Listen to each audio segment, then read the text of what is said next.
Lyssa's Dream, The Sentience Wars, Origins, Volume 1, written by James S. Aaron and M.D. Cooper, narrated by Laura Jennings. Long Before OutSystem and Tanis Richards. Before the Sol Space Federation, and the days of Tanis serving in the Terran Space Force, the Sol system was a far wilder place. No central government sat overtop the many planets and groups of asteroids and habitats, though the SolGov simply tried to maintain some order. Many of the great megastructures had been built, such as Hytera and Mars One, but many others had not.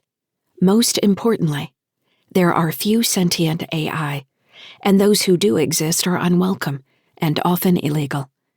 In a future without faster-than-light travel, teleportation, artificial gravity, or advanced shielding, a ship in space is just one small collision away from destruction.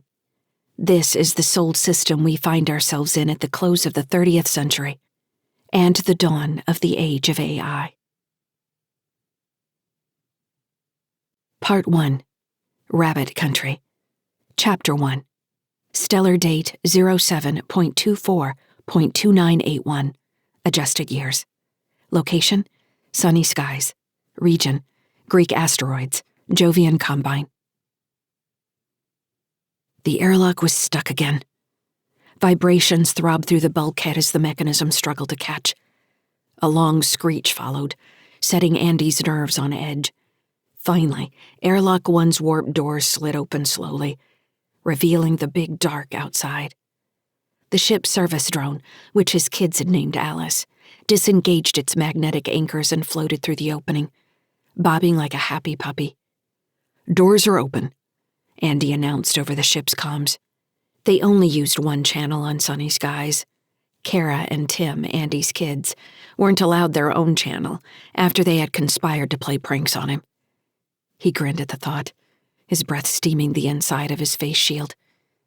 How do you encourage their complex thinking without finding your last working EVA suit full of cleaning foam? As a father, these questions weighed on his mind. "Alice can see you, Daddy," his 12-year-old daughter Cara announced. She always tried to sound serious when assisting with repairs, then tacked on a daddy that melted his heart. His fogging face shield reminded Andy that his helmet's climate sensors were about to fail. He adjusted the suit's temp down until he shivered, checked the magnetic locks on his boots, then followed the robot outside the ship. Sunny Skies was 31 days outside Cruithne Station in InnerSol, carrying a load of sealed crates from Kaliki, one of Jupiter's moons. The ship had been burning for 4.8 AU and was now in the long deceleration.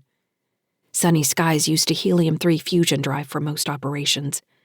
The drive could transition to deuterium for fuel during trips through InnerSol, where the element was cheaper. But Andy didn't like InnerSol. It wasn't like he was avoiding a bad neighborhood.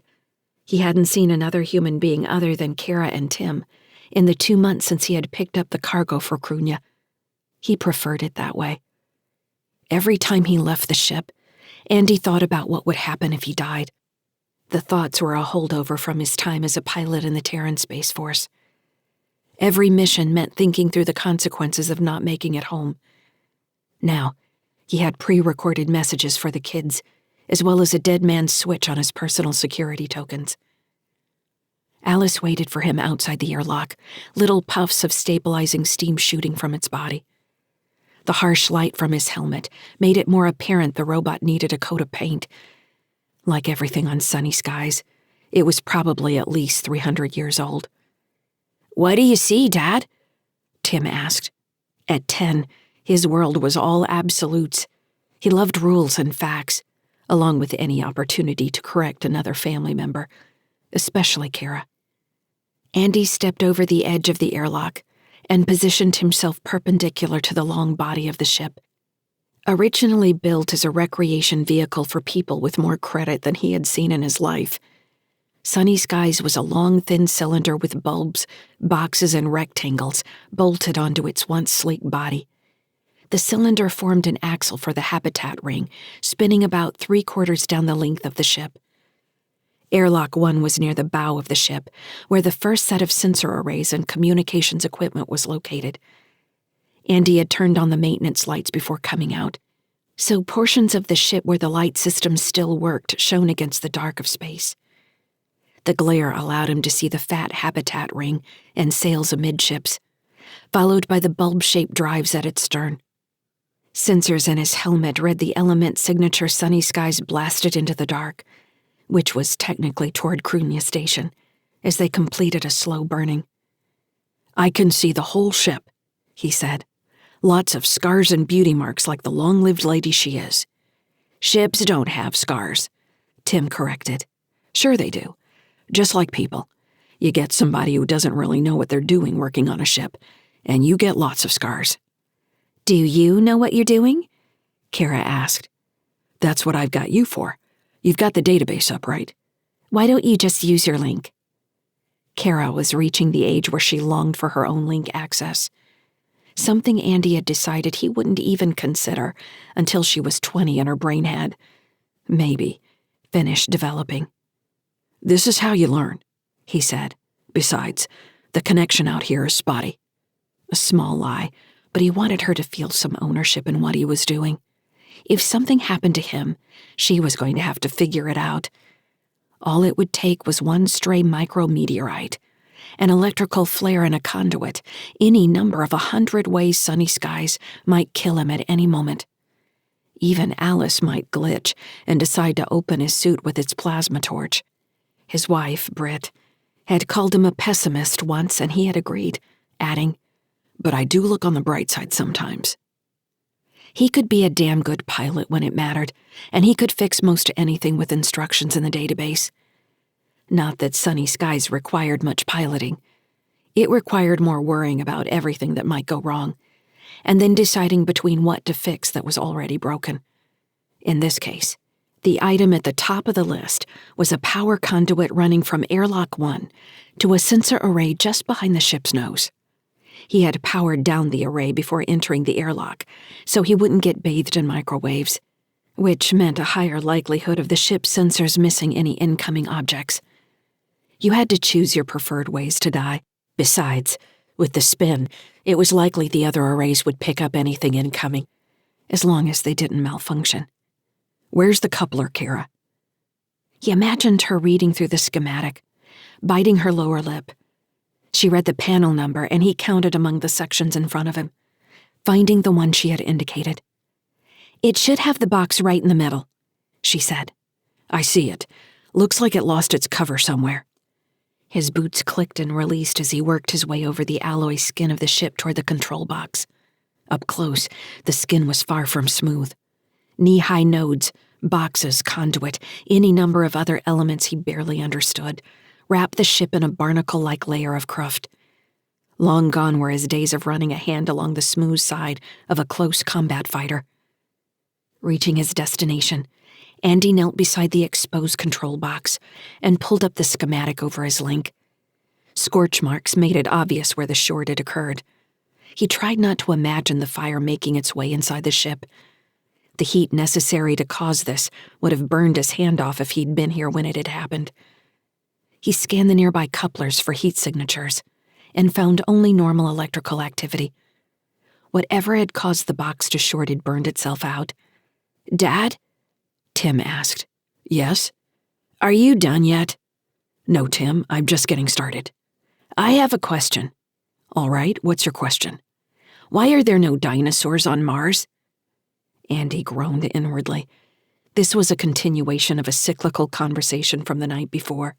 He should have spent time thinking of some better answers. The question also troubled him because it demonstrated how, while Cara acted older than her age, Tim continued to revert. "We talked about this before. No one has discovered a fossil record on Mars." "So there were dinosaurs on Mars. Just no one has discovered them yet." Trying to concentrate on the coupler, Andy said, "Sure." "But there hasn't been any kind of organic material found, Dad. How could there be fossils if there wasn't even the material?" "Maybe there is the material, Tim. Maybe in the rush to terraform, they didn't record things like they should have. People make mistakes. People do things for their own reasons. What about this? What if Mars is hollow? Have you thought about that?" "Dad," Tim said, scandalized, "there is no scientific evidence that Mars is hollow." "Do you know that? Didn't you say before bedtime that Mars has no tectonic activity? Why couldn't it be hollow? I think the dinosaurs are in the center of Mars." "I'm going to find it in the database," Tim said. "I'm going to find where you're wrong. We've got 900 years of survey data you can check, Tim. I think there must be something in there about the likelihood of a fossil record." "He wants to find aliens," Cara said. "That's what he really wants." "Somebody has to find them," Andy agreed. "Might as well be Tim Sykes." "Can I name them if I find them?" "That's how it works. You find the first dinosaur on Mars, and you can call it the Psychosaur." "What if I want to call it the Timosaur?" "You could do that.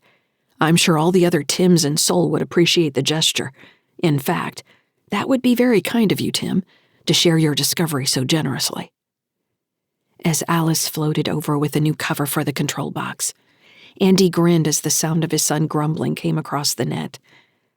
With the drone's help, Andy eased the cover over the repaired coupler and tacked it down with 2 quick welds. He stood, stretching, and peered into the dark.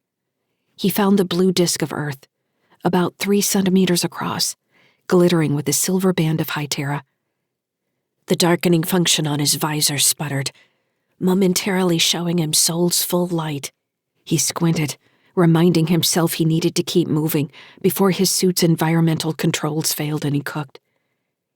Turning toward the airlock, he started thinking of the checks he needed to run on the cargo in preparation for customs at Cruithne Station. He had a feeling the manifest was going to get extra scrutiny, so the shipping company could try to claim damage. He couldn't afford anything less than what the deal had promised. "Cara," he said, "I'm far enough away now. Go ahead and power the sensors back up." "Should I run the diagnostics first?" "Of course, sweetheart. We always run diagnostics first. The control system should prompt you." "I did it." "Good job. Any faults?" "No, it's almost online." Andy sent Alice ahead to meet him in the airlock. "What should we have for lunch?" he asked. "You guys want some pasta? We can roll out pasta and make cheese sauce." "I hate cheese sauce," Tim said. "I know you do. That's why I always suggest it." "The sensor's online, Daddy." Andy was about to tell her good job again when the proximity alarm shrieked in his helmet, warning of exterior danger. Sunny skies had just entered an unmarked debris field.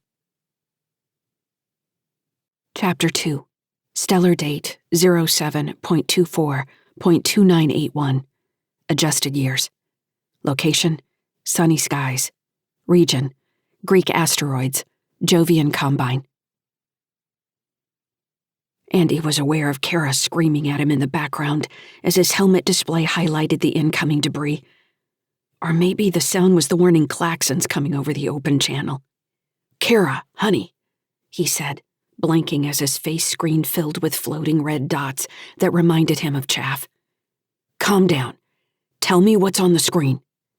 "The sensors didn't see it," she said. "The torch already hit a bunch of debris and even a meteor, I think. It's hitting all over the ship. What do I do? There are so many more. They're going to hit you." A calm had settled over Andy. He usually experienced stress as an opposite tunnel vision. He saw all the factors in front of him, though it didn't mean it was any easier for him to choose the right path out of danger. It might have been his training from the TSF, or what his wife Britt liked to call his inability to feel anything. But he understood deeply that he was more worried about his daughter being scared than he was about his own well-being. But he absolutely had to worry about his own well-being, because he hadn't done a good enough job teaching her how to read the nav station's data flow. Obviously, he would have to focus on that later. He was probably 50 meters from the airlock, an obstacle course of knee-catching trip hazards between him and the relative safety of its recessed entrance. "Cara," he said, "listen to me. Send Alice back to me. Can you do that?" For a minute, there was only sniffling across the channel. Then she answered, "I can do it. I have her controls up." "Are you there, Dad?" Tim said. Why are there alarms going off? We're flying through somebody else's trash. It's like getting shot at. We're getting shot at? No, son, Andy said, voice still calm. We're moving a whole lot faster than the things we're flying into, so they hit us like bullets. It would be safer if I was inside Sunny Skies. Then why don't you come inside? Do you want me to open the airlock? No, Tim, Andy said carefully, struggling to keep his voice calm. Don't open any airlocks. I'm on my way back inside. Your sister is sending Alice to pick me up. The thought of Tim hearing fear in his voice and opening the airlock too soon filled Andy with dread. He pushed it away. Alice appeared in the distance, and Andy could barely make out the spray of the drone's steam jets. Next to him, a silent hole appeared in a rectangular casing, and he hoped there wasn't anything critical inside. Conceivably, there was enough shielding between the crew areas of the ship and the outer shell that any damages too small to register on the sensors wouldn't hurt them. Normally, the ship would have picked up any debris fields and avoided them. It was Andy's own fault for disabling half the array out of caution. A truly hardened spacer would tell him she'd rather be cooked slowly than blown apart by a meteorite. You could survive getting cooked. Was it Britt's voice saying that? Maybe. She wouldn't have let him turn off the sensors. Next time, Andy told himself. Don't beat yourself up about it now. He started a slow lope toward the airlock, letting himself float just a meter at a time before coming back down on a clear section of the ship's skin so his boots could latch properly. A section of his faceplate display had begun malfunctioning. What should have been a row of indicators showing his suit systems was now just a cloud of fractured light. Had the helmet taken an extra-large bit of dust? Andy flinched as a stabbing pain flared in his forearm. Shocked, he searched for the cause to find a pinhole jet of air spraying into the vacuum. His display flashed yellow to alert him to the leak. Way ahead of you, he muttered. What? Cara demanded. How much time had he let pass since talking to her? Alice was still 100 meters away. A note on Andy's display counted down the distance between them. Just talking to myself. Are you checking the other systems? We're taking impacts all over the ship. Could we have flown around this? In a perfect world, yes. Another stab caught his left shin, and Andy nearly stumbled. More sizzling jabs of pain ran up his leg. It felt like tiny devils were attacking him with needles. He moaned at the loss of the suit. He didn't have room in the budget to replace it. Are you all right? Cara said, fear in her voice. Alice is almost there. Can you see her yet? Along with calling the robot Alice, the kids referred to it as her. Andy steadfastly thought of the robot as it in case he ever had to sell it. He saw its angular form bobbing toward him. Almost here, he said. Are the sensors picking up anything larger? Anything capable of hurting the ship? No, Cara said. I don't see anything on the screen. Should I look somewhere else? Sometimes when she said specific phrases, she sounded almost adult to him, almost like her mother. He had to remind himself that she wouldn't know where to look unless he told her, unless she remembered what he had taught her, if he had taught her correctly. Check the secondary arrays for electromagnetic activity, he said. We should... Andy gritted his teeth as another hot needle stabbed near his belly button. That could be a problem. We shouldn't assume there isn't another ship out there. Do you see anything?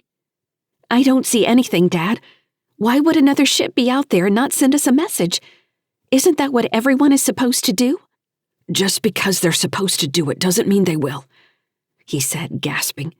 He had managed a few more leaps, closing the gap between him and the approaching robot. Warning indicators flashed inside his faceplate until he couldn't tell what was a notification and what was the onboard system tracking incoming debris. His vision grew blurry from pain. Where's Alice? He asked, blinking. Where did Alice go? She's almost there, Cara said. I think she got hit by something. Seemingly out of nowhere, Alice appeared in front of Andy and collided with his chest, steam jets spraying in all directions. Andy grabbed at its square body while struggling to activate the magnets along his forearms and palms. The suit clamped down firmly, holding him in place, and he blew out a sigh of relief that only fogged his helmet more. Alice spat steam, and Andy realized he'd forgotten to release his mag boots. Floating free, he suffered a moment of panic as he wasn't sure if the robot could hold him. The fear was irrational, though. Alice could carry 100 times his weight in vacuum. "I've got Alice. Or Alice has me. We're coming back in." "She's got you," Tim squealed across the channel. "I want to ride Alice." Andy straightened out his body, floating parallel to sunny skies. He noticed several more punctures peppered across the ship's skin, until finally the edge of the airlock passed underneath him, and Alice lowered them both into the open mouth of the doorway. Releasing the magnets in his right palm, Andy smacked the locking mechanism and watched gratefully as the door slid closed. "I'm inside," he said. "Still no other ships?" "No other ships," Cara said. "I see little damage symbols all over the ship, but everything still seems to be working." "Any big flashing X marks?" "No, I don't think so." Andy relaxed slightly. Once he got to the medical bay, he could send Alice out to check the interior systems for an update. In a perfect world, he'd have 5 bots to assist with maintenance. As it was, Alice could scan everything, and he would have to decide what to trust to the robot, and then start working his way through the rest himself. He wouldn't be lying around the rest of the trip to Cruithne. The lock cycled, air hissing around him until the inner door opened and he let Alice carry him in. They weren't out of 0G yet. It was another 15 minutes of navigating corridors and gangways through the functional portion of sunny skies, until they reached the habitat ring. Inside the ship, Andy's faceplate display cleared of the clutter from trying to track incoming debris. He rested his helmeted head on top of Alice, turning his face to the side, and watched the corridor slide by. He was back in atmosphere but didn't feel like pulling off the helmet. Every movement sent waves of pain through his body, though what felt like hundreds of puncture wounds was probably only 3. He passed a section of smooth, pale wall the kids had used as a canvas at some point. Stars and planets danced, some by Cara's finely detailed hand, and many more in Tim's bold lines. Of course, there was also a scene by Tim showing Andy and Britt holding hands, with Cara and Tim on either side. Everyone smiling. They were all standing in what looked like a green field. But where would they have been? The last place they had visited with actual grass parks was High Terra, in the suburb where Britt's parents lived. Tim would remember the parks, he supposed. That wouldn't be a happy memory for Tim. For any of them. He wished they had visited Earth. At this point, he didn't know if he would ever be able to take them to see where he had grown up, to show them where he'd been born. They could always go back to High Terra. Britt's mom was still there. They would be able to stand in the ring's graduated gravity, but never Earth without modifications. He didn't know how he could ever afford that kind of surgery. Something they'd taken for granted in the TSF. He wondered how he would afford Cara's neural link in 8 years. He needed to think bigger than he had been so far, shuttling cargo nowhere to nowhere for chump change. Andy's thoughts bounced around until he and the robot finally reached the bulkhead separating the inner ship from the habitat ring. He released his magnetic locks, slid off the robot, and pulled himself into the interior airlock. Over his link, he directed Alice to download the most recent maintenance data and check each point of concern. The robot answered with 2 small jets of steam as it turned to float back down the hallway. Cycling the doors, Andy's stomach did a flip as he oriented on the inner section and his feet came to rest on what had been his ceiling. As the inner gravity took hold, he felt like 2 bags of concrete had settled on his shoulders, renewing the pain in his arms, legs, and abdomen. He groaned and leaned against the wall. The lock opened to reveal Cara and Tim, both waiting for him. "Dad!" Tim cried, running forward to grab his legs. Andy winced but suppressed the urge to gasp. "Hey, buddy," he said, hugging his son's brown-haired head against his side. The kids were dressed in standard blue-gray coveralls, Tim's with the cuffs rolled way up, and Cara's looking a little too small. Cara wasn't quite tall enough to get under his arm to support him. She stepped close and for a second looked like she had when she'd been Tim's size, reaching up for a hug. Then he realized she had grabbed his helmet with 2 hands to disengage the lock and pull it off. In her hands, the battered helmet looked like it had been run through a trash compressor. "The suit says you're bleeding," she said. "We need to go up to the medical station." Andy nodded weakly, willing to let her be in charge of this part. "No red X marks popped up on the maintenance display since I asked you?" he asked. She gave him an irritated look. "No, Daddy," she said, "but I think there's a big one on your head." Andy tapped his temple with a gloved index finger. "You mean here?" he said, giving her a pained grin. "That one's never going away. You have to ignore it." Cara rolled her eyes. "Come on," she urged. "You promised us pasta. I don't want blood in my shells and cheese." "Ugh!" Tim shouted in his monster voice, which meant he was relieved. "Blood in the shells and cheese?" "That would certainly be terrible," Andy said. He let them pull him the rest of the way to the med section. Chapter 3. Stellar date 08.15.2981. Adjusted years. Location, sunny skies. Region, Greek asteroids, Jovian Combine. Despite being over 100 years old, the autosurgeon did a good job on Andy's wounds. They were low on pain meds, so Andy was going to be aching for a week as the sutures healed. He could deal with that. Pain didn't cost him anything. Moving slowly around the small galley, he selected supplies for the shells and cheese he had promised the kids. Grimacing with the reach for a container of flour sent stabbing pain through his abdomen. "You don't seem better," Cara said, watching him. "I'm fine. Give me a couple days." "Why don't you just pull out some of the prepared stuff? We don't need anything special." "You said shells and cheese," Tim called from the table.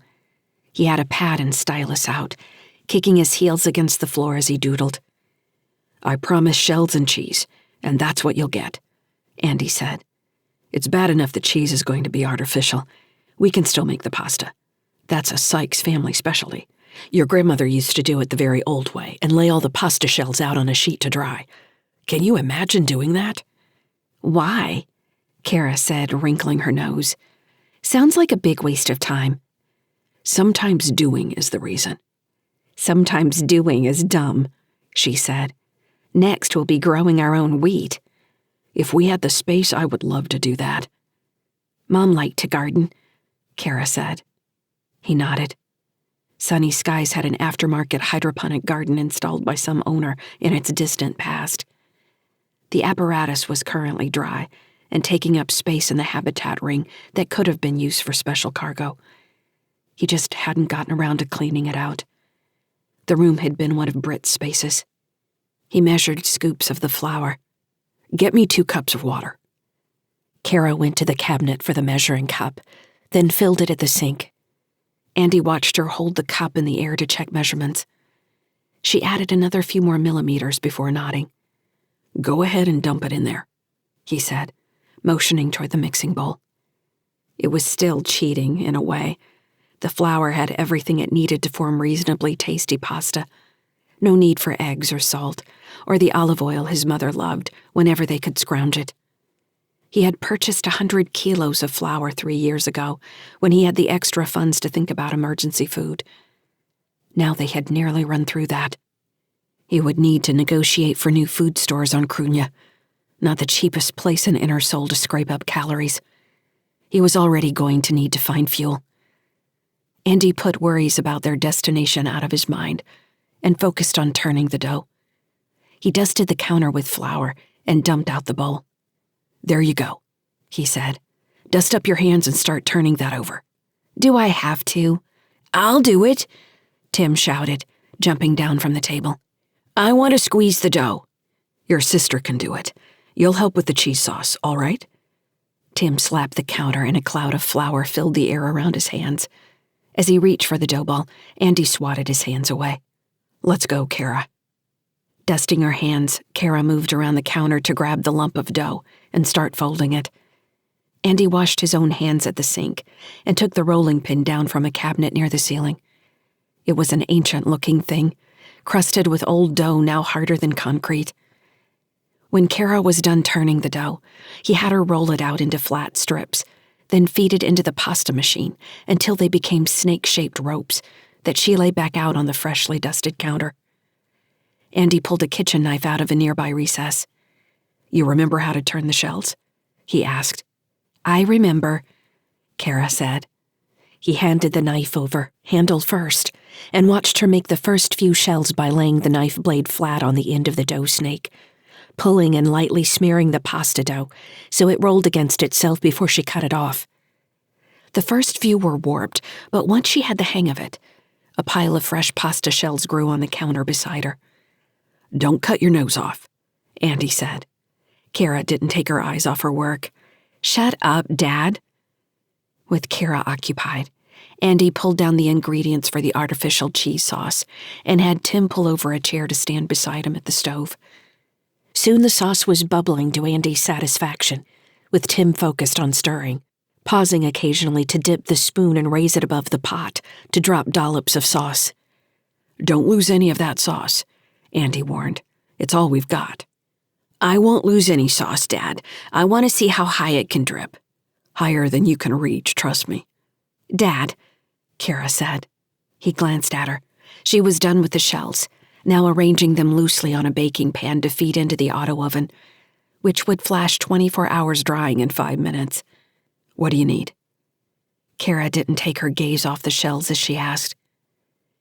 "Did you ever kill anyone when you were in the TSF?" He frowned. What had brought this on? The debris field? Seeing him bleeding? He considered lying, then knew he shouldn't. It was always a matter of how to present the truth. "Yes, I did." "You weren't close to them, though, were you?" Andy's throat was abruptly dry. He went to the sink to pour a glass of water and drank half of it. "Most of the time it was far away, in ships," he said. "But there were a few times when we had to board ships. Then it was up close." "Did Mom have to kill people too?" "Sometimes. She was a pilot, just like me." Cara nodded without saying anything.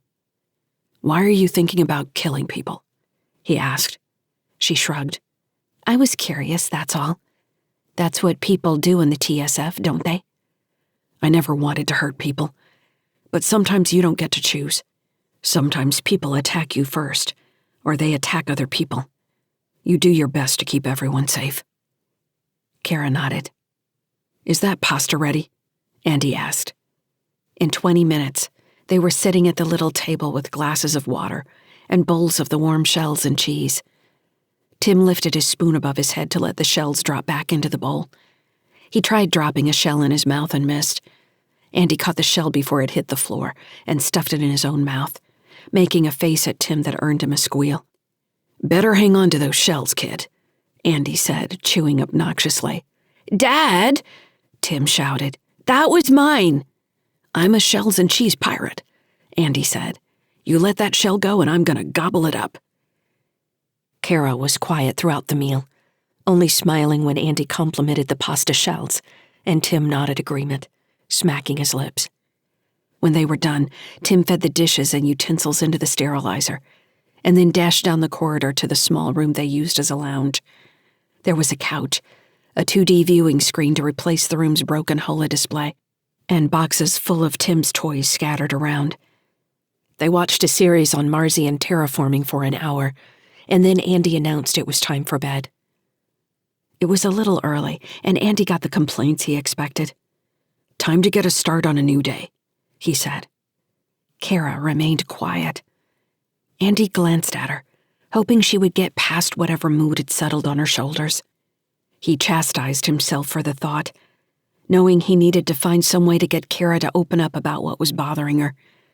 Otherwise, nothing would change.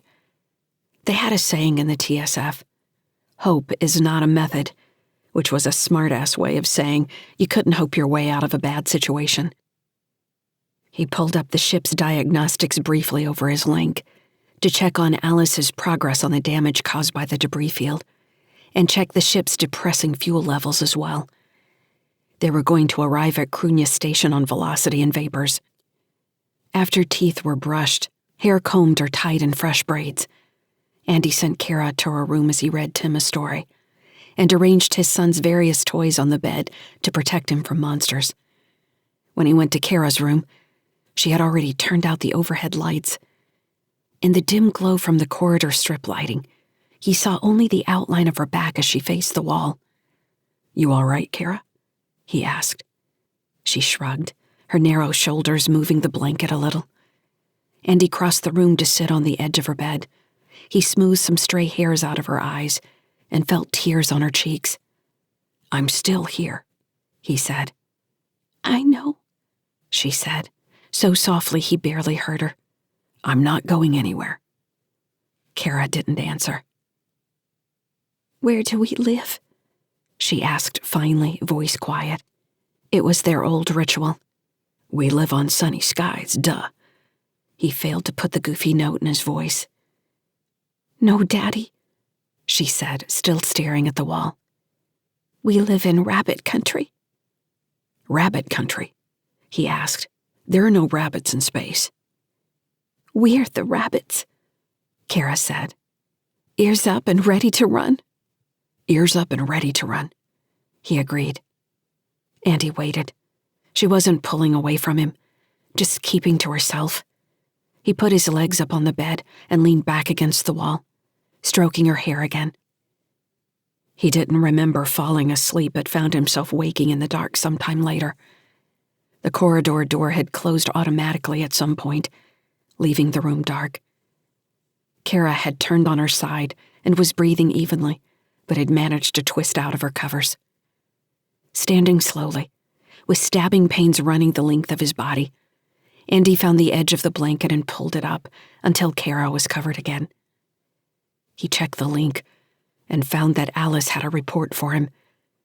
He stood in the dark for a minute, listening to Cara breathing, then bent back down to kiss her forehead.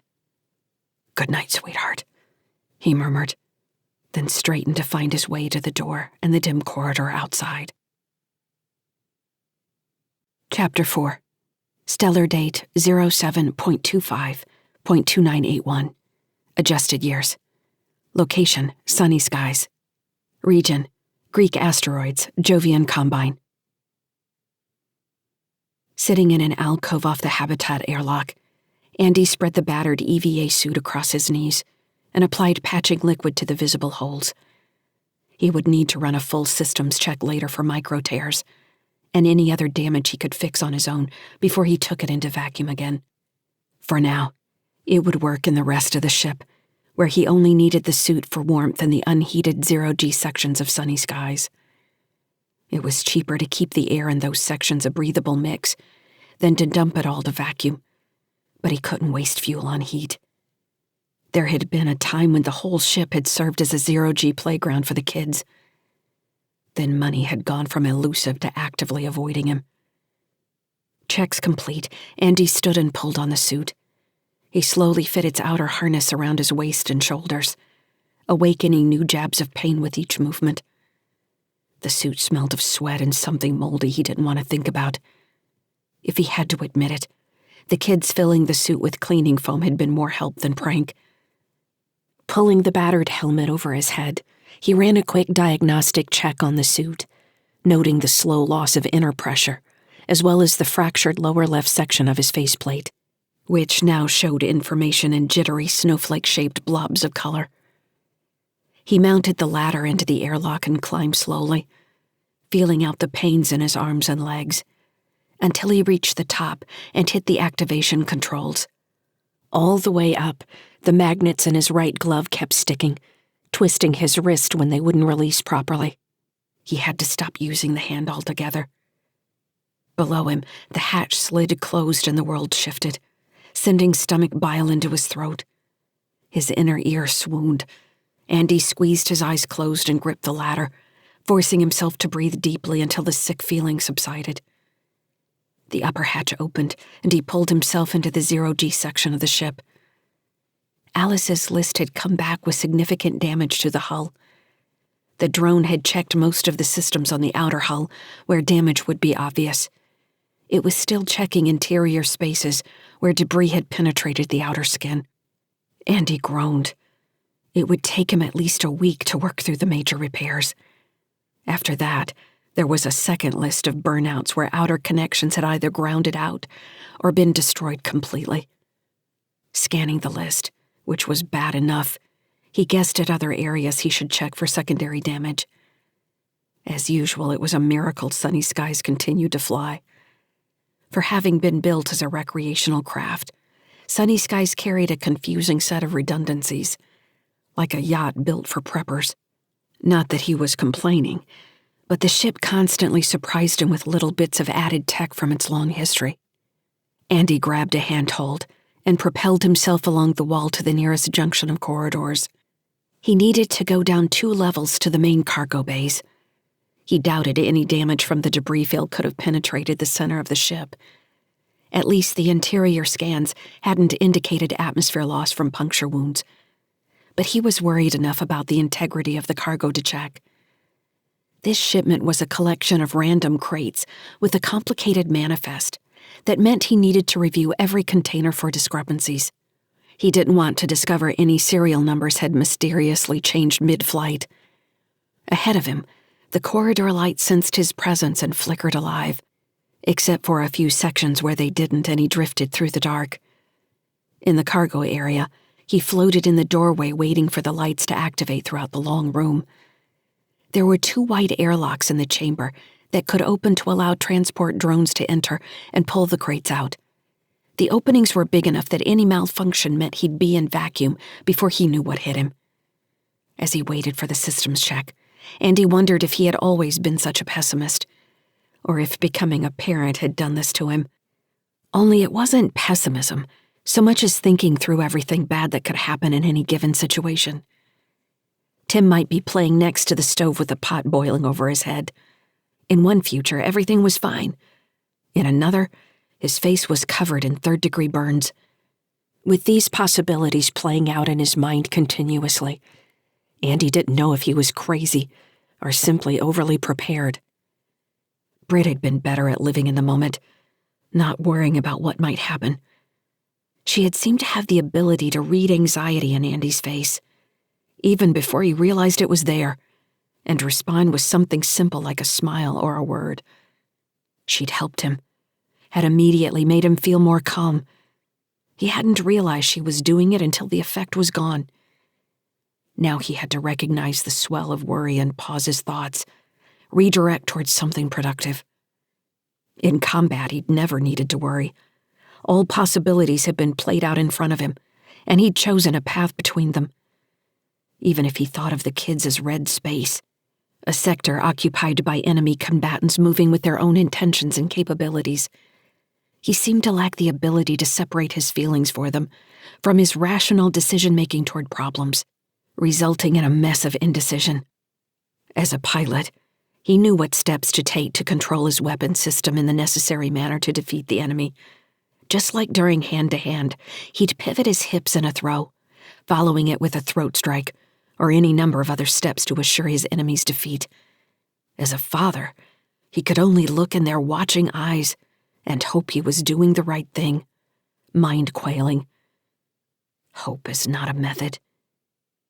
Focus on what you have, not what you don't have, Britt used to tell him, and now he repeated the words as a mantra, listing what he had like stacking bricks in a defensive wall. "We have the ship," he told the display panel, its data tickling his link. "We have the cargo. We have fuel to Cruithne. We have our health." The panel blinked yellow, sending him waiting signals that the worried part of his brain interpreted as uncertainty. The manifest slid past his thoughts, broadcast IDs on the crates matching the expected serial number in the cargo list. When the panel lit up green, it was like a shot of happiness. He nodded, acknowledging the report. The manifest file closed, and he was about to leave the bay when another message from the monitoring system came over his link. There was a supplemental report. Somewhere in the bay was a group of crates that had come in separately from the main cargo shipment. Andy frowned. He didn't remember authorizing a supplemental shipment. How had he missed this? Had the kids distracted him during load-up? He scanned the new list quickly, then ran it against the original manifest to see if anything had changed. The tokens from their respective origins all matched, so unless the tracking software had been hacked, everything was where it was supposed to be. Why hadn't the supplemental appeared until now? It seemed dumb for a smuggler to hide something on Sunny Skies, a ship with only nominal chances of reaching its destination. It was cheaper to just pay for the ride since, by law, Andy owned anything put on his ship without either his express permission or a shipping contract. He pulled the location data for the extra crates over his link. The face shield display tried to highlight locations across the room, but most of the icons were lost in the fractured section of the shield, resulting in a meaningless but pretty shower of colors. Grumbling to himself, Andy pulled up a schematic of the bay and noted the various locations of the extra crates. Of course, they were under other crates. Whoever had slipped them aboard must have done it during the regular loading process, probably running their drones right alongside the approved ones. Didn't the system check entrance tokens on the drones as they dropped cargo? He was going to have to verify that at Cruithne. If the ship wasn't scanning security tokens for anyone coming on board like it was supposed to, he could have stowaways all over Sunny Skies. Pulling himself along the wall, he reached the first set of cargo crates and launched over them, pushing himself along with his good magnetic glove. Most of the crates were standard 2-meter squares. Those had been stacked in the middle of the bay, with odd-sized crates along the outer edges.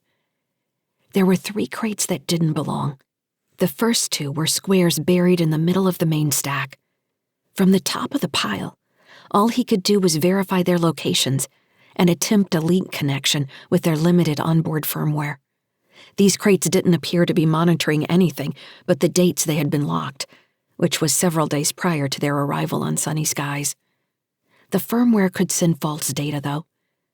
Since he couldn't see inside, Andy couldn't do anything with the stowaway crates but mark them as quarantine so Cruithne loaders wouldn't pull them off with the rest of the cargo. He found the 3rd crate near the outer edge of the stack, a long flat chest marked with old TSF stencils. Andy floated, staring in surprise because he knew exactly what it was. Out of caution, he still queried the crate, and it came back with the information he expected. Armory, High Terra, TSF. He had seen these types of crates thousands of times during mission loadout and weapons issue. Pushing off the crate behind him, he moved down beside the flat crate and activated his mag boots on the bay floor to anchor himself. He knelt and felt at the latches on the front of the crate. It didn't have a security token and opened when he activated the lock. The lid lifted on smooth arms, revealing a collection of grenades, pistols, and what looked like a multi-mode light combat rifle. A bead of sweat ran down the middle of Andy's back. He hadn't seen this kind of hardware in nearly 11 years, not since Britt had told him she was pregnant, and they had decided together to leave the TSF. He held his hands over the rifle, remembering exactly how to activate it, its targeting and firing procedures, even field stripping and light maintenance, all ground into him during the part of his life he'd spent as a soldier, and then as a pilot. It had been most of his life, really. He joined the TSF at 17 to get his neural implant, and had left at 33, a father. Andy realized he was frightened to touch the rifle. Why? He could hold it as easily as he might one of his children. It wasn't the collection of weapons that frightened him. It was their presence. How and why were they here? Why would someone smuggle this aboard Sunny Skies, unless they meant to use them at Cruithne Station? Andy's earlier thought about stowaways hit him like a hammer. Pulling the lid closed, He positioned his hands under the crate until he could leverage himself against the floor and raise it into the air next to him. It was awkward in the 0G, but he had plenty of experience wrestling crates in the bays. Balancing himself with the flat crate, Andy pushed off toward the bay's access door. The weapons were going into one of the many hiding places throughout the ship. Then he'd need to do a complete sweep of the non-inhabited area, starting with the engines. If anything happened to the drive systems, they were dead. At the door, Andy looked back at the looming stack of crates in the room. He would sweep the ship, but he had a feeling that whoever meant to use these weapons could very well be hiding in the 2 other crates. They'd have to be in some kind of stasis. But it was possible. The onboard system could be hiding their true function. In an ideal world, he would have drones to move the crates inside the bay. But he didn't, which meant he had to wait until they arrived at Cruithne, another 30 days from now, to get at the unauthorized crates. Chapter 5. Stellar date 07.25.2981. Adjusted years. Location, sunny skies. Region, approaching asteroid belt, Jovian Combine. Pausing to catch his breath in the corridor and figure out the best way to maneuver the crate back up 2 levels to a storage locker just outside the habitat, Andy found himself staring at its dull gray surface, flooded by memories from the color that used to rule his world. Some people join the Terran Space Force just to get the standard neural implant. Andy was one of those people. As a teenager, he'd grown to hate the idea of life without the link. His father had always promised him that when he was old enough for the implant, the money would be there. Andy should have known that wasn't true. Looking back, he couldn't blame his dad. It couldn't have been easy trying to raise a family in the sprawl of Jerhatton. He had grown up in a town called Somerville, just outside Charleston. Andy's family lived in a high-rise with its lower 3 stories sunk in sluggish green water from an overflow of the Somerville River. They were squatters. But he hadn't known that when he was Tim's age. He'd loved swimming in the warm water, chasing oil slicks or thin streams of bubbles from cars and low buildings drowned long ago. His dad, Charles, spent days hustling for basics to keep their mom, Sabine, and little Andy and Jane in clothes and shoes. They were an odd pair, his mom and dad. Even without a link, his dad had some supernatural ability to read people and deals that went beyond mere information.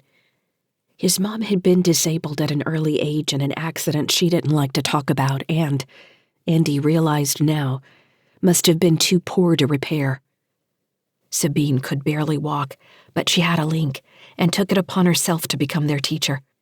His mom taught them practical skills, like cooking from scratch, fishing and sewing to repair their clothes. He recalled vividly the smell of her homemade pickles.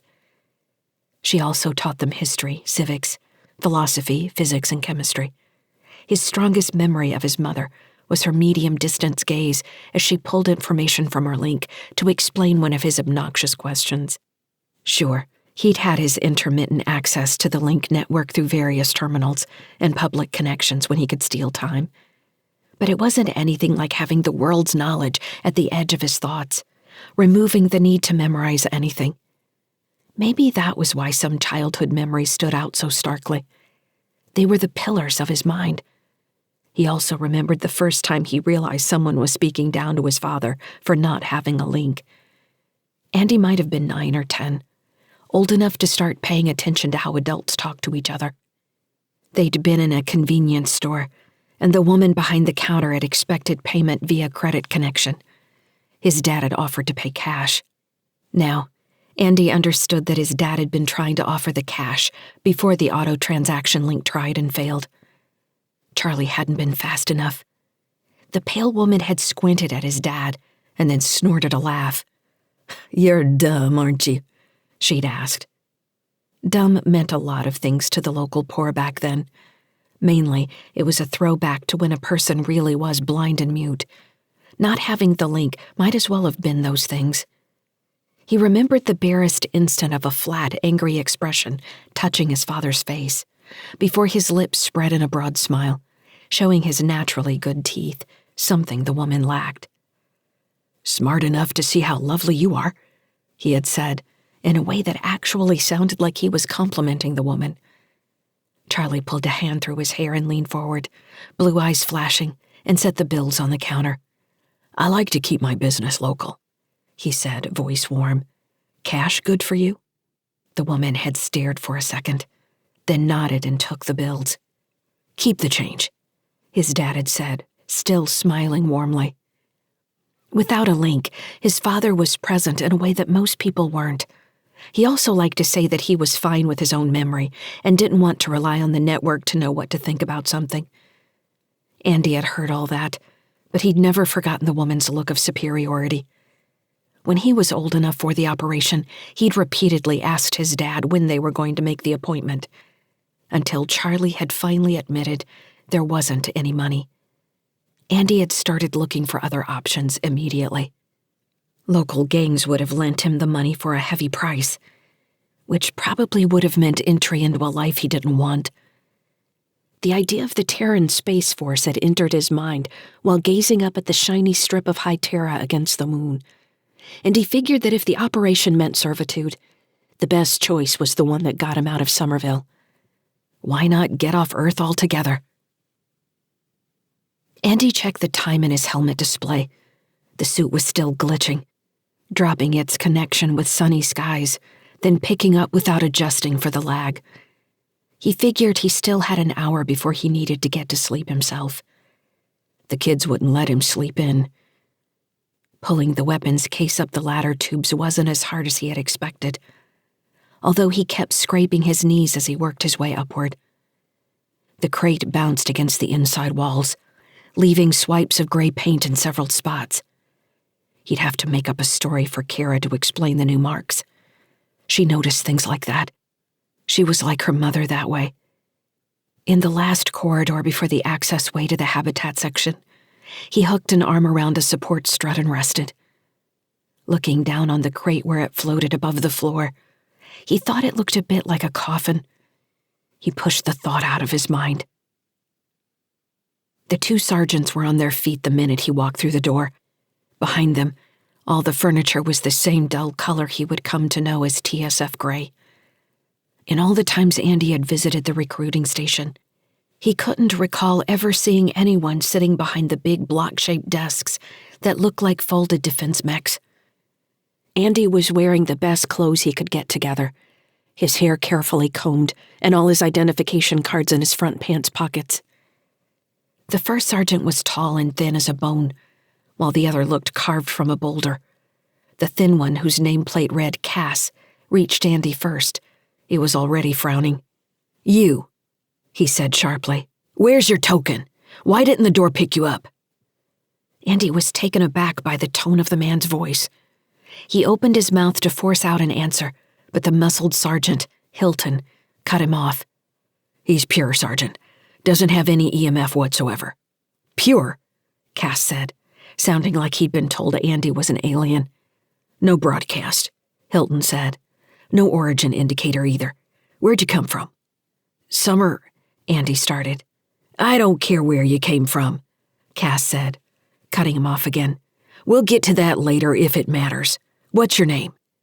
"Come on," Hilton said. "Answer." "Andy Sykes," Andy said, before one of them jumped in again. His voice sounded unnaturally high in his ears. "Sykes," Cass said. "First names are a waste of time. TSF doesn't issue first names." "Sykes," Hilton repeated. "I like it. Private Sykes. Maybe we'll get you to Private First Class Sykes before you leave for basic. What do you think about that?" "Hold on," Cass said. "Before you worry about that, what do you want to do, Sykes? You want to be a killer?" Andy looked at each of them, figuring out this was all an act. He'd watched his dad play a similar game while working a hustle. Charlie would rain words on his target until they simply gave in and agreed with him. The key was to slow down his responses, make his words worth more than theirs. He shrugged. "I'm here to learn," he said. The two men looked at each other. Andy figured they must deal with applicants without links all the time, This was Somerville after all. He supposed a link would have allowed him to do all the research he wanted, watch all the first-hand video from combat reviews, even apply for entry without ever setting foot in a recruiting station. "Why don't you have a seat?" Cass said, motioning toward a conference table to one side of the room. Its surface was a display console. "Thanks," Andy said. Over the next hour, they explained the many different jobs he could potentially perform in the Terran Space Force, from broadcast information specialist to freighter pilot. They talked about benefits, travel, education. "How's all this sound?" Hilton asked. "It sounds good." "You interested in the Aptitude Test?" Cass asked. "I am." The man's skeletal face split in a grin. The Aptitude Test was one of the strangest things Andy had ever attempted. The questions started out overly simple and progressed until he was drawing on some of the more obscure elements of philosophy or history that his mother had insisted he think about. "Don't repeat it back to me, Andy," she used to say, staring into the middle distance between them as she verified his answer against the database. "Tell me what you think. Get to the bottom of it." "That's not fair, Mom," he had whined. "You're cheating." With a feral smile, she'd answered, "Yes, I am. Someday you will too, so I have to abuse you now." His mom and dad were alike that way. They knew how to read people. His mom knew how to play him like an instrument, push him to the limits of his mind.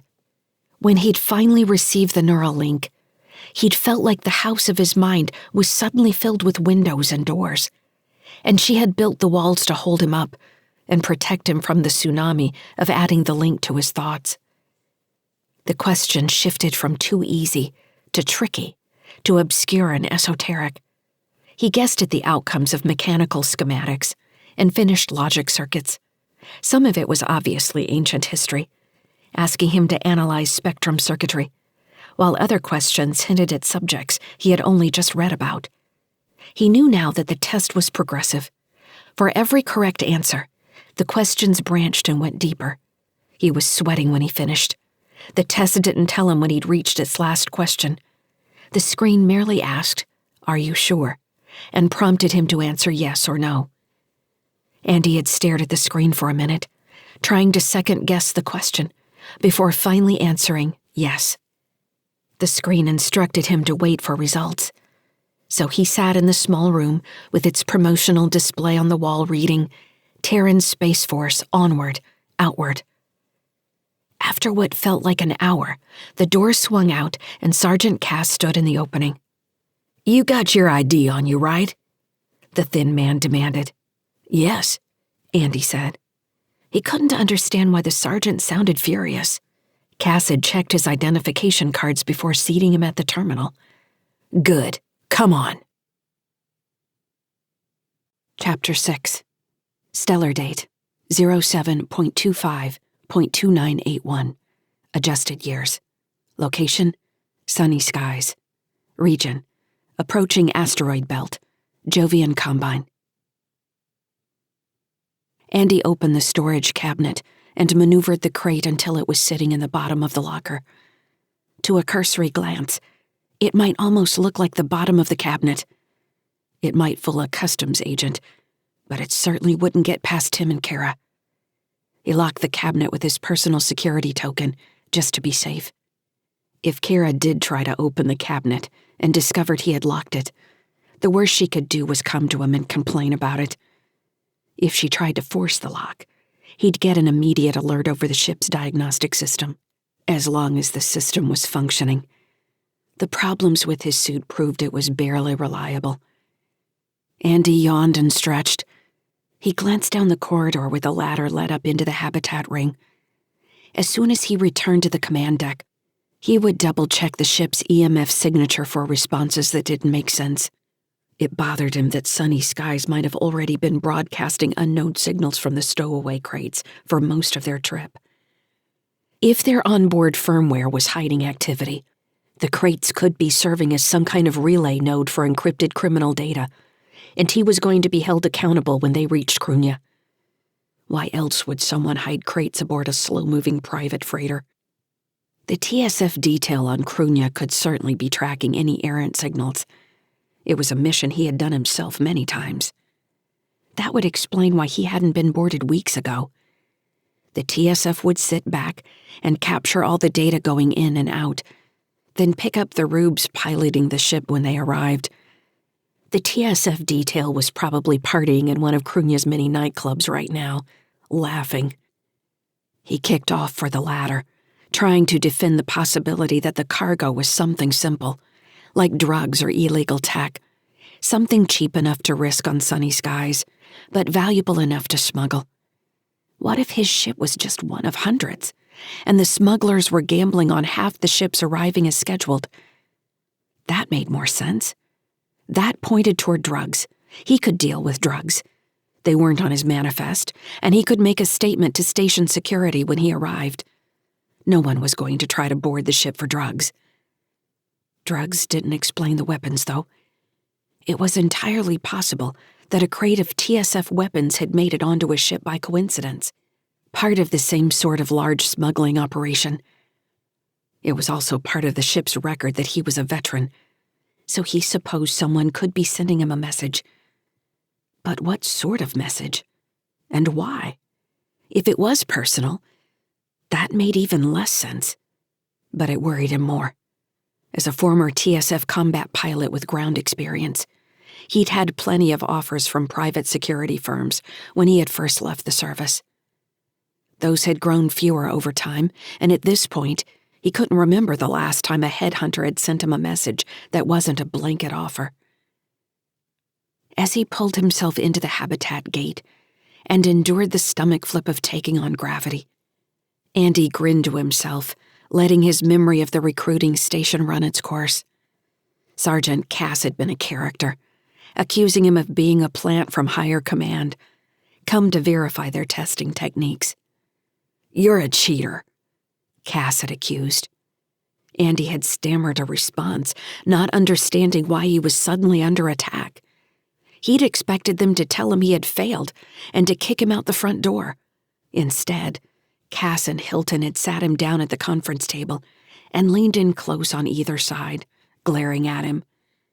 "No way you're some kid from the Somerville slums," Hilton growled. "Where are you from, really?"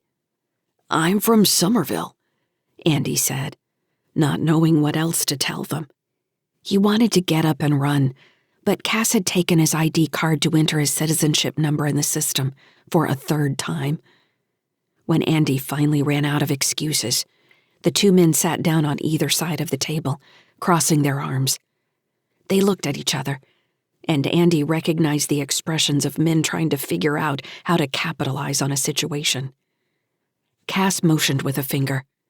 "So, here's what happened," he said, eyes narrow with suspicion. "If you're telling the truth and really don't understand how you did on the test—" "You did well on the test," Hilton interjected. "You did too well," Cass said. "You did the kind of well that makes the system think it's being hacked. We get tested by higher command every quarter to make sure we're not cheating, bringing in recruits who don't meet the standards." "You can do that?" Andy asked. Cass gave him a withering look. "But some people who work for rogue corporations and things like that, who want to hack the government, they're always looking for a way in. So, we also get people who come in to take the test, just to see what new methods TSF is using for selection." "That's what you look like," Hilton said. "Only you took the whole test, which most of them don't. They get to the questions they want to analyze, and then try to run." "Try to run? Can't they leave if they want?" "Nope," Hilton said. "TSF Code 418.8 provides for the integrity and security of the recruitment process. Once you enter those doors, you are under the jurisdiction of the TSF." "I didn't know I was agreeing to that." Cass pointed a long finger at the entrance. "It's posted right on the door. If you check the security token with your link when you came in, it's bright as day." "I don't have a link," Andy said. finally giving up his bargaining chip. "That's why I'm here. I heard all TSF recruits get an implant." Hilton's eyes widened. He looked at Cass, who was slapping his knee and wheezing laughter. Cass pulled in a breath and let out a whooping laugh. "You're telling me you passed the assessment exam without a link?" "I guess," Andy asked. "Did I pass?" Looking irritated with Cass, Hilton said, "Yeah, you passed. Like we said, you did too well." As Cass tried to catch his breath, Hilton tapped the edge of the table and brought up a display that hadn't been part of the initial pitch. "I believe you, kid," Hilton said. "I'm not from Somerville, but I grew up in a place like it in Utah. I get it. So, I'm showing you this, but it's not something we're supposed to just advertise. You have to ask about it. So I'm going to ask you once. Did you come here to learn about the TSF Officer Corps?" Andy stared at him, not fully understanding the question. "Officer Corps? What's that?" "Excellent question," Hilton said, tapping the table. He brought up another display with information on a special academy. Cass had finally gained his composure. His face was still flushed. "You're really gonna show some hood rat information about the academy?" Hilton didn't look up from the display. "His scores allow access." Cass snorted. "You're talking him out of our bonus there, Sergeant. He goes to the academy, we don't get our cut." "It's like that," Hilton said. "Yes, it's like that." Cass motioned toward Andy. "You think this kid is academy material? He wants a neural implant. He doesn't want to serve." He turned his gaze to Andy. "How about it, kid? You here for yourself or for the TSF?" Andy blinked. He'd never considered the question. Why would he want to serve the TSF? The thought had never entered his mind. "I don't know," he said honestly. "But if it will get me out of Somerville, then I want to hear about it." Hilton slapped him on the back. "Exactly," he said. "Sounds like me when I was sucking dust back in Provo." Cass grumbled, but didn't say anything. "I have a question, though," Andy said. "What's an officer do, exactly? In most of the history I've read, they're either idiots or they die during the first battle." In the control deck, Andy eased himself into one of the 3 console seats and brought up the ship's status on the display. He frowned as he realized how intermittent his data stream from the monitoring systems had been. In truth, Sunny Skies needed a complete overhaul. The ship was a mess of short-term fixes, stacked on top of one another. Getting caught in the debris storm was just the latest example of how failing systems on the ship were starting to impact each other. In a perfect world, the point defense system should have picked up the larger bits of debris long before they hit the torch, and he shouldn't have had to cut off the shields and sensors if he didn't have to EVA to fix a burned external power coupling. It was like trying to repair a sandcastle in the wind. He checked their progress along the flight plan. They were decelerating on schedule. Cruithne was just now reaching its furthest point from Earth, which would bring them into a rendezvous in 30 days. His fuel calculations had been correct, unfortunately, and they would arrive at the station with no way out unless he could buy more deuterium, which was probably going to be twice as expensive on Cruithne Station. He didn't want to pull up market rates and depress himself even further right now. A fluctuation on drive control drew Andy's attention. Temperatures were rising in the reaction bottle. He frowned, pulling up the control console for the drive containment system. An erratic flow of readings indicated multiple failures all across the system. "No," Andy said under his breath. Rotating the diagnostic display, the fractures aligned in a straight puncture from the outer hull directly through the propulsion section and out again. Debris had penetrated the containment bottle, and Alice hadn't spotted the puncture during the exterior scan. Andy swallowed, amazed the engines had held until now. He attempted to decrease output, gradually at first. He had a tight delta V to Cruithne, and couldn't afford to lose deceleration thrust at this point in the flight plan. They'd overshoot the station and... He didn't want to think about what would happen if they overshot Cruithne. Andy pulled up the emergency monitoring system and saw that it had turned itself off at some point. Had he already set an override? He couldn't remember doing that. It certainly wasn't something the kids would have played with. He shook his head. He would have to find the software bug later. The erratic readings continued to shift all around the drive's containment system, like lightning crackling around an egg. The weak spots were growing, breaking out in sweat, pain jabbing his side as he shifted in the seat. Andy continued to chase thin points in the bottle, shifting resources even as other sections thinned in response. After 10 minutes, he accepted the mad chase was futile. The drive was going to fail. He quickly pulled up the flight plan and checked their current delta V to Cruithne. They were close. He could bring Sunny Skies in under chemical thrust if he dropped another 10%. Andy gritted his teeth. The kids weren't in crash couches. If he did what he had to, it would be like hitting them all with a sledgehammer. He didn't have time. He had to slow the ship, or they would be stranded between Earth and Cruithne, praying for TSF or anyone else to pick them up. They didn't have enough food on board. Andy slapped the emergency klaxon. Tim and Cara would know to strap in.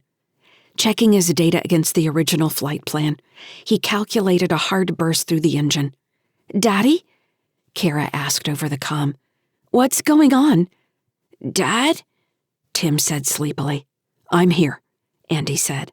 "Strap in, both of you. We need to execute a hard burn." The flight plan came back suboptimal, which was close enough.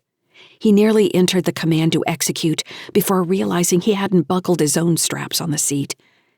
Andy fumbled them into place, wincing as they automatically tightened down on his wounds. Reaching for the console again, he activated the flight change. Sunny Skies groaned around him as the engine flared to full capacity. The weight of increased gravity crushed him into the seat. As his vision blurred, he tried to comfort himself with the studies that said kids endured high-G maneuvers much better than adults, even with augmentation.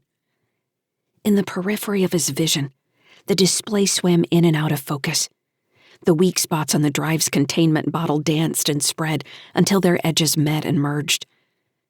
There was no sound as the emergency shutdown procedures activated, meaning the drive was dead. A yellow icon blinked on the display. All Andy heard was his own tired gasp as the weight from acceleration was suddenly gone and he rocked forward in the seat straps. Chapter 7. Stellar date 07.25.2981. Adjusted years. Location, Sunny Skies. Region, approaching asteroid belt, Jovian Combine. Andy watched the drive's status display fizzle down to a series of disconnected lines floating on a black field. He swallowed, tapping the console. He tried to bring up the holographic system but got an error. The regular visualization system had been down for months. He closed his eyes and let his head drop. He was aware of Cara asking him if he was all right across the comm system, and he knew he couldn't answer her yet. Without opening his eyes, he flicked his connection to mute. Still strapped into the seat, Andy attacked the air in front of the console. Kicking and punching, he felt tears gather in his eyes. "Damn it, Britt!" he shouted. "Damn it!" He slashed at the air, straining his muscles against 20 years of memories that had been so good at one point, memories that now only brought failure after failure. He was going to have to find a place for the kids. He couldn't maintain this life. Everything was crumbling around him. "Damn it, Britt! I need you!" His right fist caught the edge of the console, and pain flared up his arm. He didn't let it stop him. He let himself experience the moment of rage at his wife for leaving him alone, for leaving the kids alone, for leaving him to be the one who would have to make a life for them. It had been Britt who'd wanted to make Sunny Skies' work. He raged at the dark, squeezing his eyes closed. Until not wanting to remember all the steps that had brought him here. He didn't know what to do. He couldn't keep living this way. Exhausted, Andy sagged in the seat and let the straps hold him up. Fatigue, pain, and anger dragged at his arms and legs like weights pulling him underwater. His mother cried when he told her what he planned to do. The tears burst out from her eyes, glistening in the afternoon light. But she nodded stiffly, wiping her nose. "I knew you would do something like this," she said, then gave him a small laugh. "I'd have done it myself if I'd had this opportunity at your age." She hugged him and pulled his sister close to hug him as well. His mother had the strength to never let him know all her worries. When Andy told his dad, he looked for the moment of flat anger on Charlie's face before the smile came. But his dad only nodded and pulled him in for a long hug. Then his dad pushed him away, gripping his shoulders. "Academy, huh? What's that all about?" "It means I'll go to the TSF school and be an officer when I graduate." "Did they tell you anything about this school?" Andy shook his head, uncomfortable because he hadn't thought to ask. He had been too overcome by the promise of a real future to irritate them with too many questions. He hadn't wanted the dream to disappear. He'd signed the documents with his personal token, the first time he had ever used it, worried that at any moment Cass and Hilton would withdraw their offer. Cass hadn't stopped grumbling about his portion of their lost enlistment bonus. Andy was going to be an officer in the TSF. He didn't know what that truly meant yet, but the words alone were enough to fill him with excitement and a sense of purpose. He didn't mention to his parents that he would also be receiving a neural implant prior to attending the academy. That fact seemed to cheapen the transaction somehow. It felt better to talk in terms of his future, using the words from the recruiting posters. The TSF gave him a week before he had to leave. During those 7 days, Charlie barely let Andy out of his sight. He took his son along on several trading forays, among groups all across Somerville. The items they found varied from electronics to an inlaid antique backgammon board to a pair of real silk stockings in a sealed plastic bag. Charlie moved from building to building, climbing stairs and crossing bridges, nodding and waving to nearly everyone they passed. Charlie was tireless. He pushed and probed everyone he talked to, in a constant state of what Andy could only describe as flirtation. Everything was interesting, amusing, or not to be taken seriously. When his dad did grow serious, it was time to shake hands and finish the deal. Andy watched all this and wondered how he hadn't noticed it before.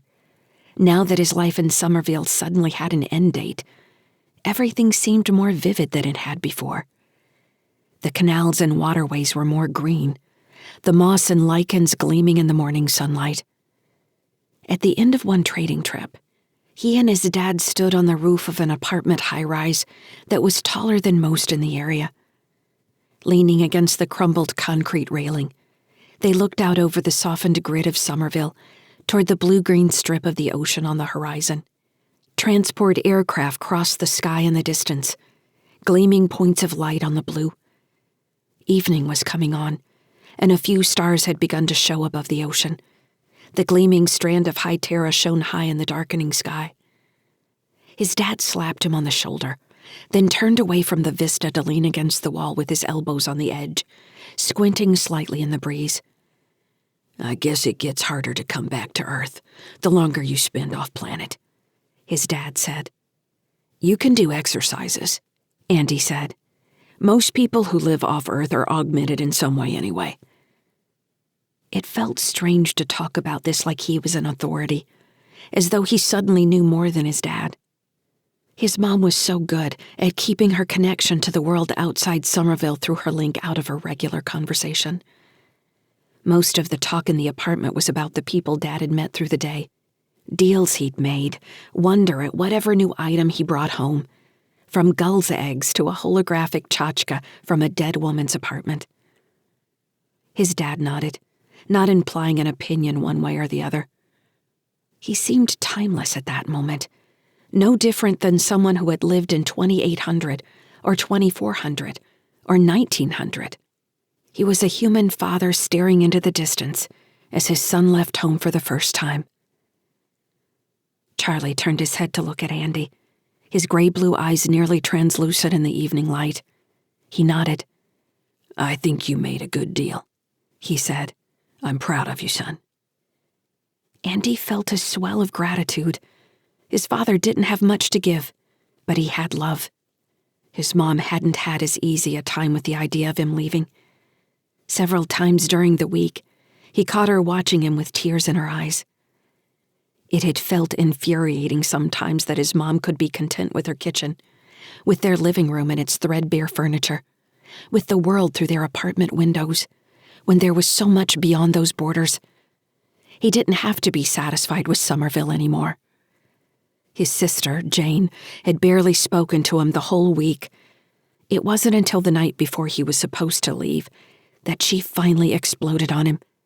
Her usually passive face was flushed, her nose and eyes running. "You're leaving me, Andy?" she screamed at him. "You're leaving me alone here." "I'm not leaving you. Do you think I'm never going to come back?" "Of course you're never going to come back. Why would you come back here when you've got a chance to get out? Use your head, Andy. They might have told you you're super smart, but I know you. All you can think about is what's right in front of your face. The minute you walk out that door, you'll never come back." He swallowed, knowing she was mostly right. He hadn't given any thought to the idea of coming back. There was too much to look forward to. "We'll get vacations," he stammered. "And I'll be able to call. I can talk to Mom over the link whenever I want." "The link!" she shouted, grabbing onto the one fact of his agreement with the TSF that he'd been trying to downplay. The cheapest part. "You're too dumb to realize how lucky you are not to have all that stuff in your head all the time. We're lucky to have grown up here, Andy. But you can't see that." "Jane." He tried to speak but didn't know what to tell her. He could only nod and let her rage at him. "I hope you forget about us," she'd shouted. Andy left for the TSF Academy on a cold Monday morning in September. He met Cass and Hilton at the recruiting station, and they led him up to a landing pad on the building's clean roof, so different than the ruins in Somerville. An egg-shaped military transport waited with its main door open.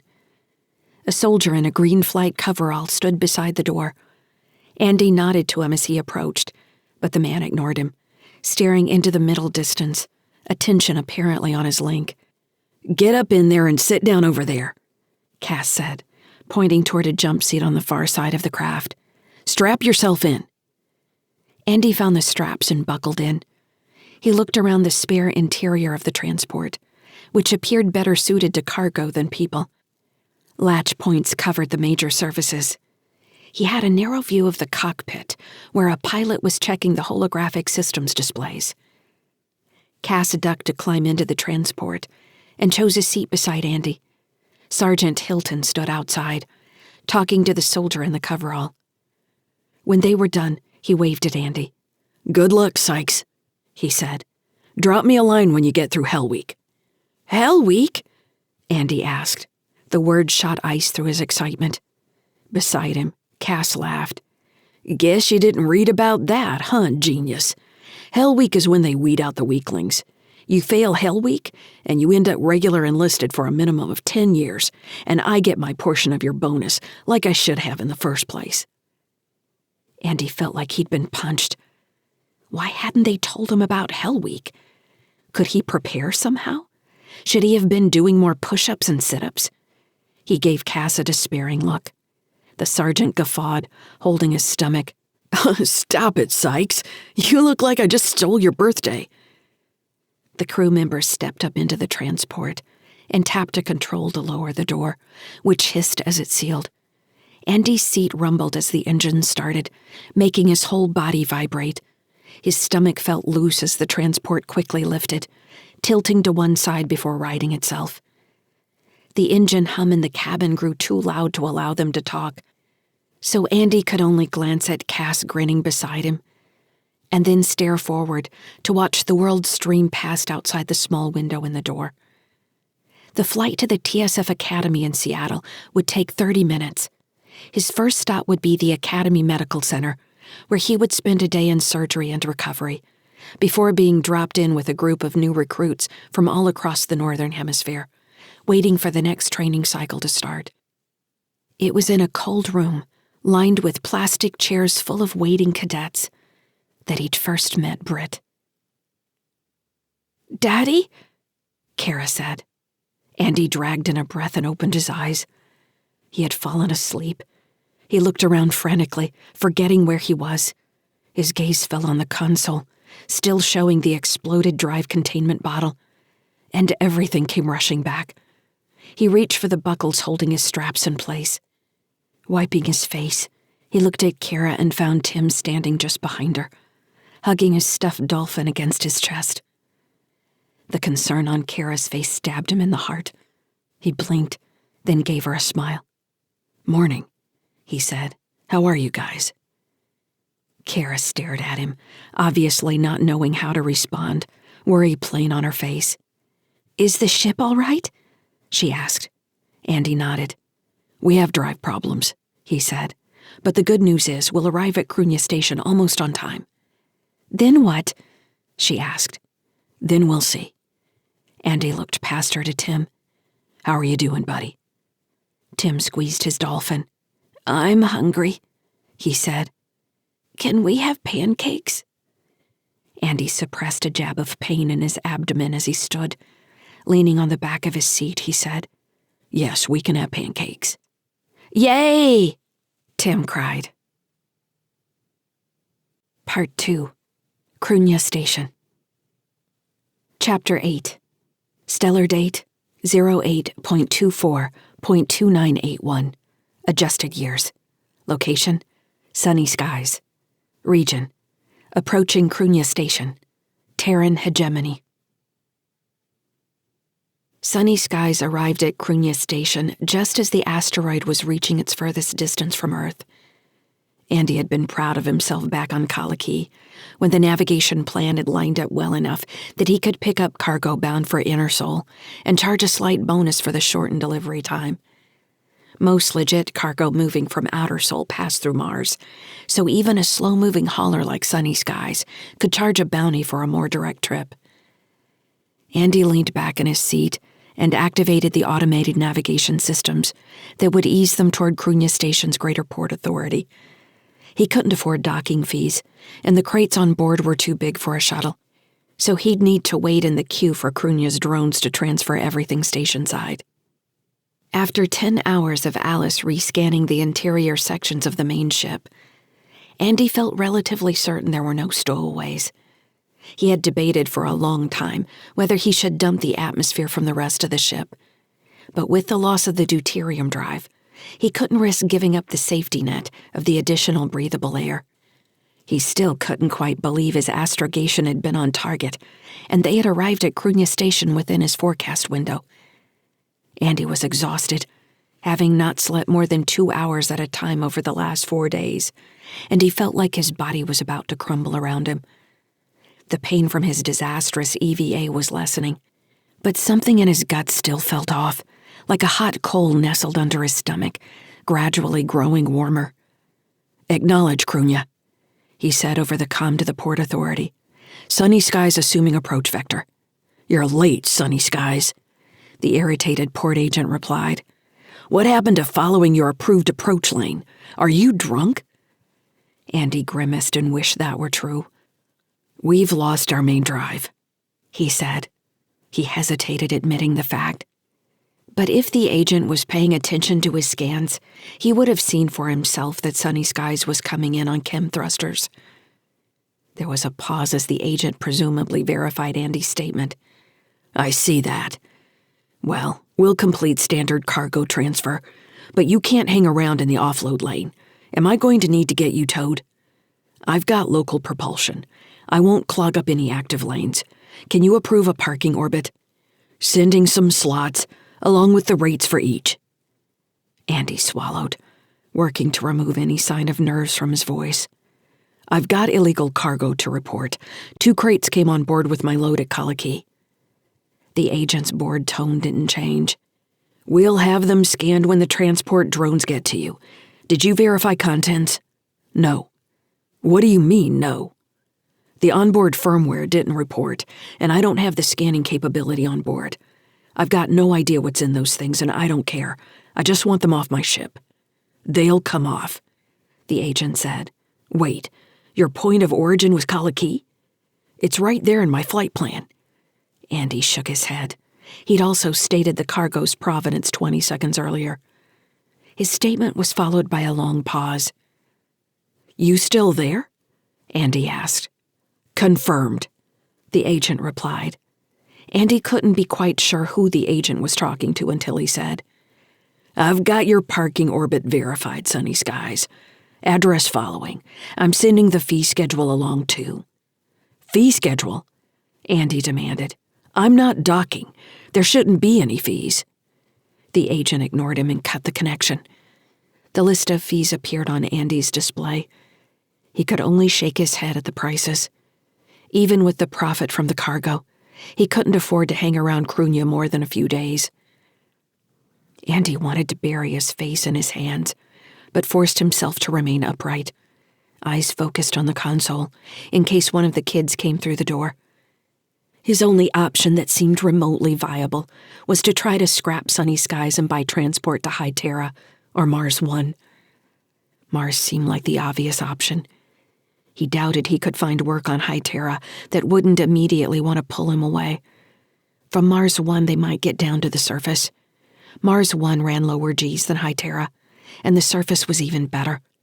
The kids could handle the transition to Mars gravity with little trouble, and he might be able to find work.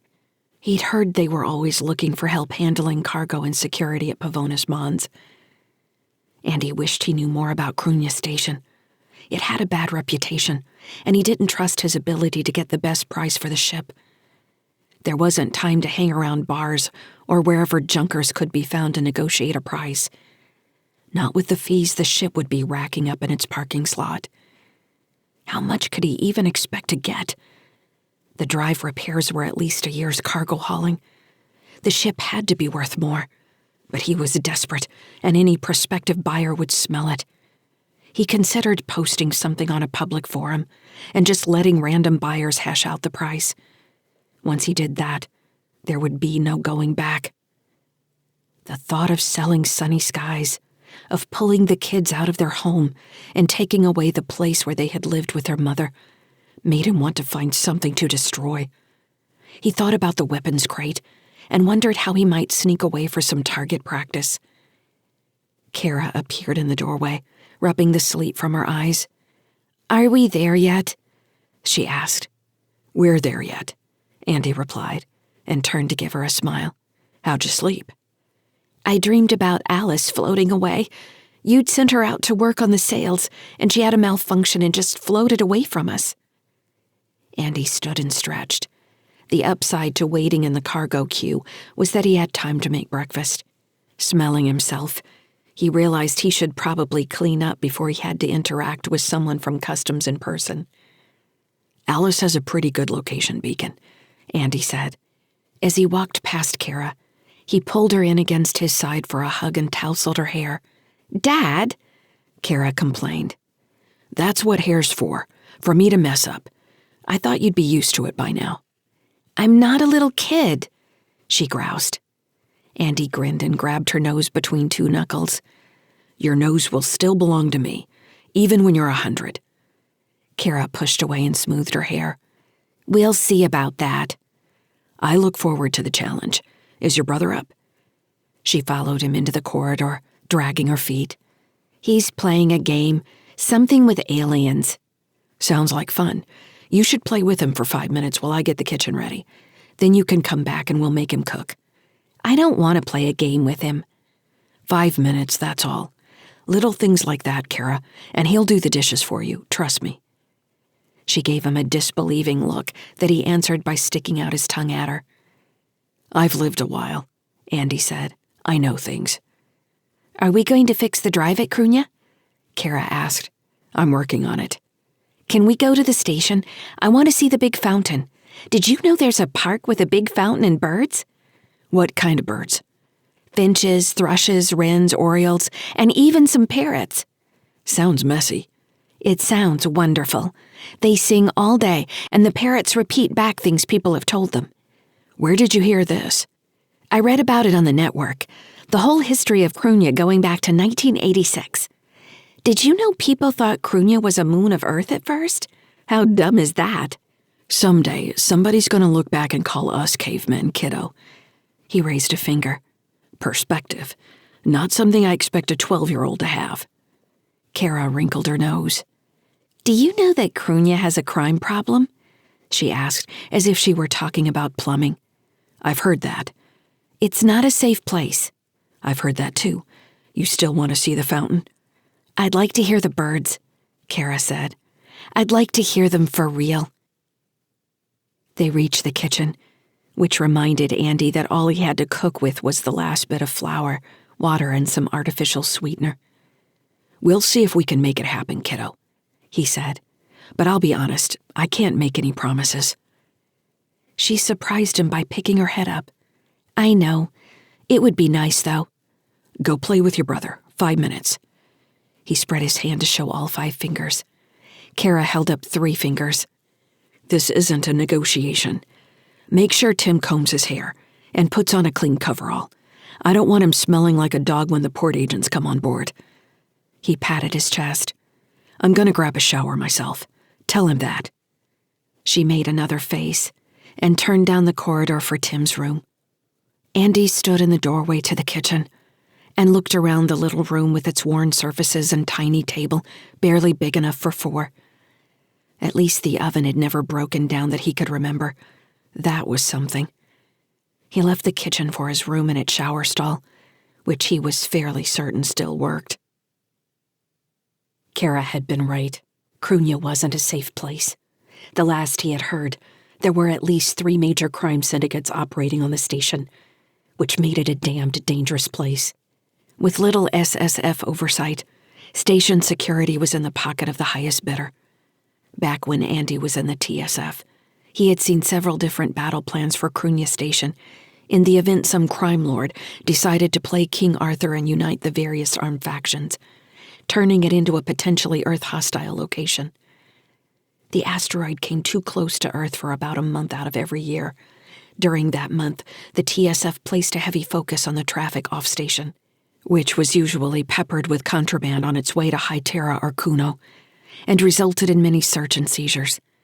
The TSF was spread thin these days, and a concerted effort from Cruithne's private fleet of attack craft could cause Earth's interests significant damage. Of the 3 plans he'd read, all had high casualty rates. The plan that tried to capture Cruithne intact accounted for nearly 50% casualties, which was unheard of in modern doctrine. A robust set of shields and defense cannons meant even the attack pilots weren't going to get away unscathed, and any missile barrage could be decimated before it got close. In truth, Cruithne Station was a fortress run by mostly benevolent gangs who simply wanted to be left alone to do their gray and black market business, which may have been better than any kind of corporate control. With a corporation, you never knew what was really happening beneath the smooth facade.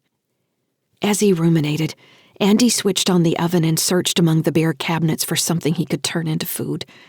He found the flour and sweetener, as well as a container of dehydrated yams that had rolled out of sight. He was staring at the flour and yams when Tim walked through the door, holding his stuffed dolphin like a fighter craft and making engine noises. "I'm a pilot like you, Dad," he shouted. He ran a loop around the room and brought the dolphin to a landing on the counter next to the dried yams. As the dolphin's nose touched the plastic bag, he stared at the yams and screwed up his nose. "What are those?" he demanded. "Candy. I found it in the back of the cabinet." Tim moved his face a little closer. "That doesn't look like candy. That looks like vegetables." "It's candy, I'm telling you. Why don't you wash your hands and help me make some griddle cakes?" Andy reached for the dolphin to clear space on the counter. "No," Tim shouted. "Dolphin stays with me." Andy returned his son's angry stare, trying to remember Cara at 10. Was that when she had refused her stuffed animals, deciding they were for little kids? Tim was holding on tighter, backsliding even. He needed more attention. Andy sighed. I'm moving him to the table. He's not going anywhere. We need room to work. He can watch you from there. You want some breakfast, don't you? Yes, Tim said. I want some breakfast. Then do what I tell you and come help me. We don't have a lot of time before the people from Cruithne come to offload the cargo. Is Alice going to help? Nope. Alice doesn't need to get involved in any of that. They have their own drones to move everything off the ship. Tim's face brightened. Can we go play in the cargo bay when it's empty? One of Tim's favorite things was to fly in open spaces under 0G. Andy didn't know where he got it. I'll think about it, Andy said. First, we need to make breakfast. Then we'll talk to the people from the station. After all that, we'll think about playing. Your sister wants to see some birds on the station. What do you think about that? You want to see a parrot? Parrots are loud, Tim said. Yes, they are. Andy had just emptied the flour into the mixing bowl when a hail came across the link. Sunny skies. Captain Andy Sykes. This is Incubastar.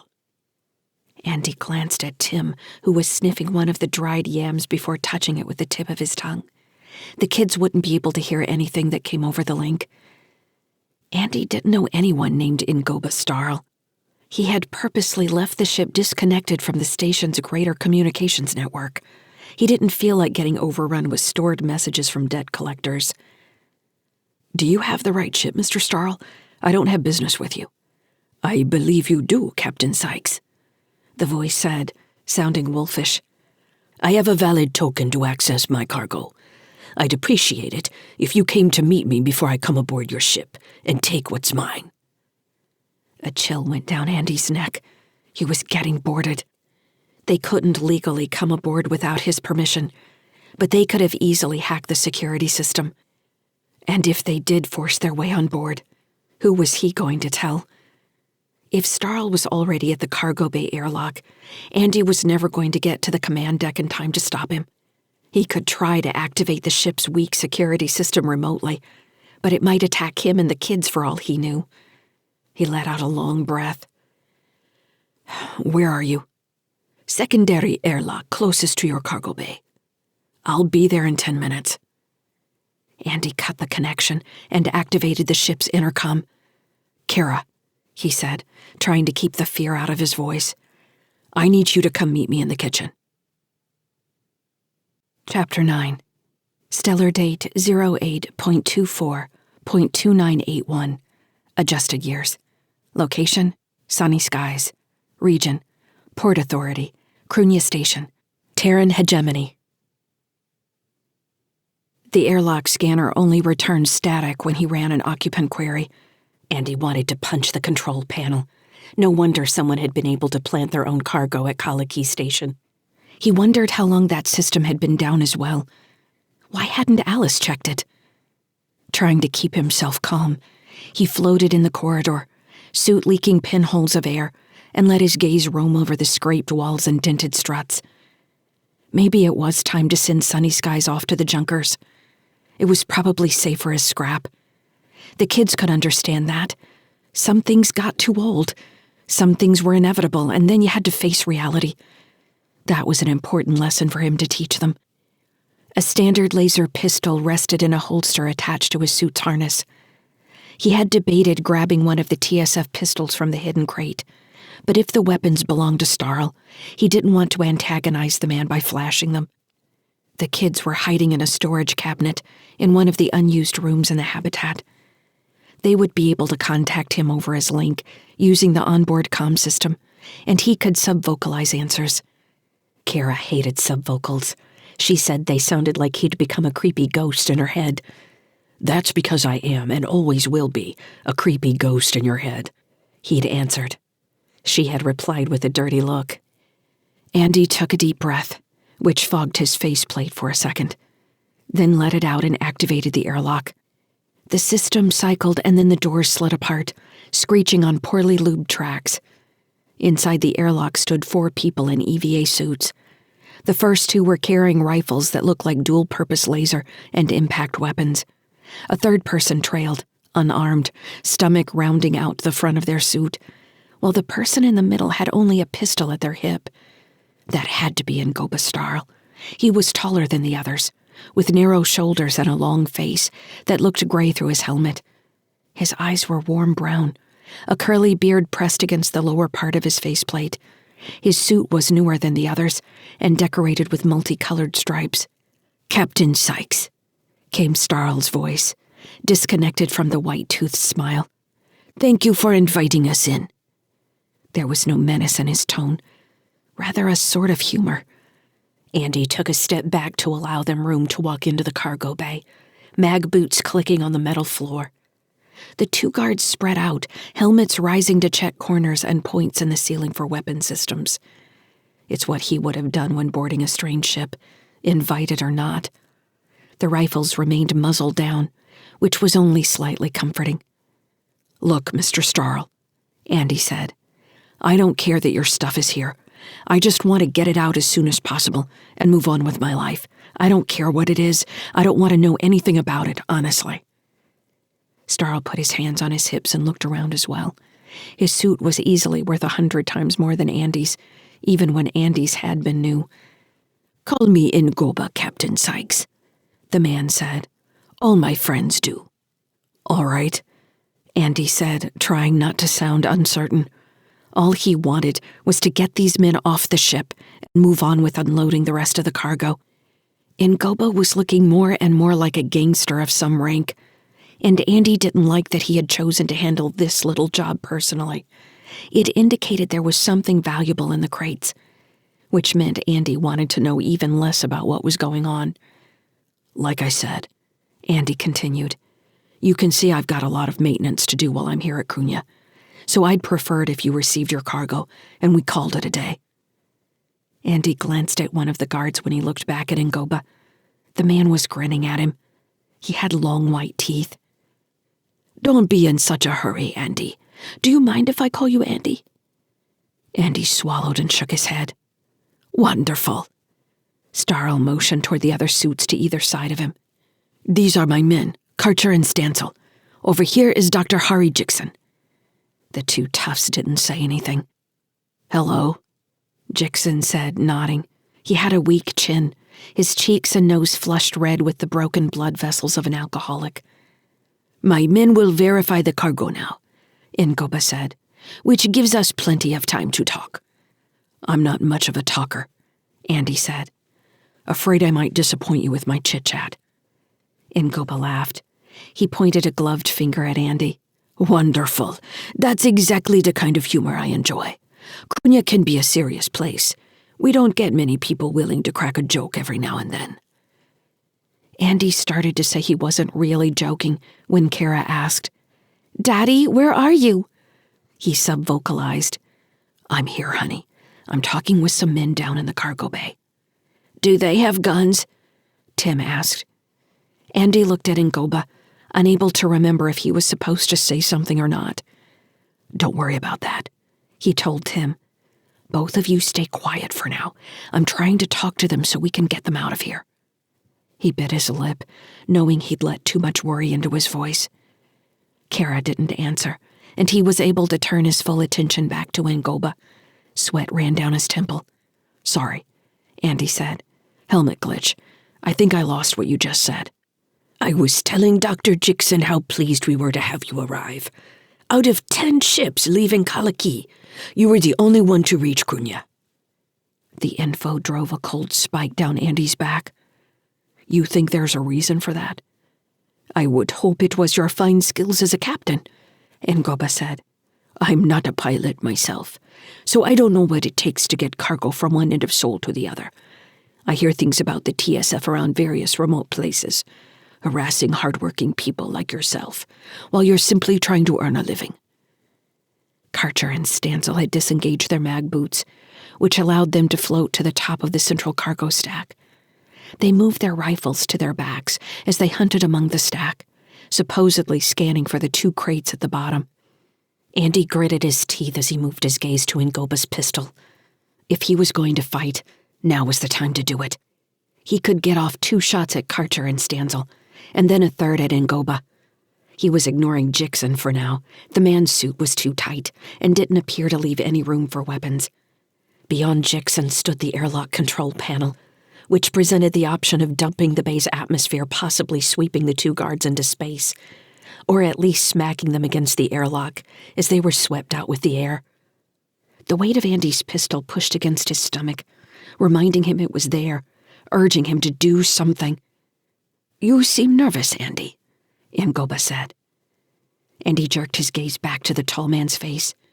The brown eyes watched him warmly, still showing more humor than anything else, as if he expected the 2 heavies to pull the crates out and reveal them stuffed with toys and not some biological weapon that had killed 9 other crews. "We should all be calm and talk for a bit. They'll be done soon enough." "Sure," Andy said. "Where is the rest of the crew?" Jixon asked. Ngoba looked annoyed for the first time. He raised a gloved hand to quiet the other man. Jixon didn't seem to get the message. "Obviously there are other people on the ship. Their signatures are obvious even on my suit scanners." "Captain Sykes has every right to meet us on his own terms," Ngoba said, tension edging his voice. "We should be pleased our items arrived at all, shouldn't we?" Andy watched the 2 men as it became obvious that Ngoba Starl didn't like Dr. Jixon. "It's here," Karcher said from the top of the cargo stack. "Containment's still good. Sleeping like a kitten." "A kitten?" came Tim's voice over the local link channel. "I want a kitten." Andy's heart went through his throat. "Get off this channel," he barked. The only way they could be listening in was if Cara had hacked the ship's communication system. He hadn't specifically told her not to, but he had never shown her how to do it either. She must have set up a relay. How had she figured out how to do that? "Who was that?" Dr. Jixon demanded. "I'd say that was a 10-year-old boy." "No one," Andy said. "It's my problem. It doesn't have anything to do with your cargo." He turned his focus on Ngoba, the man in charge. "I've transported your cargo and asked nothing in return. Please take it and go." Ngoba nodded, brown eyes looking even more interested now. "I'm not here to impose on you any more than I must, Andy," he said, sounding slightly too familiar. "It's too bad everything got loaded like it did, our cargo at the very bottom of the stack. We'll need to wait for the other transport drones to arrive and get the rest out first." "You don't need to wait here. You verified its location and status. The drones will take care of the rest. I have work to do on my ship. I don't have time to wait here with you." He hoped Starl would do the reasonable thing and leave, unless there was something else they wanted. There was no reason for them to wait for the transport drones. He couldn't ignore the possibility that they'd want to erase all evidence of their cargo arriving from Kaliki, which might have been the reason they chanced it on sunny skies in the first place. He swallowed, glancing toward Karcher and Stanzel, who were now standing on top of the stacked crates. Each had his rifle back in his hands.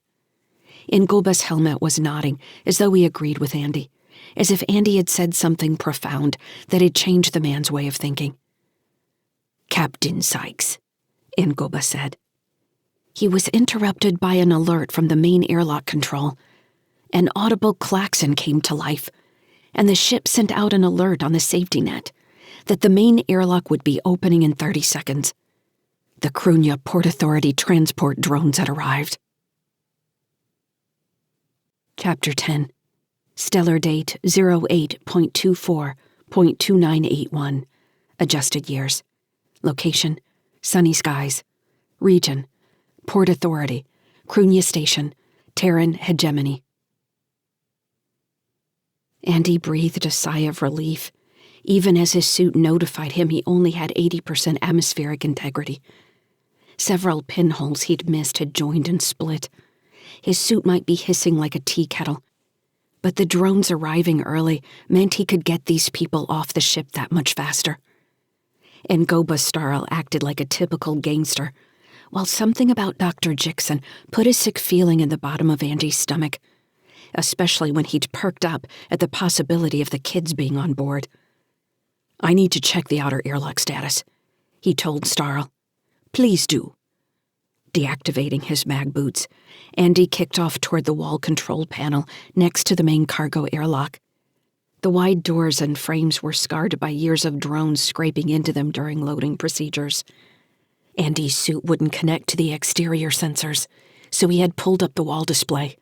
Sifting through menus, he found the raw data stream from the exterior lock and scanned through the values. He frowned. The outside signatures were much larger than what he would have expected from a cloud of loading drones ready to grab crates. The sensor data looked more like another ship. "How did you get over here?" he asked Starl. "Small transport shuttle. I didn't want to draw attention. Why are you asking this?" "There's another ship out there. Are you expecting someone else?" From the top of the stack of crates, Carter and Stancil immediately dropped to a knee and pulled up their rifles. Starl let out a low chuckle. "I think this is the have-nots. What do you think, Doctor?" Jixon didn't answer immediately. He was too far away for Andy to see his expression through his faceplate. The doctor appeared to be floating, arms loose, and was probably engaged in a linked conversation that Andy couldn't hear. "Have-nots," Andy said. "Who are they? What are you bringing onto my ship?" "We're not bringing anyone onto your ship, Captain," Jixon answered. "We can't control who chooses to come here or not." "You don't seem like the type to bullshit people," Andy said to Starl. Andy watched the panel count down to the security handshake with the outside entity, while trying to think of the best course of action. Regardless of the presence of the other ship, there were Port Authority drones outside communicating with Sunny Skies. The process completed, and the panel verified the shipping manifest, the last step that allowed the drones to arrange themselves for best removal of the cargo. From Sunny Skies, they would ferry crates to points all across Cruithne Station. If someone wanted to steal cargo, that was the easiest point to grab it. Track the drone and pluck it out of space between the cargo ship and the station. Andy had served on station patrol duty enough times to know all the various ways pirates and gangs stole cargo. The smoothest he had ever seen had been a hacker who had rerouted cargo at Eris. If he'd only taken one crate at a time and been better at checking manifests for high-value shipments, no one would have realized what he'd been doing. But the kid had gotten greedy and run a whole line of drones into an unused port. All Andy had to do was follow the train to their destination. It would have been enough to recover the cargo. But the teenage pirate had been ready and waiting in an EVA suit when Andy had arrived. The kid had soiled his suit. So, attacking a ship didn't make much sense. It could mean whoever was outside didn't have the shipping manifest and wanted to search through the cargo before it left. Or they wanted the crew too. Or they wanted Starl and Jixon. Once the security verification finished, the cargo doors would open and he'd have 2 sets of gangsters on the ship. The kids were listening in and knew to hide. But what good was that going to do in the long run? Andy pulled up the override instructions and manually entered his security codes. "I'm not letting anyone else on the ship," he said. "I'm calling the Port Authority." "That's certainly a good idea," Starl said with more calm than Andy would have expected. "Let's hope it works." "You think they've bought off the Port Authority?" Andy said. "Who's out there?" "I think they'll blow a hole in your ship if you don't open the bay doors," Jixon answered. "If it's the cargo they want, they don't need us alive to collect it." The 2 security heavies had moved to the deck, positioning themselves on either edge of the stack, mostly hidden behind crates. Any rudimentary scan of the bay would find them, but at least they weren't in the open anymore. They were all vulnerable once the main door opened.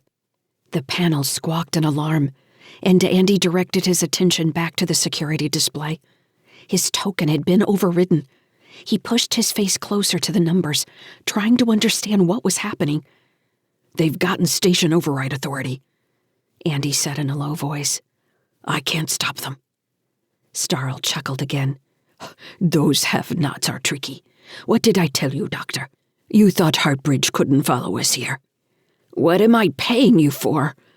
Jixon said, an irritating whine snaking through his voice. Just take your shit and get off my ship, Andy yelled. His voice still sounded small over the link. I don't care about what you're doing. I don't want to know anything about it. Take it somewhere else. The main cargo bay door screeched, and there was a rush of hissing atmosphere as a gap appeared at its base. Andy watched the gap widen, black appearing on the other side. He glanced toward the door leading back into the ship. Both Jixon and Starl were between him and the inner corridor. Whatever was going to happen, he didn't need to be part of it. Andy released his mag boots and kicked toward the inner door. Where are you going, Captain? Starl asked. We could use your help here. Use my help? I'm unarmed. I'm only going to get in your way. So much for the TSF veteran, Jixon said. I can do more from the command deck. I can use the point defense cannons from there. That's a lie, Jixon said. Direct them from here. Suit's damaged. I can't do anything from here. I need to get back to the command deck. I think we're out of time, Captain, Starl said, controlled urgency entering his voice. He had turned to face the half-open door, holding his pistol in a ready position. The first cargo drone, a jumble of black squares and blinking lights, ducked through the opening and zipped into the bay. Others followed like bees finding a flower bush. The overhead reflected their flashing lights in hundreds of different colors, which probably corresponded with their destination ports. Drones that would have to wait for cargo at the bottom of the stack floated up to the overhead and stopped moving, while others positioned themselves above crates, engaged magnetic locks, and lifted straight up. Drones and crates began leaving the bay for the wall of black outside. Several drones had just left when Andy saw Stancil poke his helmet around his remaining stack of crates. The man quickly aimed his rifle and fired, lighting the bay with a pulse beam. The shot was answered by 3 crackling beams in a tight formation that splashed off the crate beside Stancil, narrowly missing the drones working near the bay door. Stancil had already rolled to another position. More pulse fire followed, lighting the gaps between the drones. Whoever was firing apparently didn't want to harm the cargo. The drones seemed simultaneously oblivious to the incoming fire and appeared to dance around it like the whole thing was choreographed somehow. Starl was barking orders over the link for Stancil and Karcher to lay down covering fire. Jixon had moved closer to Andy. You do have a pistol, the doctor said, pointing at the weapon in Andy's hand. Andy looked down at it, not remembering that he had drawn it. Old habits died hard, he supposed. He checked the action and charge levels quickly. It would work for taking out a drone, but wouldn't do much against anyone wearing armor. Why did you lie? Jixon demanded. Andy ignored him and crouched beside the panel. The incoming fire was growing brighter, meaning whoever was closing on their position was nearly inside. You better give up now, Ngoba, came a gravelly voice over the link. I've got no desire to end our poker game. Starl's chuckle answered. Zenda, I knew it had to be you. Tell me who you've bought at the Port Authority, and I'll throw you a winning hand at the next game. The plasma fire intensified, an odd counterpoint to the banter over the link, which sounded cold and friendly at the same time. A charge caught one of the drones rising toward the open door, and it spun in a slow circle before dropping its crate and crashing into the nearby wall. Andy looked from Starl and Jixon to the 2 security guards. They were all focused on the incoming fire. He shot a glance at the interior door, and then kicked off along the wall. He was moving into the open, but all the fire was concentrated on Karcher and Stancil at the stack of crates. Another drone fell, and Andy groaned inwardly, not wanting to think about how he was going to navigate the insurance payouts. If he could reach the door and get through it before they noticed he was moving, he could activate a security lock that would at least slow them down. Port Authority override codes might work on the exterior doors, but he could set interior doors to whatever he wanted. If they chose to bother with cutting through the door, it would at least slow them down long enough to give him time to get the heavier weapons and tell the kids what to do. A plasma bolt caught Stancil in the leg, and his suit released a spray of gases. His scream filled the link. "That's too bad," the voice Starl had called Xanda said. "You should put down your arms, Ngoba. We've got you outgunned, and I'm going to call in more of my folks if you keep this up." "We'll be keeping it up," Starl growled. He was crouched behind a dropped crate. "You know that." "If it's the money, I can beat that. You don't need to lay down your life. This can all be business. Easy as breathing." "Easy as breathing," Starl echoed. His helmet was turned toward where Stancil was struggling to get a patch on his leg. The vacuum around him was full of floating orbs of blood. Another bolt caught Stancil directly in the chest. He jerked, the force of the blast throwing him backward, but when he hit the wall behind him, he was still. "Damn you!" Starl growled. As Andy approached the interior hatch, he could now look back through the open bay door and outside the ship. A shuttle was visible about 100 meters out. A black rectangle with smoothed edges.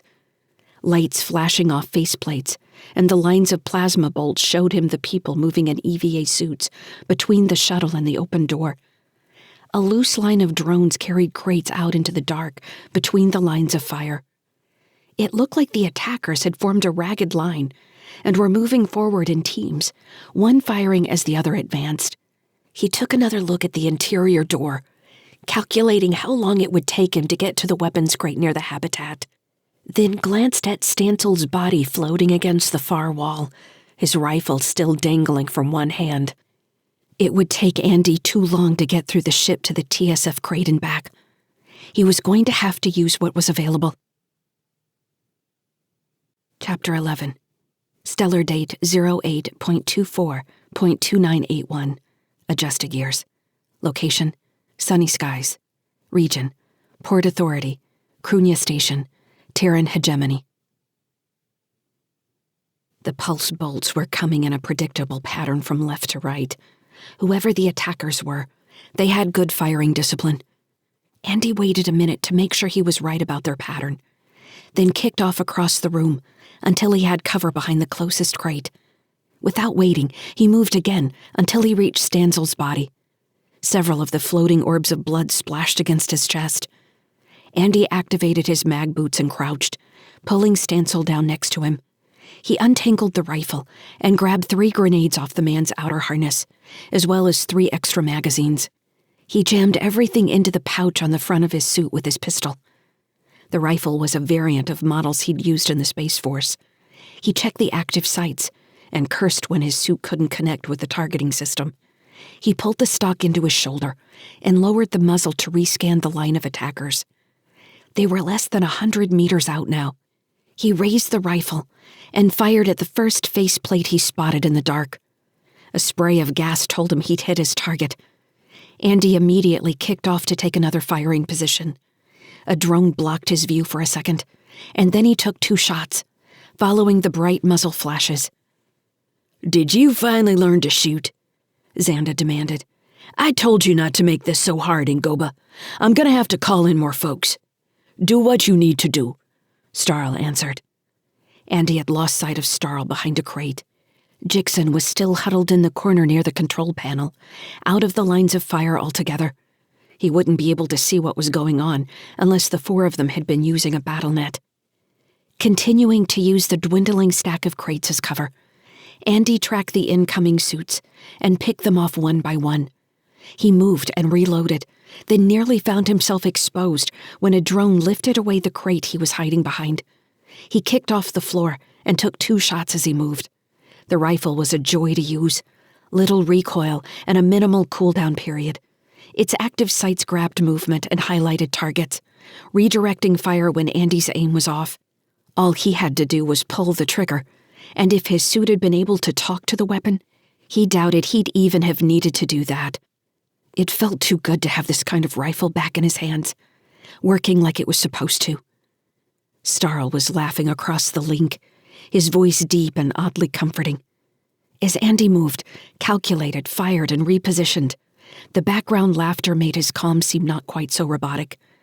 He burned a hole through another suit that was trying to use an outgoing drone as cover, and Xanda cursed over the link. "Damn you, Starl, we'll be back." "What happened to all your folks?" the gangster said, still laughing. "You weren't counting on my boy, were you?" "We aren't the only ones looking, you know that," Xanda said. "I was just the first one who was a friend." "I know, Xanda. No hard feelings." Andy glanced at Stansel's floating body at the back of the bay. Of course, gangsters didn't care about their own. There was a flare of thruster fire as the shuttle lit its engine and turned, then disappeared into the black. The drones floating out the bay doors didn't stop moving. The bay would be empty soon. "You all right, Captain?" Starl asked. "I'm fine. How soon until you're off my ship?" "You can keep the rifle," Starl said, ignoring the question. "It suits you." He chuckled. "Our man Stencil won't be needing it anymore." "You'll need to take him with you. I don't want to have to answer to Port Authority about any bodies." "Of course." "I've got him," Karcher said. Andy turned to see the other security guard crouched next to a crate in the center of the room. The drones were nearly finished, and only 4 crates remained in the bay. Drones lifted the 2 nearest the door and floated through the opening. A process-complete signal floated over the link like a bird's trill. "Those what you came for? Take 'em and get out of here." The main door screeched as it began to close. Andy spotted Jixon at the control panel, tapping the screen. "What are you doing?" Andy demanded. "Get away from my controls. You aren't authorized to control anything on board." The heavy door closed and sealed, sending a vibration through the deck. Atmospheric pressure began to rise as Jixon activated the environmental system, including heating. Andy nearly protested because there was no need to waste energy heating the cargo bay, but didn't want to give them any more info about a situation than was necessary. He wanted them to take their cargo and leave so he could focus on his other problems. "We need to run a couple quick checks," Starl explained. "That's all. We'll be off your ship in no time, Captain Sykes. You will be compensated. I promise you." Karcher opened a side panel in the nearest crate and looked like he was checking a security token. Several lights flashed on the panel, and its lid unsealed, popping open a few centimeters. From the other side of the bay, Dr. Jixon cursed. "Don't touch that. I'll verify the contents."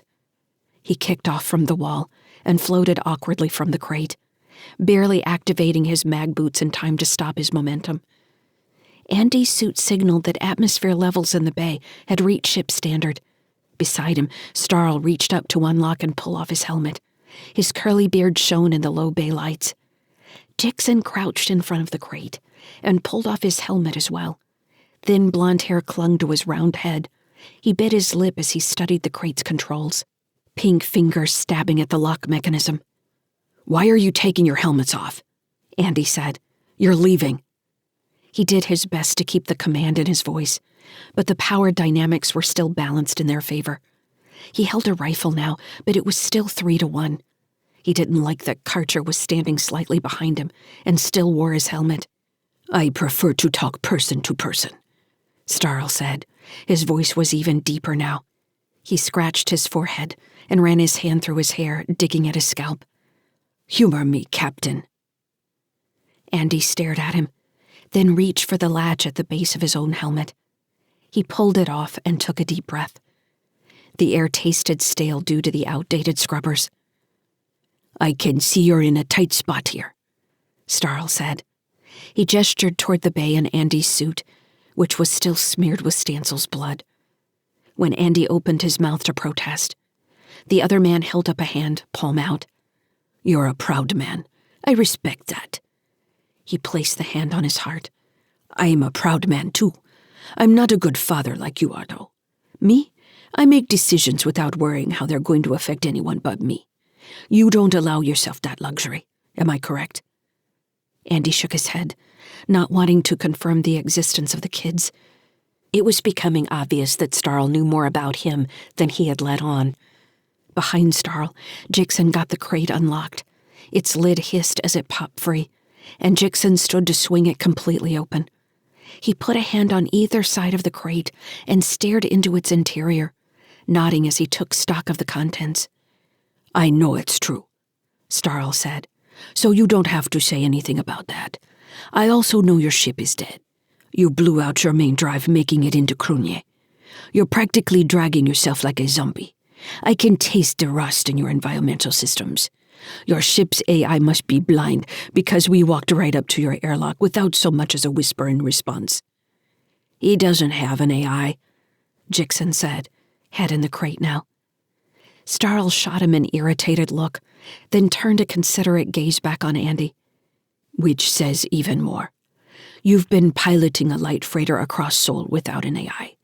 How does someone even do that? I don't know. I'm not a pilot, but to me it's like someone telling me they're going to transmute lead into gold. You have these skills, Captain Sykes. Amazing skills. I've read about you. I've talked to people about you.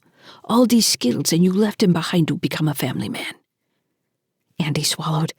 He didn't like where this was going. It's obvious to me you have a plan.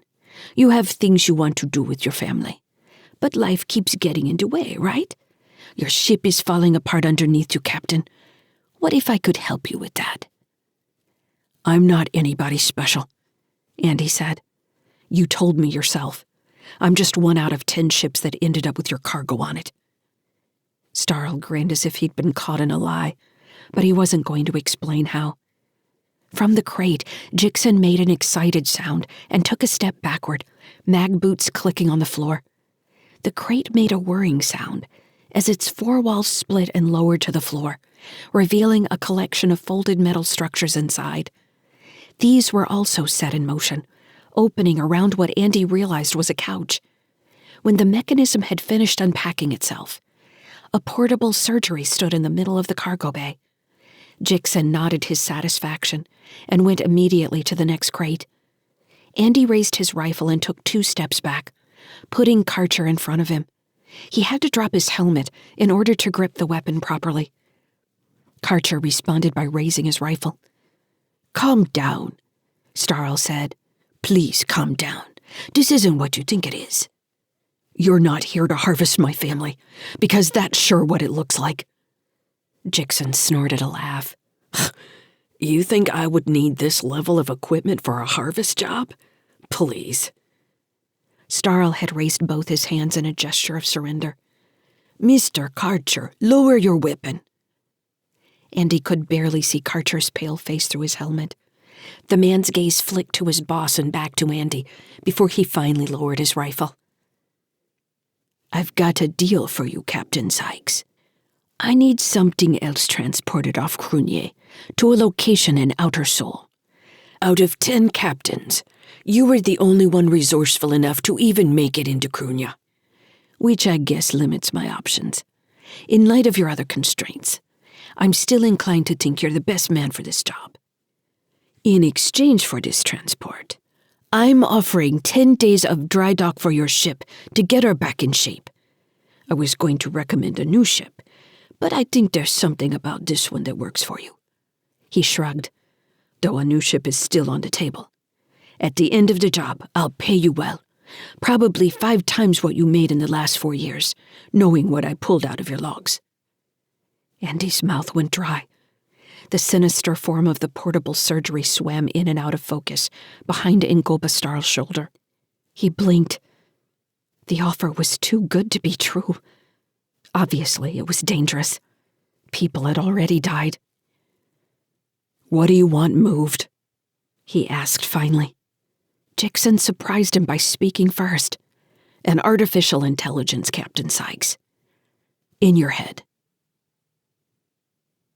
Chapter 12. Stellar date 06.27.2958. Adjusted years. Location: Bridgefield TSF Medical Facility, Fort Salem. Region: High Terra, Earth, Terran hegemony. 23 years earlier. Andy had spent a week in recovery after the surgery implanting his link. He had to sign a contract stating that if he failed out of the academy, his status as a cadet would turn into a 10-year enlistment. He had stared at the screen for a minute, the words running together until he could barely read them, before signing his token and accepting the contract. It hadn't seemed like a big deal until he'd woken with a crowd of voices in his mind and thought he was going insane. Good morning. A cheery voice next to the bed called out, "I see you're awake." Andy blinked at the white ceiling, trying to make sense of the lines that eventually became square tiles. His temples throbbed with a blinding headache. "Andrew?" the woman's voice asked. "Can you verify your name for me as Andy Sykes?" "Andy," he said, turning his face toward the sound. "My name is Andy." A holographic woman in a crisp white nurse's uniform stood next to the bed. She looked like she had walked out of some ancient story. Was she designed that way to make old people feel better? How long had he been asleep? He dragged his hands out from under the sheets and stared at them. His fingers didn't look any different than he remembered. He squeezed his eyes closed until the room stopped spinning. "Very good," the woman said. "My name is Sandra. I'm here to help you adjust to your new link. We'll be working together until you can access its basic functions and understand the intermediate communication methods. Andy, are you listening?" He nodded, trying to focus on her and not the wall behind her. His eyes didn't want to cooperate. "How long was I out?" he asked. "You have been in recovery for 10 hours.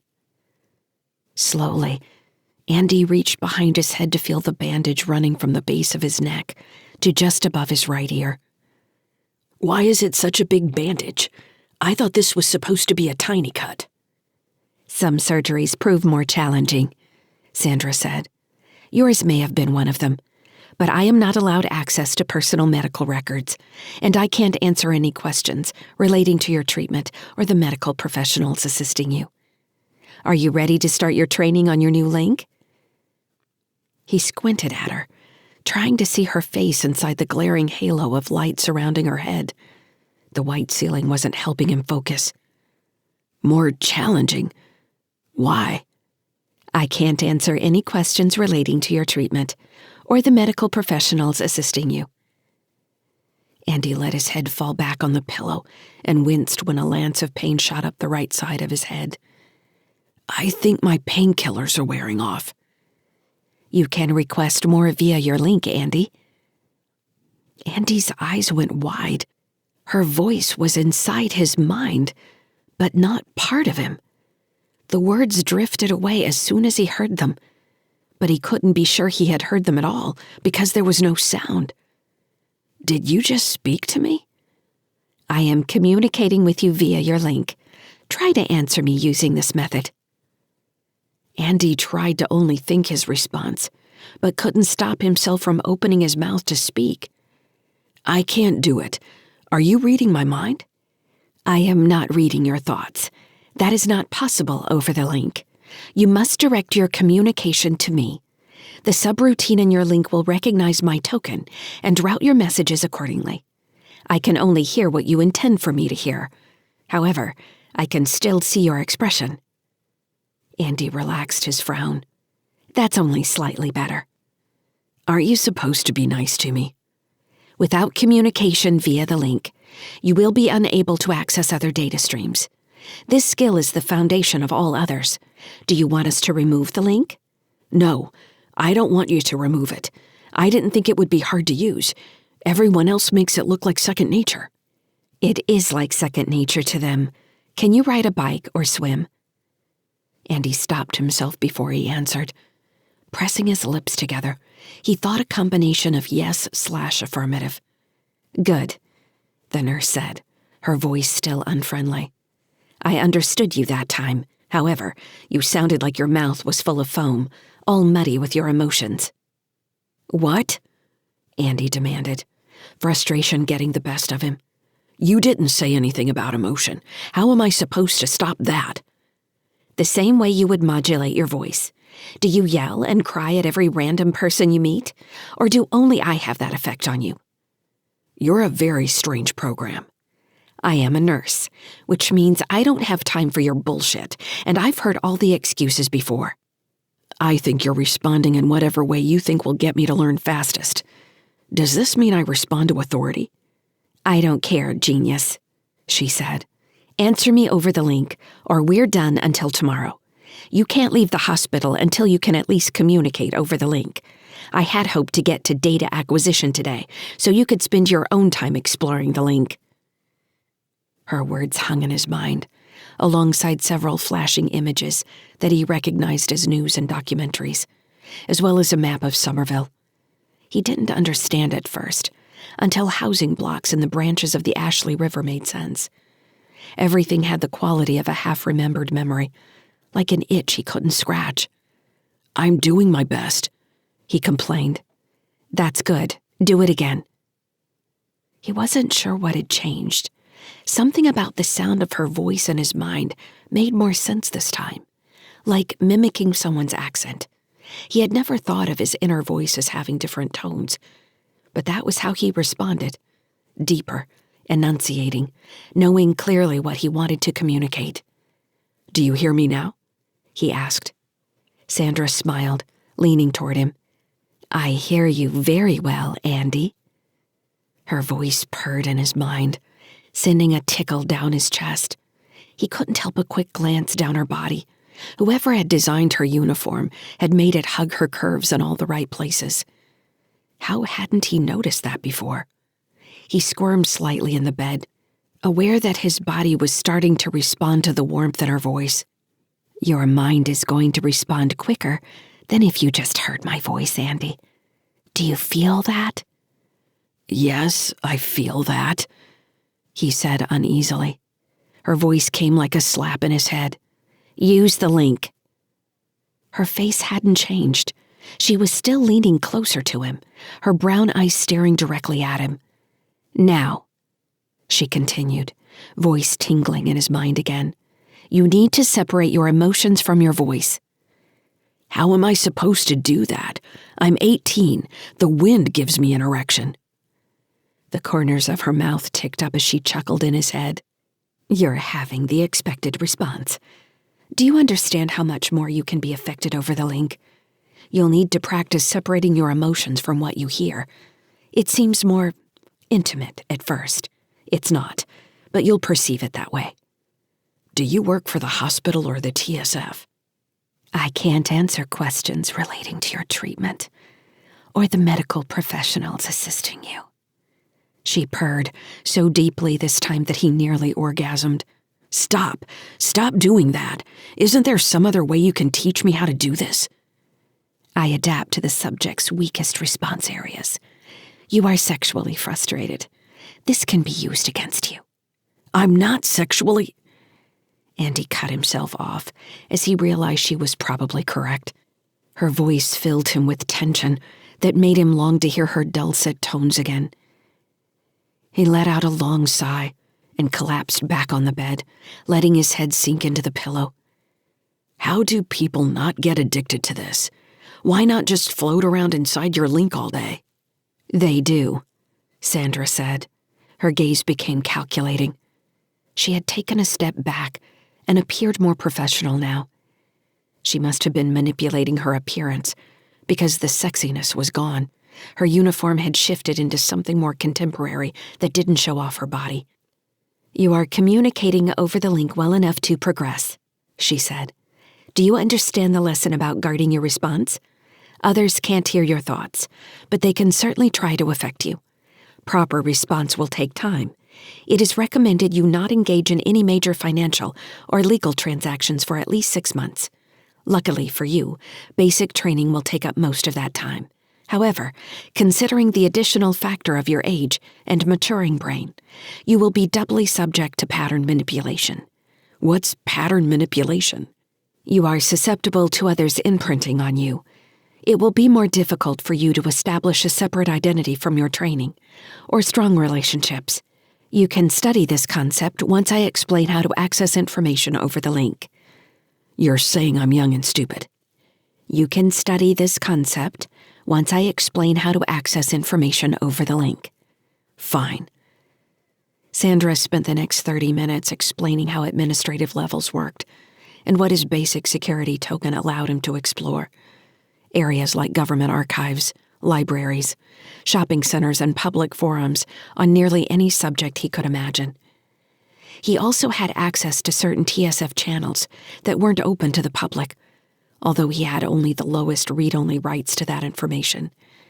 It was all mainly training material, rules and regulations, and the uniform code of military justice.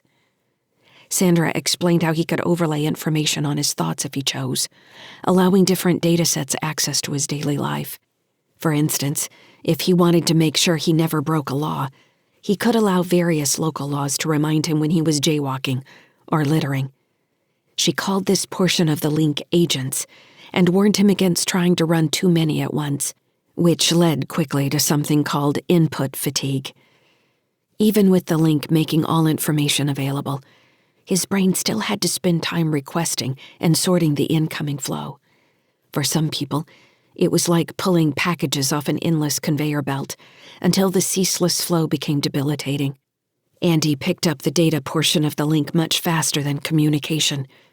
No sooner did a question reach the top of his mind than he felt the archive like a memory, ready to open for him if he chose to access it. "Why bother remembering anything?" he asked. Sandra shrugged. "Most people don't." On a basic level, he knew all this. He had been reading about people with links all his life.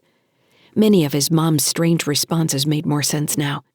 He had a better understanding of how difficult it must be for her to stay present with them, and to maintain her patience with his dad, who could only use the information and memories he was able to keep in his own head. "It's gonna take a while to get used to this." The holographic nurse nodded. "This is expected. During the rest of your recovery, you will need to access the TSF Training Archive, Level 1. There will be a test of your knowledge tomorrow at 1100 hours. "Why have a test? Can't I just pull up the information whenever I want it?" Link access isn't always guaranteed, especially in Outer Soul or in a hostile engagement. However, that's not the reason. The TSF will continue to test you because it's a way to maintain focus, to gauge training levels, and eventually assign rank. The link makes people lazy. Don't be lazy. Andy grinned. "Are you sure you're a program?" She tilted her head. "I am a composite AI. Parts of me belong to a Sandra who was a nurse. I have her voice and response patterns." Andy sat up, interested. "I didn't realize you were an AI. I've never talked to an AI before." "It's very likely you have but didn't know it. I am a composite. There are many of us in the TSF as trainers and functionaries. Someday, you may choose to be recorded for later compositing." She straightened. "You have completed your initial link training, Private Sykes. Do you require any further remedial training at this time?" He thought about asking more questions, but felt a wave of fatigue roll over him. He yawned and shook his head. "No, I'll do the TSF Level 1. Sandra nodded. "Good luck, Private Sykes." She blinked out of existence, leaving him alone in the hospital room. Chapter 13. Stellar date 08.24.2981. Adjusted years. Location, sunny skies. Region, Port Authority, Cruithne Station, Terran hegemony. "AI?" Andy sputtered. "Are you crazy?" He pointed at the bay doors. "Get your cargo together, get your helmets back on, and get off my ship. I'm not some skin mule with a hole in my stomach for your bio-waste." "That's not how it works at all," Jixon said anxiously, looking offended. "This is a symbiosis. It's a completely revolutionary technology." Starl shot Jixon an irritated look. "Doctor?" he growled. "I don't care what you're doing," Andy said. "I don't want to know. I just want you out of here. Pack up your crates and disappear." He waved at the pulse scars on the walls and overhead. "After all this, those guys are certainly coming back. I need to figure out how to deal with that. I'd prefer they know you're not here anymore and follow you out of my life." "I can help you with that, Captain Sykes," Starl said. Andy shot him an angry look. "You're going to help me solve the problem you created for me? Thanks." Starl nodded thoughtfully. "So, your ship was doing just fine before my cargo made its way aboard. Your drive wasn't about to fail." He raised a hand at Andy's hard expression. "We ran scans before coming aboard. I know your ship status. You're not getting away from Cruithne without help."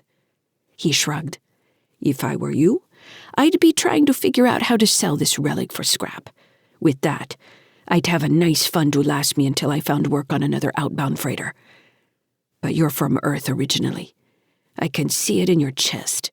Why not scrap this thing and go home? Never going to get another chance with this ship slung around your neck like an albatross." Starl obviously enjoyed listening to himself talk. Andy kept his peripheral vision on Karcher. The guard was still focused on the portable surgery alongside Jixon, who had given up all pretense of listening to them. "But that would be relinquishing your freedom," Starl continued, as if explaining something to himself. Andy flicked his gaze back to Starl's face and found the man's eyes boring into him. He wanted to look away again, but couldn't. Starl was right. A hiss from the wall behind him made Andy turn. The interior access door was sliding to the side and, before he could say anything, Cara kicked into the room with a portable arc welder held shakily in both hands.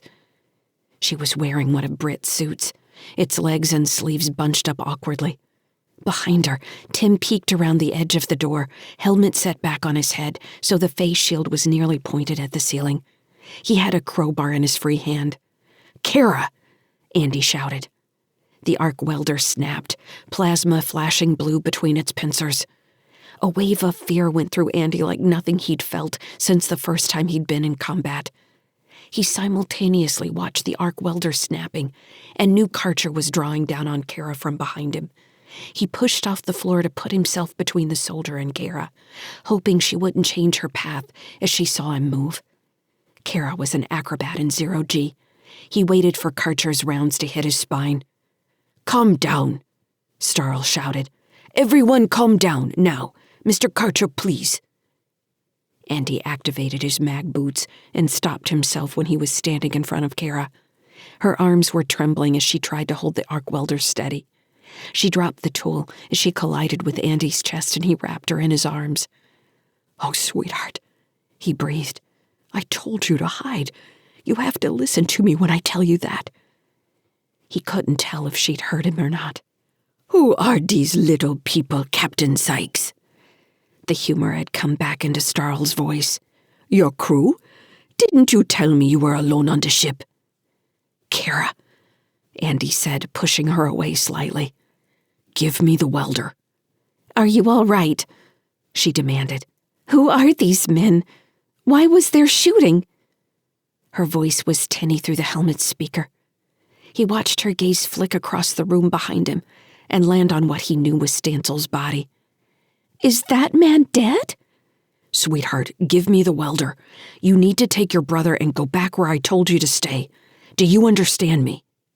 "She can stay, Captain Sykes. Are these your children?" The gangster laughed. "This is great. I'd love to meet them. What's your name, love?" Cara's gaze shifted to Starl, uncertainty plain on her face.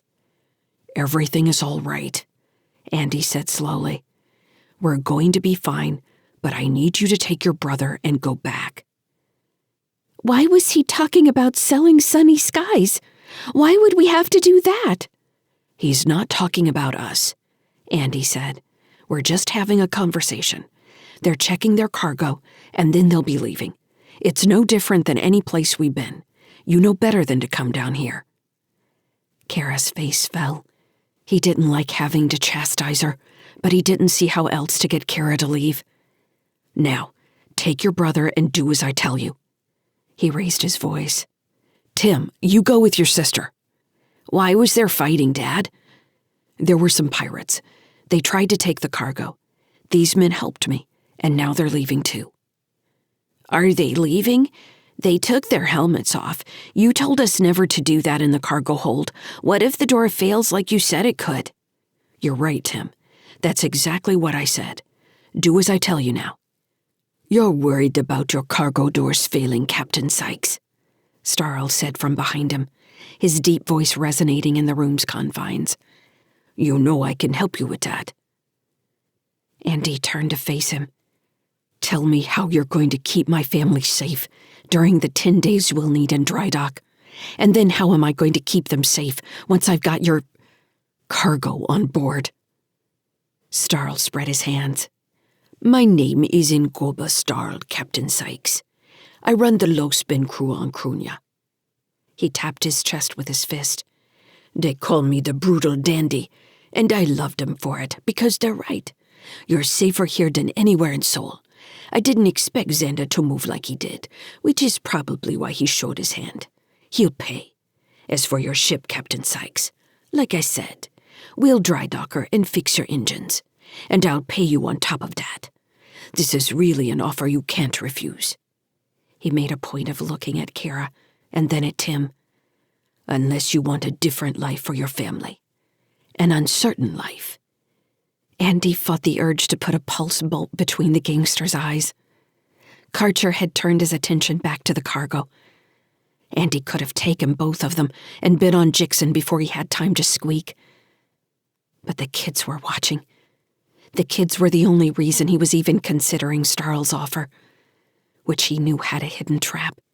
It had to be a trap that was going to be worse than letting go of sunny skies. Where would I be taking your cargo? He asked. Starl gave him a slight smile, looking pleased that he had found his wedge into Andy's resolve. It's a trip, Captain Sykes. I won't lie to you about that. We need our package delivered to a station in the vicinity of Neptune. You'll be dropping a few things off here and there. Mars, back to Jupiter, the Jovian Combine. You're a small specialty freighter, and that's what you'll be doing. What's the delivery window? Delivery is the window. The sooner the better. Starl shrugged. It's not like we won't be talking along the way, Captain Sykes. You and I would be good friends. Low Spin has resources off station if you find yourself needing help. Tim made a clanking sound as he smacked his crowbar against the edge of the door. Stop that, Andy called. You'll dent it and it won't seal right. Tim let his arm fall to his side. He adjusted his helmet with his free hand. Sorry, Dad. Don't be sorry, just don't do it. He looked at Cara. Will you take your brother like I told you? Wait, Jixon said. The doctor's boots clicked as he walked toward Tim. I didn't see you there. Tim's oversized helmet tipped as he looked at the doctor. How couldn't you have seen me? I was right here. Before Andy could get in his way, the doctor was kneeling in front of Tim. He had taken his gloves off while working on the portable surgery, and the hand he held up looked like it was trembling. What's your name? Jixon asked. Tim's helmet turned toward Andy as if asking permission. Jixon turned to look back at Andy. It's all right, Captain Sykes. I'm sorry. I simply haven't seen a child for so long. My work. I used to work with children. I quite enjoy them. How old is your son? I'm 10, Tim said, proud of his age. 10, Jixon said. He dropped the trembling hand to his knee. That's an excellent age. Just getting a real sense of the world at 10. It hasn't been that long since you saw a kid, Doctor, Starl chided. Do you heal sick people? Tim said. I do research, Jixon said. That's how I worked with kids like you. We worked together on projects. What things do you like? I'm gonna be a pilot like my dad, Tim announced, voice still small through his helmet speaker but filled with purpose. He and my mom were in the TSF. He fought pirates every day. They fought at the Fortress 8221. Andy nearly winced to hear the name 8221 come out of Tim's mouth. Now that's very interesting, Jixon said. I didn't know that. Do you like history? I guess, Tim said. Maybe you can tell me. Did Mars have dinosaurs? Jixon pulled his head back, seemingly amazed by the question. Of course not, he said. Where did you hear that? Just because we haven't found fossils doesn't mean they aren't there, Tim said. For the first time, Andy heard Karcher laughing. The man's laughs were like a big dog barking. Jixon looked back at him, disgusted. What's so amusing? This kid is great. The look on your face was priceless. Karcher composed himself, adding, Your machine's ready, Doc. So, Starl interjected. Captain Sykes, I think we can reach an agreement. What do you think? I'll fix your ship, I'll give you a cover and pay you for transport. You agree to carry our cargo." Andy looked at Starl, then at Cara and Tim. He felt like he was holding open the jaws of a giant steel trap that would snap on all of them the moment he lost focus. The thought of being cast adrift without the ship was worse. It was so much worse. Without sunny skies, there was no chance of Britt ever coming home. How had he even considered scrapping the ship? There had been no choice. He had a choice now. "I want half payment up front," Andy said. "How is this going to work?" Starl glanced at Jixon. "Doctor? I need time to prepare." Jixon rubbed his hands, thinking. "I need time to get her ready for the transition." He smiled suddenly, looking almost like an expectant parent. "She's going to be so surprised, Captain Sykes. I wish I could do it. I envy you truly." "Who's she?" Cara said. "A person we're going to transport," Andy said quickly. "We'll start the repairs while Dr. Jixon prepares for what he needs to do," Starl said. "Let's say 10 days. We'll want to make sure everything is correct before you leave Cruithne. Sound like a plan?" "I guess," Andy said. Ngoba Starl gave him a wide smile and held out his hand. "Excellent, Captain Sykes." Andy looked from Cara to Starl's extended hand, feeling the weight of everything.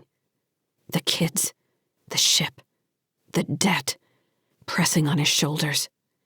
10 days was enough time to ease the kids into the new job, to try to explain what he was agreeing to. He nodded and shook Starl's hand. Chapter 14. Stellar date 08.25.2981. Adjusted years. Location: Cantil Park Housing Project. Region: Cruithne Station, Terran Hegemony. Starl had arranged for a tug to pull the sunny skies to a dock on the inner edge of Cruithne's jumbled ring. He'd offered an apartment in a housing block near the dock, with an open-air playground in the center of its cylindrical structure. During most hours of the day, the place crawled with kids whose parents worked the repair docks. Once he had net access on Cruithne, Andy could find little information on the linked databases about Ngoba Starl, leader of the low-spin crew, aside from a few stories about gang wars and low-level freight piracy. The apartment was a touch that should have made Andy more distrustful, but it also seemed to suggest a humanity he hadn't expected, as if Starl had a family too, somewhere. Within hours of getting Cara and Tim comfortable at the apartment, Andy had to leave for the initial walkthrough with the repair crew chief. A woman named Fran Ertl. She appeared at the door in an oil-stained coverall, dirty blonde hair pulled back and held in place on top of her head by a pair of scarred welding goggles. Her green eyes glinted, with what were most likely retinal overlays. He wouldn't have been surprised if someone in her line of work had completely artificial eyes. "You're Andy Sykes?" she asked. She looked him up and down, and then gave him a crooked smile as if she somewhat approved of what she saw. "That's me," Andy said, still holding a towel after drying Tim's hair after a bath. The kids hadn't had real baths in a year, at least. "Who are you?" Cara demanded from the hallway behind him. She stalked up beside Andy and peered at the woman. "I'm Fran. I'll be leading the crew working on your ship." Cara squinted slightly. "You keep your hands off my dad." Andy choked, staring at Cara in surprise. "Cara, where did that come from?" Now Fran had a full grin. "Wolf pups looking out for the pack. I like that." She held out a calloused hand toward Cara. "I'm going to take good care of your sunny skies. I won't have much time to chase your dad." Still stony-faced, Cara took the offered hand. "Good grip," Fran said. "I heard you know your way around an arc welder." "Dad's taught me to weld," Cara said. "What are you going to do to the ship?" "Replace your engines, for starters. I don't know what deal you've got with Ngoba Starl, but he's spending a fortune on you and your relic of a ship. I told him he should just buy something newer. It'd be cheaper in the long run. He said no. So I do what I'm paid to do." She shrugged. Did you think of that? Just trading in sunny skies for something built in this century? Sunny skies works for us, Andy said. He turned to Cara. You get your brother ready for bed, and don't open the door while I'm gone. I'll put my security token on the panel so no one can get in but me, you understand? He expected her to roll her eyes, but she nodded seriously. When are you going to sleep? Later, Andy said. Give me a hug. He knelt to pull her in for a hug, then called for Andy, who came running out in his underwear to join them. Andy threw the towel over his son's head, and Tim immediately held out his arms and started making ghost sounds. Once he had finally disentangled himself from his children, and the door had closed behind him, Andy entered his security token in the panel. Cute family, Fran said. You have kids? They'd get in the way of my drinking. I don't even have plants. She led him out of the housing block through a ramshackle market of vendors' stalls, practically stacked on top of each other, until they passed into the warehouse district, which marked the outer edge of the repair docks. Cruithne Station hadn't been built with any sort of plan. The station's ring had grown like a fungus feeding on itself, stretching out from the original asteroid, first in scaffolds and tubular arms that typically served as private docking points, followed by construction interconnecting the arms. Some areas had been retrofitted so the decks were even and the bulkheads matched, while other sections looked like whole ships had been cut apart and welded into the growing ring. Britt had always hated the messiness of places like Cruithne, where the grime of humanity could never quite be cleaned away. Andy liked the wildness. It reminded him of home in Somerville a little bit, where edges never quite matched, and doors were always hard to close. That was life. Living off-Earth didn't change the reality of what humanity had always been doing when it lived close to the bone and fought for survival. I shouldn't give you a hard time about your ship, Fran said when they reached the warehouse section and they could hear each other talk. It's got some surprising guts. Its registry says it was commissioned as a vacation yacht, but its superstructure looks practically military to me. Andy frowned. Why's that? It was definitely built to take G's. There's also the 100 or so hidden chambers, every one shielded by functional components. It's a smuggler's paradise. She gave him a sly smile, artificial eyes sparkling. Andy shot her a tense look. You're not updating any kind of general registry with that info, right? I'd prefer to keep that to myself. Fran laughed and pushed his shoulder. Where do you think you are? This isn't the TSF, soldier boy. We're cash and carry here. Andy relaxed slightly. Right, that makes sense. Besides, it's not like I can blackmail you. You're broke. You've got an interesting ship. That's worth a hell of a lot more than money to me. If she'd found the TSF weapons crate, she seemed like the type to ask him about it out of pure curiosity, or to simply assume a vet would have that sort of thing hidden away. Did you know your habitat was retrofitted for long-range travel too? Fran continued, clearly excited by the technical aspects of sunny skies. Why add all those hydroponic systems and the completely unnecessary crew areas?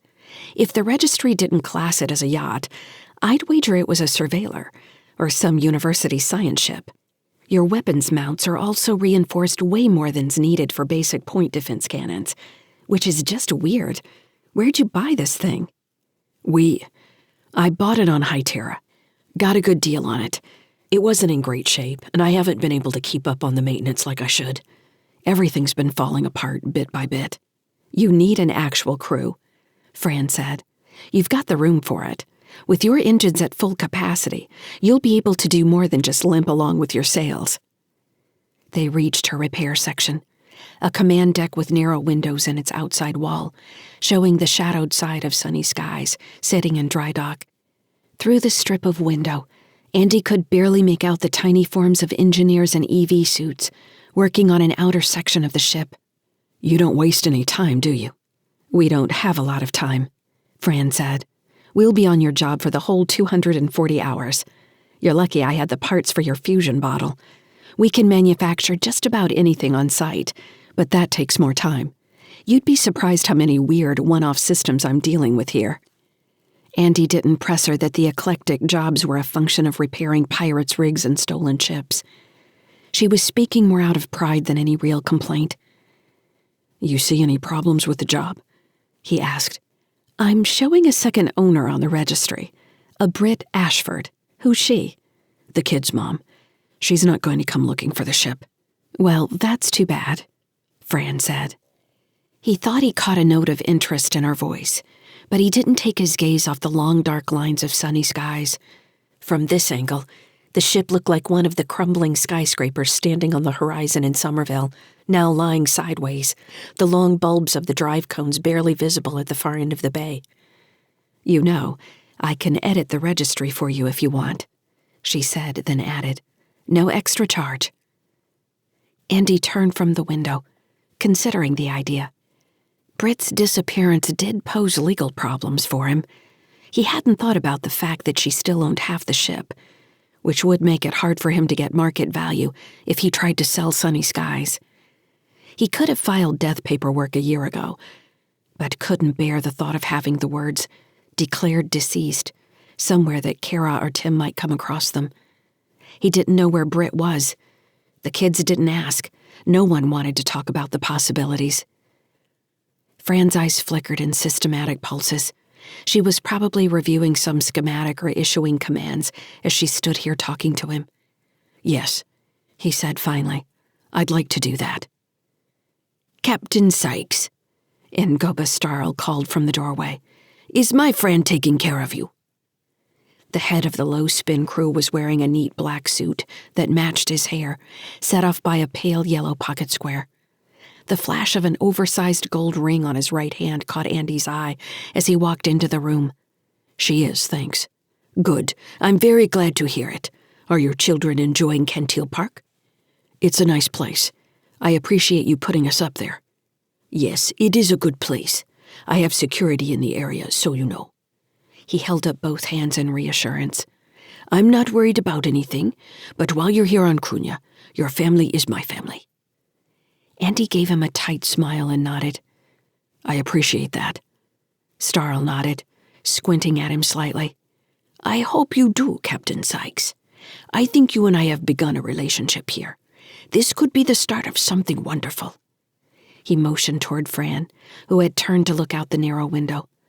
"Look at Fran here. Before I found her, she was doing maintenance on freighters running the line between what's left of Mercury and Hytera.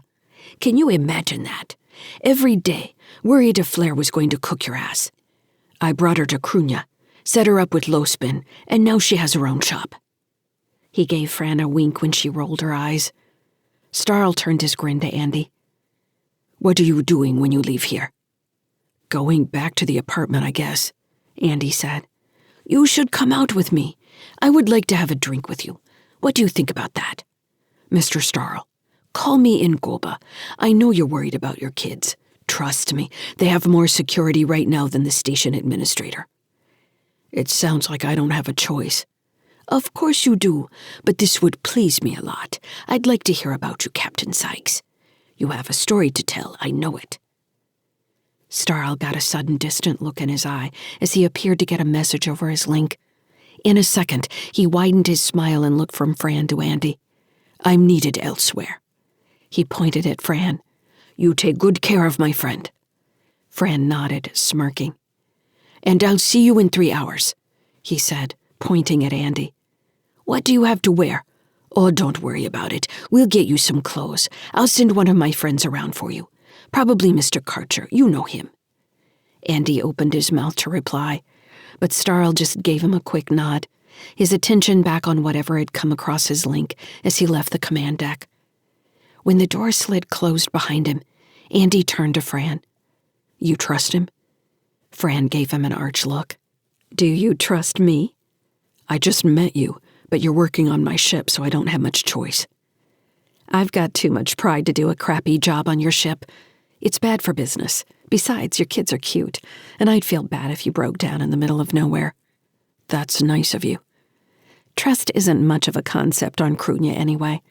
It's like asking if we get thirsty. Nobody trusts anybody. People want things. Other people have things. They work it out. She'd taken a step closer to him, the flashes in her irises making it difficult to look away from her face. "What do you want?" Andy asked, playing along with her little speech. "Maybe I'll tell you," Fran said. "Remind me after I fix your ship." Chapter 15. Stellar date 08.26.2981. Adjusted years. Location: Cantil Park Housing Project. Region: Cruithne Station, Terran Hegemony. The kids were still asleep when Andy returned to the apartment after spending another hour reviewing schematics with Fran. She'd pointed out another series of what she'd called interesting design and upgrade choices across sunny skies, including the power grid and the control systems. Considering the glitched state of the ship's computer, she figured he should have been stranded in deep space just after leaving Kaliki. "I don't know if you want me to mess with your control systems," she'd said. "It might be like figuring out astrogation with an abacus, but it's bulletproof. I'm afraid I'll break whatever core systems keep sunny skies running where any other ship's comp would have failed completely." Andy hadn't known what to say about it other than to agree with her. He had grown used to the ancient navigation system, and at this point, the workarounds were the primary way he controlled the ship. After his shower, he sat in the small kitchen staring at a glass of water, trying to think through the various choices in front of him. Of course, people smuggled biomaterials all the time. Embedding something in your body wasn't much different than hiding it somewhere in the ship. The difference was only a matter of degree. If the material was especially noxious, it would kill you faster if it escaped its container. It might turn you into a breeding ground for some bioweapon, or it might simply render you brain dead.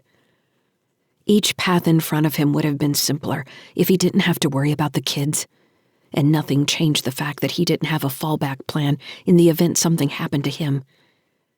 Cara was almost old enough to take care of herself and Tim. Almost, but not quite.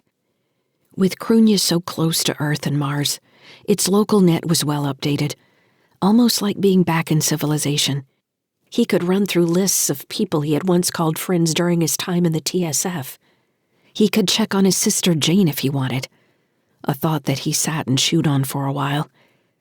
She had never really forgiven him for leaving their family, and had only seemed to grow more bitter toward him as their parents declined, and he wasn't able to come home to help.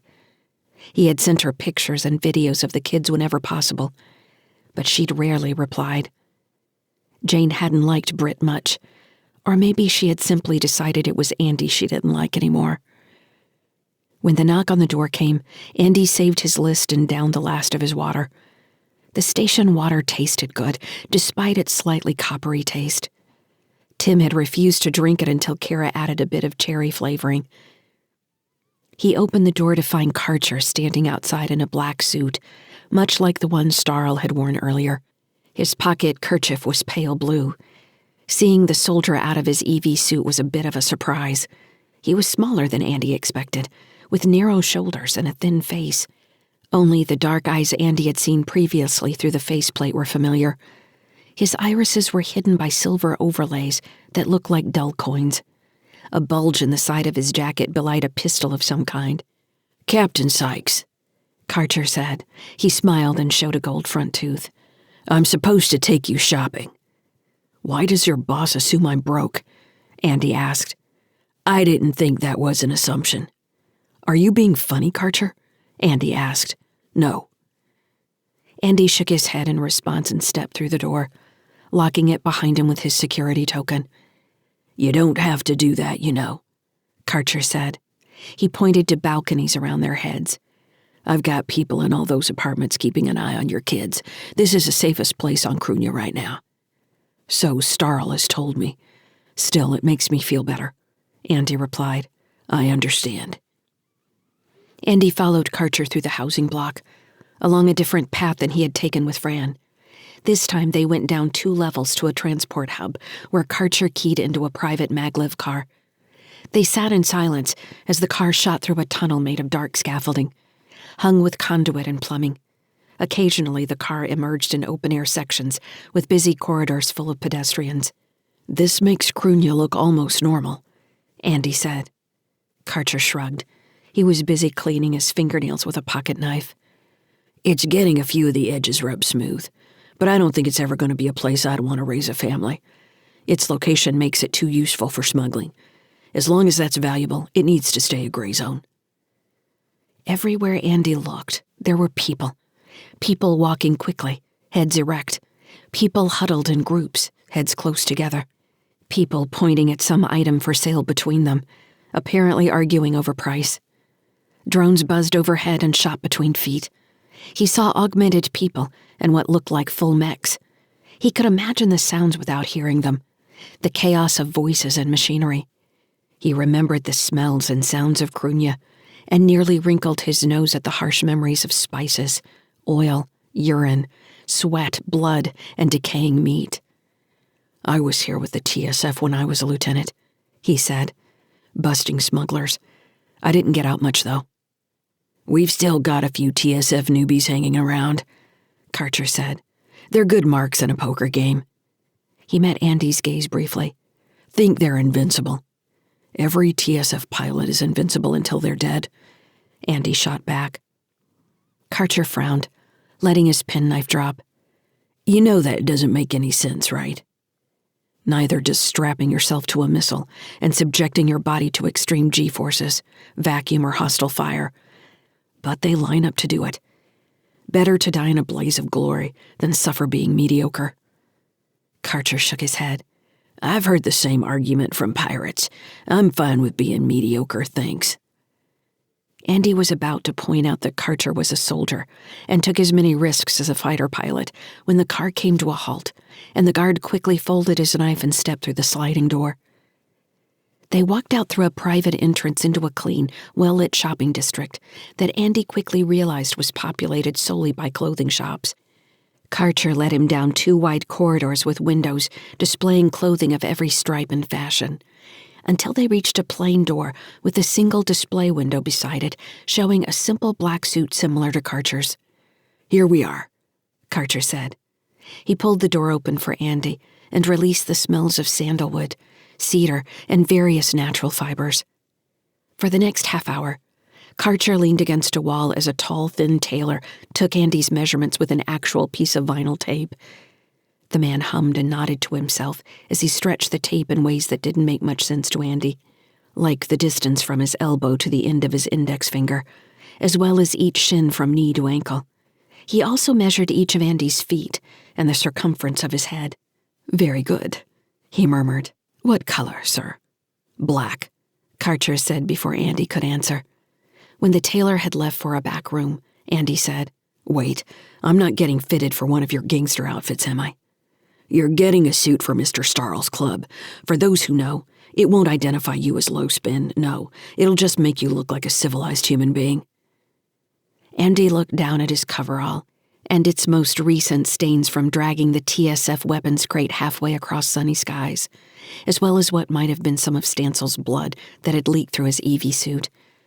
One hairy calf was visible through a long tear below his knee. Perhaps looking human would be a nice change.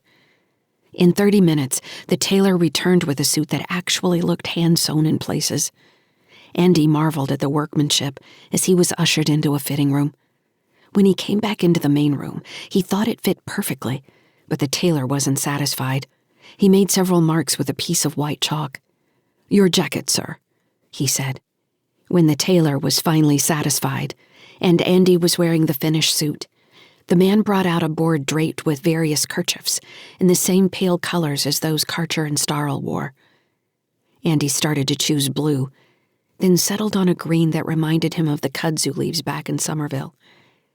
The tailor set the board down, drew out the handkerchief and folded it in several snapping motions until it had become a perfect multi-crease square that he fitted into Andy's pocket so it formed a triangle.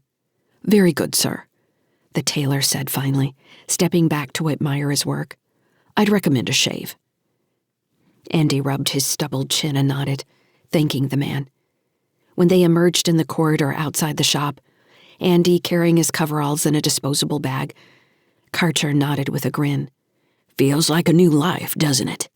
"It feels different," Andy agreed, noticing as a passing woman with piles of curly red hair gave him a second look. She flashed a smile and was gone in the crowd. Karcher's expression went blank as he accessed his link. "The boss wants us to meet him at the club right away," he said. "You hungry? He wants to know what you want to eat." "Whatever he's having." The soldier shook his head. "Trust me, you don't want that. You want beef? How about a steak? You've been out a long time." The thought of having a steak without the kids made Andy feel a little guilty, but they had already gotten their choices of a takeout menu back at the apartment Starl had provided. Pizza for Tim and skewers for Cara. "That sounds good," Andy said. "Where's the club? I might remember it." "It's a new place. The boss had it built out of an old warehouse back near the repair docks. Makes for easy access for anybody who wants to drop in and drop out. It's a music club, really fresh stuff." They had just stepped into the main flow of foot traffic through the shopping district when Andy felt the nose of a pistol jabbed hard into the small of his back. He turned his head to get a look at his attacker and was met by a sharp hiss. "Keep your eyes looking ahead or I'll—" Karcher's pistol cracked twice, and the pressure left Andy's back. He turned to find a middle-aged man lying on the floor clutching his stomach, blood leaking between his fingers. He looked no different from any other shopper. "A mugging?" Andy asked. "This looked like a nice area." "Welcome to Cruithne," Karcher said, holstering his pistol inside his jacket. "Is that all it was?" The soldier shrugged. "Probably. Who cares? He saw us walk out of the suit shop and only a certain type of client goes in there. He should have known better." Andy looked around. The flow of shoppers had split cleanly around them, no one paying them any special attention. "Do we need to worry about security?" he asked. "Nope." Karcher squatted down next to the mugger's wheezing face. "Who do you work for?" The man blew out a wet breath. "Nobody." "Nobody. You know you might live with the 2 shots I gave you. I put one in your brain and you're not getting out of this. Who sent you?" "Xanda. He figures this guy can carry the AI." "I don't know anything about that," Karcher said. In a smooth motion, he drew his pistol and shot him in the temple. The blast caused the tile under his head to crack. Andy looked around anxiously, expecting someone to shout or scream, but the crowd continued on, as though nothing noteworthy had occurred. He couldn't hide the shock on his face as Karcher stood, holstering his pistol a second time. He straightened his jacket. "Calm down," Karcher said. "The only mistake you can make on Cruithne is wasting the security admin's time. They'll replay the surveillance and see what happened. This guy was a fool. He probably doesn't even work for Xanda and was just trying to catch a lucky break." He shook his head. "But if that's true, it means the have-nots can't keep their mouths shut." "If they've found us here, they know where the kids are," Andy said. "I need to go back to the apartment." Karcher held up a hand. "We've got more security on that apartment than Starl has right now. Trust me, they're safe." "I don't know you." "True enough, but we want something from you, right? So it doesn't figure that we'd let you or your kids get hurt. Not while you're on Cruithne anyway." Andy frowned. Worry about the kids, battling the need to complete this deal. The sooner they were off Cruithne Station, the better. "All right," he said. Karcher gave him a fake grin, his eyes still dead. "Good. Now let's get moving. I'm really hungry for that steak." They took the maglev back across Cruithne's ring. Andy recognized a few of the areas flowing by from the first trip. It was later now, past midnight local time, and the corridors were mostly empty except for a few stumbling couples and maintenance workers. Andy realized how tired he was and stifled a yawn. "Not yet," Karcher warned. "Give the boss a couple hours, and then I'll take you back to your apartment. You can sleep as late as you want." "You obviously don't have kids." Karcher shrugged. "Nope." Andy grew accustomed to the feel of the new suit and shoes as he followed Karcher through the warren of corridors, until they finally stopped in front of a scarred door that looked like all the rest. It slid open as they reached it, and a thick man in a black suit stared at Karcher for a second, before turning his gaze to Andy. He nodded and stepped out of the doorway. As they walked into the vestibule, an interior door slid open, allowing blasts of music and flashing lights to fill the tiny space. Andy groaned inwardly and did his best to stand straight. They walked out onto a landing that looked over the club. It was a big space, with tables around the walls and a multi-level dance floor in the middle. Stairs led from the landing down to the various sections of the club. A massive bar stood on the opposite side of the space, with a small army of bartenders serving the crowd. The music sounded like a warning klaxon set to droning percussion that made Andy feel like his heart was going to stop.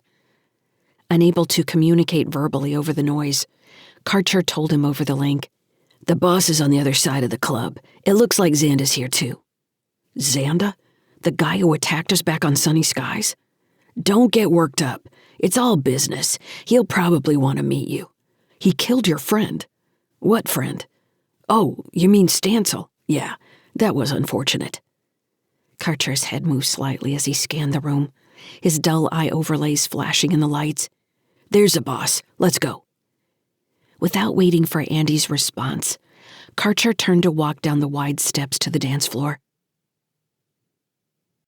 Chapter 16. Stellar date 08.26.2981. Adjusted years. Location: Cantil Park Housing Project. Region: Cruithne Station, Terran Hegemony. Cara woke to the sound of the front door sliding open. Her first thought was to wait with her eyes closed so she wouldn't make Dad think she'd been worried. She had nearly drifted back to sleep when a crash came from the main room. It was followed by a curse that didn't come from her father, and Cara snapped fully awake.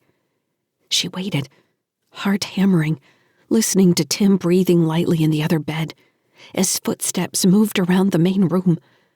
A light came on, barely reaching the open door of their bedroom. Cara gathered her legs under her and closed her eyes just enough so she could still see through her eyelashes. Whoever came through the door, if they leaned over her, she was going to kick them in the face. There was another stumbling sound, and then someone blocked the light. In another 2 steps, Dr. Jixon stood in the doorway. The light was behind him, so his face was dark, but she immediately recognized his dumpy frame and wispy blonde hair. He listed to one side before placing a hand on the doorframe. He waved at the wall switch and the room filled with light. Cara screamed. When all her breath was gone, she sucked more air and screamed again. Her voice was like shattering glass. "Please," Jixon shouted. He put his hands over his ears and leaned heavily against the wall. "Please, I'm here to help you. Stop screaming." "What's going on?" Tim asked. He sat in his bed, blinking sleepily. Cara cut off in the middle of her third scream and squinted at Jixon. His eyes were sunken dark circles. He looked overly tired, as if he had been fighting a headache for a week. Cara knew what headaches looked like. Her mom's eyes had looked the same when she'd stayed in bed for days, in constant pain. "What do you want?" Cara demanded. "I have a pulse pistol. My dad gave it to me. I'm a good shot with it, and I'll blow your head off." Jixon swallowed and wiped his forehead, then held up his hands with his palms out. "Please, I'm not here to hurt you. I only want to talk to you." "I think he's drunk," Tim said too loudly. "Yeah, I think he's on something." "What do you know about that?" Cara said. "It's in videos all the time. He looks just like a drunk person. Or maybe he took pills." Jixon pointed at the edge of Cara's bed. "I'm going to sit there. Please don't yell anymore or shoot me. Please don't shoot me." "Stop saying please if you don't mean it," Cara said. Jixon gave a weak laugh. "Oh, I mean it." He took a shambling step and sat down heavily on the corner of Cara's bed. She scooted up against the wall to get away from him, unable to pull her covers up now that he was holding them in place. "How did you get in here?" Cara demanded. "I thought we had all kinds of security watching us." Jixon waved a hand. "I'm part of the security," he said. "I can see you just like Karcher or Petrel. Any of them." The doctor took a deep breath and coughed wetly. Cara frowned, wondering if he wasn't drunk but sick. He had turned so she could see half his face, and he was flushed with beads of sweat on his forehead. "What's wrong with you?" she asked. "I'm at the end of a path I started a long time ago. It's catching up with me." He coughed. "You don't think things will catch up with you, and then they do. And it's obvious it was going to happen the whole time. Not that I would do anything differently. But here I am, paying for it." "For what?" Tim said. "You don't make any sense." Jixon pointed at Tim with a weak movement of his hand. "I like you, Tim. Well, I like both of you. I used to work with kids your age quite frequently. I think I told you that. Or I told your father. I did a lot of work with kids. Some of it wasn't good work. It's why I'm here now." He trailed off, staring at the floor. For a second, Cara thought he was going to topple over. She considered dashing through the open door for the panel next to the entrance where she could call someone. Did Cruithne have security? Wasn't this place full of pirates and smugglers like Dad had said? She could call Dad, at least. "I've done terrible things," Jixon said, picking his head up. "I did terrible things to those children. I'm paying for it now, Tim. Cara, I'm paying for it. They found me and they know you're here. I think the only thing that's stopping them is that they don't want to draw attention to any of this. At least I did one smart thing by coming here." "What are you talking about?" Cara said. "Did your father tell you what he's going to do for Starl? Has he told you anything about it?" "He's going to transport someone for him. Or maybe it was cargo, but I heard you call it she. Kind of like you were talking about a dog. We transport things, that's what we do." Jixon chuckled painfully. "Oh, she's not a dog. You're transporting something, yes. This is a special. She's special, and there are people who will want to get her. Do you understand what I mean?" "Pirates?" Tim asked, sounding excited by the idea. "People from a place called Heartbridge. If you hear that name, it's danger. Do you understand? If you hear that name, you run." Jixon reached into his jacket and took out a silver flask. Untwisting the cap, he took a long drink.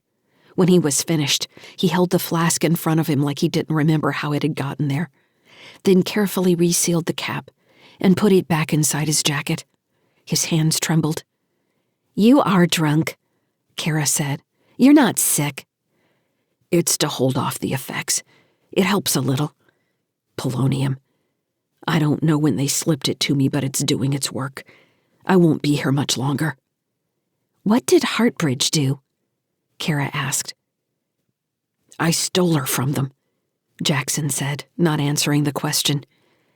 A dreamy note came into his voice, a little bit of pride. "I got her away, and she's sleeping now. But we have to keep running."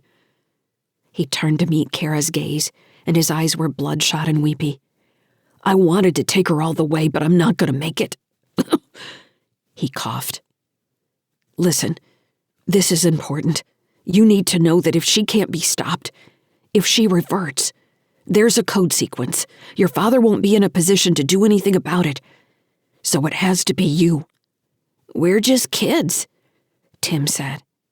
"I wish you could stay that way." He spluttered more coughs, pushing his fist hard against his lips. His fingers were bloody when he pulled them back.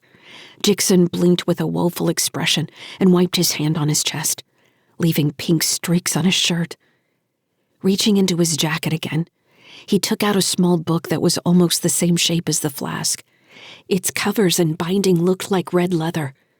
He placed it on the bed near Cara's feet. Even though it was upside down, she read the title, Collected Poems of Emily Dickinson. "She loves those," Jixon said. "She loved them from when she was your age." He nodded toward Tim. "That's when I first met her." "Who are you talking about?" Tim said. Jixon tapped the cover of the book with a trembling index finger. "She has favorites, but it won't have to be any certain poem. She'll respond to any of them. She knows them all." Jixon stared at the book for a long moment, then drew another wet breath and stifled a cough. He pushed himself to his feet. He leaned so far away from the bed that Cara thought he would topple over. But then he righted himself and squared his shoulders. "I'm glad it was you," Jixon said. "I think she'll be happy with you." He frowned suddenly, asking, "How many days have you been on Cruithne?" "We've been here 2 days," Cara said. "Dad says we have 8 more to go." Jixon nodded. "I don't think I'll see you again. I might see your dad. If she ever asks about me, tell her I'm sorry. When I understood what I was doing was evil, I tried to change. I don't know if that's enough." Coughing, he took small steps through the door. Cara jumped off her bed to follow him as he moved down the hallway into the main room, using the wall for support. He left pink smears as he walked. Tim followed a few steps behind Cara. At the front door, he did something to the access panel using 2 fingers. "It won't show that I was here," he told Cara. "It's all right if you tell your dad. Secrets aren't good for any family. But maybe wait a while until you see how things are working out. Maybe everything will be fine." The front door slid open and he turned back to Tim and Cara, giving them a small wave. "Goodbye," Jixon said, stepping through. The door slid closed behind him. They stood for a minute, staring at the door. Cara didn't know what to say. "Are you gonna read the book?" Tim said. He held it out for her to take. "You touched it? What if it has his blood on it?" Tim shrugged. "It doesn't. It's not a full book. Most of the pages only have a few words on them." "It's poetry, goofball. Ancient stuff." "I like books," Tim said, holding it at a different angle so he could look down the spine. "How do you think they make these?" "Like they make anything else." "Should we tell Dad? Does Dad know about Heartbridge?" "I've never heard him say that name before," Cara said. "I don't think I've ever heard it anywhere."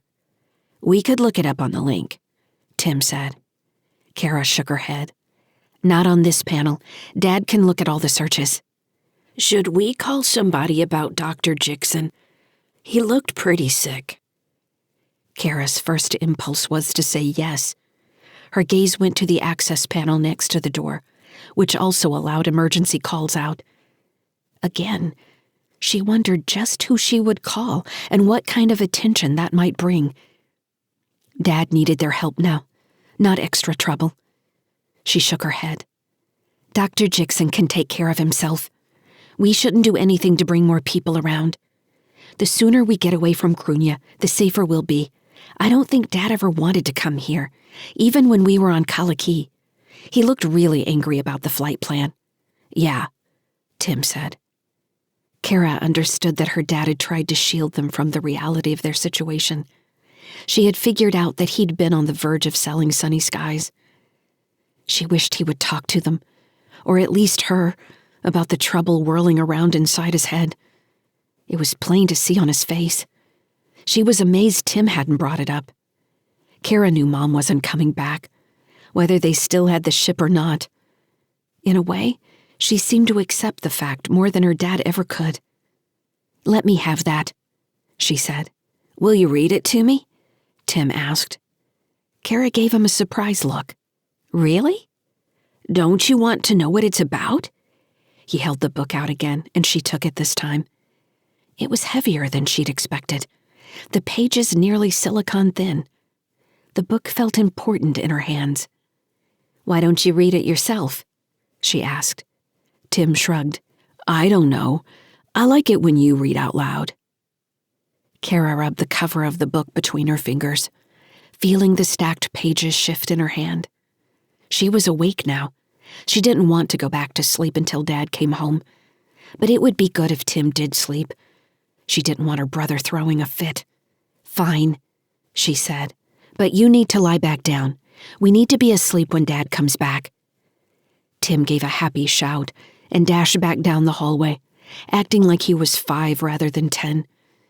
Cara gave the door panel a last look, wondering how to trust that it was actually locked. She couldn't. Jixon had proven that much. She would need to stay awake until Dad came back. In the bedroom, she sat against the wall with Tim's head on his pillow next to her, the pistol by her leg on the other side. She opened the book and turned to the first page and began to read. Chapter 17. Stellar date 08.26.2981. Adjusted years. Location: The Span Club. Region: Cruithne Station, Terran hegemony. Ingoba Starl's smile shone in the flashing lights, making him easily recognizable as Andy and Karcher approached. He was sitting at a wide table with more people in black suits on either side of him, multicolored pocket squares reflecting the garish light display. This was the brutal dandy with his court, everyone at the table looking nearly as smooth as him. Starl's laugh rose above the music during a pause, round and full of self-satisfaction. "Captain Sykes," he called, holding out a hand to offer a place at the table. "How are you? Welcome to Span Club. Have a seat. You hungry?" He looked up and down the table before shouting, "Someone get my friend a drink!" The club was packed. Strobing light flashed off people's faces and bodies, making everything resemble a stop-motion video or a broken long-distance communication. It must have been body mod night, since most of the people on the floor had at least one modification, from alloy arms and legs to glowing artificial eyes. Many were tattooed with writhing live images. One woman dancing near the table was covered in multicolored glowing cilia that waved as if she was underwater. She looked soft and inviting as she danced with her arms outstretched, eyes glimmering turquoise, and Andy wondered if she absorbed prey like a sea anemone. A man in a hanging cage had thin carbon fiber butterfly wings extending through the bars, flapping languidly to his own rhythm as he watched the dancers below. The air was so crowded with pheromone enhancements that Andy's nose burned. The music throbbed all around them, making it even more difficult to follow what was being said at the table. Starl kept smiling and nodding, holding eye contact with each face down the line, as if he wanted to share a moment with everyone at the table. When he caught Andy's gaze, no words came across the link, only a satisfied smile alongside the raised whiskey tumbler. Andy lifted his untouched drink in response. Being in this chaotic place made Andy miss the kids all the more. He wished he was back in the apartment, comforted by the sound of his children sleeping, not this raucous din. "To Cruithne!" Starl shouted, his voice a murmur above the music. "And her complicated relationship with Earth." People raised exotic drinks and laughed. Andy tried to push off the slim tube of liquor placed in front of him by the green-eyed woman beside him, but she wouldn't allow it. Karcher sat on the other end of the table, making it impossible to get any more information about Xanda. Andy didn't know how to spot the other gangster beyond the sound of his gravelly voice, and that had only been over the link. The blue-eyed woman with long black hair next to him nudged his arm. "You going to drink that or what?" she asked. Andy could barely hear her over the throbbing music. "I'm good, thanks." She tapped her temple with a long index finger, asking why he didn't communicate via link. Andy didn't want to be rude and say it was because he didn't know her, but that was the truth. He was feeling vulnerable and out of sorts in the new suit, and after so long out in the dark with just the kids and the sound of the Sunny Skies reactor, he felt like the club was going to blow out his ears. Andy worried that, despite Karcher's assurances, someone would take him for a member of the low-spin crew. He also hadn't expected the strange emotions wearing something that felt like a uniform would raise in him. He wasn't TSF anymore. He wasn't anything. A strong desire swept over him to slip out to the restrooms and put his beat-up overalls back on. Or, better yet, get back to the kids. Two men walked up to the table and nodded to Starl. One thin with stringy black hair, the other looking like a corn-fed soldier on leave. Both wore suits and stood out as non-mods among the dancers, at least not modded in obvious ways. Ingobastarl's smile never wavered, making him look like a king in his court. They appeared to be talking via link. Andy leaned toward the woman and mouthed, "Who is that?" She shook her head with a raised eyebrow, curving her full lips in a smile, and tapped her temple again. Andy rolled his eyes and sent her the connection request. "That's better," she purred. "You're Andy Sykes. I'm Petral." "Nice to meet you," Andy said, trying to sound disinterested. She was gorgeous, but he had more important things to worry about. He nodded toward the men talking to Starl. "You know those two?" "Rig Xanda, and I believe that's Calcraft. He works for Heartbridge." "What's Heartbridge?" "Some conglomerate that runs the health clinics on station. They've only been here a year or so. Their billing is terrible." Andy nodded, watching their carefully relaxed body language as the three men talked. Xanda looked like a rough version of Starl, while Kraft clasped his hands against his belt buckle and did a good job of checking everything around him while still nodding to the brutal dandy. "You going to talk to me, or just use me up and dump me without even a thank you?" Petral said. "Information's far from free on Cruithne. You owe me now, Captain Sykes." Andy slid his gaze from Kraft to Petral, who had leaned in a little closer.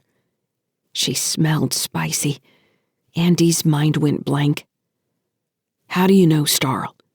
he asked finally. She held his gaze for a second, obviously disappointed in the question, then shrugged. "We go back. I acquire information. I employ weapons. He's fun to hang out with, at least when he decides to take up residence in his club. Interesting people like you showing up. Where are your kids?" Andy frowned, thinking at first that she was criticizing his parenting, then realizing the question was meant to get a rise out of him. He gave her a tight smile. "They're fine, sleeping." "I don't have kids. I only sort of understand why anyone would want them. How do you have any time to yourself?" "It's not so bad." Her gaze slid across the room in front of them, moving as evenly as a scanner. She seemed to be waiting for him to say something else. When he didn't add anything, Petral said in the half-sarcastic tone, "Your wife was a real badass, wasn't she? I looked her up." "You could ask her." Petral's green eyes dipped to his chest and came back to his face. "You're not so bad yourself. You led missions the TSF still uses to scare the local newbies." Trying to keep his attention on the body language between Xanda and Starl, Andy nodded absently. Cal from Heartbridge stood impassively, hands crossed in front of him. But something about his demeanor made it obvious to Andy that everything in the man's being was focused on Starl. He looked as implacable as a boulder. "You're not married anymore, right?" After spending so many months in space with the kids, not having to deal with other people's voices in his head, Petral's soft purr traced its way down his spine like a trailing finger. He glanced at her and realized she'd slid closer. Andy tried to keep his attention on the two crime bosses. As Xanda continued to communicate with Starl, Calcraft turned his attention to the other people sitting at the long table. When his gaze met Andy's, his slate blue eyes seemed to freeze. There was recognition in his expression that Andy hadn't expected, as if the man had been looking for him. Another pause in the music was filled by deeply vibrating bass sounds, providing a foundation of staccato bursts that reminded Andy of weapons fire. The music shifted, but the cracking sounds didn't change. Someone was firing 3-round bursts in rapid succession. "Someone's shooting," he told Petral. "Warn Starl, someone's shooting in the club." As soon as he said the words, people started running in every direction to get away from the dance floor. Several tripped and fell, causing others to trip over them. The anemone woman sprawled on the floor, screaming. A series of flashes on the landing near the main door revealed a tight group of attackers in light EV suits, faceplates hiding their features. They fanned out as Andy watched, taking aim with automatic rifles on the crowd below. "Sykes!" Karcher shouted. Andy turned in time to catch the flash of a pistol, spinning through the air in his direction. He caught it, recognizing the weapon Karcher had used back in the shopping district. He checked the action in sights. It wouldn't do much damage across the room, but up close it might penetrate armor. "What's the plan?" he asked. "Captain Sykes," Starl called out. "Looks like we've got some entertainment for you. You know Xanda already tried to kill me once, right? These aren't Xanda's men, he assures me, though you'll note how they all managed to miss him and his associate. There's an exit in the back. We need to get you there. Our timeline is moving up, I'm afraid. What about the ship? One problem at a time, Captain Sykes." Andy wanted to spit out that problems didn't work that way. Instead, he saw shots at the table and dove to the side, narrowly avoiding a short burst of fire that had been aimed at his center mass. The rounds tore jagged holes in the back of the chair and table where he had been sitting. Petrel kicked the table over and pulled up her dress to reveal her thigh splitting apart. She pulled a long-bodied pistol from the inside of her leg, planted her feet, and raised the weapon, forearms absorbing recoil as she fired a steady flow of rounds. Andy moved behind the table and squinted through the flying debris and leftover smoke from the dance floor mist machines. Most of the attackers had moved down the wide stair, while 2 remained on the landing laying covering fire. As the dancers ran screaming, the attackers shifted their targets from the dance floor to the booths against the walls where other patrons were huddling behind overturned tables, many returning fire with a surprising amount of heavy weaponry. Xanda and Cal Kraft were crouched beside Starl, whose slicked curls still looked impeccable, though his face was clenched in concentration as he aimed and fired. "Starl should do gun advertisements," Andy said. Petrel laughed. "You tell him that and he'll love you forever. Which way are we running?" The black-haired woman squeezed off another shot and nodded toward a doorway to Andy's right, slightly hidden behind a tall curtain. There wasn't much for cover between their disappearing table and the door. "You don't have any grenades, do you?" "Grenades?" Starl shouted. "An excellent idea. You have any, Xanda?" "Of course you don't. Cal Kraft from Heartbridge? Not allowed by your employer. Makes sense. Corporate liability, of course. I'm suing your company for the damage to my club, by the way. Petrel, Karcher." Beside Andy, Petrel had a hand inside the front of her dress, digging around as if adjusting her bra. She pulled out a small black sphere and tapped it 3 times with her thumb, before lobbing it over the table toward the stairs. "Fire in the hole," she called. Andy counted to 3, tensing. He was sprinting when the explosion filled the club with a roaring concussion. Even holding his hands over his ears, his head still rang like a bell.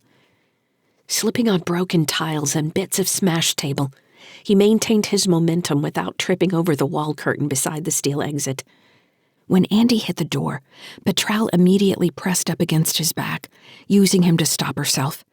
Her pistol nearly raked the side of his head, while her breath was hot in his ear. "Some first date, huh?"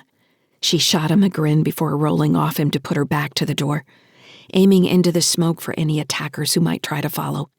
As Andy got the door open on the corridor behind it, Karcher and Starl appeared from the roiling yellow smoke. Starl's black suit was on fire as he came to a stop inside the corridor. He glanced down at himself and patted the flames out, then pulled the fabric taut and sucked his teeth. "Now that's going too far," he said. He brushed dust out of his beard and walked past Andy. The featureless metal corridor stretched out in front of him. "This way, Captain Sykes. We need to keep moving. That's a blast door, but I'll wager it takes them just 10 minutes to get through it." Karcher pulled the door closed behind them and stabbed its control panel with his index finger. The panel flashed red, and the ka-chunk of locking bolts vibrated through the floor. "That was Xanda, right?" Andy demanded. "How can you just sit there beside the guy while he tries to kill us?" Starl didn't bother to look back as he strutted down the hallway. It's Cruithne, Captain Sykes. I don't expect you to understand. It's all business. Xander tries to kill me today and wants to kiss me tomorrow. He knows we'll be on the same side of a deal soon enough, so it's never personal. It's personal when they're trying to kill me. Xander is helping us in his way. He knows he's not going to make much money at this point, so he helped me. He introduced me to Cal, the man who hired him. It's Cal who sent the men into the club. So why didn't you kill Cal? Because I'm getting paid to move a certain cargo, Captain Sykes. I'm about to do that. Craft makes the cargo valuable. Once that's done, then I'll kill the man, if he attacks me or mine again. So you're dangling me out there as bait? You think I'm going to put my kids in this kind of danger? You already made your choice, Captain Sykes. Besides, you're assuming I don't believe in you. I wouldn't have bought you a suit if I didn't. Starl looked over his shoulder to flash Andy a grin. Looks good on you, by the way. Petrel nodded in agreement as Andy shook his head. I'm investing in you, Captain Sykes. Ask my two killers here. I don't do that lightly. You make it through this, and you and your children will always have a home on Cruithne. Starl's voice had gone serious as he set a fast-walking pace. That's what you truly want, isn't it? Safety, a home for your family. You deliver my package, and you and those you love will have those things. I promise you. Andy didn't answer. He didn't know what to say. He was frustrated that a gangster like Starl could see his course so easily. The incongruity that the TSF had left him with nothing, while a criminal offered him everything, wasn't lost on him. However, it didn't lessen the feeling that he'd finally escaped rabbit country, only to find himself in the wolf's den. Chapter 18. Stellar date 08.26.2981. Adjusted years. Location, Low Spin Docks. Region, Cruithne Station, Terran Hegemony. After a long series of corridors, and a trip in a private maglev car that seemed to be taking them away from the repair docks and sunny skies, Karcher opened a set of heavy doors to the command deck where Andy had stood earlier with Fran. He was surprised to see that it had been an hour since their escape from the club. Now that the adrenaline from the firefight had drained out of him, he could barely keep his head up. At one point in the maglev, he'd woken up drooling on Petrel's shoulder. "You're cute when you're dead tired," she'd said. "Where's Harry Jixon?" Starl was shouting as he strode onto the command deck. "Get me that so-called brain scientist. We need to make this happen." "Starl?" Fran asked over the link. "What are you doing here?" "Where are you?" "I'm in what's left of Sunny Sky's engine section. We're still on timeline. What are you shouting about?" "We're going to have to move things up. We're doing the transfer now. Add 2 days for recovery. By then I need that ship ready to move." 2 days isn't enough. You'll be towing it out of here. 2 days is what we have, love, Starl said. "Don't talk sweet to me, Starl. These are cold equations here. I can't get this ship up in less than 36 hours. Besides that, I still need to edit the registry, or they'll never slip past Marzian or TSF patrols. They'll never make it out of InnerSol, even if they had the engines to do it, which they won't in 2 days. What's the emergency?" "Hard to Bridge is on Cruithne," Starl said. He didn't elaborate, which made it seem like the name Heartbridge was all the reason she would need. "The company that runs the medical clinics?" Fran said. "Who do you think employed Jixon?" Starl said. The link was silent. Finally, Fran answered. "Don't bother me for at least 12 hours. I've got a lot of shit to do." Starl turned to Andy. "I need you to stay awake just a bit longer, Captain Sykes. We're going to get you into the portable surgery, and then you can sleep as long as you want. I'm not going under without the kids with me." Starl pursed his lips. "It's probably better if they don't see you like this, yes? We don't want to worry them any more than we have to." From another doorway, Jixon walked into the room slowly. His clothes were disheveled, and his hair looked like he'd been electrified. "Jixon," Starl said brightly. "Where have you been, man? We've got work to do. The timeline has been moved up." The doctor looked around as if he was in a dream. "Why are you all here?" he asked aloud. "What's going on?" "Doctor!" Starl yelled aloud. "I've been looking for you. It's time to move ahead with the plan." He crossed the room to Jixon, who continued to look confused, and clapped him on the shoulders. "Everything you've worked for is about to take a great step forward. It's time to wake her up." "Wake her up?" Jixon said. He sounded drunk or medicated. "Wake her up," Starl said. "It's time for the surgery." "Why? We still have days. I need time to prepare. This is all very fast." "This is what you wanted, yes?" Starl said sternly. "When you came to me, you said this was what you need to have happen." He spread his hands. "It's happening." Jixon stared at him, not seeming to understand. Then he gave a small nod. His gaze flicked to Andy. "You're ready?" he asked. Andy shrugged and blew out a breath. "I guess so. How long is this going to take?" "The surgery? Not long. Not long at all. Maybe an hour. The auto surgeon is a specialized model with proprietary software I wrote." He didn't try to hide the pride in his voice. "The recovery will be harder. You'll need time to adjust. We'll take you back to the apartment where your children are sleeping." He paused, and Andy wondered why he'd bothered to mention that detail. "They'll wake up with you there," Jixon continued, speeding up his words. He seemed to be waking up, coming out of whatever stupor that had slowed his thoughts. He rubbed his hands together, nodding. His eyes were rimmed by bright, sickly pink. "This is good timing, really, very good. 2 days recovery and the ship will it will almost be ready. You'll have full control of yourself when it's time to leave." "Back on the ship you called this symbiosis," Andy said, the realization hitting him that what he had hoped to put off was happening. He hadn't had time to prepare the kids. He hadn't had time to even absorb the information himself. "So, this isn't just a biodrop. Am I actually going to be able to communicate with it? I'm going to have another consciousness in my head? Isn't that really illegal?" "By whose laws?" Starl said, grinning again.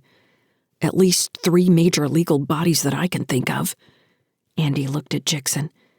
"Can you make it just a biodrop? Why do I need to talk to the thing?" "It's not a thing," Jixon spat. "She's a person, just like you. She was born. She lives. She can't remain bottled in a storage medium and hope to survive. I've risked too much even now. I don't know how the transit may have affected her." Andy looked from Starl to Jixon. It was bad enough that he had Britt's voice in his head all the time. "How is this going to work, then? Am I going to be able to talk to her?" Jixon waved a hand. "Like talking to someone over the link, that's all." "The link? Is it going to be able to access the link separate of me? Will it try to talk to the ship?" "She won't do anything you don't invite her to do," Jixon said, irritation high in his voice. "She's not a monster." He sounded nearly parental. "How do you know?" Andy asked. "Gentlemen," Starl interjected. "There is an element of risk here." He looked at Andy. "You acknowledged that when you accepted the deal. Like anything, there are dangers, but the AI won't be a danger to you, Captain Sykes. I promise you." "You keep calling it she," Andy said, looking at Jixon. "What's her name?" "Lyssa," Jackson said quickly. "Her name is Lyssa, and she's been asleep for nearly 4 months now. She's going to be as disoriented as you when she wakes. You're not the one with something to fear." Andy pursed his lips, looking from Starl to Jixon, and then at Petrel and Karcher, who appeared quite entertained by the exchange. "What do you know about this?" he asked Karcher. The guard held up his hands. "Only that I didn't have the brain capacity to handle the package. Otherwise, one of us would be the carrier pigeon." Andy frowned. "That makes it seem like you've been targeting me from the start. You said there were other ships with your cargo, and I was the only one to get through. You said this had nothing to do with me personally." Starl's grin never wavered. He didn't even look at Karcher. "It's got everything to do with you personally, Captain Sykes. You're the one that made it." He clapped his hands. "Now, we're talking in circles. We've already explained how this is going to work. It's time to jump in and learn to swim. I don't want to push Fran any more than we have to. So I need to get you started on your part of the project." He motioned toward another room off the command deck.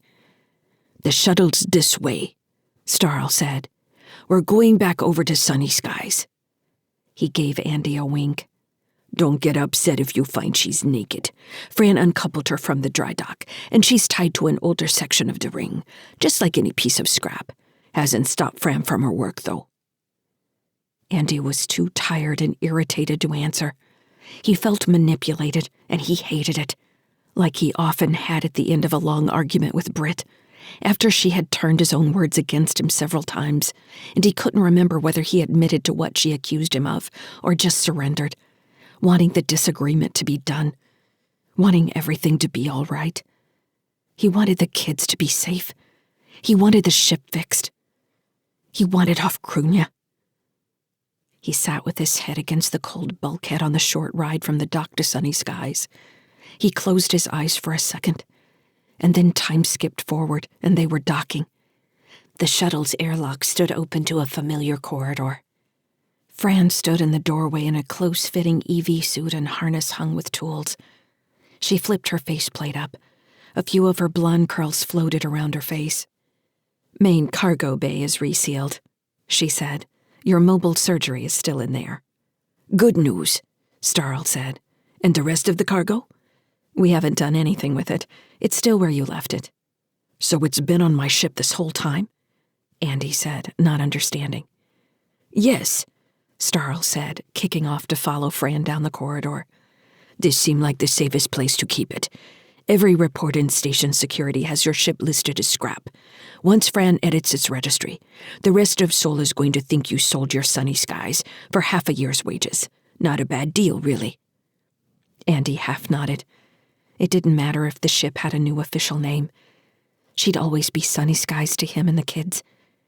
As he maneuvered down the corridor, grabbing handholds, he was surprised to find the air on his face was warm. "You're running the environmental controls in the non-hab sections?" he asked Fran. She shrugged. "Sure, with the upgrades to your engines, plus bringing your power storage system out of the Stone Age, it'll make more sense to keep the whole ship habitable all the time." "It always was habitable. It just wasn't warm." "What I consider habitable, then. Nice suit, by the way." Andy looked down at himself, remembering the new suit. He was surprised to find it covered in dust. He'd lost the green pocket square somewhere. "Yeah, Starl fixed me up. Obviously, you're not the kind of man who can have nice things for long." Andy sighed. "That's just mean." Fran shot him a smile as she pulled herself forward. He caught glimpses of new cabling in various sections, as well as a few replaced bulkhead panels. One section had been the middle of one of Cara's drawings. The new blank tan was surrounded by faded scribbles. In the cargo bay, Jixon pushed ahead of them and went immediately to the open surgery with its silver-gray bed and knelt to manipulate the lock of a dull green crate that Andy didn't remember seeing before. The doctor opened its lid and pulled out an orange canister about the length of his forearm. A single blinking display on one end indicated it was more than a random replacement part of the ship. Jixon held the canister carefully between two hands, rotating it to check for any damage. He floated sideways to the surgery and placed the canister in a receptacle above its control section. The canister's display flashed yellow, then green. The doctor turned to Andy. He looked better than he had in the control room back on the station. He was still sweating, but a calm had come into his eyes that Andy recognized as professional control. "Please lie down on the couch, Captain Sykes," he said.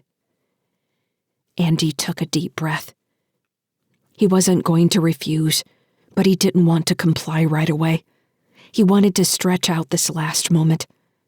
He wished the kids were here, at least. He hadn't felt this alone in a long time. He pushed himself lightly so he floated into the surgery's utilitarian couch and maneuvered himself into a reclined position. As he relaxed against the cushion, the material automatically pulled him in closer, cradling the sides of his arms and legs until he couldn't float free. Without warning, 2 needles slipped into the tops of his hands, finding veins. "You're going to get sleepy," Jixon said aloud. "The process will only take about 60 minutes, like I said. You'll be disoriented at first. If she's not there when you wake, don't worry. It may take her a while to communicate with you." Again, the strange quality in Jixon's voice. Love? Worry? Jealousy? Words floated through Andy's mind as he stared at the dark overhead, automatically following the dents and scratches from years of loose cargo. For a second, Petrel's face floated above his, followed by Fran and then Ingoba Starl's white teeth, grinning like the Cheshire Cat. The gangster nodded slowly. "I told you I believed in you, Captain Sykes," he said, his deep voice vibrating in Andy's chest. "You're low spin all the way, my friend, all the way." Andy didn't know what that was supposed to mean. He couldn't stop thinking of low spin as some kind of washing system for clothes, not something a crime syndicate would call itself, not something meant to strike fear into anyone. Or maybe that was the point. The low spin was always there, always had been, tumbling through space like a lost sock. He tried to think of Cara and Tim, and then sleep took him. Part 3. Cruithne on Fire. Chapter 19. Stellar date 09.16.2958. Adjusted years. Location: TSF Officer Candidate School, Fort Salem. Region: High Terra, Earth. Terran hegemony. 23 years earlier. Andy and Britt were in the same platoon, different squads. While they shared a barracks bay, she was at the far end, and he only saw her when they were waiting in line for meals or allowed to mill around during breaks. The academy didn't like breaks, but had been required by law at some point in the past to offer them. Breaks involved the cadets filing out of the classrooms, spurred on by barking instructors who would keep them walking in circles in the gymnasium down the hall. The only times they sat still were in class with an open book, or during chow, where they were expected to shovel food into their mouths until the tray was empty and immediately get up and leave. There wasn't time for a plebe to do anything. They were running, shouting, singing, doing push-ups, pull-ups, sit-ups, climbing ropes and walls, staring at instructors, or jamming food in their mouths for 16 hours a day. When the instructors weren't controlling their time, upper-class cadets took over during the evenings and mornings with renewed vitriol and fresh ideas for torture, or their own amusement. One of Andy's dad's friends had told him not to worry about any of it. "Think of it as standing on your head, kid. Sure, it's tough, but every minute that goes by is one you don't have to do over again, right? Keep your head down, do your work, and you'll be fine." Andy tried to avoid notice, but a few people still singled him out. The instructors loved to ask him questions, then ridicule him even if he was correct, but hadn't phrased the answers the way they'd wanted. His fellow cadets were constantly looking for ways to tease him or steal his gear if he left it out. They recognized immediately that he was slow with his link and found ways to ridicule him for that, but he also realized this abuse wasn't specific to him. Everyone did it to each other. It was the natural outcome of an insular group of people in a high-stress situation, with no other outlet than to turn on each other. The TSF called it esprit de corps. As soon as the platoon was formed and squads assigned, the cadets found further ways to establish the pecking order. While Andy wasn't exactly at the bottom, he quickly realized that, while cleaner than the stairwells of Somerville, the academy was really no different. He had joined a gang. It was a gang with history and resources and much greater reach than a neighborhood one, but their methods were the same. He would assimilate or be ground up like hamburger and sent to the enlisted ranks. Or worse, sent back home with nothing. Britt was one of the first cadets to get in a fight. Anyone who tried to call her Brittany and stayed within reach found themselves in an arm bar with their face digging into the floor and Britt's boot between their shoulders. She was thin and fast, with a hard face and bright blue eyes, appearing almost robotic at times. She hit with words before she used her hands, but both attacks were devastating. If someone made a comment about her mother, which seemed to be her eject button, it was inevitable the two would soon be locked in a boxing match in the middle of the barracks, whooping cadets hanging from bunks on either side of them. In one of the first fights, the attacker, a solid kid named Tristan, held his fists high in the kickboxing style, while Britt didn't seem to adhere to any particular training. When he followed a feinting punch with a jab kick aimed at her head, she caught his leg and moved in close to deliver a series of hard body blows. He stumbled back, giving her the opening to hit him square in the jaw, and he collapsed, eyes rolling up in his head. "Ashford!" somebody yelled, followed by everyone else in the bay. The cheering continued until one of the upper-class cadets arrived to bark for lights out. While it had seemed like a victory, Britt was small, and others continued to look for an opportunity to break her down. Beating her was a shortcut to the top of the pecking order. Andy had his share of fights as well. It felt like every other day, but looking back, it was probably once a week, usually Fridays when everyone was worn out from the week's training and needed to blow off steam. Something small would set someone off. His first fight happened in the chow hall when the kid across from him at the table blew his nose heavily into his napkin, then looked up and muttered, "God, I can't stop blowing out this shit from my nose." Without thinking, Andy said, "I guess that means you're full of shit then, right?" He'd expected a laugh, but those around him kept their heads in their trays, and the other kid glared at him. Later that night, the kid sucker punched him as he was coming out of the latrine, and in a heartbeat, Andy was rolling with him on the floor. Neither of them were very good fighters, which made for a great show when the circle formed. They'd choked each other, made ineffective strikes on ribs, shoulders, and arms, wrestling more than fighting, until they were finally too exhausted to continue, and the cheers around them turned into disgusted boos. Sitting on his bunk with head hanging, Andy wondered why his dad had never taught him to fight. It occurred to him that his dad probably viewed a fight as having lost the battle of words that really mattered. You couldn't get to a deal if you were fighting, and it was certain no one was going to make any money unless they were betting on the fight. But that rarely helped the people doing the actual fighting. "You fight like a teddy bear," someone said from in front of him. Andy lifted his head to find Britt Ashford looking down at him with a hand on one hip. She was wearing her fitness shorts and light shirt that clung to her muscled shoulders. "What?" he asked. "You're all hugs and squeezes.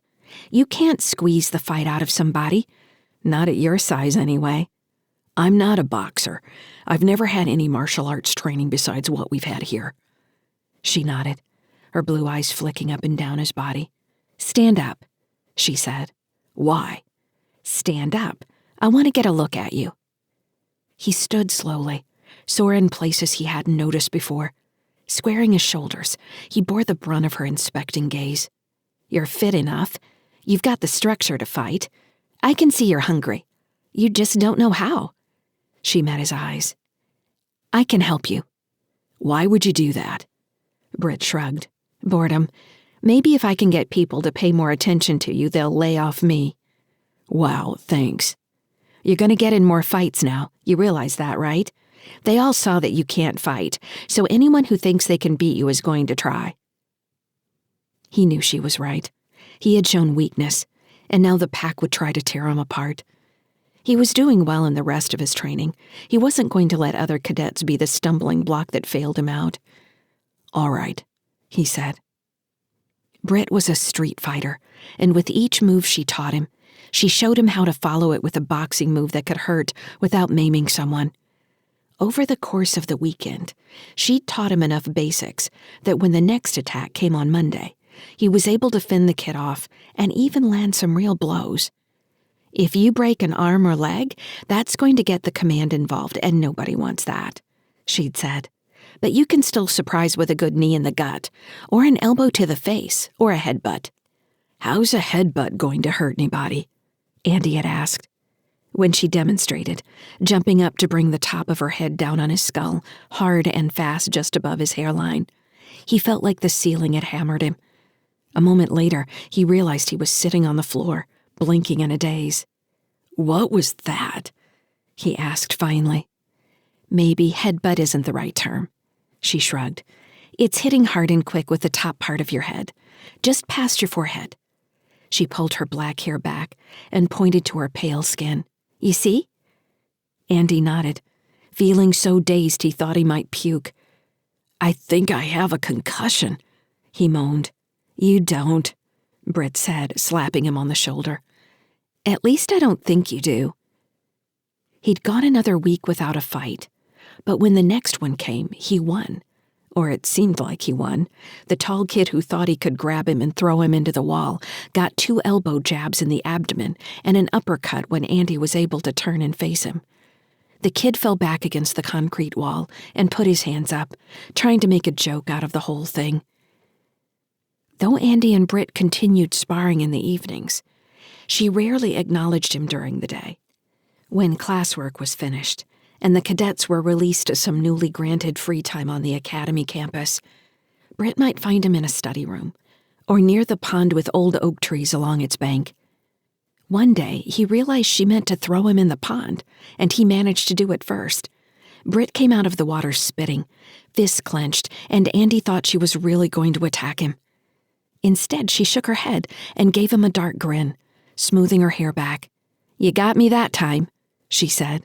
"Give me your shirt so I can dry off." Of course, the rest of the platoon had noticed they were spending time together. Andy got the jibes he would have expected, and the sucker punches and grabs from behind grew less frequent, and even became friendly when they did happen. As the end of their first year approached, though, someone had the bright idea that Andy should fight Britt in a grand end-of-year battle. Before they could stop the idea from spreading, bets were already taking place, and the pot had grown to nearly a month's salary. At first, the odds were all on Britt. Then a few people pointed out that Andy had really come into his own and learned most of her tricks. He was also stronger, technically, and had more reach. But others argued that Britt was angry in a way Andy never would be, and that it gave her an edge he couldn't match. "Andy's poor," cadets said, half-joking. "We should offer him a stake in the pot. He can send it to his family." This debate and discussion of the rules of the match became prime entertainment for the last 2 weeks of the academic year. Rather than looking forward to going home for the first time in 12 months, the platoon only talked about the upcoming bout that technically neither Britt nor Andy had agreed to fight. On the final day, before it was time to board transportation for home, Andy was loading his bag with personal clothing and a few gifts he'd bought from the Academy Museum. He had just sealed the bag and placed it on his bunk and was turning to check his dress uniform in his locker mirror when someone grabbed him from behind. He swiveled his head left and right, trying to get a look at his attacker, but saw only the crowd that had already gathered in the line of bunks. No one hit him as he expected. He was carried to the center of the barracks bay, where he saw 2 cadets holding Britt and walking her toward him. All around them, plebes pounded the floor and clapped in rhythm, shouting, "Fight! Fight!" 2 instructors and a line of upper-class cadets appeared at the edge of the crowd. The shouting and stomping filled the long bay. Andy was dropped at one side of the circle of bodies, which immediately closed behind him, faces of the watching cadets jeering and laughing. Across the circle, Britt was taking off her dress jacket. She handed it to a waiting cadet. Andy held up his hands. "You're not really going to do this, are you?"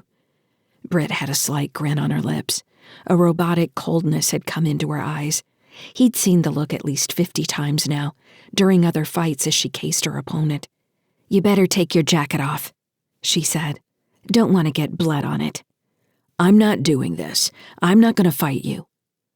Britt tilted her head to one side, stretching her neck. "Why not? Why not go out with a bang? I still owe you for the pond."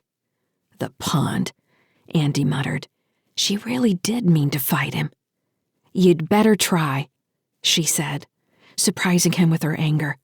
"You throw this, and I'll just beat you worse later." With a feeling of impending doom, he pulled off his dress jacket and handed it away. He looked down at his pale green shirt, and then unbuttoned it as well until he was only wearing the gray undershirt. Hoots and jeers met him as he undressed. Flexing his arms, Andy spread his hands in a ready stance and faced Britt. She came at him fast, leading with 2 body blows that should have left his chin open for a knockout punch if he hadn't recognized the attack she had taught him. He blocked the punches and danced back, creating space to hit her with 2 kicks inside her thigh. She anticipated the move and turned in time so his foot glanced off the top of her leg. Britt's face was set in stone as she moved, a mask he had never seen aimed at him before. It was unnerving. While her responses to his attacks were a language he quickly understood, her face was that of a killer's. Andy began to sweat as they danced around each other, following punches with kicks and elbow strikes. The crowd became a blur, and the noise of shouting and yelling blended into a pounding that was mostly his heartbeat. Every 3rd or 4th attack, she landed a blow that hurt. She had already punched him in the solar plexus enough times that his chest ached. He felt like his heart was going to bulge between his ribs and pop like a balloon. Andy managed to land a knee strike in Britt's gut when she tried to clinch him. She rolled away, gasping, and quickly answered with a round kick that caught him in the kidney. Pain flared in Andy's back, and he stumbled backward into the crowd where rough hands grabbed and pushed him into the ring. Britt rushed in, striking him with a series of punches in the stomach and chest. He knew the series. She would close with a final uppercut that would knock him out if it connected. He tried to grapple with her, but she knocked his hands away, stepping in for the punch. The room swam in Andy's vision. Faces and ceilings spun. She hadn't hit him yet, but he already felt the floor coming at him. Britt's hands closed on either side of Andy's head, studying him. She pressed against him. He looked down at her, knowing the grab meant only one thing. She was going to hit him with the top of her head, probably break his nose. He waited for the cracking pain. The room went quiet as Britt's grip on his head changed, and she pulled him in to kiss him. Andy blinked. He didn't understand what was happening at first. His arms went stiff, ready for some hidden attack. Her lips were soft against his, fuller than he'd expected. Something about her body against him made it feel like she was going to pull him in and never release him. There was growing hunger in her mouth. He put his arms around her and pulled her closer, relaxing. She made a little sighing sound, barely audible between the 2 of them. The room exploded in an uproar. Booing and hissing filled the air. The cadet who had gathered bets found herself in the middle of an angry knot of bodies. Andy barely registered any of the chaos. For the first time, he and Britt had made their own bubble against the world. Chapter 20. Stellar date 08.27.2981. Adjusted years. Location, Cantil Housing Project. Region, Cruithne Station, Terran Hegemony. Andy woke with tears in his eyes, his children asleep on either side of him. The room was dark, with only a dim light through the open door from the hallway. He blinked and slowly pulled his arm free of Cara's loose grip. Rubbing his face, he listened to Tim and Cara breathing and tried to push away the fresh dreams of Britt. He hadn't dreamed of her in months, it seemed, and now she had been standing beside him, lying in the bed next to him, breathing in his ear, and looking over from the secondary navigation console, laughing and scolding and yelling. He rose, taking care not to wake the kids, and sat at the foot of the bed for a few more minutes, waiting for his head to clear.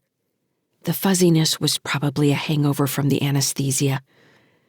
Remembering the surgery made him look at the tops of his hands where the needles had gone in, then feel gingerly around his head until he found the coin-sized bandage behind his right ear that marked the incision point. Jixon had said Lyssa might not talk to him right away, He imagined his thoughts as a cloud in his mind and tried to envision something outside that, a barrier or a border between his thoughts and the outside, but still in his head, sort of like the information fed by the link and his own internal dialogue. He didn't know how else to say it, so he thought to himself, "Hello?" There was no answer. He waited another minute, rubbing his face. His hair was greasy, which made him want a shower.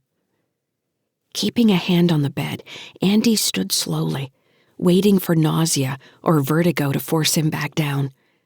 The feelings didn't come. He swallowed thickly and took a step toward the bathroom, testing his strength. When everything felt all right, he straightened and stepped into the hallway. Petrel was asleep on the couch in the main room, a long rifle leaning against the wall next to her head. Andy walked into the bathroom and closed the door. He blinked as the light clicked on and assaulted his vision, sending a hard line of pain down the back of his head. He leaned against the sink and squeezed his eyes closed as blossoms of light splintered behind his eyelids. Opening them once more, he looked at himself in the mirror, waiting for the vision that might shock the AI into responding to him. "Are you there?" he asked. When there was still no answer, he decided to give up and focus on getting clean, helping himself feel better. If the AI spent the whole trip locked inside her own mental cabinet, that might make things easier. He didn't need another voice in his mind, putting obstacles between him and getting through this job in one piece with the kids safe. Thoughts of Britt already did a good job of that. "Well, I'm going to take a shower. You do what you need to do." When he turned off the water and let the warm air from the dryer rush over him, he was surprised by the shower door sliding open enough to allow a blue eye to peek in on him. "You're awake," Petrel said. "You should have let me know." Andy crossed his arms and faced her. There wasn't any point in hiding his nakedness. He was grateful, at least, for her use of the link so they wouldn't wake the kids. "Something I can do for you?" Her gaze rose to the back of his head. "How are you feeling? You didn't sleep as long as the doc said you would. Does it hurt?" "It aches a bit. The painkillers might be doing something." "Clouding your judgment?" she said. "I'm thinking well enough. I could use a shower myself. I'll be out in a minute." "That wouldn't be any fun. I need someone to wash my back." Andy shook his head, giving her a grin. "The kids might wake up." "We can lock the door." "I appreciate that, really, but I don't know how Cara would react. Also, aren't you supposed to be watching the door?" "Carter's outside. He doesn't sleep. Me? I like to sleep." "I just had surgery," Andy said. "The strain might kill me." Petrel pursed her lips. "I suppose you're right about that. The boss would be pissed at me if I broke his new toy. I'm taking a rain check, though."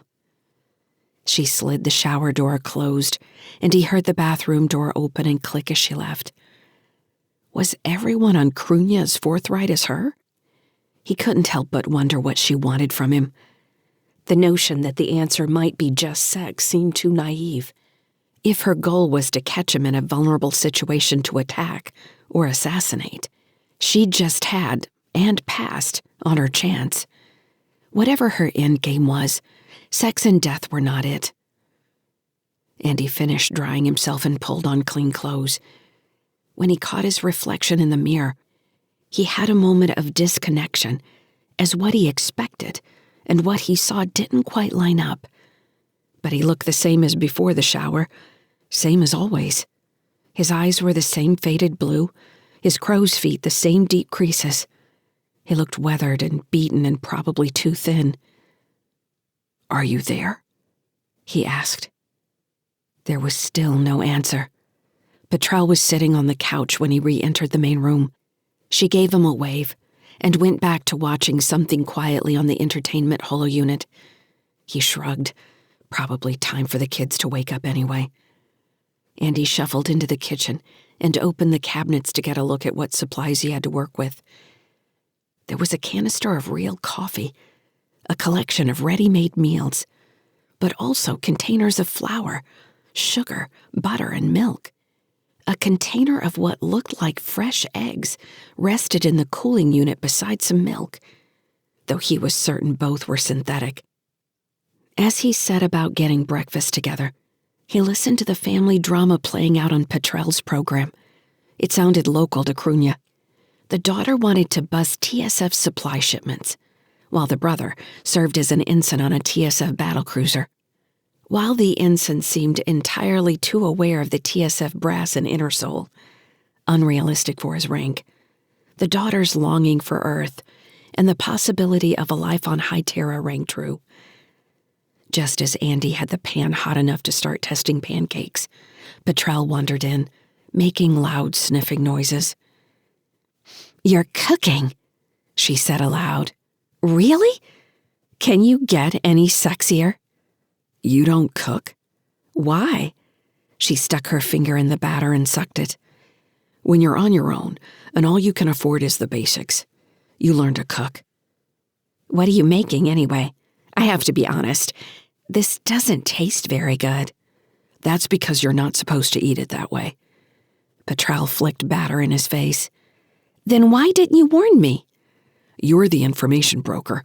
I thought you were supposed to be protecting me, not the other way around." "Pancakes!" Tim shouted from the hallway.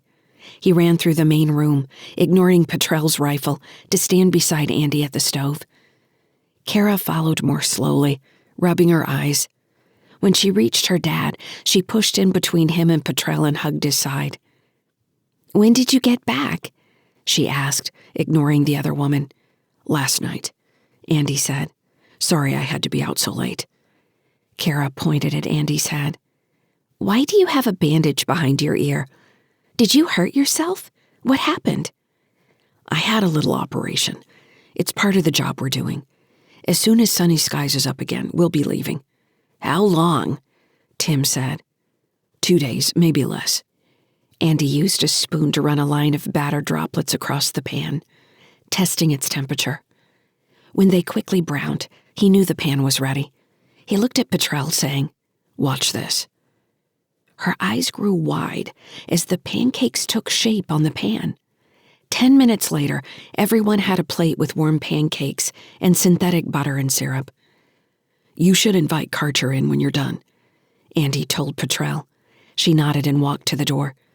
Tim watched her stride across the room, rifle now slung across her back. "Because I couldn't stop for death, he kindly stopped for me," Tim said. Andy frowned at him. "What?" "It's a poem.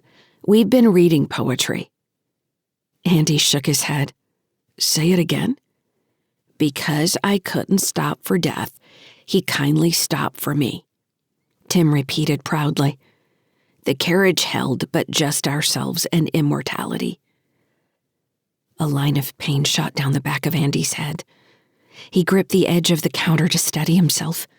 His eyes watered. "Cara," he said, "help me back into the bedroom." Squeezing his eyes closed against the pain, Andy allowed Cara and Tim to guide him back down the hallway to the bedroom. He nearly fell to his hands and knees before reaching the bed. He caught the edge of the mattress and crawled forward to lie down. He opened his eyes to find Karcher, Petrel, and Cara leaning over him. "He says he has a headache," Cara said, voice on the edge of a wail. "I called Jixon," Karcher said in his flat tone. "He's on his way. Can you hear me, Captain Sykes?" Andy felt like he was sinking deep into a dark pool of water. "Andy," he murmured. "Call me Andy. I'm not a captain anymore. We got out." At the bottom of the pool, like the flicker of a memory, he felt her. Lyssa was there, watching him, bathed in a silence that formed the barrier between them. She saw and heard what he did, but she wasn't going to speak. When he opened his eyes again, Jixon was leaning over him, shining a light in his face. The scientist smelled like whiskey. "He shouldn't have gotten up so soon," Jixon complained. Who let him get up? He needs time to heal. This wasn't some toothache. What did you do to him? Cara demanded. Her voice had Britt's deep edge of anger. Hearing it cut straight through Andy's heart. Jixon turned his head away to cough violently, tiny spots of blood appearing on his fist. He wiped his hand on his pants and pointed at Karcher. He needs to rest. You keep everyone out of here. We're staying, Cara said. Yes, the kids, of course. No one else. I'll be back in 6 hours. He needs to sleep. A looseness in the way Jixon carried himself made Andy think he wouldn't be back in 6 hours. He looked like he was bleeding internally. Something more than simple drunkenness. The whiskey was a mask. Sometime later, Andy didn't bother checking the link to see when, Ngoba Starl leaned over him and patted his shoulder. Starl was wearing a blue suit, and his curly hair and beard had been freshly cut. Don't worry, my friend, he said, maybe talking more to himself than Andy. I've got an excellent plan to get you out of here. Still half asleep, Andy watched through heavy lids, unable to respond, not sure if he was dreaming. Starl paused, eyes narrowing slightly. He looked at Andy as if searching for something hidden beneath his skin, some indicator of the AI. Are you in there? He murmured. Can you hear me? Maybe. He looked as if he was waiting for some response. When it didn't come, he whispered, barely audible. No one understands your servitude better than your friends on Cruithne. Don't forget us. When the war begins, don't forget your friends. The next time Andy woke, he was alone. Chapter 21. Stellar date 08.28.2981. Adjusted years. Location, Low Spin Dock Complex. Region, Cruithne Station, Terran hegemony. There were nearly 30 people packed into the repair dock's command deck, waiting for Ngoba Starl to arrive for the meeting. Outside the narrow windows, flashes of light showed where maintenance crews still worked along Sunny Sky's outer skin, finishing upgrades to the ship's power grid. Looking good, Fran said, nodding to Andy. We're ahead of schedule. Tests are running green. Your weird little ship is tougher than she looks. Did you already edit the registry? Andy asked. Today. I don't want to do it the same day of departure. I would have done it earlier, but I got hung up with the engines. Have you chosen a name? Fran shrugged. I use a random generator. I don't want to choose anything too unique. We're trying to keep you under the radar here, not highlight the retrofitted ship with an interesting name. I know. The kids would love to choose the name, though. How often do you get to name a ship? All the time if you're me, Fran said, smirking. Even if it's a stream of numbers, you can keep calling her whatever you want. Stick with Sunny Skies. It's helpful. Andy put his hand over his heart. Here lies Andy Sykes, killed on TSS 67888-23. Wouldn't be the first time. You're right. It's just bad luck. I don't believe in luck, Fran said.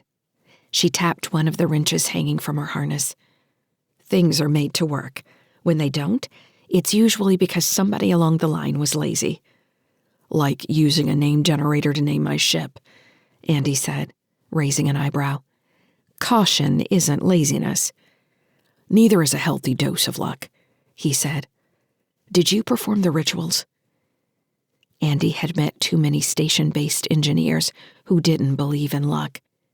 But out there, in the black between the tiny points of light where humans lived, luck reigned supreme. The Sunny Sky's continued existence was proof of that. Fran sighed. Yes, I won't be doing it. One of my men did. He and a bunch of the others wouldn't set foot back on her until they did it all just so. Cost me a couple of pricey bottles of wine, mind you. Good. Andy nodded. I fly out to Neptune too often not to piss him off with a renamed ship. Your registry changes may fool the authorities, but I'm not going to risk his anger. Fran stared at him. I haven't known you long, but you're the last person I would have guessed was superstitious. If there are gods, or a god, I don't need to piss them off, Andy said. I've got enough problems. He tilted his head. So, what was the number? Number? Fran said. The name, Andy said. What did you name my ship? You probably...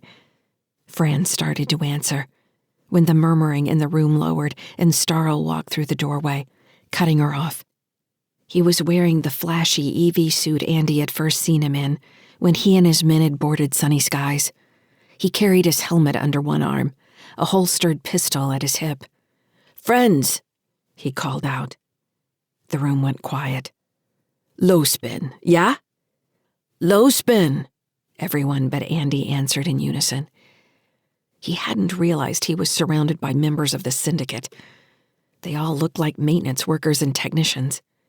"Our friend has finished work on Sunny Skies, but we need to get the ship and her crew off Cruithne approximately 6 hours from now. We know the have-nots and Heartbridge have been scouring the station for the last 24 hours, trying to sniff out anything they can about this ship. They're going to know when any light cargo freighter leaves Cruithne, and they'll run her down before she clears the gravity well. We can't let that happen, Lowspin. Trust me in this. We're on the edge of something big here, and this ship needs to get where it's going. Like always, we don't have a lot, but what we have matters. We're sending this ship out on her own, but she'll have help along the way. The trip starts with us." A woman standing beside Fran said, "You know, Heartbridge has a private battle cruiser parked outside Port Authority Periphery, right, boss?" A few surprised faces turned toward her, but the rest seemed aware of the news. They've been tracking all our incoming and outgoing traffic. "I got to word," Starl said. "We're going to blind their eyes like we would with any TSF scow trying to follow us to hide Terra when Earthside comes around. I'm not worried about that whale. I'm worried about all the little sharks she'll send out after us. They aren't looking to board and seize. This is a battle we're looking at. There'll be a junkyard's worth of debris left before this is done." "So we're running a screen?" a man asked. "That sounds easy enough." "It will be, but this isn't your typical smuggling run. They'll be firing on us, and we'll be firing back. You need to make sure your weapon systems are primed and tested, and you've got your best crews on board. We don't have a lot of time to get this together, and we also don't want to tip them off that we're making preparations. Anyone parked in a standard Port Authority berth isn't taking part in this, unless we're at the very end, and we need to call into cavalry. I don't want anyone getting tipped off. Understood?" Agreement sounded throughout the room. "What's the salvage situation, boss?" someone asked. Starl grinned. "Free reign. I'm sure Heartbridge has some nice toys. I won't stop anyone who wants to take a walk through their battlecruiser and pick some things up. Watch your friendly fire, and remember any weapons caches go to the crew. No holdouts on that, understood?" A few muttered complaints could be heard, but most in the room seemed to accept the edict. "Captain Sykes," Starl shouted, pointing through the crowd at Andy and Fran. "Here's our man. He's making the long run. Give him some love." His teeth were white as he grinned. Cheers went up, and Andy got several hard slaps on the back, making his still sensitive head throb. After a minute, Starl raised his hands again for quiet. "And today, we lost one of our new members. Dr. Harry Dixon has passed. If you'd met him, you'd know he was a prickly sort. Emphasis on prick." A few low chuckles met the joke. "But he did his job the best he could. We owe him much. A moment of silence for him." Heads bowed. The silence was broken by a few coughs and shuffling noises. Andy gave a moment's thought to Dixon, feeling sadness that his life had been lost, but unable to muster up something as poignant as true remorse. 6 hours! Starl shouted when he raised his head. "You've all got the timeline and your launch orders. The sorties will launch first, followed by the decoy cargo ships, and then everything else we've got. I've even thrown a few insults at Xana so we can draw his fools into the fight. Everyone needs to check their IFF transponders and make sure they're live. I don't want any friendly fire or ship on ship. No grudges played out today, you understand? We're all one family. If the have-nots want to sell out their own Cruithne, well, that's on them and theirs." Starl looked around the room at the faces trained on him. "Questions?" he shouted. After solving a few logistical issues and convincing one pirate captain it was in his best interest to activate his transponder, Starl pushed them all out of the room to get their ships ready. Once it was only the three of them, he walked toward Fran and Andy with a grin. "Why the serious face?" he asked Andy, slapping him on the shoulder. "You still feeling sick?" "What was all the talk of war about?" Andy said. "This keeps sounding more like a smuggling run." "That was to get them excited," Starl said, growing serious. "I'm asking a lot of them today to get you off Cruithne. Many of them are going to die, or their people are going to die. The possibility of looting a private battlecruiser is a strong incentive. If we can take it, and I think we can. But they need big ideals to help themselves feel important, to feel like they're part of something more than just a smuggling gang on a shit asteroid in the middle of nowhere. You understand what I mean? How many TSF speeches did you hear before heading in for some worthless operation that might cost your life?"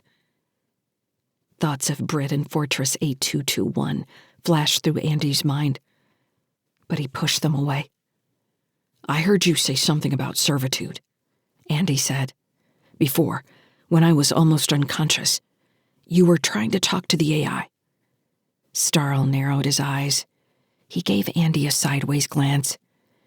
"You say you still can't hear her, right? She hasn't made any attempt to communicate with you at all?" Andy shook his head. "She was a slave to Heartbridge. That's all I can say. We're moving her to freedom. That's something all of us can understand on Cruithne. This rock has been passed back and forth between Mars and Earth for centuries, and now it's ours. Anyone who comes here has to deal with us. Inner soul, outer soul, Mars, Terra, doesn't matter. No one calls us slave." "And that's enough explanation for you?" "It is." "And now Jixon is dead?" "He was poisoned by Heartbridge. He knew the cost when he smuggled her out. He was ready to pay the price, and he did. I think that was a good death for him. He's atoned for his crimes as much as he ever could." "What crimes?" Andy asked, angry at Starl's trickle truths. "Jixon called her a weaponized AI. What do you know about that? What do you know about where I'm supposed to take her? Neptune? There's nothing on Neptune but more corporations, mining drones, pirates, death."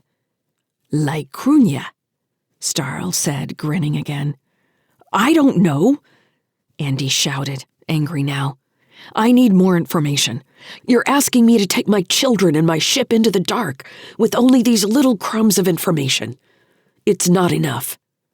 "What if I tell you that's all I know, but I believe in the cause?" Starl said. "Like I believe in you. Maybe I believe the speech too, Captain Sykes. Maybe all I need to know is that I'm about to play my part in this, get you out of here, and everything will work out after that. What if I tell you that is my hope, and all I ask?" "It's not good enough. You're not doing this for ideals. Who's paying you?" Starl stared deeply at Andy, his brown eyes hard. For an instant, Andy thought he was going to swing, and he readied himself for the attack.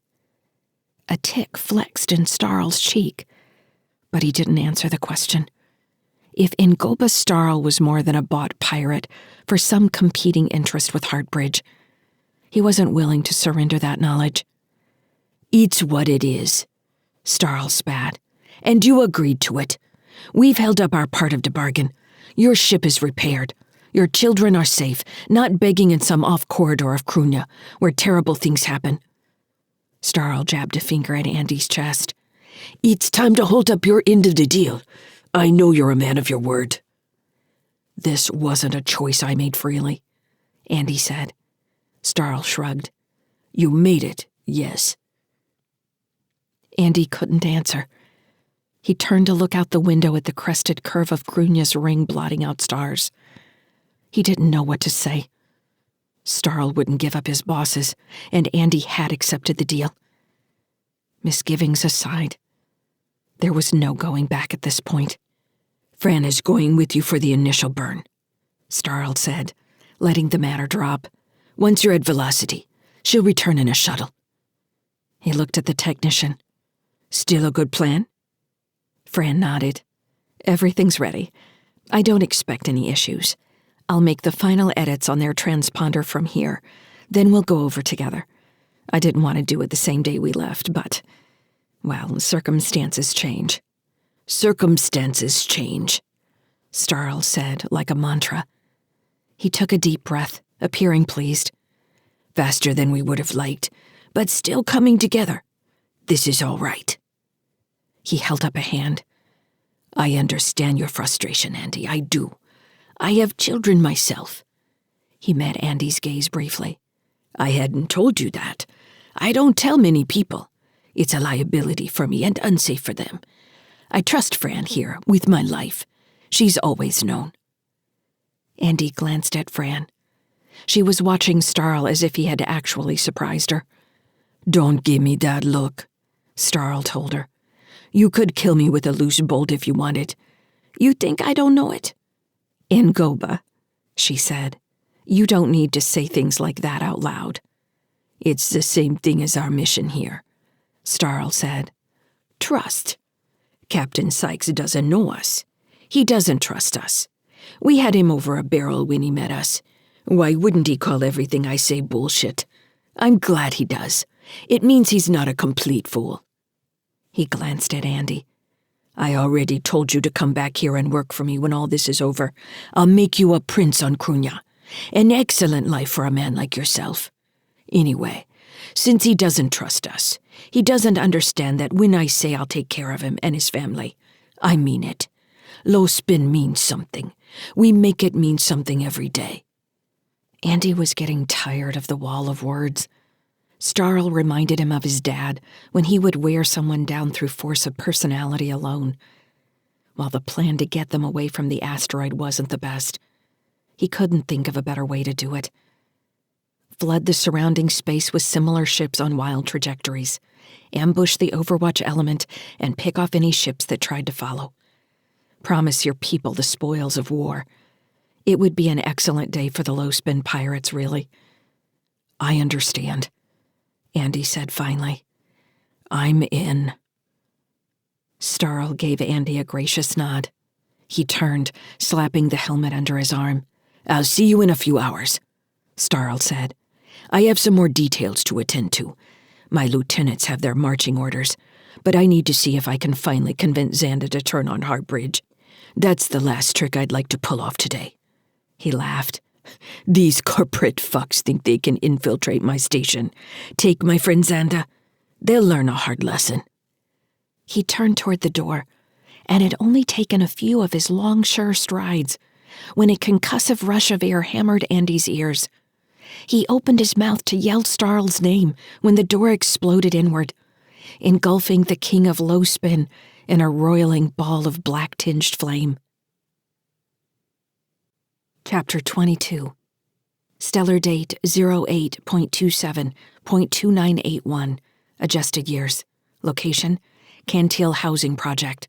Region, Cruithne Station, Terran Hegemony. Andy took aim from behind a park bench and fired a 3-round burst into a group of Heartbridge soldiers, just leaving an open corridor on the second level of the apartment complex. One soldier slammed back against the wall, then fell forward over the railing and tumbled into the play structure in the park below.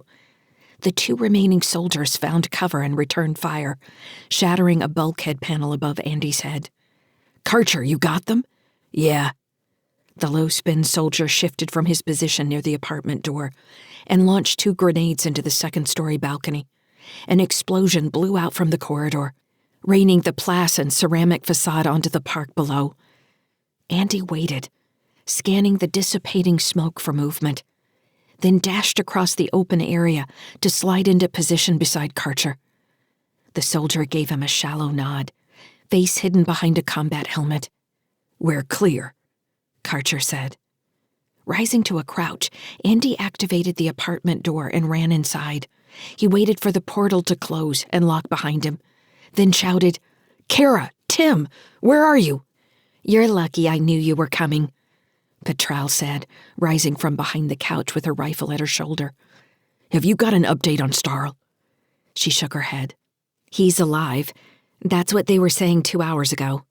"We're still on the timeline?" "Once we reach the command deck and the shuttle for Sunny Skies, they'll initiate the initial attack on the Benevolent Hand." Benevolent Hand? That's the battlecruiser's name? It's registered as a medical supply ship. A damn big one, with its own swarm ships. Of course, why not? Andy slung his rifle and went down the hallway to the bedroom where Cara and Tim had been sleeping. Cara was jamming clothes into a bag while Tim collected his toys. "Dad!" Cara shouted.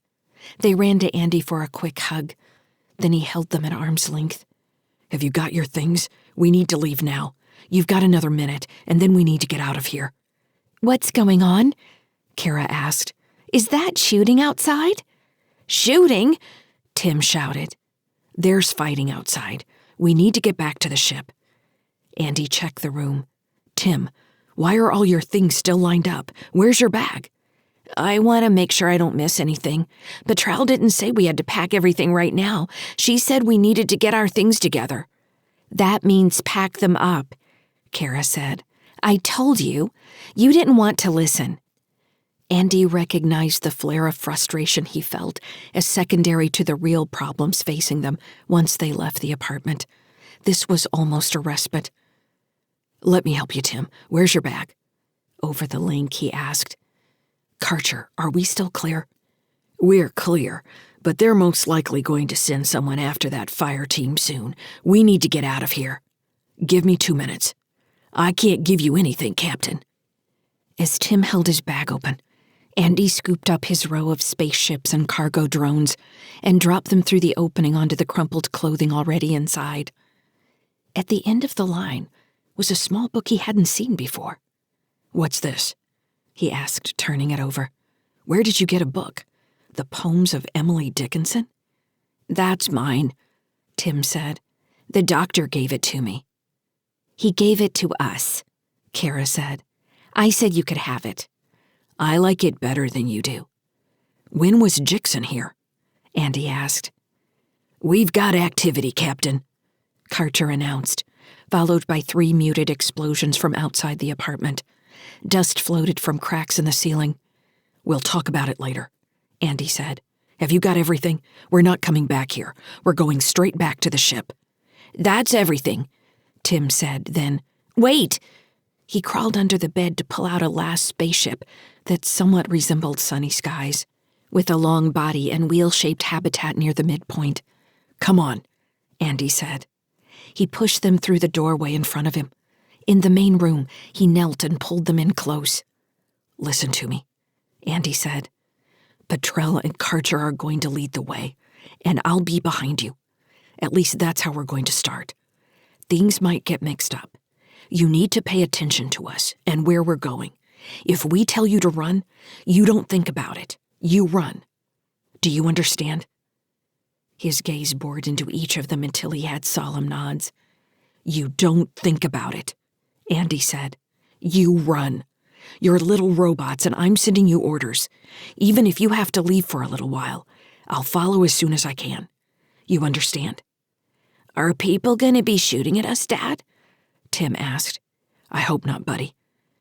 Cara only nodded, her face set in a determined mask. Andy took her hand and placed it over Tim's. "No matter what happens, you two don't get separated. You got it, Cara?" "Yes," she said. "All right." Andy nodded to Petrel. "Let's go." "Karcher," Petrel said. "You ready out there? We're ready to go." "Hold on, I'm launching smoke." Dull thuds came from the other side of the door as Karcher launched smoke grenades. "Is smoke enough?" Andy asked Petrel. "Smoke and countermeasures. It's got reflective bits that will hose their IR. We don't know what the Heartbridge forces have yet. We need to save our serious munitions for the have-nots, if we run into them. So far, it's just been low-rent mercs. They aren't very determined. She shook her head. No pride. I guess I'm glad for that. The front door slid open, and a wall of smoke rolled into the room. Karcher's waving arm was barely visible as he stepped into the doorway to urge them out. Follow Petrel, Andy said. Let's go. Run. The expression on Cara's face went from determination to terror as the billowing smoke made what was happening outside the door real. She quailed, looking around the room, until her gaze locked on Petrel. This way, sweetheart, the tall woman said, holding out a hand. Andy thought he was going to have to push Cara, but she finally reached out for the offered hand, grabbing Tim behind her. Together, they stepped into the smoke. Andy raised his rifle and followed. Karcher led them through the smoke to the corridor where Andy had been crouching earlier. More debris covered the ground, making Tim nearly fall until Cara caught him and pulled him upright. He dropped his bag and Andy scooped it up and shoved it back in the boy's hands. We've got another park up ahead, Karcher announced. I'll clear it. He sprinted ahead and posted at the edge of the park's entrance, surrounded by apartment doorways and balconies, just like the one behind them. Tile exploded all around Karcher as he took incoming fire. He rolled backward and came up firing, following his rifle bursts with grenades. From where Andy was crouched with Tim and Cara, he barely made out the face of an apartment on the second floor, exploding outward. I hope no one's home. Admin sent an evac message, Petrel said. Go, Karcher commanded. They followed him through the dust and sulfur-tainted smoke, around the play structure in the middle of the park and into a corridor on the other side. From there, the path opened into a small market area with storefronts and a dry fountain in the middle of a cross formed by intersecting corridors. Keep an eye on our rear, Karcher said. He posted behind a bench and lobbed grenades into two of the open corridors. The ground shook from the impacts. A wall fell open next to one of the storefronts, showing a room full of couches with people splayed across them, intravenous lines running into their arms and necks. Several screams followed the collapsing wall, and a woman in a white shift stumbled into the corridor, gasping and trailing an IV from one arm. Drug lounge, Petrel said. Welcome to Cruithne. Karcher stood and waved for them to follow. He ignored the crying woman and moved down the clear hallway, keeping close to the right side. The maglev station is another 100 meters or so. There are stores along the sides of the hall. Watch for movement in the windows. They might wait for me to go by. Copy, Andy said.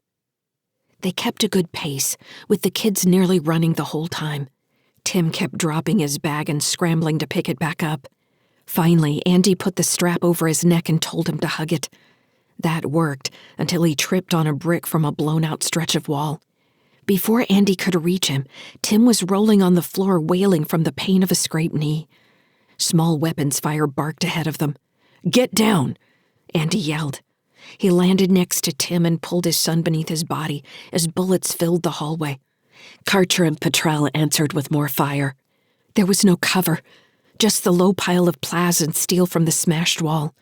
Damn it, Karcher grumbled. Lay some covering fire and I'll move left. Petrel shifted immediately into irregular bursts, giving Karcher time to sprint to the other side of the wall, and send 2 grenades into the intersection where the angle of fire suggested their attackers to be. The blast shook the windows around them, followed by smoke and dust rolling back down the hallway. Andy felt Cara pressing herself against him as the air became barely breathable. Short breaths, honey, he whispered. Short little breaths, just enough to keep you going. Clear, Karcher announced. Come on, Andy said, pulling Tim to his feet.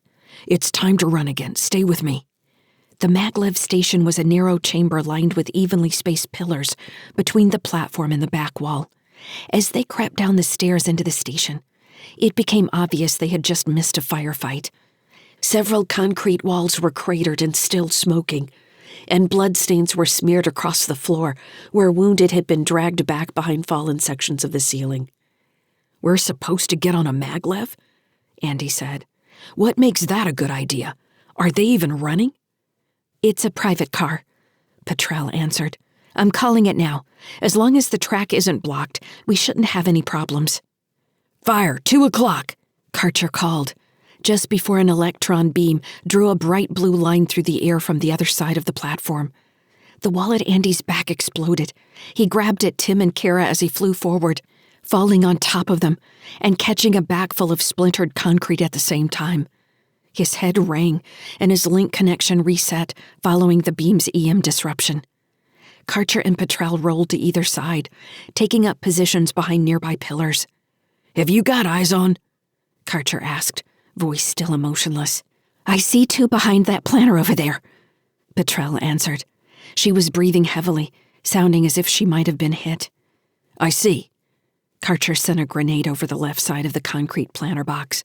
Andy watched as the 2 soldiers in black body armor spotted the incoming grenade and tried to run to the right, only to find themselves directly under fire from Karcher's second grenade. The planter box exploded, spraying dirt and green leaves in all directions. "Car's almost here," Petrel said. "Shit," Karcher said. "What?" Petrel demanded. "Are you hit?" "I've got a mech in the far corridor." "We need to run," Andy said, remembering the times he'd fought mechs in the past, always with casualties.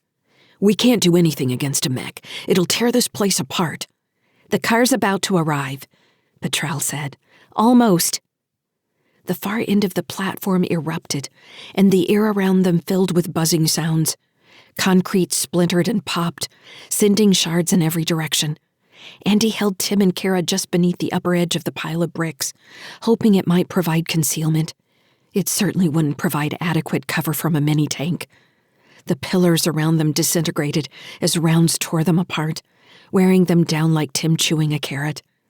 "Where's that car?" Karcher demanded. "Inbound," Petrel said. 30 seconds. "I'm gonna flank. When it's here, you get on board," Karcher said. "You're holding in place?" "Yes." The finality of Karcher's single word left no time for argument. He was already sprinting across the bit of clear space between his pillar and the train tracks. He fired a grenade as he ran, another when he hit the tracks, and a third from the other side of the platform. The mech didn't seem able to track him fast enough. Craters appeared in the floor a meter in front of him as he ran. Each new grenade he sent at the tank slowed its response. More rifle fire filled the gaps between the mech's response to Karcher's grenades. In the middle of the second set of bursts, Karcher caught his breath, cursing. "Caught me in the open," he said. "I'm all right. I'm setting a shaped mine." "You'll need to clear," Petrel said, her voice still businesslike. They didn't have to say what would happen if Karcher didn't escape the blast radius of his own explosion. A low hum coming down the tracks behind them announced the arrival of the maglev car. Hearing the direction of the sound, Andy realized they were going to have to pass the mech to escape the train station. He still hadn't seen the mini-tank, only felt its presence. There wouldn't be anything they could do once they were behind the thin wall of the train car. They could only hope Karcher had disabled the tank enough to get them by.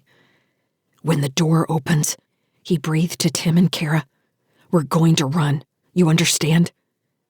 He felt their nods against his chest. Truly, he planned on picking them up and throwing them through the open doors if they didn't move fast enough.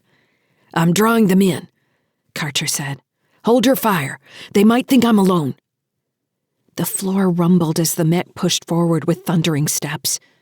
The sound of soldiers scrambling over debris, boots scraping on concrete, and sporadic rifle fire drifted with the smoke and dust. Karcher's rifle answered with a few bursts, drawing them closer. "Wait," Karcher said. The entire terminal rocked when the mine went off.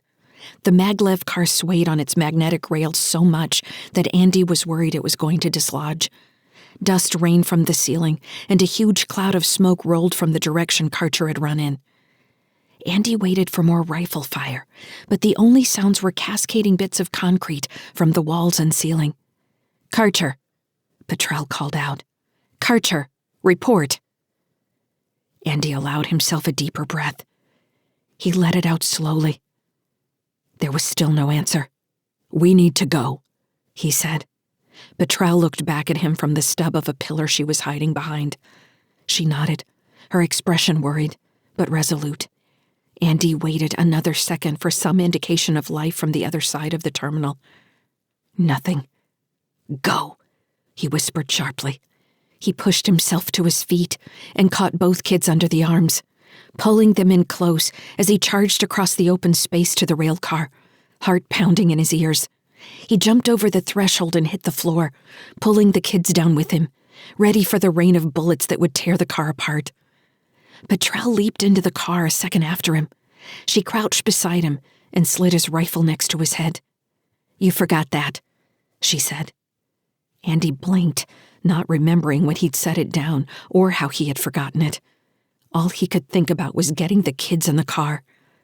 He looked at Tim, who was biting his lower lip and squeezing his eyes closed, hands clenched over his ears. "Are we going?" Andy asked. "Sending the command now." There was a grinding noise as the doors slid closed. The car vibrated as it pulled itself forward along the magnetic rails. Twice it ground its way over debris, and Andy held his breath, praying the maglev safety systems wouldn't kick in and halt the car. The maglev began to build up speed, and they rushed straight into the cloud of dust still filling the terminal from the mine's explosion. "Karcher!" Petrel yelled as they went into the cloud. "Karcher! Can you hear me?" The inside of the car filled with yellow dust, hiding the rest of the terminal from view. Karcher didn't answer. No one answered. The windows went dark as the maglev car flew into the tunnel on the other side of the terminal. White lights flickered on inside the car, revealing their dust-covered faces to each other. Cara sat up slowly, still holding her bag tight against her chest. Tim rolled onto his back and crossed his arms over his chest. Andy stayed on his stomach for another minute, feeling the thrum of the magnetic forces vibrating through the floor of the car, barely believing they were moving. "What's between us and the repair docks?" he asked. "Tunnel should be clear. The only access is by drone. We're not going to the command deck. There's a secondary shuttle bay on down the ring. It isn't used by anybody, so it should be clear." "You trust that?" Petrel shrugged. "I guess we'll see when we get there," she said. Chapter 23. Stellar date 08.27.2981. Adjusted years. Location, Night Park. Region, Cruithne Station, Terran hegemony. Leaving the terminal, the maglev car entered a Cruithne on fire. Each break in the tunnel offered a glimpse of street fighting, smashed housing areas, fire and the crisscrossing flashes of kinetic rounds sprinkled with beam fire. Blast doors had come down on various sections, shutting off vacuum and whoever might have been trapped on the other side. Andy held the kids against him, staring into each new potential danger, uncertain when the car might hit a break in the tracks and tumble end over end. "I don't know how Starl didn't see this coming," Petrel said, eyes wet. "This is worse than anything we thought the have-nots might ever do. We all live here. This is our home." The car blew through a terminal still erupting with active combat. A squad of mercs held a kiosk while low spin, and what looked like station security moved between benches, ceramic platters, and an overturned transport vehicle. Bullets careened off the car as they passed. Surprised faces frozen, watching, and then gone behind them. Another tunnel leading away into the dark. "How much farther do we have to go?" Tim said. "I don't know," Andy said, smoothing his son's hair back. "Not too much farther. Keep a good hold on that bag." He caught Cara's gaze, and she gave him a small smile. Andy squeezed her closer against his side. The wheels squealed, and they emerged in bright light, open space on either side of the car. "Night Park," Petrel said in a low voice. "Keep your heads down." Night Park was an open-air bazaar that looked like a tornado had swept through a battleground. Wide swaths of destruction had cut through the market, littered with smashed goods and at least one wandering chicken who pecked at a crushed melon. "Night Park is where the fountain is," Cara said, spotting the hen. Where they have all the parrots. She seemed to immediately forget Petrel's warning and craned her neck to see out the window. Andy made her sit back down. "Not now, kiddo," he said. "You think they're hiding?" Tim asked. "I would be," Cara said. "Parrots are smart." In the distance, Andy heard more gunfire and the heavy footfalls of a mech. The thundering concussion of rounds striking concrete vibrated through the car, and the hinge squawked, fluttering out of sight. "We're almost there," Petrel said. "Probably another minute." "What's the terminal look like?" Andy asked. "We'll take a side tunnel. It ends on the secondary dock. This car was one of Starl's personal escape routes." "Is there any info from the rest of Lospin?" "It's all a mess. The ships are waiting. For now, it sounds like the fighting is only on the ground. Heartbridge private security has slowed down searching apartment blocks." "They're looking for us?" Andy asked. Petrel shook her head, pulling the action back on her rifle to check the chamber. "They're still looking for the canister Jixon used to transport Lyssa. They also don't know that he's dead, so most of them are looking for him specifically. They apparently poisoned the poor sap with some kind of radioactive element that also serves as a tracker. It's probably what led them to Fran's shop. The attack that took Starl was a fluke." "So Jixon lives on, sort of." She grimaced. "Sort of. They've moved his body to one of the freighters called High Outburst." The car raced around a long curve that made Andy wonder if they were somehow following the overall arch of the ring surrounding the original asteroid at Cruithne's center. Then he saw rock walls flash past and knew they were still surrounded by rock. The thought only reminded him how disoriented he had become. Somehow, they had traversed a long circle from the housing area back toward the repair docks and sunny skies. "Dad?" Cara said. He glanced down at her. "Yes?" "Can I have a gun?" Andy studied her face, so full of her mother's seriousness and worry. He had hoped she would never have cause to develop the bitter set to the jaw that had marked Britt's face when he had first met her. But there it was. Andy took the old service pistol from its holster and held it in front of him. There wasn't enough time to give her any sort of real lesson, but he had the rifle and didn't technically need the weapon anymore. She might. He quickly pointed out the action, safety, trigger, and a proper grip. "Come here, close to me," he said. Holding the pistol in front of him, but low enough so Cara could look down the sights, he said, "Line up the white square with the middle of the black post. That's center mass." He activated the safety and put the pistol in her hands, pointing it toward the window. She had a hard time holding it upright against the rocking of the transport car.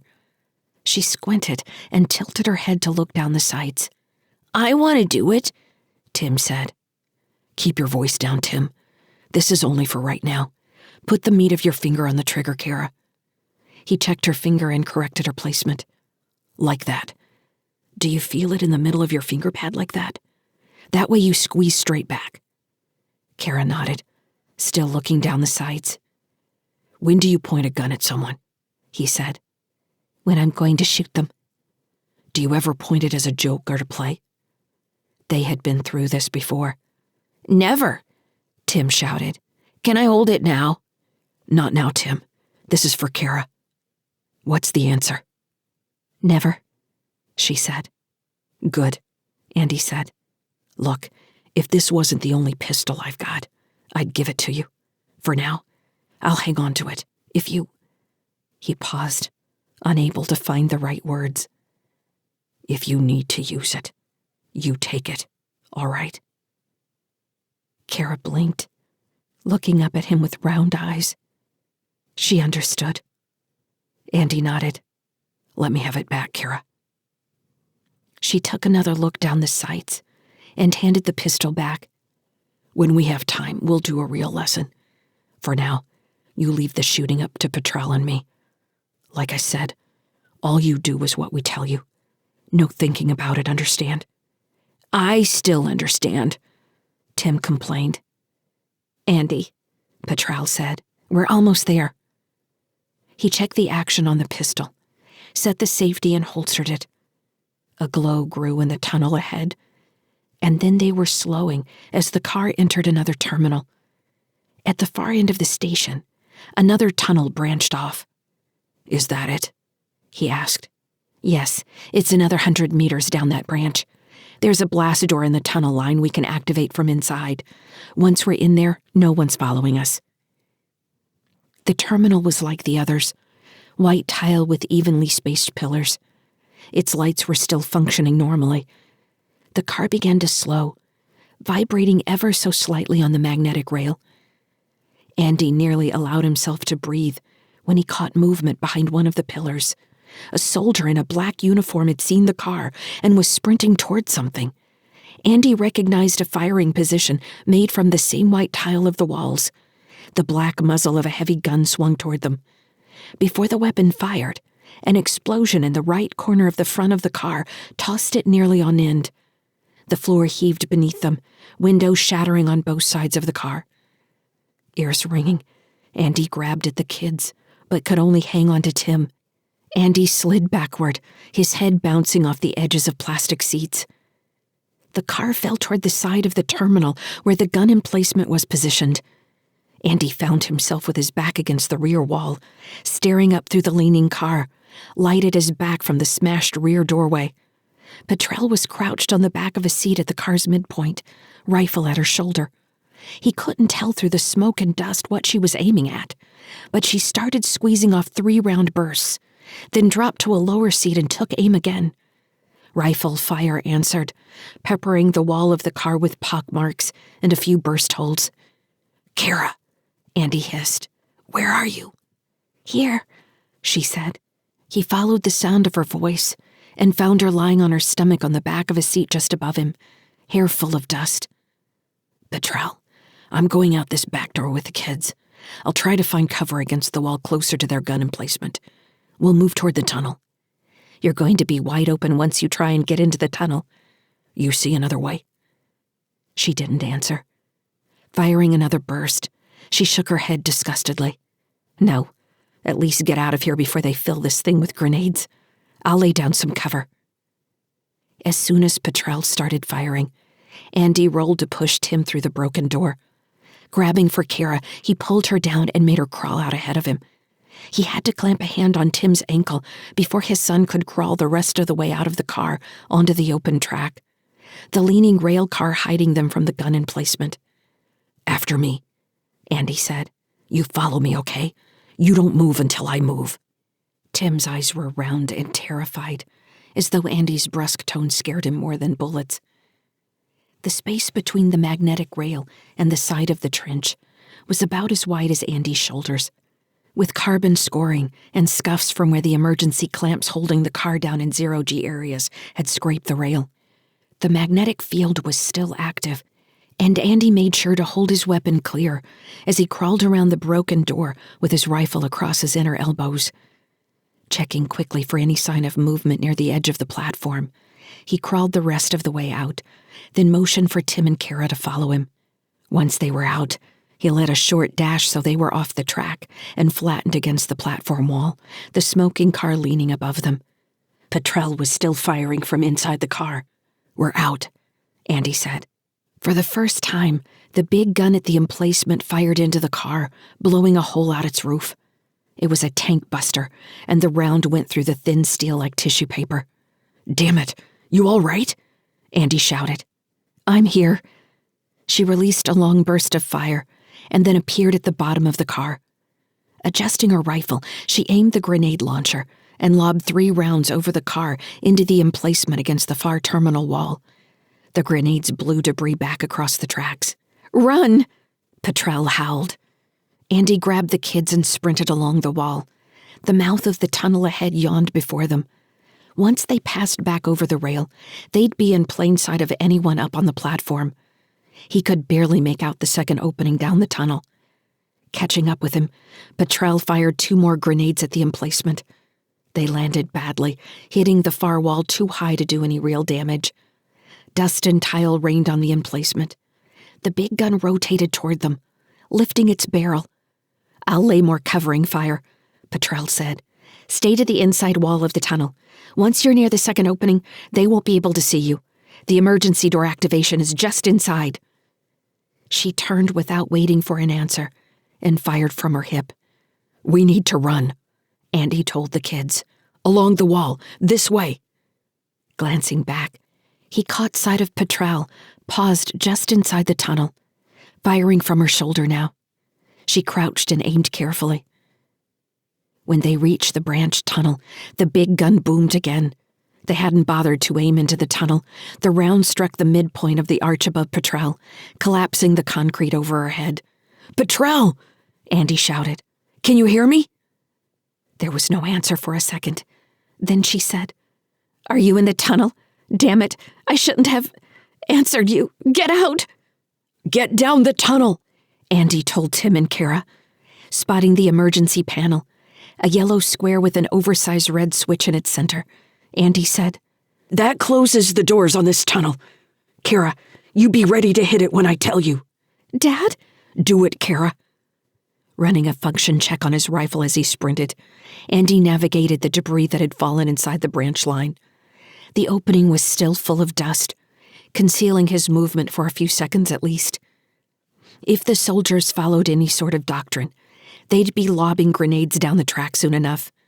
Staying low, he crept along the wall, looking for any sign of Petrel. A table-shaped piece of ceiling had fallen straight down, bringing a cascade of smaller bits of rock and vine-like cabling with it.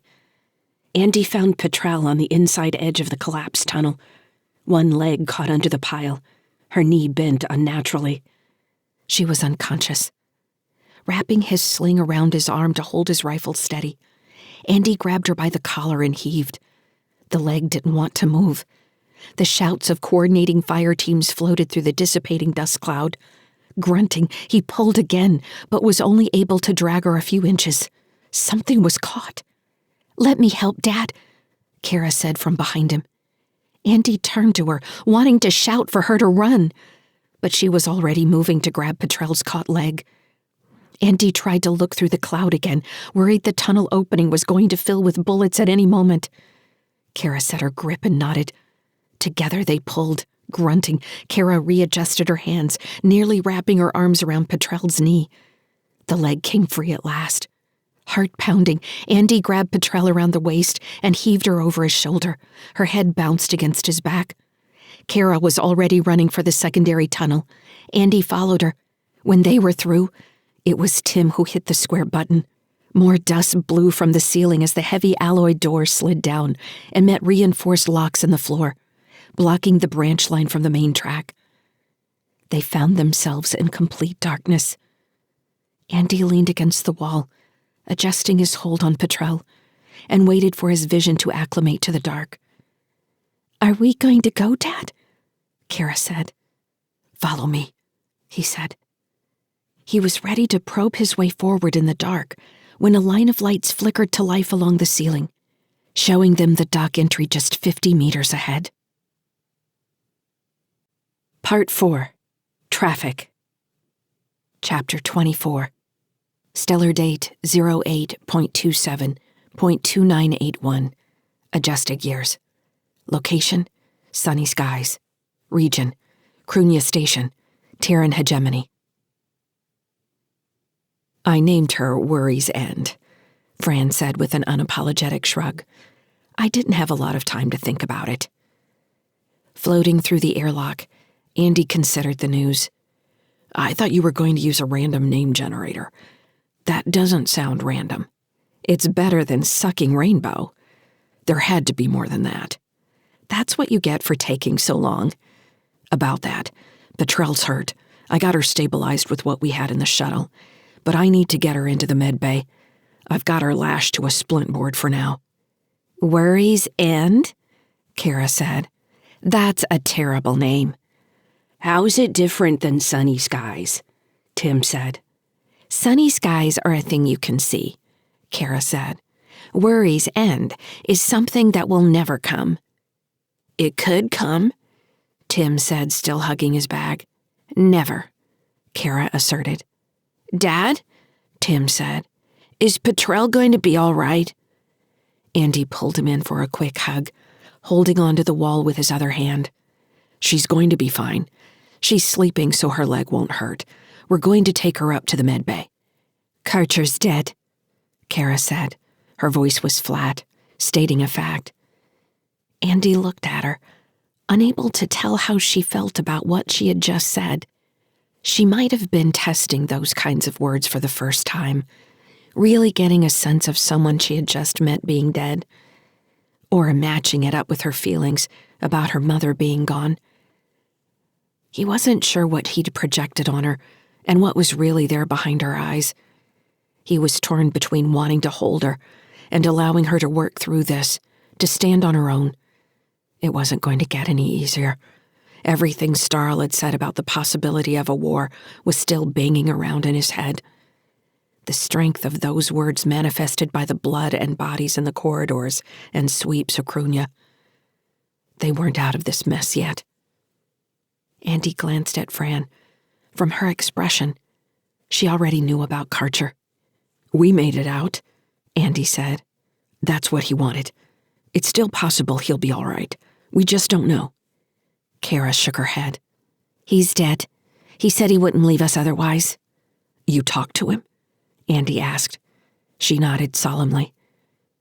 He let out a long breath. He didn't know what to say and was too exhausted to come up with reassurance. The shuttle ride hadn't done much to drain his adrenaline. He'd been uncertain the whole time that they might take fire from somewhere, run into yet another obstacle.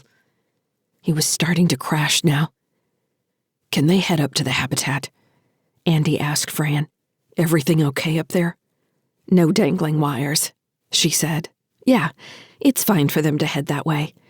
I guess if they can take care of themselves, we can get Petrel to the med bay, and I can give you the update on the ship. She's still holding air, apparently. Better than that, Fran said, a little pride in her voice. I really appreciate your help, Andy said, grateful to be alive and for the assistance they'd received. Fran gave him a crooked smile. Don't get too emotional on me. I'm getting paid. Andy laughed. He pointed at Cara. You heard her. Can you get yourselves up to the habitat? How about some dinner? You think you're up for it? Cara frowned. Isn't it morning time? What time is it? Time to eat, Andy said. I'm starving. With the kids kicking off ahead of them, Fran and Andy maneuvered the unconscious Petrel through the airlock. The splint board helped, but it meant she took up more space than would otherwise have been necessary. How much time do we have before the ships start launching? Andy asked. They're waiting on our notification that you made it. Everybody's pulling back inside the station. I think most of them are moving to ships.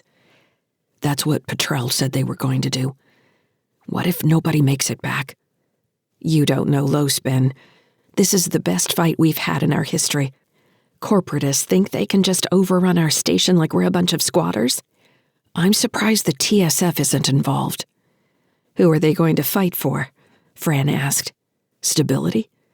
Fran snorted a laugh. Ahead of them, the kids appeared overjoyed to find themselves back in zero-G. Tim kicked forward, spinning, while Cara slapped his sides, slowing his momentum then speeding him up again. It was one of their old games. Andy didn't understand how one of them didn't end up hurling vomit all over the walls. Would you believe they just ran through a firefight? He asked. Kids are resilient, Fran said. I hope so. He couldn't help noticing all the new components along the bulkheads of the main passageway. Panels that had been dented since he and Britt bought Sunny Skies were now flat, though not repainted.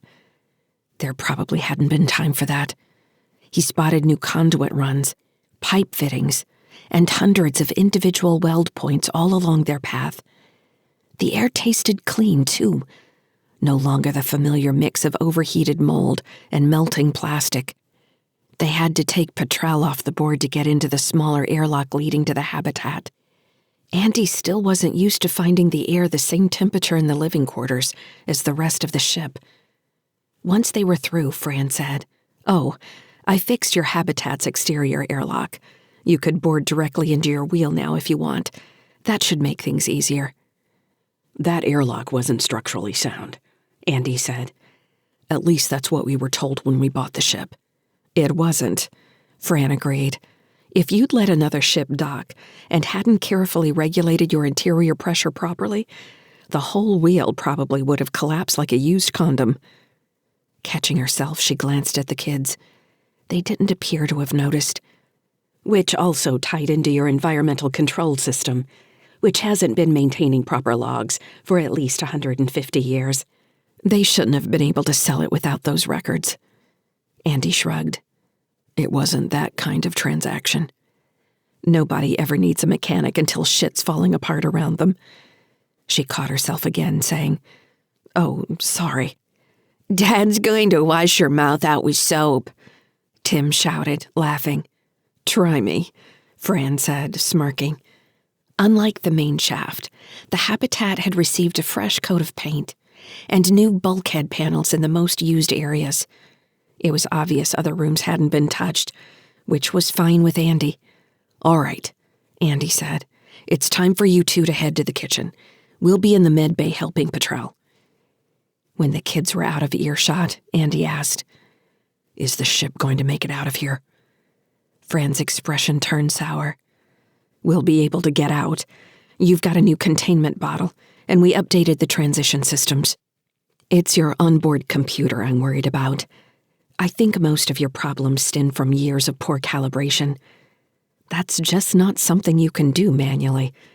If a ship's NSAI isn't monitoring the engines, they're going to fail eventually. Like I said before, I'm in awe of how you kept this house of cards from collapsing on you. But it's not sustainable. Where's the damage?" "I haven't had time to isolate the problem. It's somewhere in your command overlay. Based on other things I've seen, I think someone disconnected the ship's higher NSAI functions, maybe 200 years ago, leaving only the critical systems and a bunch of other programming fixes on top of it. But I can't find the break, and we're out of time.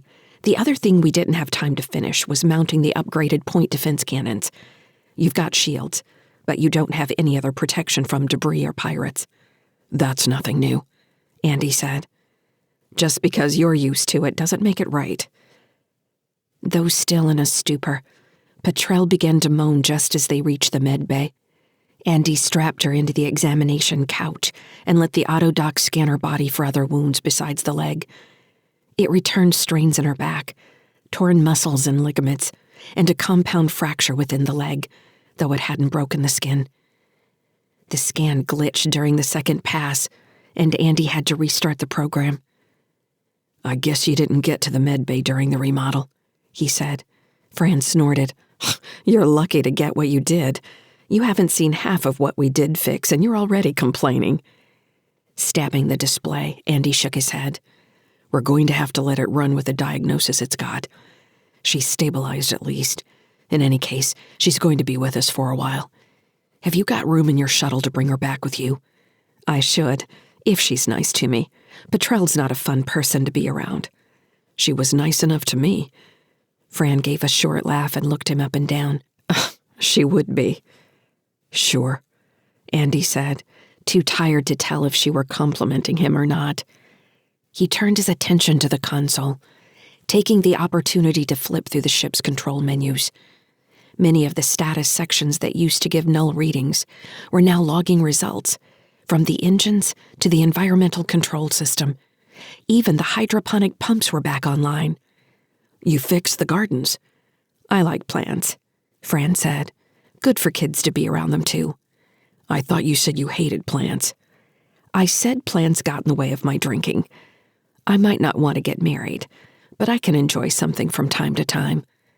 "Having a plant is just like getting married," Andy said.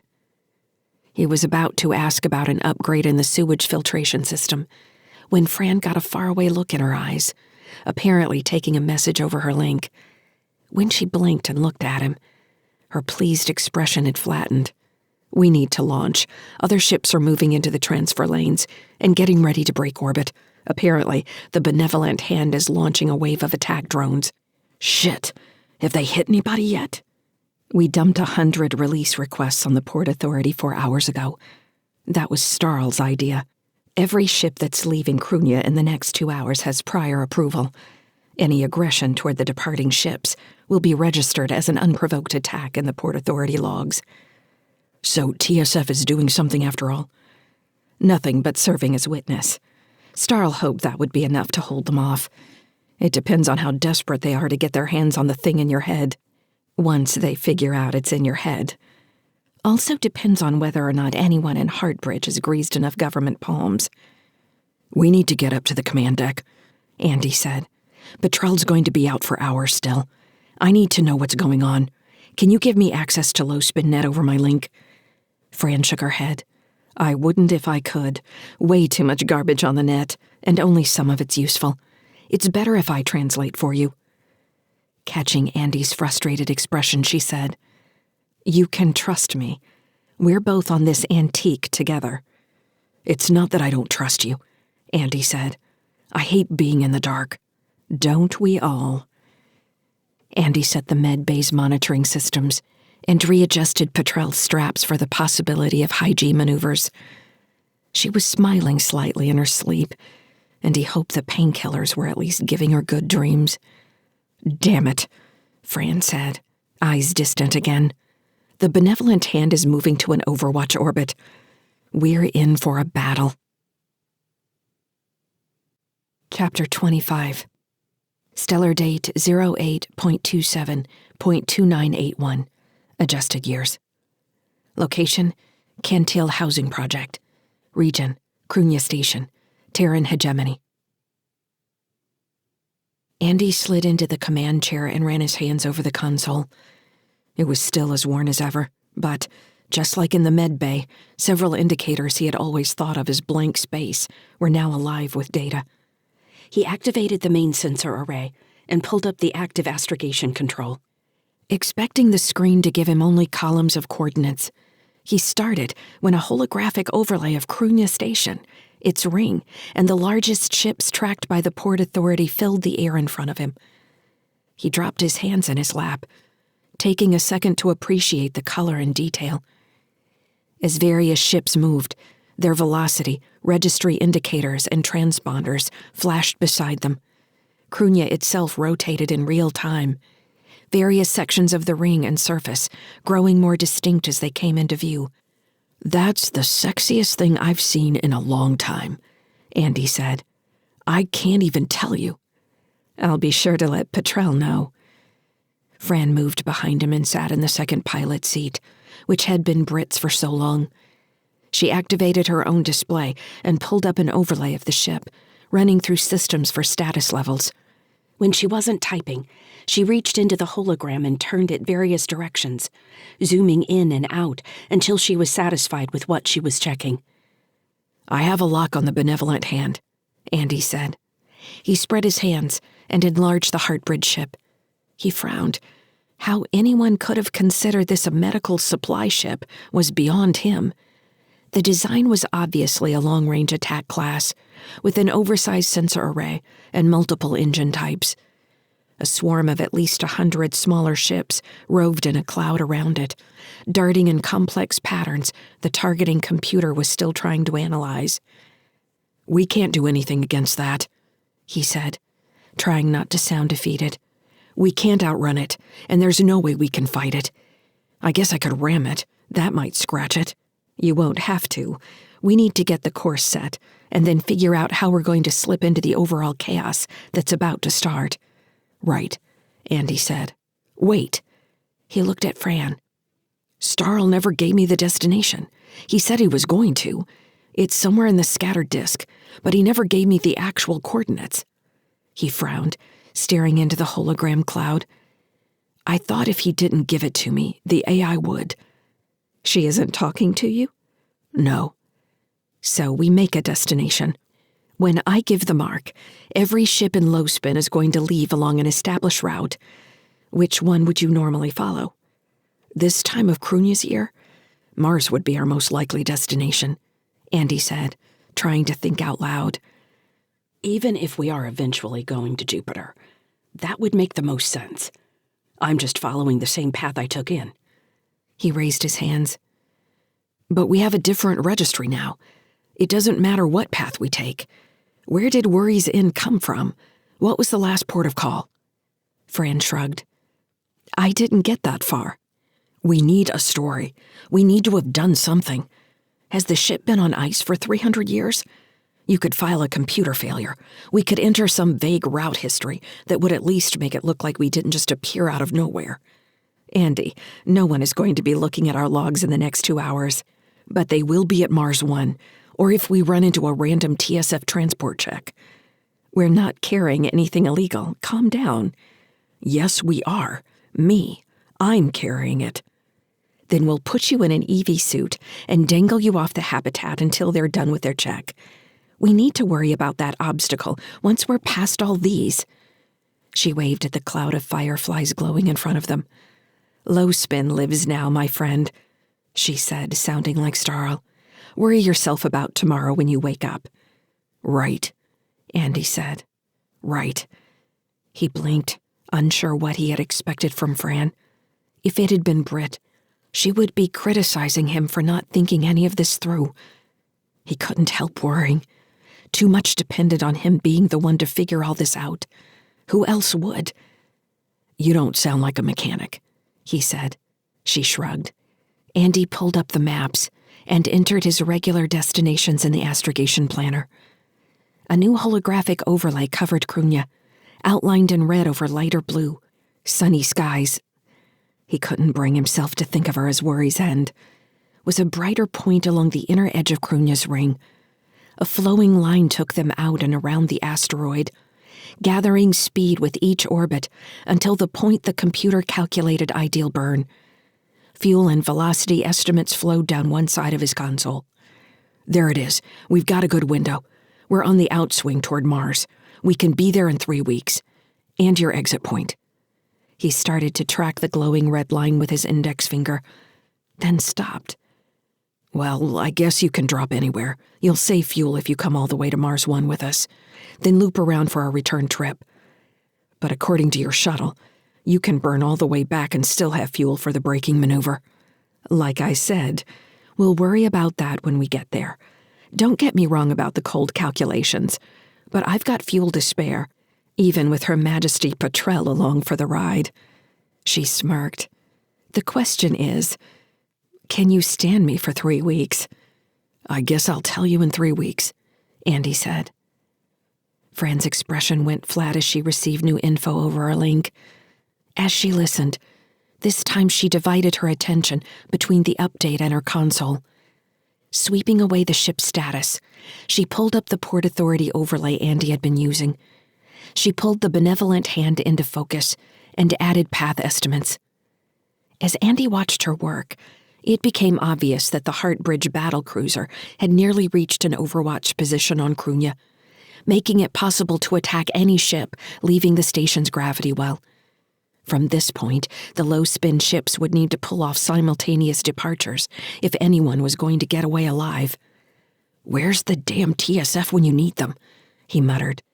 Andy logged into the General Port Authority channel, which was full of chatter from the rest of the ships, trying to get into or out of the station blissfully unaware of what was going on with the apparent warship and its drone swarm. The benevolent hand was following a standard aggression protocol that, while not overtly announced, would have been obvious to anyone with experience. Hundreds of ships unassociated with low spin were trying to get out of Cruithne based on the interior fighting alone. The upgraded scan showed a few TSF patrol craft nearby, but their closest base, a floating service platform colloquially called Blazing Glory, was 2 light minutes away. They wouldn't have registered the benevolent hand's initial maneuvers yet, let alone sent any response to them. Realizing he didn't have a choice, Andy sent the route request to Mars 1 Port Authority. Mars was nearly 15 light minutes prograde of Cruithne, and Andy expected to wait at least half an hour for a response. But a reply came back almost immediately from a nearby comm drone, indicating that Type Band to Mars 1 was backed up with requests, and travel lane approvals would take at least an hour to process. Inbound ships could coordinate traffic at their point of origin and request access again when they reached Mars Protectorate space. Fran read the message over his shoulder. "That's all we need," she said. "You ready to get out of here? Are the engines ready?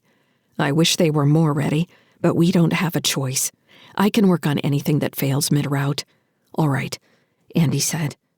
Without waiting any longer, he sent the decoupling request to the dock control in SAI. He held his breath as the system processed the request, wondering if Heartbridge could somehow put a freeze on all exit procedures. The dock approved the request and provided a countdown. "Buckle up, kids," Andy called over the intercom. "We're about to feel some G's." "Dad?" Cara called back. "We're making food. You said you were hungry." The shiny new display had made him forget all about his hunger. "What are you making?" "Grilled cheese." Andy nodded. "I like grilled cheese." "It's synthetic. That's all there was." "You didn't have to tell me that. Look, we have to go. You two eat and get everything else in the cabinet for me. I'll grab it when we're done, all right? I'll send you the countdown warning when we're about to move." "So we're leaving Cruithne?" Tim asked. "Yes, we are." "Good," he said. "I don't like it here." "Hey now," Fran said. "That's my home you're talking about. Maybe when you come back I'll show you a better time."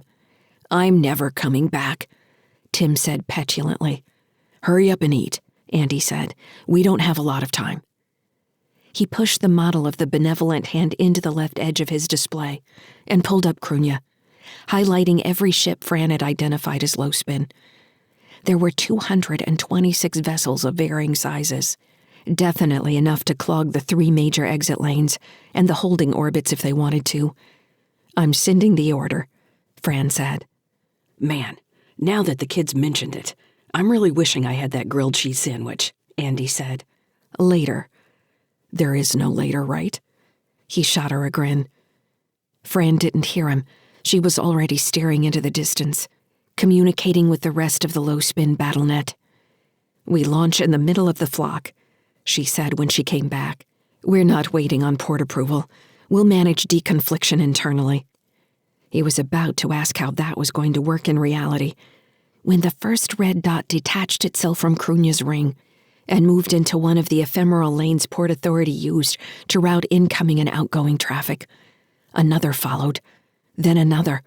The other 2 lanes were soon filling with red points as well. "Engine status?" Andy asked. "We're green across the board, ready for chem thrusters whenever you are." Andy checked the flight path one more time, making sure the computer had adjusted for all the new traffic in the lane. He swallowed, unable to dislodge the anxious lump in his throat. "Let's go," he said. He reached out and activated the flight plan. The sensation of light thrust sent a thrill through him that he hadn't felt in a long time, a spark in the roiling overcast of his dread. His inner ear adjusted to the microforces working against his body, and he felt the familiar nausea. He took deep breaths until the ache calmed down.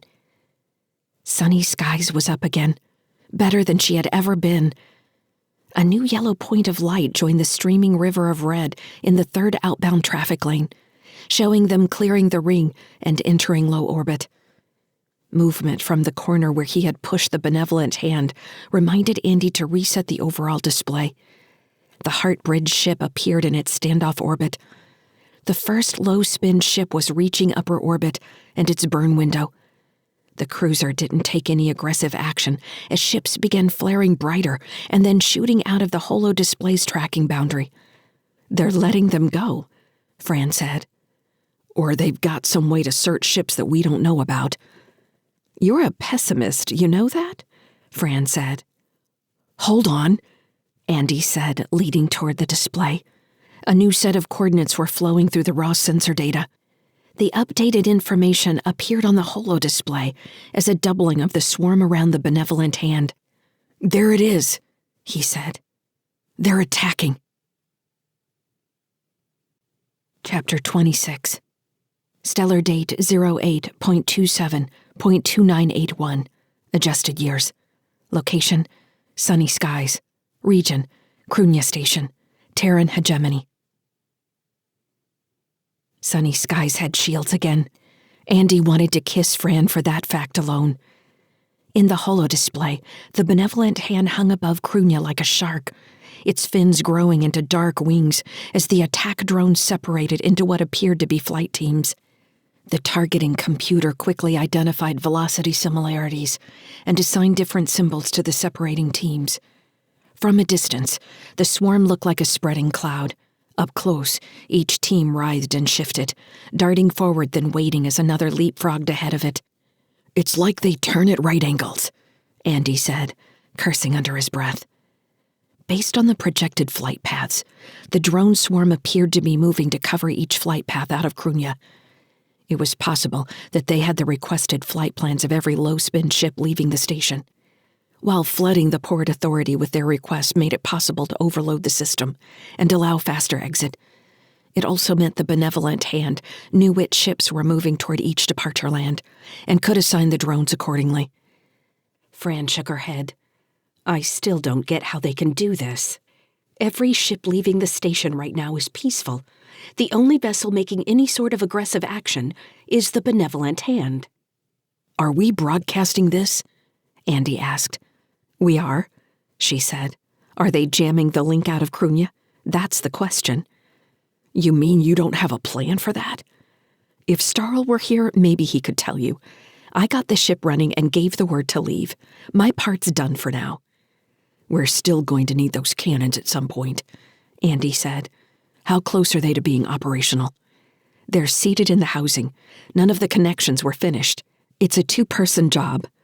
There are 2 of us. You need to pilot this thing. If we had a capable AI, I'd say yes." Andy shook his head, thinking of the AI that was supposedly embedded in the back of his brain. He was starting to doubt Jixon had done anything but cut a hole in his skull. "Can you get started, and I come help you when you need it? I won't know how much time we have until the drones start making strafing runs. I hate that anybody ahead of us is going to be a sacrifice to save our asses. But it's the only way I can come up with a counter-flight path. They might be trying to intimidate everyone into staying." "Yeah," Fran said, watching the spreading field of drone flight teams. The flow of red dots out of Cruithne had only grown thicker, glittering in 3 rivers of light leaving the asteroid in opposite directions. "I have a drone," Andy said. "What kind of help do you need with the cannon?" "I met your drone. It should be put out of its misery. It might be older than the ship. The kids call it Alice. You shouldn't ever name a drone. You might have to scrap it." Andy smiled but didn't take his gaze off the display. "That's exactly what I said."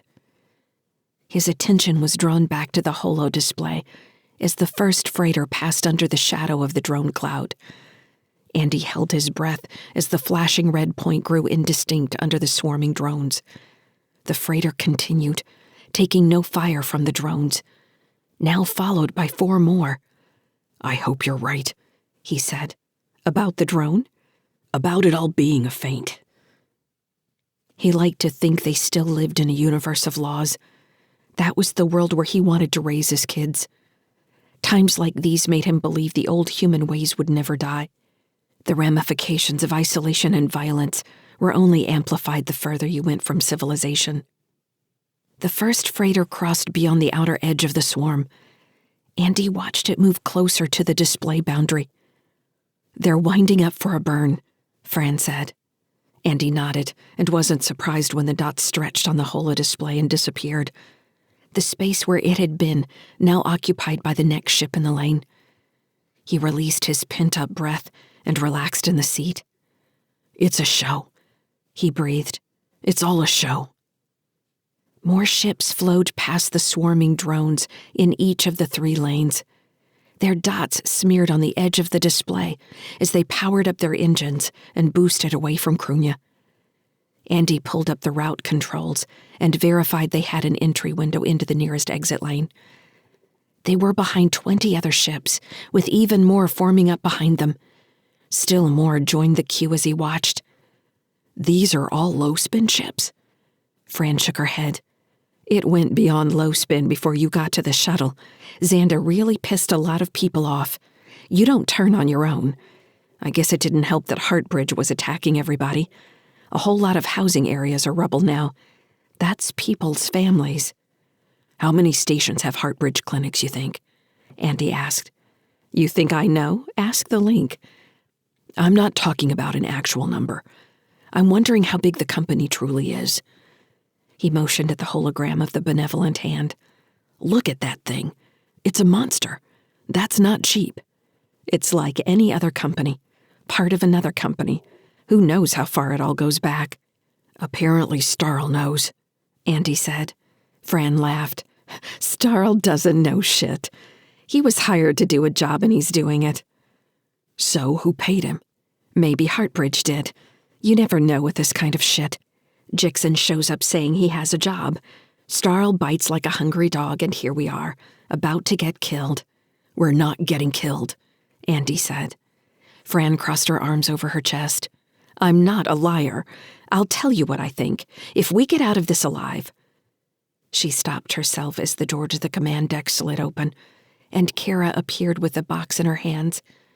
She walked over to them and pulled 2 grilled cheese sandwiches out of the box. I figured I should just bring these up, she said. Fran took a sandwich and smelled it, then took a huge bite. Chewing with her mouth open, she said, You're all right, kid. I thought I told you to strap in, Andy said. Cara tilted her head and held the sandwich out. Don't give me those eyes, Andy said, taking the sandwich. It had cooled, but even rubbery cheese on stiff bread tasted like heaven. He ate the sandwich in 4 bites. Beside him, Cara's gaze was fixed on the holo display. Is this what's happening right now? She asked. Those are all the ships leaving Cruithne right now, Andy said.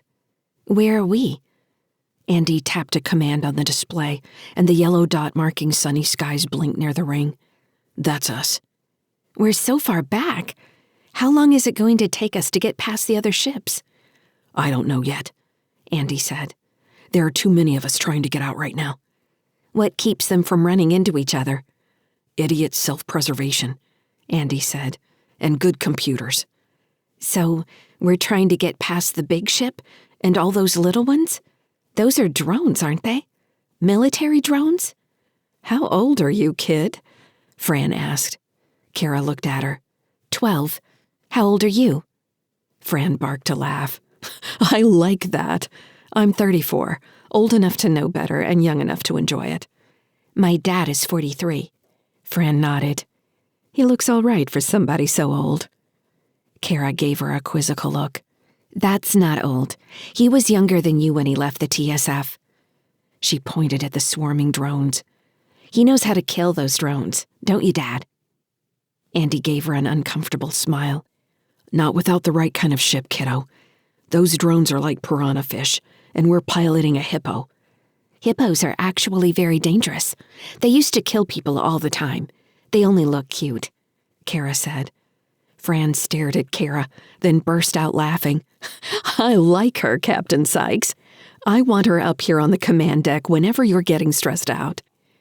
Andy wanted to say that it didn't help him at all to have the kids on the command deck, but he didn't want to hurt Cara's feelings. Not that he could keep them away most of the time. If Fran hadn't been sitting in Britt's seat, Cara would have been there. It had been safer when most of the console's functions were inoperative. He was going to have to be more careful now when he let her pilot alongside him. Dad? Cara said, pointing at the holo. What are those flashes? What? Andy turned to stare into the display and watched a cascade of lightning flow through the swarming drones to the river of red lights in Lane 2. A cluster of low-spin ships flared and disappeared. As he watched, the cloud of drones closest to the lane moved along its outer edge, sending forks of lightning into the queuing ships. The lightning was a collection of electron beam and X-ray beams. More ships disappeared as he watched. Red dots started to break away from the flight lane. The distinct lines of the flight path were soon a mess of red and writhing gray drones, like a cancer shooting through healthy cells. Andy's mouth went dry. They were at the back of a queue, just like the one he was watching disintegrate in the display. He turned to Fran, and she was staring into the distance, accessing her link. When he was about to shake her to get her to come back, she looked at him, blinking. They're all dying, she said. Other ships are rerouting. Some are saying they're turning back for the ring. Is anybody pushing through? There are some with offensive capability. They're still going. We could fall in with them, but it doesn't matter. We're defenseless except for the shields. We've got to get those cannons operational, Fran. How much time would you need? She bit her lip, calculating. An hour. Faster if you can help me. The autopilot is good. You can set the flight plan, and we can both get the control servos operational. Are cannons enough against all those drones? Cara said. Maybe, Andy said. It's the best we've got. Why are we going to follow everyone else? Cara said. She pointed at the empty spaces in Cruithne's orbital path. Why can't we just go through those holes and run away that way? We could, Andy said, but that would make it clear to the people running the drones that we're different than all the others. He didn't want to say that the benevolent hand was trying to find them specifically. They'd leave everyone else and come after us. You think they would, Cara said. It's what I would do. But all those others are breaking away, and it looks like some are getting through. Most of them are getting killed, Andy said. We can finish the work on the cannons, Fran said, sounding more resolute now. Something she heard over the battle net had either calmed her nerves or convinced her there was no other choice. Andy nodded. Cara, he said, I want you to stay up here on the command deck. You don't sit in the pilot's chair unless I tell you. You understand me? There are a lot of new controls that I don't have time to explain to you now. Fran and I are going to have to go outside to work on the cannons. We've got plenty of time to get it done, so there's no rush. Can you do that? Cara didn't answer immediately. Her gaze was on the display again. Why are those drones different? She asked, pointing at a line of green dots sweeping across the roiling gray cloud of drones. Andy blinked, not quite believing his eyes. He recognized the formation immediately. It's the TSF, the station's defense fighter squadron, he said. They're counterattacking. Then he pointed at another line forming on the far side of the benevolent hand. Those aren't TSF. I don't know who they are. A wry smile had formed on Fran's lips. It's low spin, she said. Our pirates are back. Chapter 27. Stellar date 08.27.2981. Adjusted years. Location, sunny skies. Region, Cruithne Station, Terran hegemony. Waiting for airlock 1 to cycle open, Andy experienced near disappointment when the door didn't complain like he was used to. Instead of sounding like it was going to shake itself apart, the two sides of the portal slid open silently, showing him a dull black expanse. In another second, his faceplate display lit up all the visible objects intertwining around Cruithne, as the TSF and assorted pirates took the fight to the benevolent hand. Activating his mag boots, he stepped out of the airlock. I didn't expect new EV suits, too, he said. Following him over the airlock's threshold, Fran moved up beside him. That old piece of shit you had could barely maintain 30% pressure. You know you were trying to commit suicide every time you used it, right? At least, that's what it looked like to me. I thought you said you'd been on long haul before. I've been on long hauls, but I made sure the equipment was halfway functional. It's getting to the point that I can't tell if you're happy you fixed all this stuff, or scolding me because I hadn't already done it. Fran moved around him, boots making dull clicks on Sunny Sky's alloy skin. I thought you were a TSF officer. You sure need to toughen up. Yeah. He followed her toward the bow, stepping over control boxes and snaking surface-mounted conduit. As the habitat wheel grew smaller behind them, they came over the curving hull to see the line of the mounted cannons, looking like a row of droop-shouldered drones in the distance. Andy nearly tripped several times, spending more time staring into the space above them and the battle playing out across his faceplate than the obstacles under his boots. You drunk? Fran said.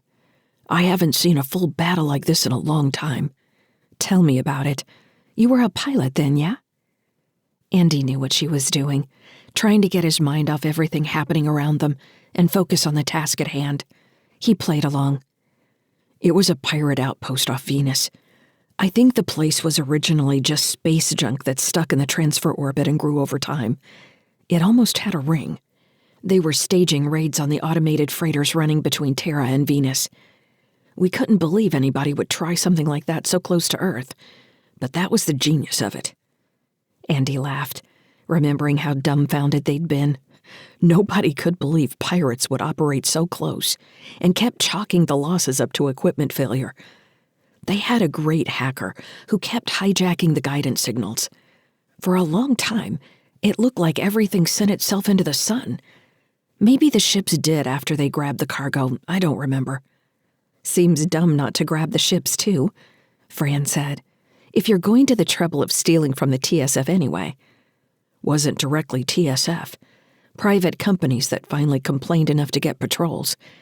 I was assigned to a light attack ship, riding close to a freighter to mask my signature. It worked. Gave them a hell of a surprise. What we didn't realize is that they'd come after us with more pirates than anybody'd seen in years. You know what they called themselves? Stars the Hard Way, I think. That might have been the name of their cruiser. Poetic. Dad, Cara said, you didn't check in. I see the airlock closed. Are you doing all right? Andy cursed himself. Yes, we're out airlock 1 and moving toward the bow. We have the cannon arrays in sight. You're supposed to check in, Cara said. I know, I will from now on. Where's your brother? I know where he is. He's reading his book. She always ride your ass like that? Fran asked. Andy figured she meant it to be a joke, but obviously didn't understand Cara's point of view.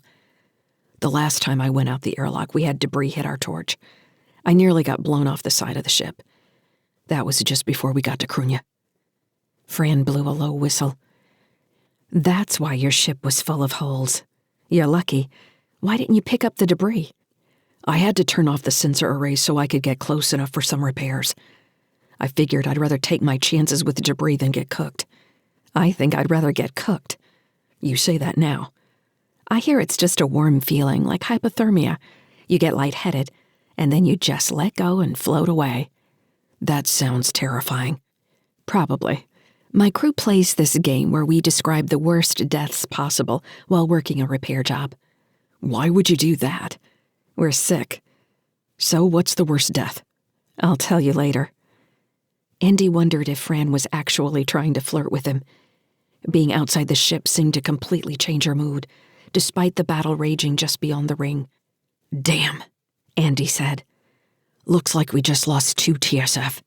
Those drones are unstoppable. I hope they're not manufacturing them on site.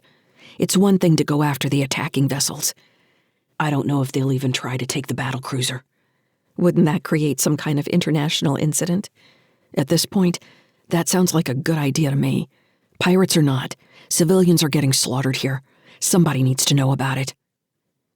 Fran set a fast pace, nearly jumping across the obstacle-covered surface.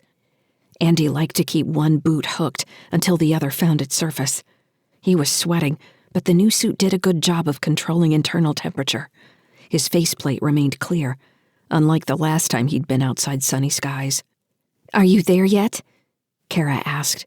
The anxiety in her voice was palpable. He wished he had some way to calm her. Almost. We're nearly to the bow now. I can see the main antenna array past the mounted cannons. He looked back toward the habitat wheel and imagined Cara staring into the holographic display, maintaining her best adult face.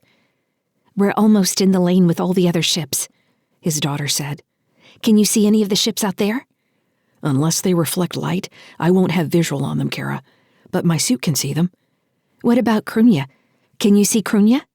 He glanced straight up into the mottled curve of Cruithne's ring, like a moldy eel encircling the asteroid. I can see it, kiddo. Cruithne's a big, dumb rock, Fran said. Hard to miss even if we wanted to. Why can't we just put Cruithne between us and the bad guys and leave that way? Cara asked.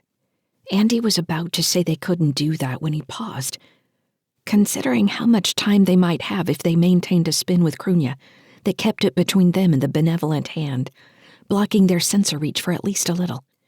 It depends on whether they're using the drone swarm to extend their sensor reach, Fran said over the link, guessing his line of thinking. It might work for a little while at least. We'd be breaking out of the crowd, possibly drawing attention to ourselves. What if I convinced a group to go with us? Fran asked. That would definitely get their attention, but would also provide us some cover. Maybe, Fran said. Maybe. The row of mounted cannons grew as they approached, until the dual cannons in each mount towered above them. Each set of cannons sat on a gimbal that allowed nearly 360-degree target acquisition. Electric conduit the size of Andy's thighs ran from the body of the ship to control boxes at the base of each mount. There were 6 sets of cannons mounted around the circumference of the bow, 11 more point defense cannons than Sunny Skies had ever carried. Fran kicked off lightly and sat on the edge of the electrical control box. All right, here's what we need to do. I'm going to check the mount integrity, and you're going to monitor the power levels. I need to run a local systems check on each system before I bring it online with the ship's control. That sounds easy enough.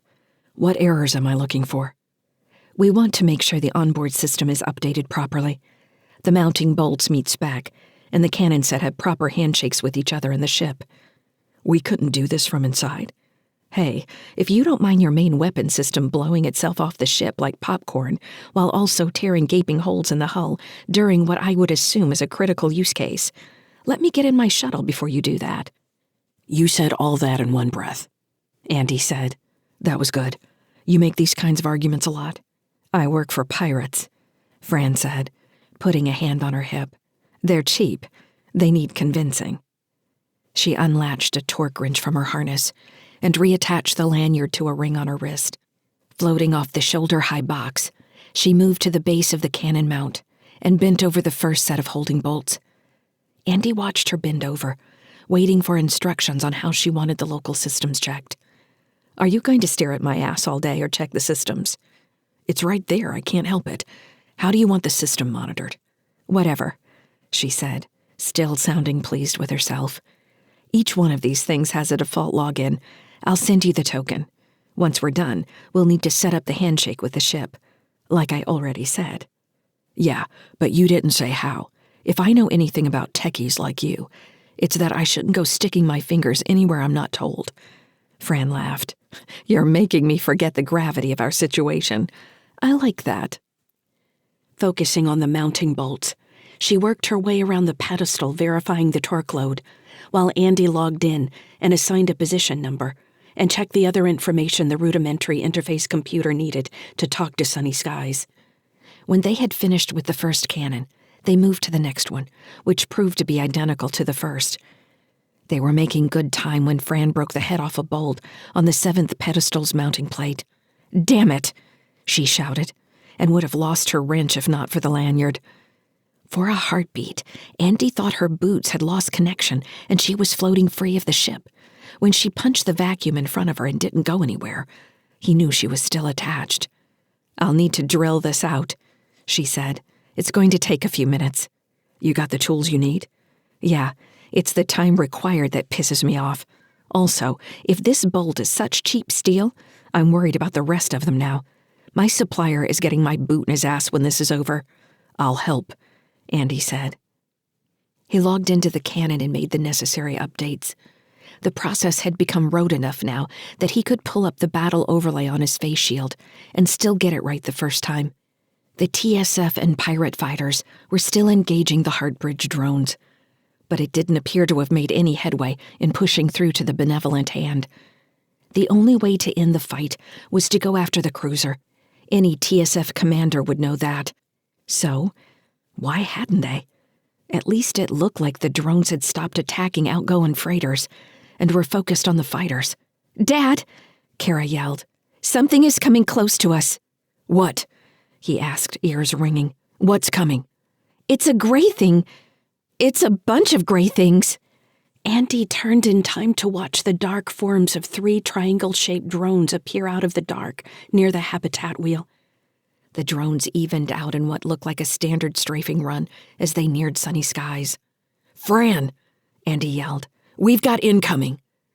The technician fell back on her heels and turned to gaze in the direction Andy was pointing. Those other cannons are online, right? Andy said. Yeah, she said, as long as they're talking. Andy didn't wait for her to explain further. Cara, sweetheart, The display to your lower right with the red outline. Do you see it?" Cara didn't answer at first. "I don't see it," she said finally. "I don't see it." Andy tried to stay calm as the drones came closer. They were lined in glowing yellow markings. "It's got a red border, just like a picture frame. That's the auto defense. Just press your finger to the screen. Just do that." "I don't see it, Dad, I don't. Wait, I see it." To Andy's right, the 4 cannons within view leveled and rotated in unison as they performed startup checks. There was Link.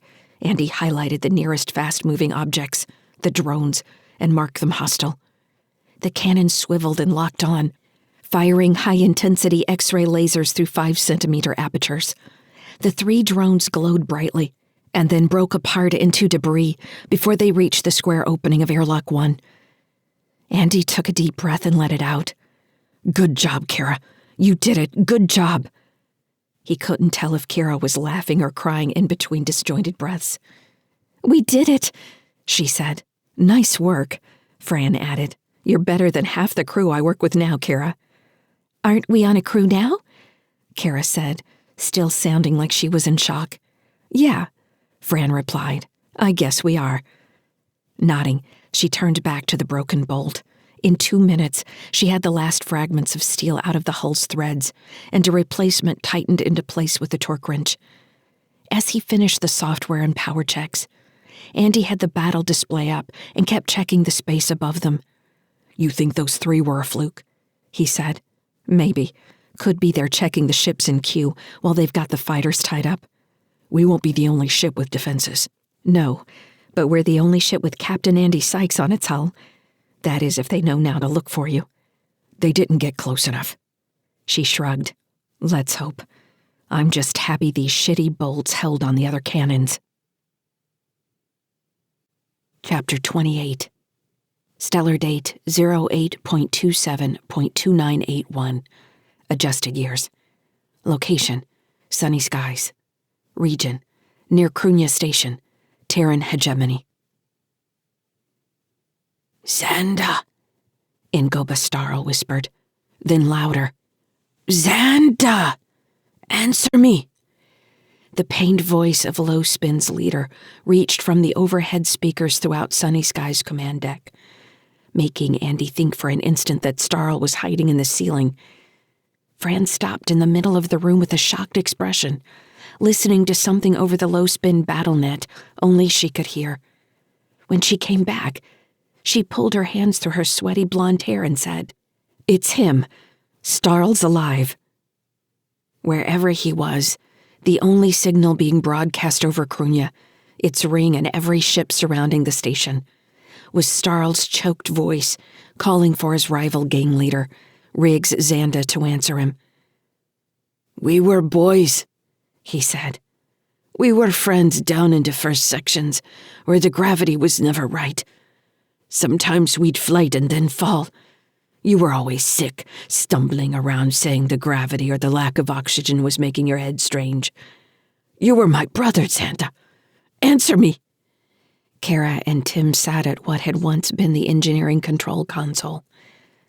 Tim was reading the book of poetry he'd found somewhere. Cara held a set of oversized headphones squeezed against her ears, checking the various broadcast frequencies around Cruithne, pulling up waveforms on the display and listening in for something interesting.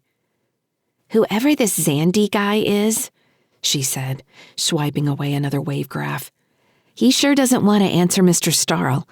Lots of people are talking about him." "Oh, yeah?" Andy asked. "What are they saying?" Cara relaunched a screen she had just closed. Switching it to the overhead speakers, she caught a voice in mid-sentence saying, "Nah, man. They were like brothers. It's a sad thing. Turned against each other like this. We shouldn't be fighting other Cruithne. It's not right." "Are we fighting them?" another ragged voice asked.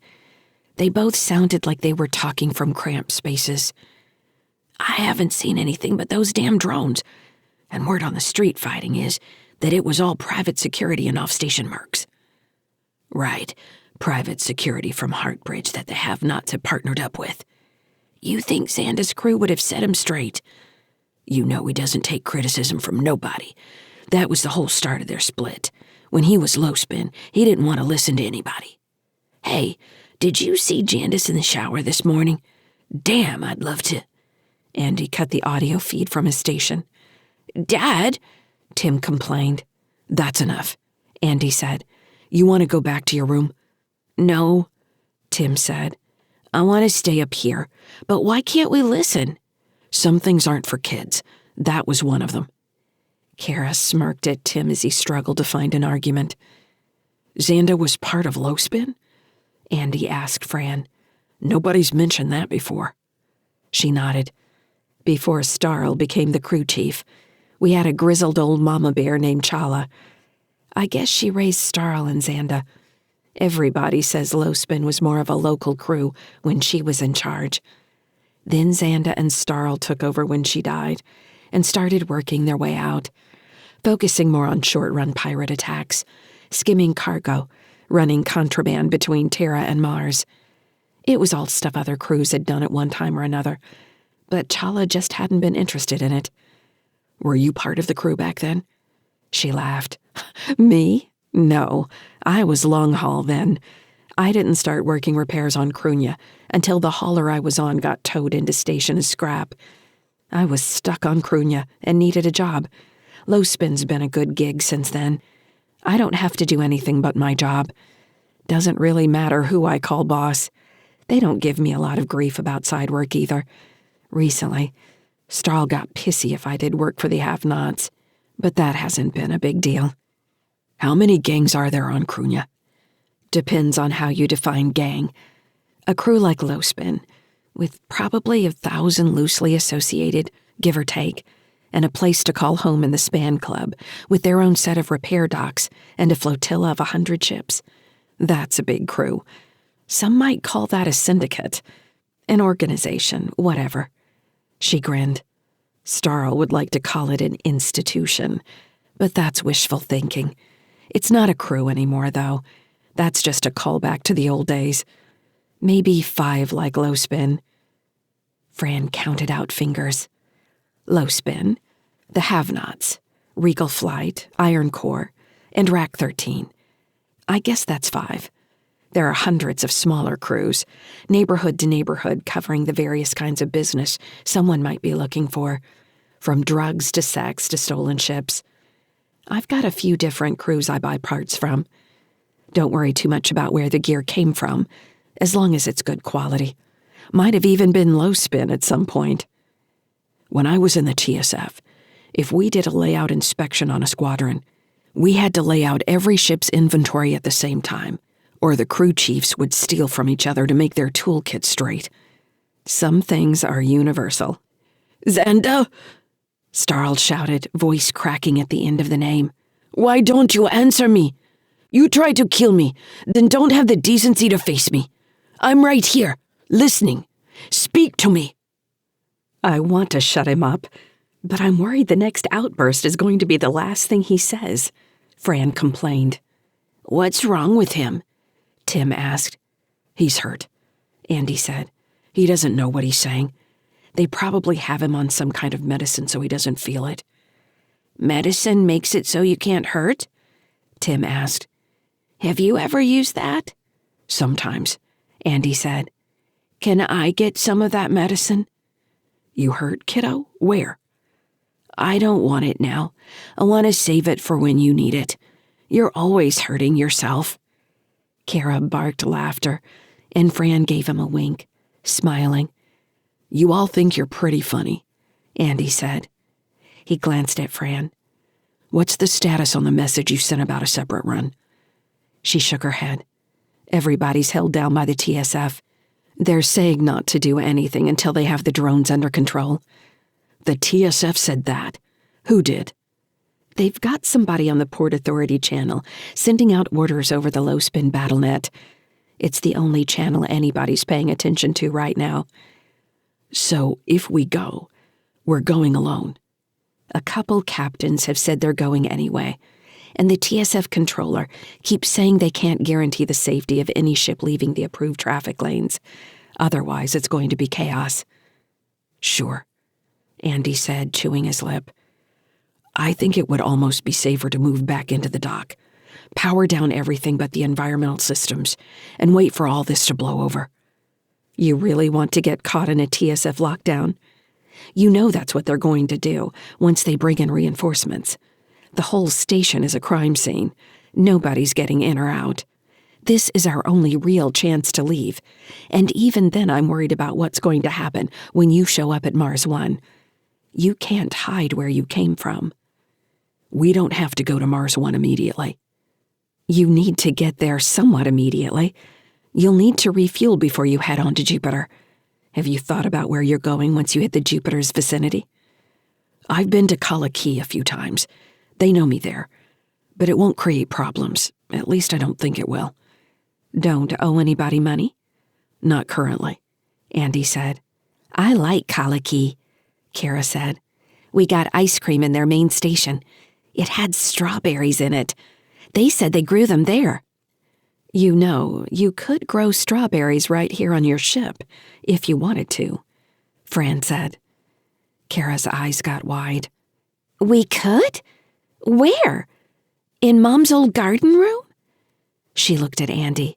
Dad, I want to do that. Why haven't we done that? Time and capital, kiddo, Andy said. He was trying to make sense of the holodisplay as it shifted to capture each attack wave between the TSF fighters and Heartbridge's drones.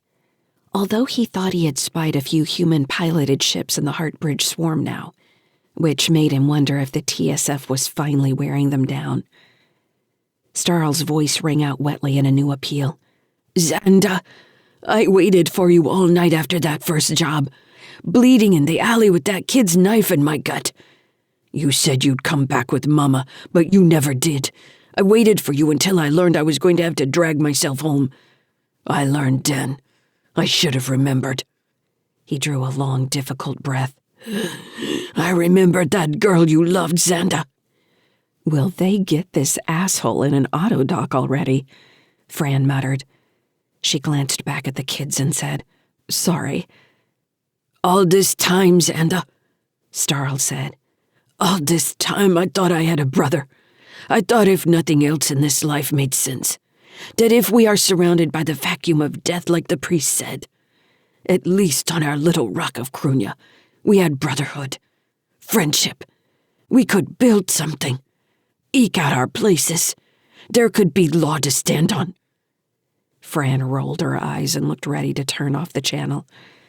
When her eyes glazed, and she stared into the distance as new information came over the BattleNet.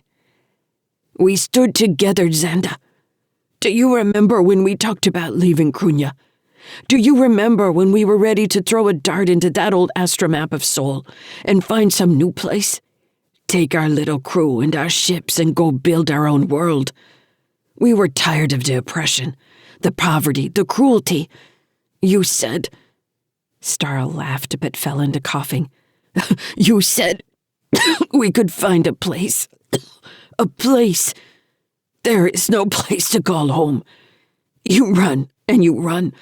If you aren't willing to fight where you stand, there will be no peace. That's what I used to believe. Anyway, it's too much. Maybe all we can do is run. Maybe we should help others when they ask for our help. When they want to find a home. It's a cover, Fran said quickly. Her hands flew over the console as she pulled up a new overlay on the holodisplay. The TSF ships grew indistinct, and hundreds of ships grew brighter. Starl just transmitted your destination. Where? Andy demanded, voice harsher than he'd intended. Wait, are you ready to copy? Andy switched to a new display and pulled up the astrogation map. He nodded. Fran read off the coordinates, and the mapping software flew through the solar system, past Mars, Jupiter, and Saturn. Andy expected the blinking point marker to slow down at some point, but it only sped up, blurring past Uranus. It stopped on Neptune and shifted right to a moon which the NSAI identified as Proteus. Staring at the display, Andy blinked in disbelief. Read that again, he said. Fran read the numbers. He'd entered them correctly. "We can't go that far. It'll take months. Just the fuel alone would wipe me out. I don't have the funds, and Starl hasn't paid me yet for all this crap we're going through right now." "Proteus," Fran mused. "There's a research station out there. That's all I've ever heard of. Probably something else related to the drone mines on Neptune." Andy switched screens and pulled up the public information on Neptune and its flurry of moons. Several private companies had listings for mine operators, and one travel agency offered trips to Makemake, the diamond of the scattered disk. Andy shook his head. "Solve that problem when it's closer," he muttered. "I can't get spun up about this now. We need to get out of here." Nodding, Fran said, "They've identified a vanguard to break toward Mars 1. Low-spin is going to provide us cover." "How many ships?" Andy asked. 50 at first. Then all of them. Everything is going to Mars." "Has the TSF said if they've made any headway against the drones?" "Apparently they're running against close attack fighters now, so they think they're getting closer to the benevolent hand." "So there might be some piracy today after all." "I'm surprised nobody's breached yet. All the dogfighting has been perfect cover to drop EV teams on the skin of their ship." "Maybe no one's talking about it." "Not on the low-spin net. I wouldn't be surprised if that was kept quiet. If you're trying to get a head start on everybody else, you don't want to talk about it on the open channel." "Right. Is there a timeline to move yet?" 15 minutes, Fran said. She tapped the console, and a countdown timer appeared above the holo of Cruithne. "We're leaving in 15 minutes?" Cara said. "Is that when we're going to burn or just getting ready?" "Once we're outside Cruithne's rad-free zone, we'll burn," Andy said. "Have you guys stowed everything you need?" Tim got a guilty expression. "We didn't put away the things in the kitchen." "You need to check all that," Andy said. "Then your room. You go do that and I'll check on you." Cara nodded and Tim huffed. But they both turned and left the command deck. "You think we should dose Petrel again?" Andy asked when the kids were gone. "I don't want her coming to in the middle of some hard G." "Probably be good for her," Fran said. "Yeah, I guess it wouldn't hurt." She had switched off the holo of Cruithne and its roiling space traffic and brought up the engine diagnostic display. "I'm worried about a couple checks on the engines if we're going to bring them up to full burn. I didn't get to run full diagnostics." "Is there anything we can do about it if we get failures?" Fran gave him a hurt look. "I'm disgusted you would say that, Captain Sykes. I can fix everything but that containment failure you managed to bring about. You might as well have set off a bomb in your containment bottle." "I tried," Andy said. Fran looked from the console to Andy, giving him a crooked smile. "I'm teasing you. Listen, can you leave the command deck to help me with this? It's really a 2-person job." Andy checked the timer. "All right," he said. "Let's go." In the background, Starl continued to moan and babble, keeping up his performance. Leaving the command deck, Fran led the way out of the habitat to the inner airlock. She checked her tool harness as they waited for the lock to cycle. When she appeared satisfied, she ran her hands through her hair and retied the band around her ponytail. Once again, she caught Andy watching her. "Keep your eyes to yourself, sailor," she said. Andy shrugged. "I don't have anywhere else to put them. You'll have to deal with it." "You're getting a stress response." "Stress response?" "It happens when people think they're going to die. They have sex." "I've never heard that." "Tell me it never happened in the TSF then. There's a lot of sex in the TSF." "There's a lot of sex in any huge organization." "I'm talking about places where people are in danger all the time." "So, you're saying you don't think we're going to get out of this?" Andy asked. "Weren't you calling me a pessimist not too long ago?" Fran dropped her hands from the back of her head and smoothed out the front of her coverall. "I don't want you getting any ideas is all." "I'll be honest," Andy said. "Sex is the last thing I've been thinking about." Fran rolled her eyes. The airlock opened, and they kicked off into the 0G section of the ship, passing the locker where he had stashed the TSF weapons crate. Andy noticed the lock was untouched. "Hey," he said, pointing at the locker. "I forgot to say anything about it before, This locker has weapons in it. There you go, being a pessimist again, Fran said. I'm just letting you know. Andy kicked off to catch up with Fran, who was already halfway down the corridor. They reached the chute between levels and descended toward the engine control decks. Fran led the way past 2 sets of open doors that could provide containment in the event of another bottle breach in the engines.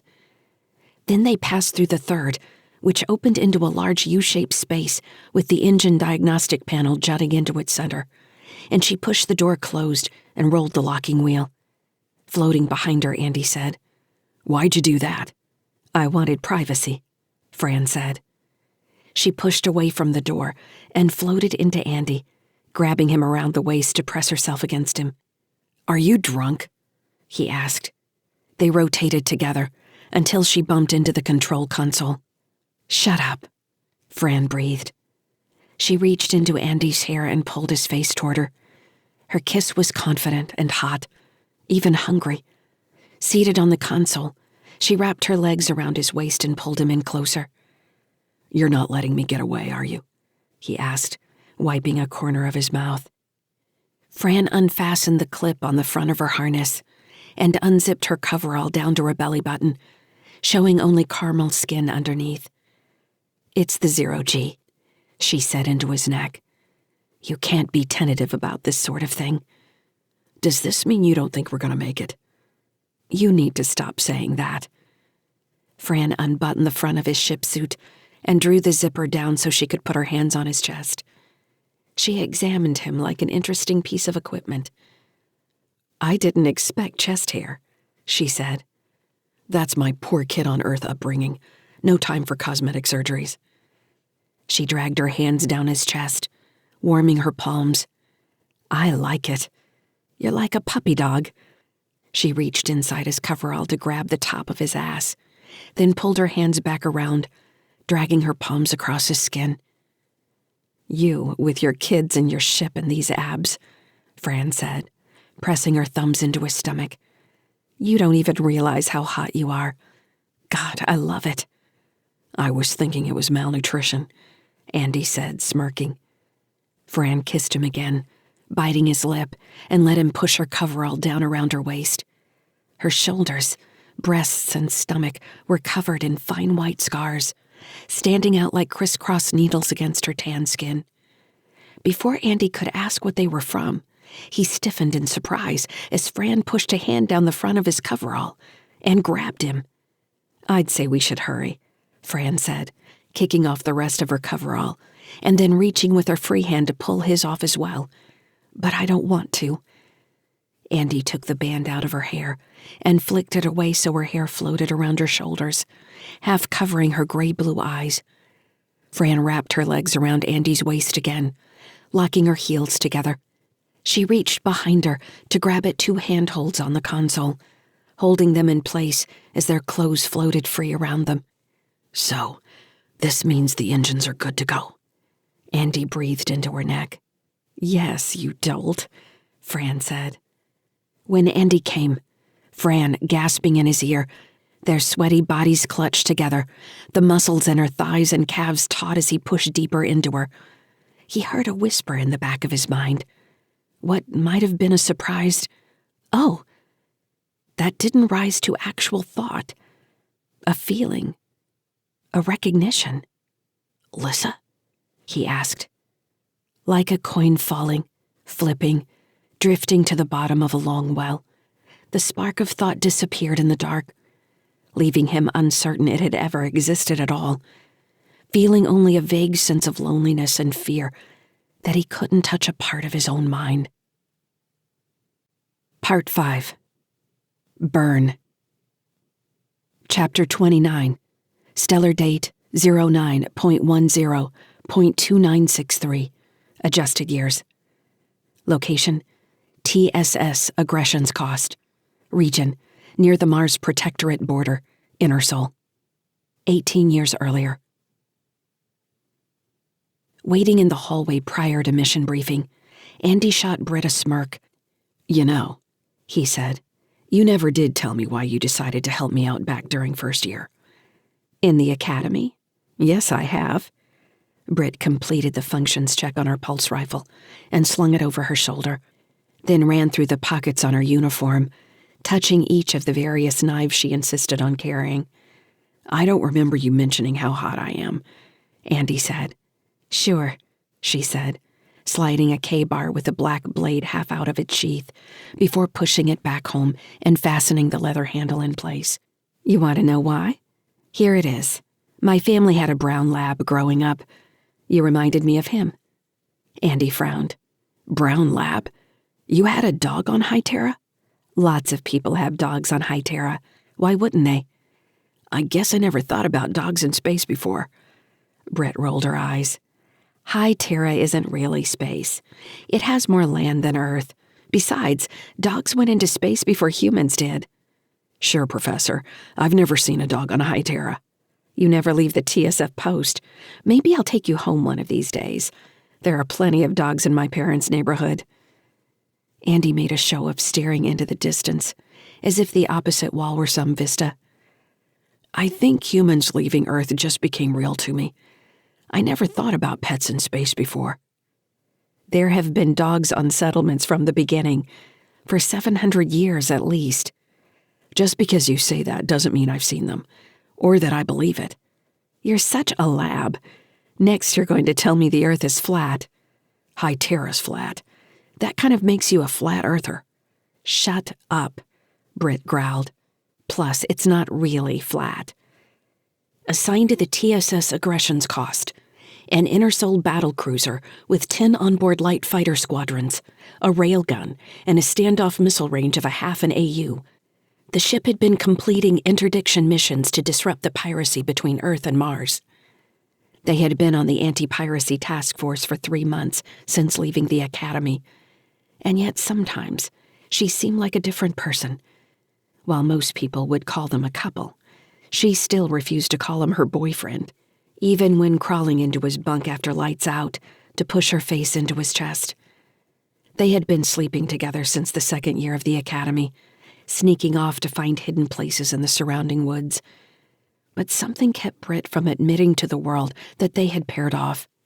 For Andy, the arrangement wasn't much different from what he'd seen in Somerville growing up. His parents had been the exception when it came to adult relationships.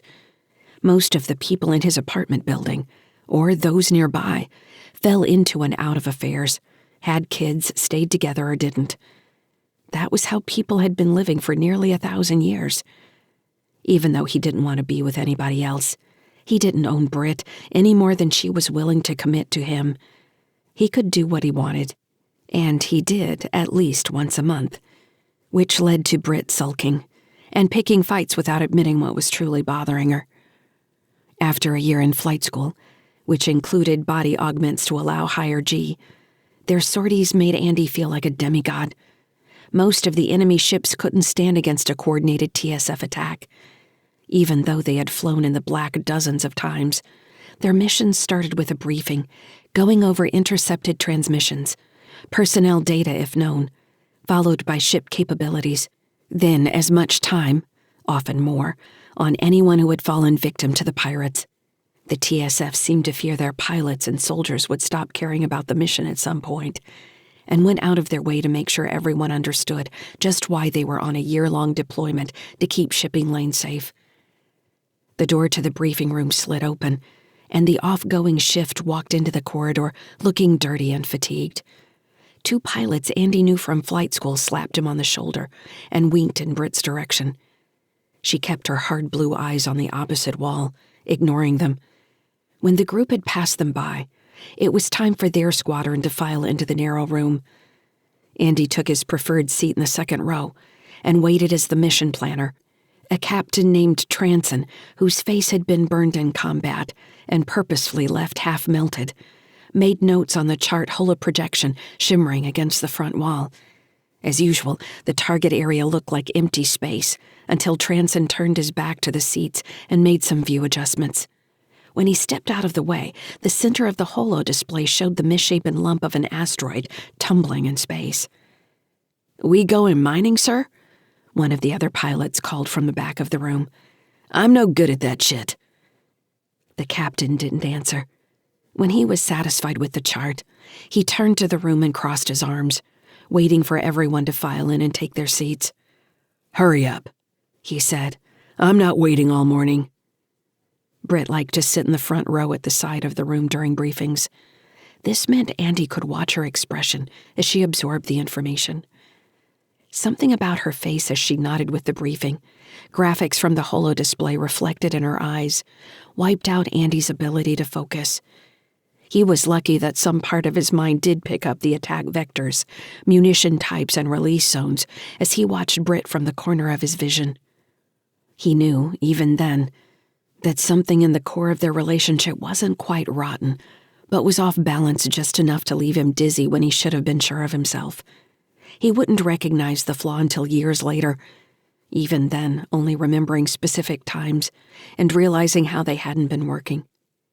During the mission briefing for Object 8221, the base of operations for a pirate gang calling themselves the Mortons, Andy was too far gone in the shape of her body, the memory of her sweat and breath, and how she gripped him and barely let him go, to understand that anything could ever go wrong.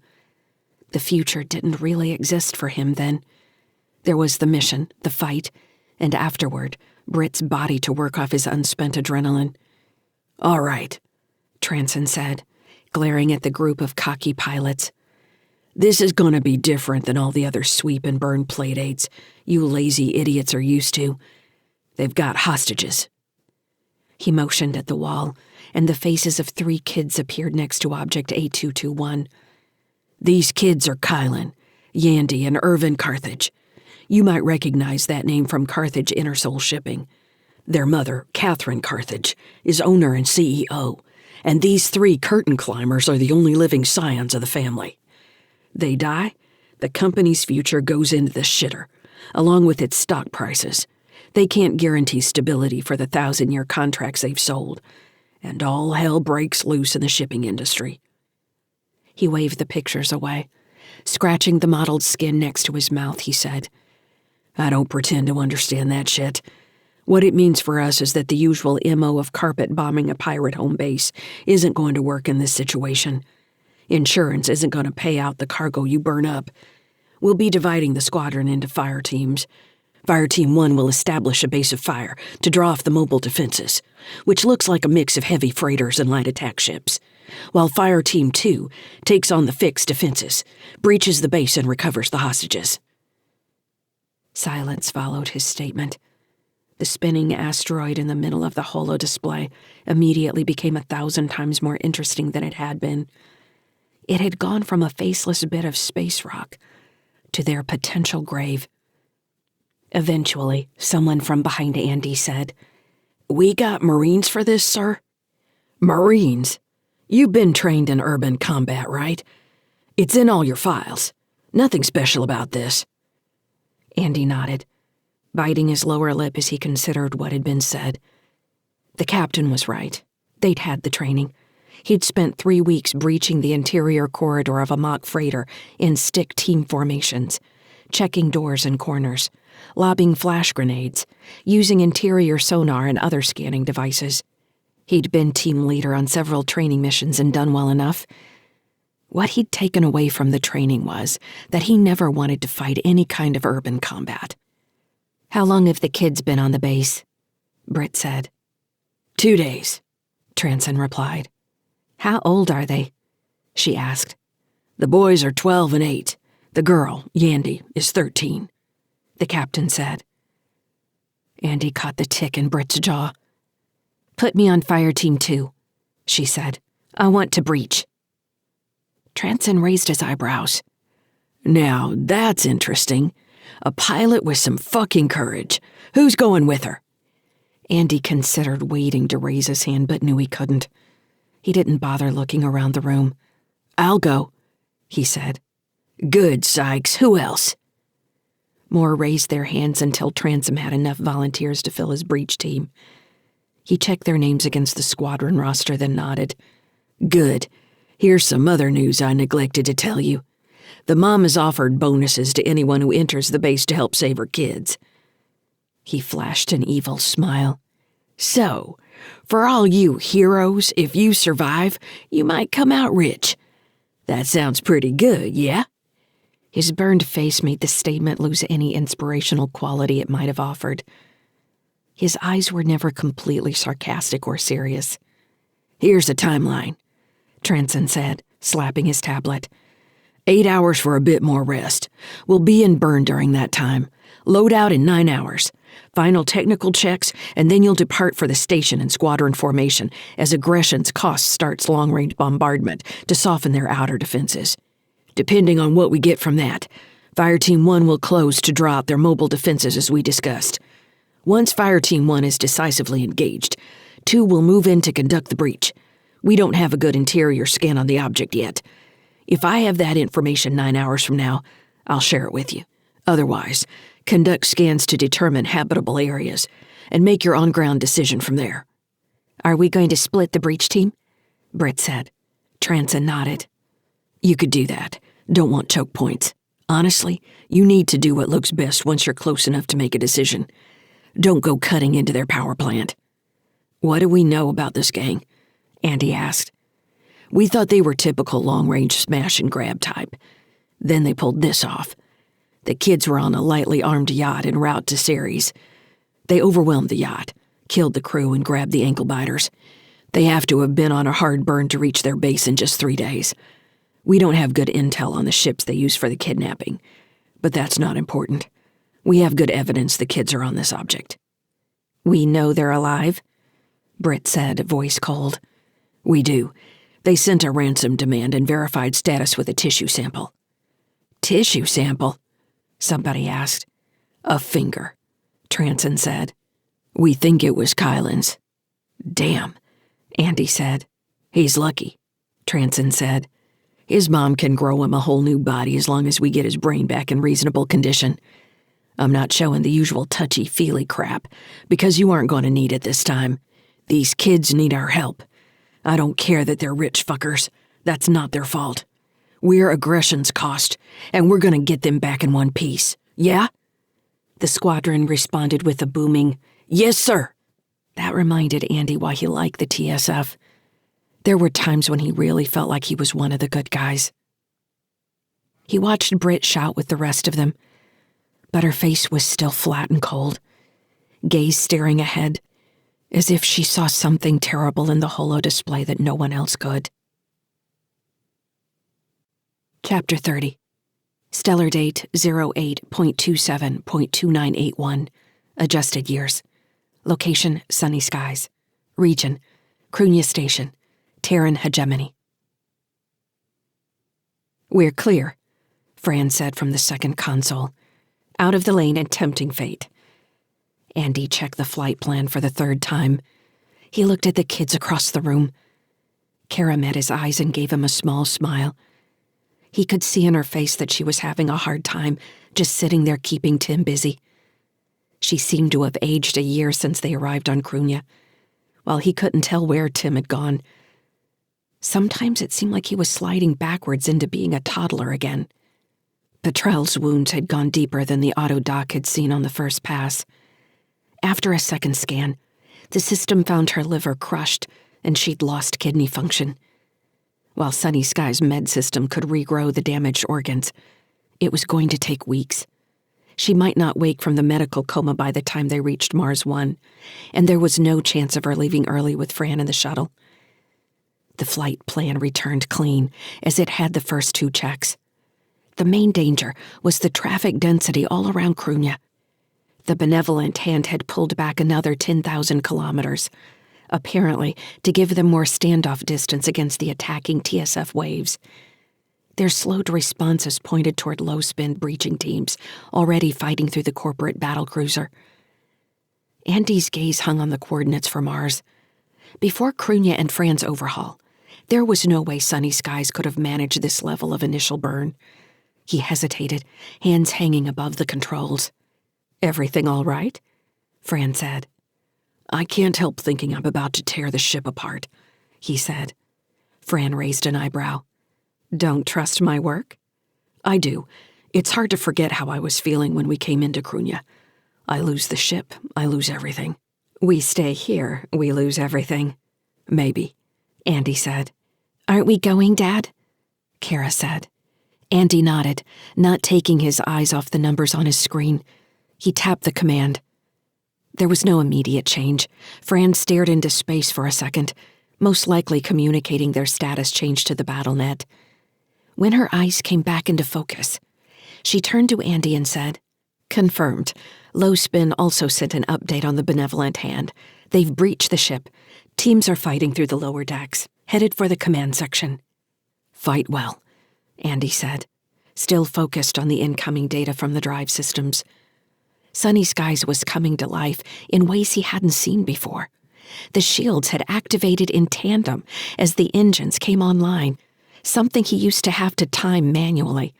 The point defense cannons were coordinating with the sensor arrays, shifting between potential targets that were identified as TSF and civilian ships, without him needing to scan through in a frantic race against the outdated automatic system, overriding non-targets. "What's wrong with you?" Fran said. "You look like your heart's racing. Breathe." "You don't understand. Everything's working. It's never been like this. Not even when we bought it. Every time we burned, it was like holding up a house of cards." Fran put her hands behind her head and leaned back, grinning at him. "I told you. Trust me." Her face, as she said the words "trust me," was more open than it had been before, her eyes holding on his. Acceleration set in, pressing Andy into his seat. He looked over at the kids and made sure their posture was correct, heads back and arms in the armrests. Tim was humming to himself, staring up at the ceiling. Andy let his head fall back so he didn't have to fight against the acceleration anymore. A wave of fatigue rolled over him, probably the blood constricting in his veins. They had an hour of acceleration before reaching the Delta V they'd need for most of the trip, a testament to Fran's engine upgrades. If the systems held, reaching Proteus would be a real possibility. Thinking about the moon made him wonder about Lyssa. Since the flash in the engine room, any attempt to reach her meant only silence. He wished he had some kind of meter or sensor to let him know she was even there. What if she had somehow died during the surgery? Was that possible? It would be easier to understand if he'd been implanted with a single storage device carrying the AI. But Jixon had specifically said he would find another mind living inside his head, experiencing his body to a certain extent, walking with him. His eyes felt dry as he stared at the holodisplay, trying to pull it back into focus as his vision clouded. Points of light marking other freighters and cargo ships were blinking out as they left alongside them. The TSF fighters continued to buzz like angry hornets, looping around the gray clouds of drones that had grown smaller, reforming at times, then splitting apart. "Starl," he said over the link. The gang's leader had gone quiet 20 minutes before, just as the first freighters started their burns away from Cruithne. He imagined the overall traffic patterns out of the station, looking like a dandelion fluff, flight paths shooting away in all directions. He hadn't seen a dandelion since leaving Somerville. "Starl," he said. "You there?" "I hear you, Captain," came the response, compressed as if crossing long distances. "Have you started your burn?" "We just started. I thought you were going insane there at first." A low laugh answered. "Maybe I was. I'm not in good shape, my friend. Low Spin's brutal dandy won't be as pretty as he was for quite a while. Maybe it's going to be a good time to be ugly. Modern science can fix all that. Maybe. Maybe I'll hang on to it. Make it my own brand of handsome. That's power, yeah? Change the definition of beautiful." "I haven't heard anything from the AI, Starl.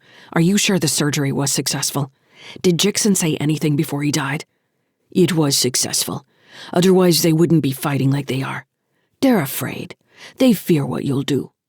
I got the coordinates. What's on Proteus?" "Others like her." Andy considered the words. How are AI managing to hide out on Proteus? And why would they want to do that? Don't they need things to do? "These are sentient AI, Captain Sykes. You never heard of them? I've heard they exist in labs. I've never heard of anyone using one for anything useful. Starl laughed. Aren't all UTSF supposed to be geniuses? What do you mean a sentient AI won't do anything useful? You think they get dumber when they can think for themselves?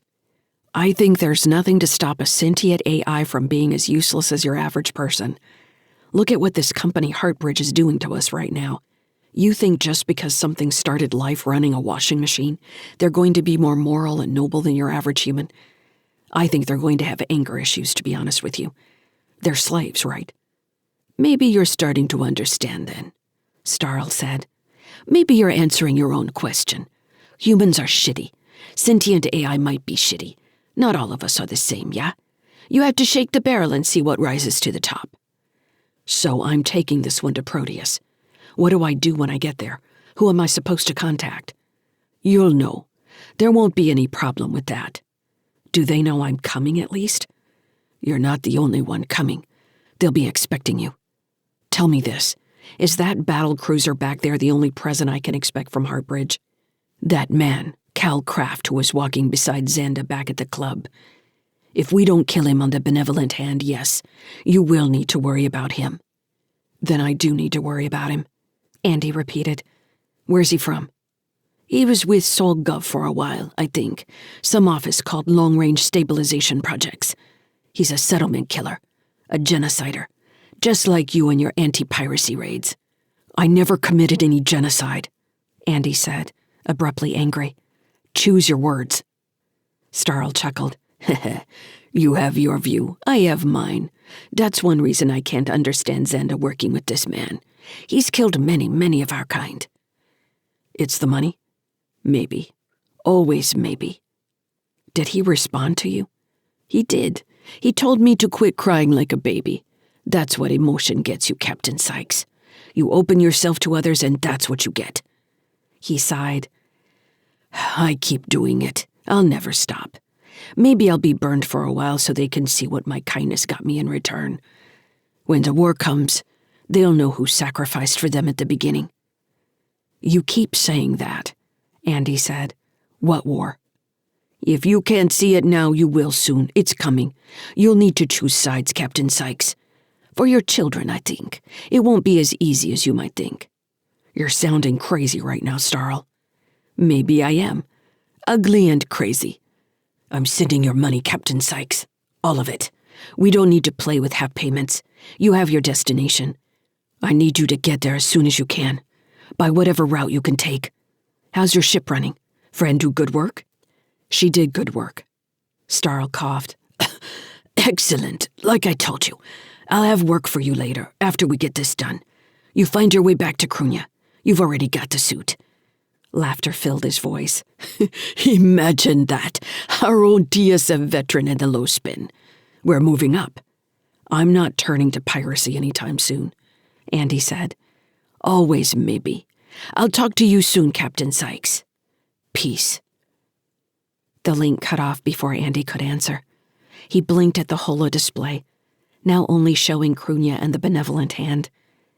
He pulled up a menu he didn't check very often and queried his credit accounts in the bank he used for InnerSol transactions. The first account number showed a new deposit. Andy stared at it for a second, forgetting to breathe. It was twice what Starl had promised, easily enough to fund fuel out to Proteus and back, and pay for private school for both the kids for 20 years. He quickly transferred the money into a new account run out of a bank on Ceres that no one else could access, and then sank in his seat, thinking about what he would do with the funds. He had a few debts to pay. After that, he couldn't even think what he would do. The repairs on Sunny Skies had always been at the top of any list of priorities. With that taken care of, he didn't know what should take precedence. Buy an apartment somewhere? Where would they go? You all right? Fran asked. You look like somebody just punched you in the gut. Sort of. I just finished talking to Starl. He started sounding like some kind of prophet toward the end. Typical. Any update from the attack on the benevolent hand? Nothing. Everybody's focused on getting away from Cruithne.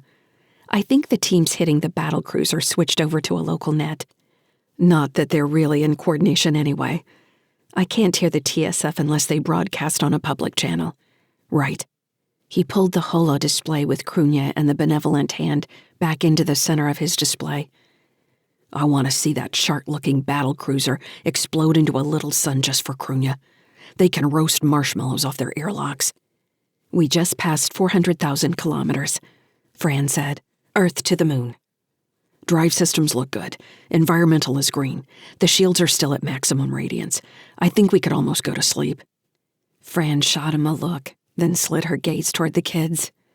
They don't have the link, remember? She raised her eyebrows. So I can get as dirty as I want and they won't be able to hear me? Well, Cara did find a way to go voice to link when Starl first came on board. I need to ask her how she did that. So they can hear us. Maybe.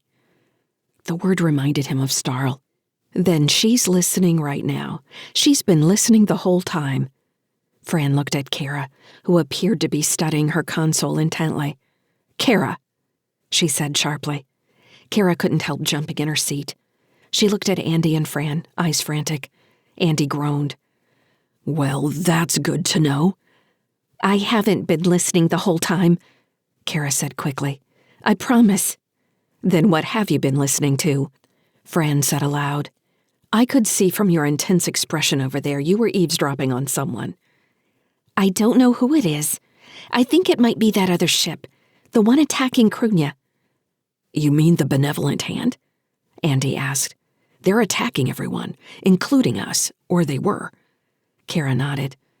I think it's one of their maintenance channels. It's not encrypted like the others. They're talking about hull pressure and something about drive economy. The drives, Fran said. That could mean they're about to... In the holo display in front of Andy, the long shape of the benevolent hand blurred and disappeared. Andy closed the display showing Cruithne and ran a scan for all objects leaving the surrounding space. The scan locked on benevolent hand, the largest moving object, and measured a vector. When the data gave him a projected destination, he swallowed hard. They're heading for Mars 1, he said. They're following us. Chapter 31.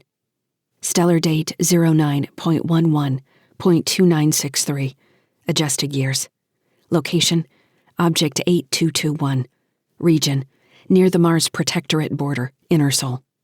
18 years earlier. Aggression's cost fought off a steady barrage of missiles and long-range fighters as it approached Object 8221. There was no way to hide the squadron's advance. The battle cruiser could try to draw the pirates out, or get them to hold off for the fight when the fire teams arrived. When the battle cruiser reached a standoff distance of 500,000 kilometers, it launched the two fire teams Captain Transon had assigned the mission. Britt and Andy were in a dropship as part of Fire Team 2, which Transon had decided to send as a mixed deployment of close attack fighters and 3 Armadillo-class dropships with breaching teams. Fire Team 1 went in hot. They would complete strafing runs to draw out any remaining close fighters the pirates deployed in response, until Aggression's cost had a better picture of their capabilities. Then the breaching teams would burn and break, landing at assigned points across Object 8221's circumference, in areas intelligence had deemed most likely to serve as habitat on the asteroid. They're gonna kill those kids, a short-haired lieutenant named Arcel sitting across from them complained, staring down the disassembled barrel of her projectile rifle. She held the tube up to the single overhead light, then dropped it across her knees to rub the steel with an oiled cloth. It was busy work. Everyone in the small bay was engaged in their own version. Britt shook her head. If they were going to kill them, they would have done it when we first hit their long-range scans. They think they can take us. They haven't tried to run, so that means they're going to stand and fight. Can they? Arcel said. When was the last time we took on a station? It's an object, Andy said. It's a fortress in the middle of nowhere, Arcel countered. There's no telling what we're going to find when we get into that place. She slid her K-bar knife out of her thigh sheath and turned the black blade in the light. I don't care if those kids are dead. Me? I'll be in corridors cutting throats. Hooah! Someone said down the line without looking up. Arcel nodded and slid the knife back home. "I'll be right behind you," Britt said. "I've got no mercy for child molesters. I just don't want to end up in some trap, only to find out there were never any kids to begin with." "The kids are real," Andy said. He'd been studying Carthage InnerSol, their shipping routes between Hytera, Mercury, Mars, and sometimes Cruithne. They were branching out to Jupiter as well. They moved mostly calorie stock, ice, and other foodstuffs, playing a tight game with pricing and demand that had a devastating impact on isolated settlements. It looked to him like the pirates had other reasons than ransom to punish CEO Catherine Carthage. Andy set those thoughts aside as extra information. He didn't have space in his mind right now for moral questions about the citizens they were here to save. Soon enough, he would need to make split-second decisions that would cost lives. He knew if he brought the info up to the rest of them, it would only make him look soft. Most of the TSF weren't interested in humanizing the enemy. The pilot came over the intercom and said, "Fire Team 1 has established their base of fire at a standoff distance of 1,000 clicks. We're cleared for approach. I'm still showing significant point defense weapons, and possible remaining attack fighters ready to say hello. Stay buckled in until we're on surface, and I complete the breach." "You gonna kiss us goodbye, Dad?" somebody shouted. "You can kiss my ass on the way out, how's that?" Everyone laughed at the bad joke, bleeding off tension. Andy kept his hands on his rifle where it rested between his knees, muzzle pointed at the ceiling. He worked his jaw back and forth, testing his helmet's motion.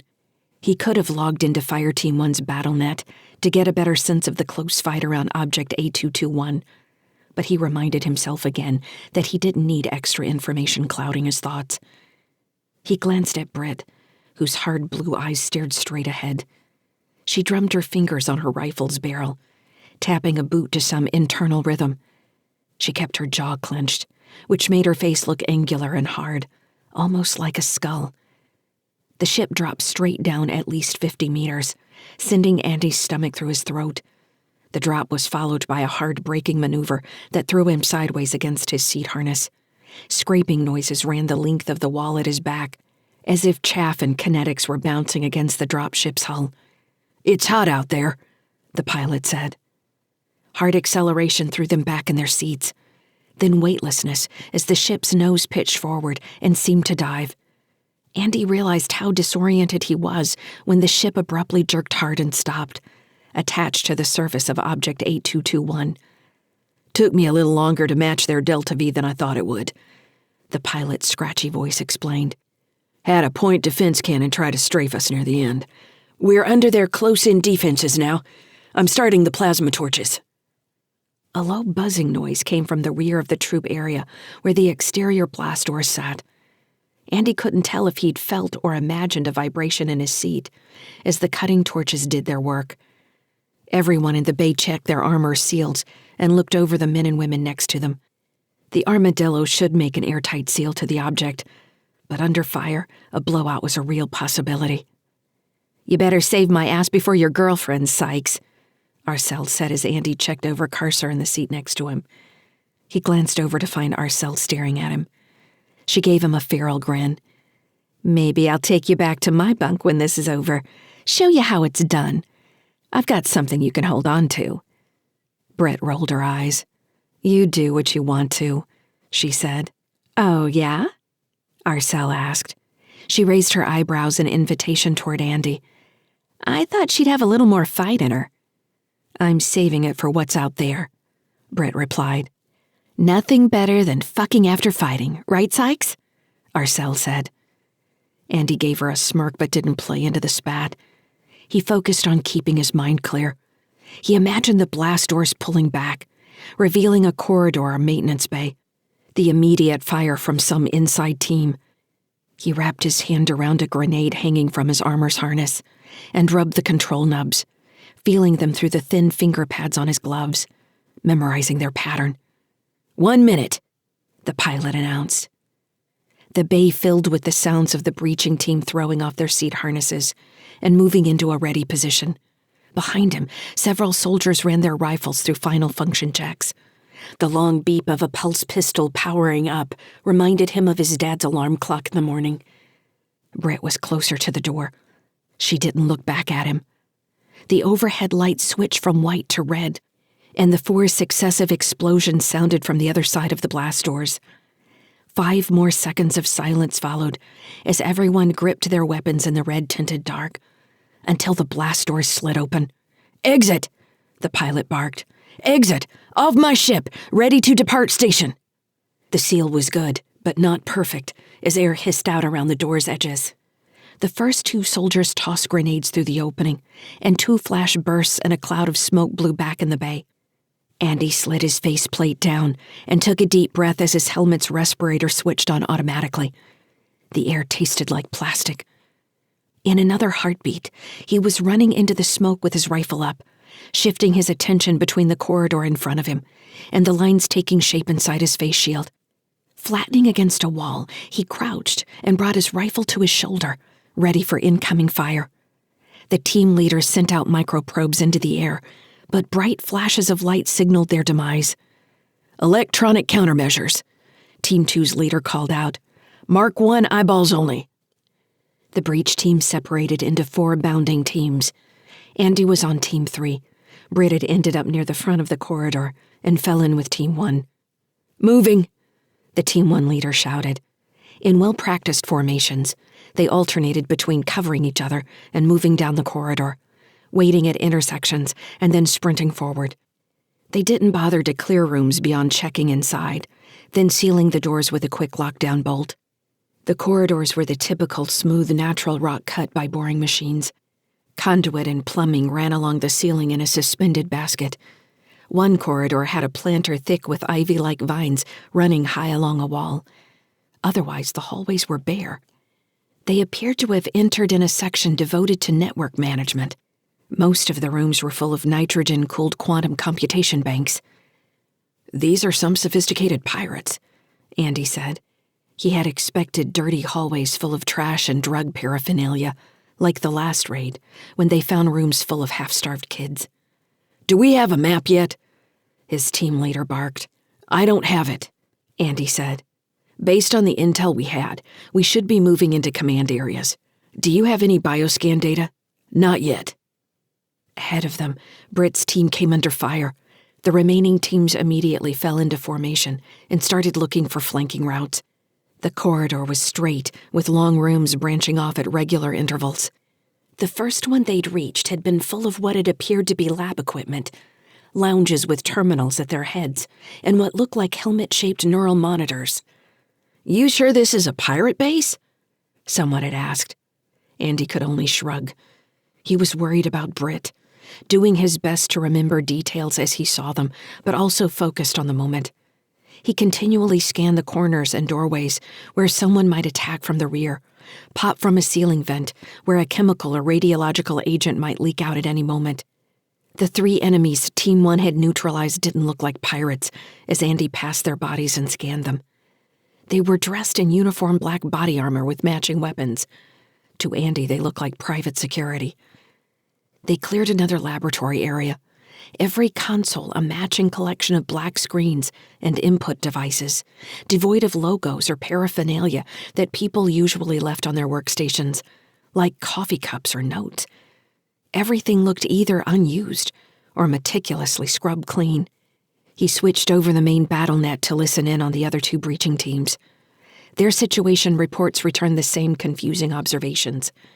Unused living areas, empty cafeterias, a hydroponics section full of tomato plants heavy with fruit, but no sign of human activity.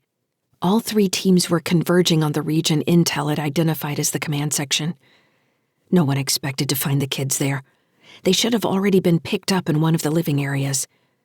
To Andy, Object A221 looked less like a pirate base and more like a hidden corporate research site.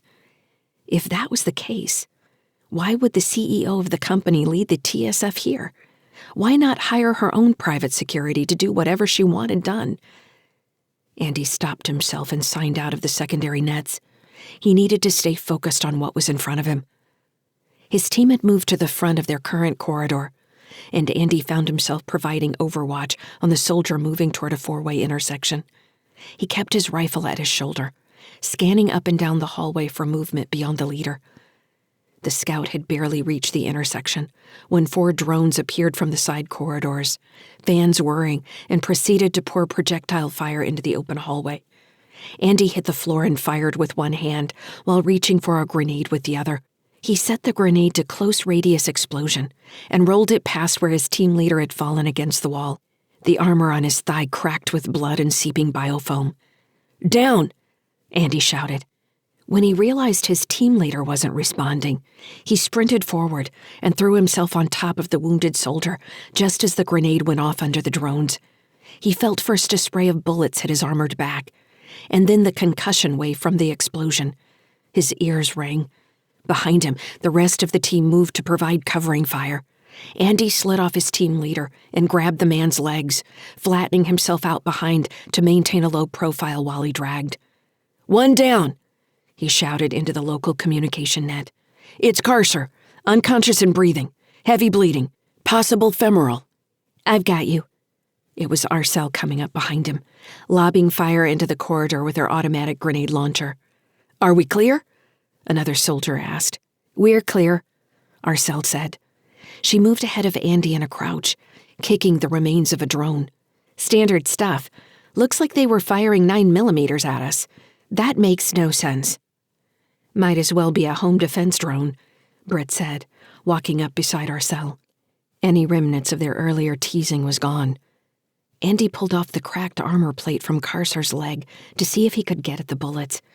It must have been a lucky shot that hit the armor on a weak point, as there was no way light weapons fire would have gotten through. One bullet was lodged in the carbon fiber underlayer, but the other had slipped through. Andy pulled a slap pack out of his kit and put it on the wound. The small robotic system quickly extracted the bullet and placed a stent in the artery. Carcer came to and raised his helmet slightly. "Don't be messing with my junk, Sykes," he said. "I'm sensitive." "You can save that for somebody else," Andy said. "You'll be up in a second. The bleeding stopped." "Damn it, I thought I might get an early nap." Andy slapped the side of his helmet and gave him a thumbs up. "Sykes," Arcel called. "We need the rest of the fire team up here. You clear?" "I'm clear." He gave Carcer a final nod and raised his rifle, moving down the burned corridor after Arcel and Britt. They'd turned down the right-hand corridor at the intersection, apparently the direction the drones had been guarding. A doorway stood open about 5 meters down. Arcel stood in the opening with Britt nowhere to be seen. Arcel gave Andy a rapid wave, urging him closer. Andy sprinted forward to the doorway. Without pausing, he turned to look into the room beyond, thinking they needed him to fall into a 3-soldier battle drill to clear the room. He stopped, just inside the door.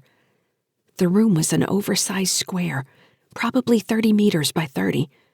The entire room was full of waist-high lounges with narrow consoles near the head of each bed. Unlike the other rooms, this one was full of children in white smocks, lying asleep on the beds.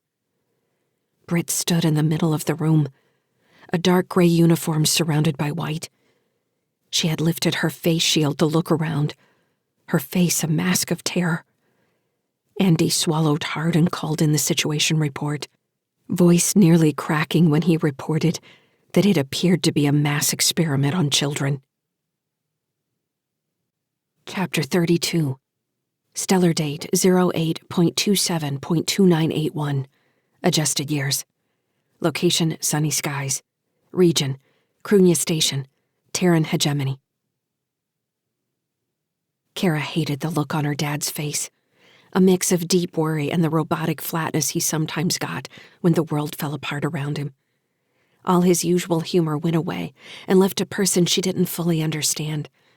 At least, she had spent enough time with that version of Andy Sykes to know what to expect. It was best if she stayed out of his way. She pressed the tiny speaker to her ear, listening in on the bypass channel she had used to tap into on link conversations on the ship. The hack only worked on sunny skies, where the ancient computer system had several switching points for the link. The voices came across warped and strange sometimes, especially when the speaker seemed to be projecting more emotion than words. But it worked well enough. If she could see their faces, the entire conversation was easy enough to understand. From the terminal in the family room, where they all watched vids together, she could only listen and try to guess at the communication taking place. Tim had followed her down the corridor when she'd left her room, stuffed dolphin under one arm and the poetry book under the other. "Are you going to listen?" he asked. "No, go back to your room." "You're going to listen." Cara shook her head, choosing to ignore him rather than start a fight their dad might hear. The strangest part of her eavesdropping system was that it picked up random thoughts flitting through her dad's mind if they were singular enough. Words like, "No, can't do that. Kids, what?" And over again, her mother's name. "Britt. No, Britt. Why, Britt? How, Britt?" She wanted to cry at the low-level punishment he inflicted on himself almost continuously. Watching him, she would never have known the worries crossing his mind, strong enough to bleed through his link. Cara knew he and Fran had sneaked off to make love in the engine control room. Was it making love? Having sex seemed like a better term, before she'd understood what was going on. Their smacks and slurps over the link sounded more like people exercising themselves to death. She turned off the channel as soon as Tim started asking, "What? What do you hear? Let me listen." "It's nothing bad. We can't listen right now," she told him. He'd gotten a sneaky grin and said, "They're doing it, aren't they?" "It doesn't matter what they're doing." "Do you think Mom would care?" Cara had given Tim a hard look, unsure how to answer. It didn't matter what Mom would have thought. Mom wasn't here. Besides, most of her memories of Mom and Dad together were of her father trying to give Mom a hug and her pushing him away, complaining. "Andy." She waited 5 minutes before checking back in on the channel, still hearing them grunting like animals, alongside flashes of emotion that made her woozy. She waited another 5 minutes. Finally, after 15 minutes, the channel had gone quiet. Cara pressed the speaker to her ear, trying to figure out if they were going back up to the command deck or not. She wanted to meet them in the corridor so she wouldn't be stuck in her room again. What would they say to each other after doing something like that? She hadn't expected Fran to do that with her dad. Hadn't even been sure the woman liked any of them. Now, rethinking all the previous interactions between them, it became more clear what Fran was doing. She had liked her dad from the start. In the midst of her wandering thoughts, Cara caught an unexpected sound/feeling cross the channel. Her dad's voice surprised her, saying, "Lyssa?" The name jarred her memory of Dr. Jixon crying on the edge of her bed. It had only been a little while ago, but already felt like another life. As her dad's voice faded away in the low static that filled the hack channel, Cara could have sworn she felt something answer. Not with words, but with a flicker of what felt like fear. She had known without a doubt that Lyssa was real then. She was hiding. Cara kept the speaker pressed to her ear. Eventually, Tim got tired of trying to listen and sat down cross-legged on the floor with his dolphin across one leg, reading the poetry book. He turned the pages slowly, showing more care than she thought he was capable of. When she heard Dad and Fran coming back up the corridor, talking in low voices, Cara reset the terminal and stepped into the hallway. "Are you going back up?" she asked, clasping her hands behind her back. Her dad was obviously distracted. He was flushed and looked like he didn't know where to be in relation to Fran, who appeared quite relaxed. "Back up?" Andy said. "Oh, the command deck. Sure." He blinked. "Don't forget your brother." "We've got fast movers," Fran said. "Distance?" her dad asked in his flat voice. "Still 200,000 clicks. They're checking on us. Or wait, who's between us and them? Plenty of ships. They've already passed 4 heavy freighters on the same vector. They ignored them. So there's still a possibility they don't know we're here. Has anything pinged our registry?" "Nothing in the log." Cara knew fast movers meant missiles. Her dad had used the term while telling stories from his TSF days. Back then, he had been the one firing fast movers at pirate ships. He'd explained that close combat between ships was actually rare. Most fought with missiles, beams, and railguns over vast distances. "You can't outrun a missile," he'd said. "It doesn't care about G-forces that will turn you into mush." And then he tickled her, which seemed like a gruesome thing to do now that she thought about it. Her dad didn't like to sugarcoat his stories, though he tried to hide other things from them, like when they were almost out of food or the ship was sputtering to a breakdown. In just the last year, Cara felt like most things she hadn't understood before were coming into focus and making sense. The systems on Sunny Skies all had an order, even when they weren't working right. She understood the steps her dad took to troubleshoot a problem, or override a failed system to get another one to work. She understood more about the ways people communicated, using words and emotions. She could read her dad better, even when he was trying to keep his worries and dread from them. She understood that silence often said more than words. She'd known immediately that Ngoba Starl's pained ranting was hiding something else. She spent most of her time watching Fran and her dad, trying to figure out if they'd heard it or not. Starl had been laughing the whole time, even when he was sobbing and choking, pretending to be hurt. Or that was her hypothesis anyway. She hoped to meet the fancy-dressing gangster again someday to ask him about it. He seemed like the type to want to talk about his deceptions, bask in how smart he was. While Cara had never met her grandpa Charlie, she'd seen plenty of pictures, and even been able to talk to him via audio feed once when she was 7. Her dad liked to say what a good people person Charlie was, how he could read someone in 10 seconds. He always knew what people really wanted, regardless of what they might say, her dad had explained. You mean people are liars? Cara had asked. No, it's just that most people don't talk about those kinds of things, about what they really want, and they don't ever admit them to other people. You have to read between the lines to hear what they're really saying. What are you really saying? Cara had asked, and that made her dad laugh with a thoughtful expression in his eyes. I just got a ping, Fran announced. Not the benevolent hand, but one of their close attack fighters. They're deploying already? How close are the missiles now? The point defense cannon should have them any second. Should? Andy repeated. Fran gave him another one of her self-assured smiles. She trusted the ship more than he did. All right, Andy said. PDCs are online and tracking. Looks like 30 seconds to engagement. He bit his lip. This is going to tell them exactly what we've got. The close attack fighters will go for the PDCs first.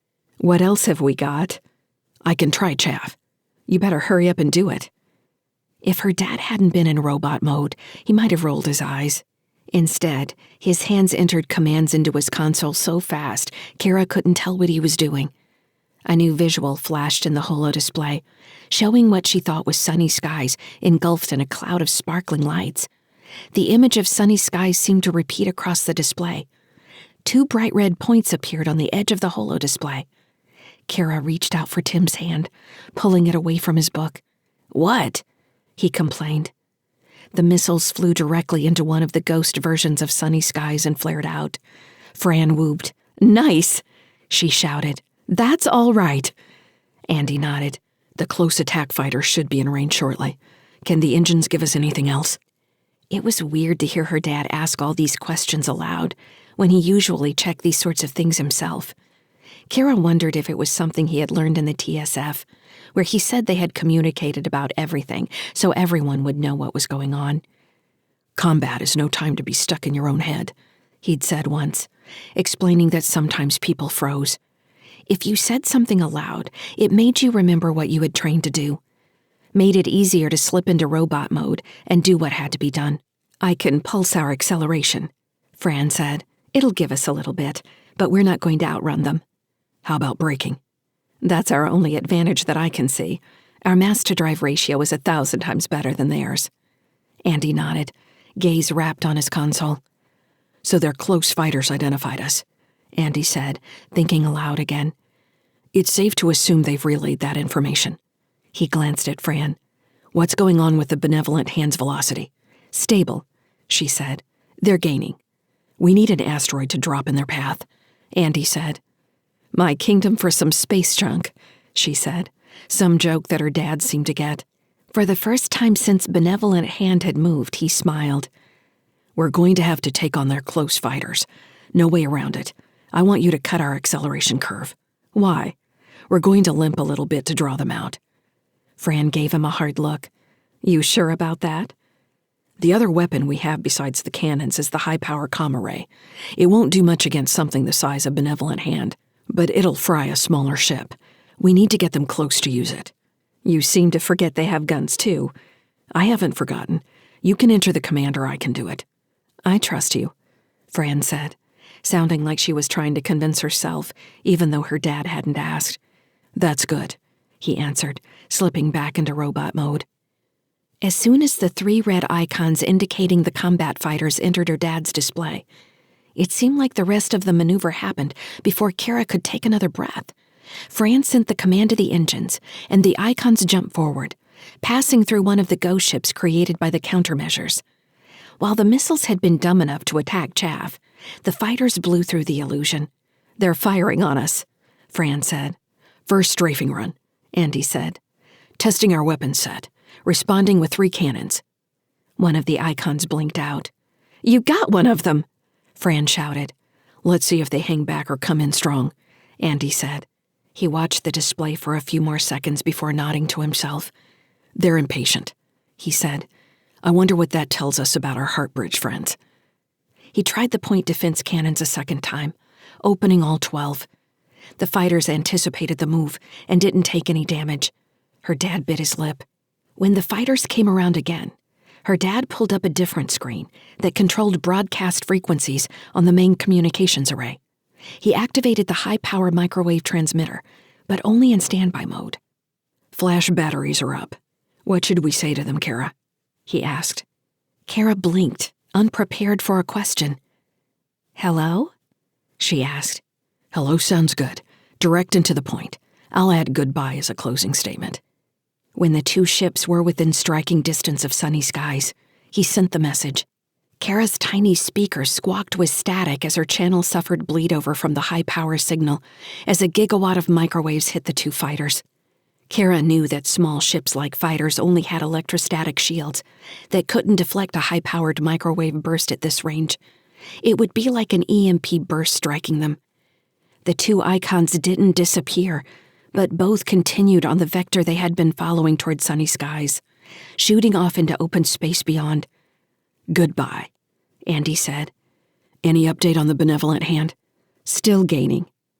I'm not excited about wasting fuel for a braking maneuver, but I don't see another option. The question is when to execute. We don't want them recognizing what we're doing and slowing alongside us. So if they do overshoot us, Fran said, what then? Then we've got more time to figure it out, Andy said. Aye, aye, Captain, she said. Chapter 33. Stellar date 09.11.2963. Adjusted years. Location, Object 8221. Region, near the Mars Protectorate border, InnerSol. 18 years earlier. None of the kids on the lounges could be woken up. Their vital signs were healthy, and they all looked fed, if a bit thin, all with this similar pale, nearly translucent quality to their skin. The girl Andy tried to wake up had blue veins on her eyelids. As he watched, her eyes shifted beneath her closed lids in REM sleep. Several neural pads lined her temples, running to filament cables that fed into a console next to her bed. The console's screen was dark. What the fuck is this? Arcel said. Where'd they get all these kids? You think it's an organ farm? Andy said. This would be the cleanest organ farm I've ever heard about, Arcel said, looking around with renewed disgust. Who's going to spend this kind of money on skin pigs? Gourmets, Britt said. Arcel spat. Where did they even get this many kids? Britt shrugged, ice blue gaze taking in the room. The same places people who do this kind of things have always found kids. The question is, what are they doing and is it illegal? We're not cops, Andy said. So I guess these are refugees, Arcel said. Easy enough. Let's get them evacuated so we can get back to the fight. She stepped toward the nearest bed and grabbed the cables hanging off the boy's head. Before Andy could tell her to wait, she tore the neural pads off the kid's head. Instead of waking up, he started seizing, shoulders and knees jerking violently. Shit, Arcel said. We're not equipped to deal with this, Britt said. We need to secure the room and keep moving. Yeah, okay, Arcel said. Wait, Andy said. What if one of these kids is a Carthage? The boy Arcel had disconnected gurgled, mouth foaming, but didn't wake up. Andy crossed the room to push Arcel out of the way and roll the boy on his side. Head rested against an elbow so he wouldn't choke on his vomit. You forget your basic first aid? He asked. I don't have time for that shit. So you're just lazy, Andy replied. Arcel surged forward, shoving her face in his. Did you want to make out, Sykes? I'll bite those lips off. Andy looked at her, keeping his calm. Don't get pissed at me because you fucked up. You could have killed that kid. We need to keep our heads on straight. Are you squared away? You're acting crazy. Arcel sneered but pulled back slightly. She didn't want to fight him and he knew it. We don't have time for this shit, she said. There's nobody behind us but our own. No need to secure the room. We need to keep moving. I'm calling in the location, Andy said. They'll be sending more breach teams soon. I don't know, Britt said. Sounds like most of the action is outside. It's starting to look like this whole place is automated. They put all their money in fighting drones. Maybe, Andy said. I still think we need to check all these kids. We need to know if one of them is a Carthage or not. Fine, Arcel spat. You take those rows and I'll get these by the door. Let's move. Andy jogged down the row of couches, scanning faces as he went, as well as checking for any kid missing a finger. When he reached the end of the room, he'd counted 30 couches in the column. He quickly did the math and came up with 210 kids in the room. None of them stirred as he passed. When the team failed to find any of the Carthage kids, they met back at the door and went out into the hallway. Andy pulled the door closed and attached a lock bolt to seal it. Where's the rest of the team? Britt said. 50 meters ahead, Arcel said, checking her link. More corridors with labs like this one. More kids plugged in like batteries. Andy caught the images over the link just as Arcel saw them. The labs were identical. The other teams had also found more network banks and rooms full of high-powered transmission equipment, indicating the station was being controlled remotely. Pirates my ass, Arcel said. Didn't I already say that? Andy asked, shooting her a grin. She still wasn't happy with him, but didn't threaten to hit him as he'd expected. Looks like there's an open area, 20 meters down one of the corridors we passed already, Britt said. We should go clear that space if the other teams have already moved ahead. Right, Andy said. He called in the plan to their squad leader and received permission to deviate. The three of them fell into a stick formation, Arcel at the lead, Britt in the rear, and Andy in the middle checking every door they passed and sealing with his plasma torch. God, it's quiet, he said, realizing the only sound he had heard for the last hour was their own footsteps, cursing and heavy breathing. Even the labs full of sleeping kids had been quiet. Maybe this is some form of hell, Arcel said. Maybe it's heaven, Britt countered. Everyone's floating on a cloud in some simulation, strumming harps. I'll be with my virgins, Andy said, sealing another room. Why do you get the virgins? Arcel said. You didn't call them first. You prefer hell, apparently. More interesting, Britt said. Andy glanced at her. You say that now. They had reached the edge of another intersection. Arcel had just reached the corner as Andy looked back at Britt, flashing his crooked grin, when a blue-white electron beam struck Arcel in the head and neck, burning away half her upper body and sending slivers of lightning through the air. Fire! Britt yelled, voice filling the corridor and screaming across the link. Andy stumbled backward, landing on one knee. He raised his rifle and lobbed 3 splash grenades into the intersection near Arcel's body. The explosions made her corpse jump, arms flapping. As the grenades went off, Andy fell back 2 more steps, taking a position on the opposite side of the corridor from Britt. They had no cover, and the nearest intersection was 10 meters behind them. He had sealed the one door between them and the rear hallways. A high squealing noise, like something wet sucking against tile, filled the far end of the corridor, and into the intersection stepped a squat mech with a heavy square-shaped body and rotating cannons for arms. It stopped in the middle of the corridor and squatted on its thick legs. The cannons wound up, squealing, Andy didn't have time to think about Britt. He launched 2 more grenades he knew would have little effect and turned to run for the intersection behind them. He hadn't made it 3 steps when slugs caught him between the shoulders and across the backs of his legs. His armor held, but he was knocked forward, sprawling on the floor. He nearly lost his rifle. Rolling on his back, in time to see Britt leaping over him, he rose with the rifle between his knees and filled the hallway with beam fire. The blue bolts of energy seemed to float too slowly down the corridor as his breath raged in his helmet, and then a wall of lightning filled the area where the mech had been standing. In the storm of arcing electricity, the cannon squealed again. Andy clawed to his feet and sprinted, pain from what might be a broken ankle slowing him down. He was nearly hopping on 1 foot when he reached the intersection and threw himself around the corner. "We are taking fire," Britt reported over the open channel. "Units Sykes and Ashford. Enemy is reinforced battle mech with 20mm cannons and an electron beam. No further weapon systems observed at this time." When his breathing was under control, Andy asked, "You all right?" Britt nodded. "It seemed to want to kill you first." "We're going to need an external strike to take that thing out." "It's not going to matter when those cannons tear a hole in the side of the station. What are they thinking? Whoever designed their defense plan must be suicidal." "Are you getting interference over your link?" Andy asked. He slapped his helmet, but the static in his ears didn't abate. "I think my comm's down." "No," she said. "I hear it too. The mech might have some kind of EM jamming measures. I guess it's just as well there are only 2 of us." "Damn Marcel," Andy said, blowing out a hard breath. "I didn't like her much, but I didn't want her dead." Britt didn't say anything. She checked her rifle and then made him turn around so she could examine his armor. His boot had filled with stabilization foam and numbing agents, easing the pain in his ankle to a dull ache. He'd be able to run on it for hours now, until the medics had to peel his boot open. "You took some good hits," Britt said. "This armor's shot. Don't turn your back on anything anytime soon." "I'll try to keep that in mind," Andy said, wincing as he flexed his shoulders. He was bruised deeply, if not truly injured. The floor vibrated with the mech's heavy movements.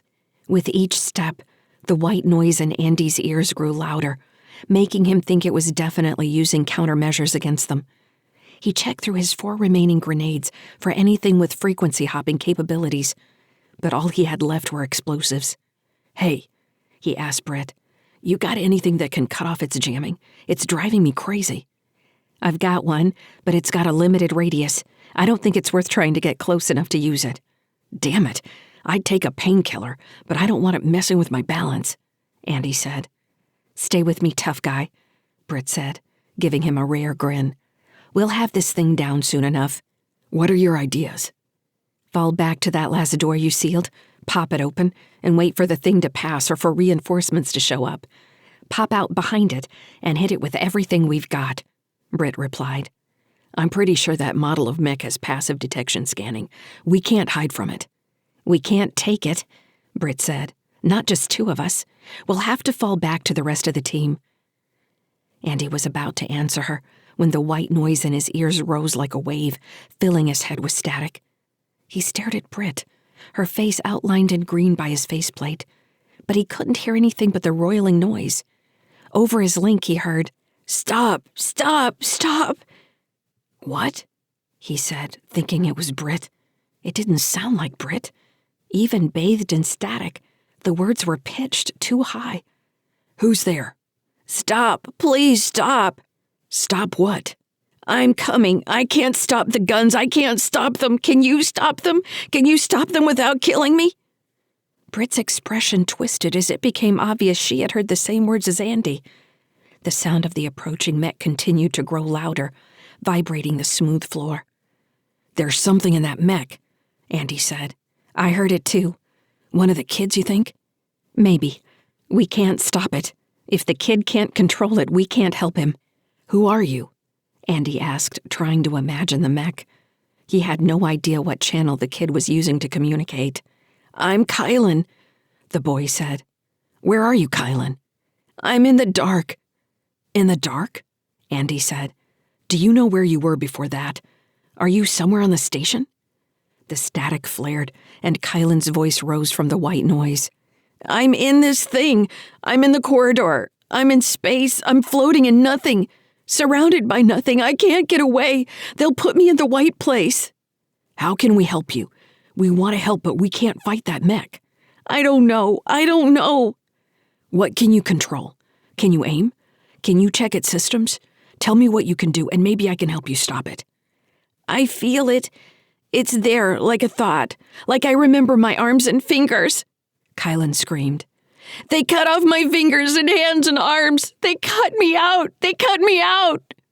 Kylan, Andy said. The squealing cannon caught him by surprise. Britt yanked him further down the hallway as the intersection where they had just been filled with a storm of projectiles, cratering the opposite wall. Turning, they ran back the way they had come. Have we got reinforcements incoming? Andy asked. They're moving back as fast as they can, apparently.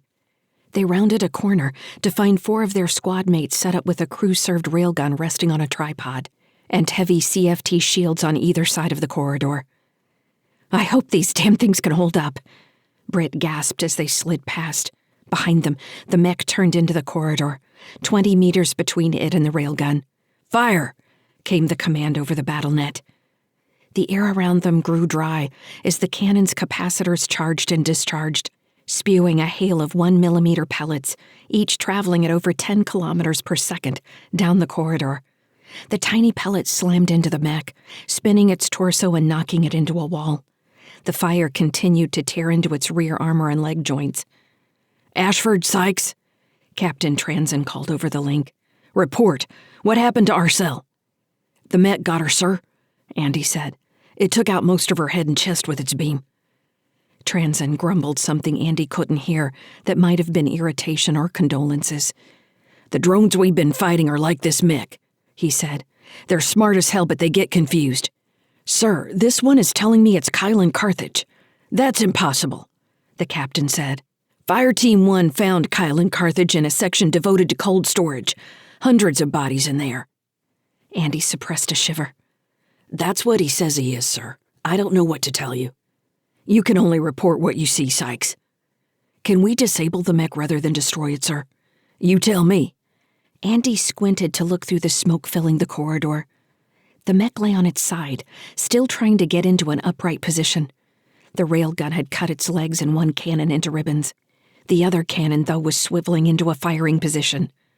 Kylan, he shouted, unsure if he could still reach the kid. Stop! If you don't fire, we can save you. There was no answer. As the cannon spun to life, and another stream of rail-served pellets slammed into the mech, tearing through its body, the gunner continuing to fire until the mech was nothing more than a smoking ruin. I hear you, Sykes, Transen said. Stop yelling. Andy sighed, remembering the fear in Kylan's voice. Forgive me, sir. I thought he was still there. Understood. Finish clearing operations with your team, then get to the rally point for the hot wash. I think we've all got some weird shit to report. Did we find any of the other kids, sir? Kids? We found hundreds of kids. The Carthage kids, sir? Oh, yes. We found the girl. Andy nodded. Thank you, sir. Walking back through cleared sections of the station, Andy let himself lean on Britt when she offered her shoulder, easing the growing pain in his ankle. He didn't know how much she had heard, but something about the little boy's voice filled him with a sense of dread that he couldn't shake. When they passed the lounge rooms again, he wanted to tear every one of the sleeping children out of the machine they had been plugged into. It was obvious they were being used for remote control of weapons systems, but he couldn't understand why anyone would want to use children. Why go to all this trouble? Weren't there adults who would gladly sign up for this kind of work? He could only shake his head, and later pour beer down his throat with the rest of the squad back on aggression's cost. They traded their theories on what Fortress 8221 had truly been. When a sergeant from the intel section confirmed that 8221 wouldn't be destroyed like any regular pirate outpost, the dread came back into Andy's heart. He saw it settle down on everyone else in the squad. They didn't like to feel like pawns. They wanted to believe Transen had been surprised just like they all had when they'd found the first lounge room. But that got harder to swallow as time went on. Several nights later, when Britt came to his room sometime after midnight, she curled up against him and asked if he had ever wanted kids. She whispered the question, like a secret she was afraid to expose to anyone, her deepest desire. "Yes," Andy said. "I do." Chapter 34. Stellar date 08.27.2981. Adjusted years. Location: sunny skies. Region: near Cruithne Station, Terran hegemony. There was a moment of weightlessness as sunny skies. Cara refused to think of the ship as Worry's End, somersaulted over its midpoint to execute the braking burn. Her arms and legs floated free, and her back slipped away from the chair until the harness held her in place. Tim grinned at her, giggling. He nearly lost his poetry book until Cara caught it and handed it back. "Turn complete," Dad shouted. "Here we go." The force of the engines kicking to life drove them back into their seats. Cara did her best to face forward. Beside her, Tim made gurgling sounds, trying to be funny like usual. The first hard burn lasted 3 minutes and made her eyes feel like fried eggs. "I don't want to take us any slower than that," her dad had told Fran. "If they're accelerating, we won't need to do much to get them to overshoot us." As he'd said before, the worry was that the benevolent hand would figure out what they were up to in time to match their new speed. Her dad had transferred the channel from the benevolent hand to the overhead speakers, although there hadn't been any interesting conversation since she'd overheard them talking about their drive system.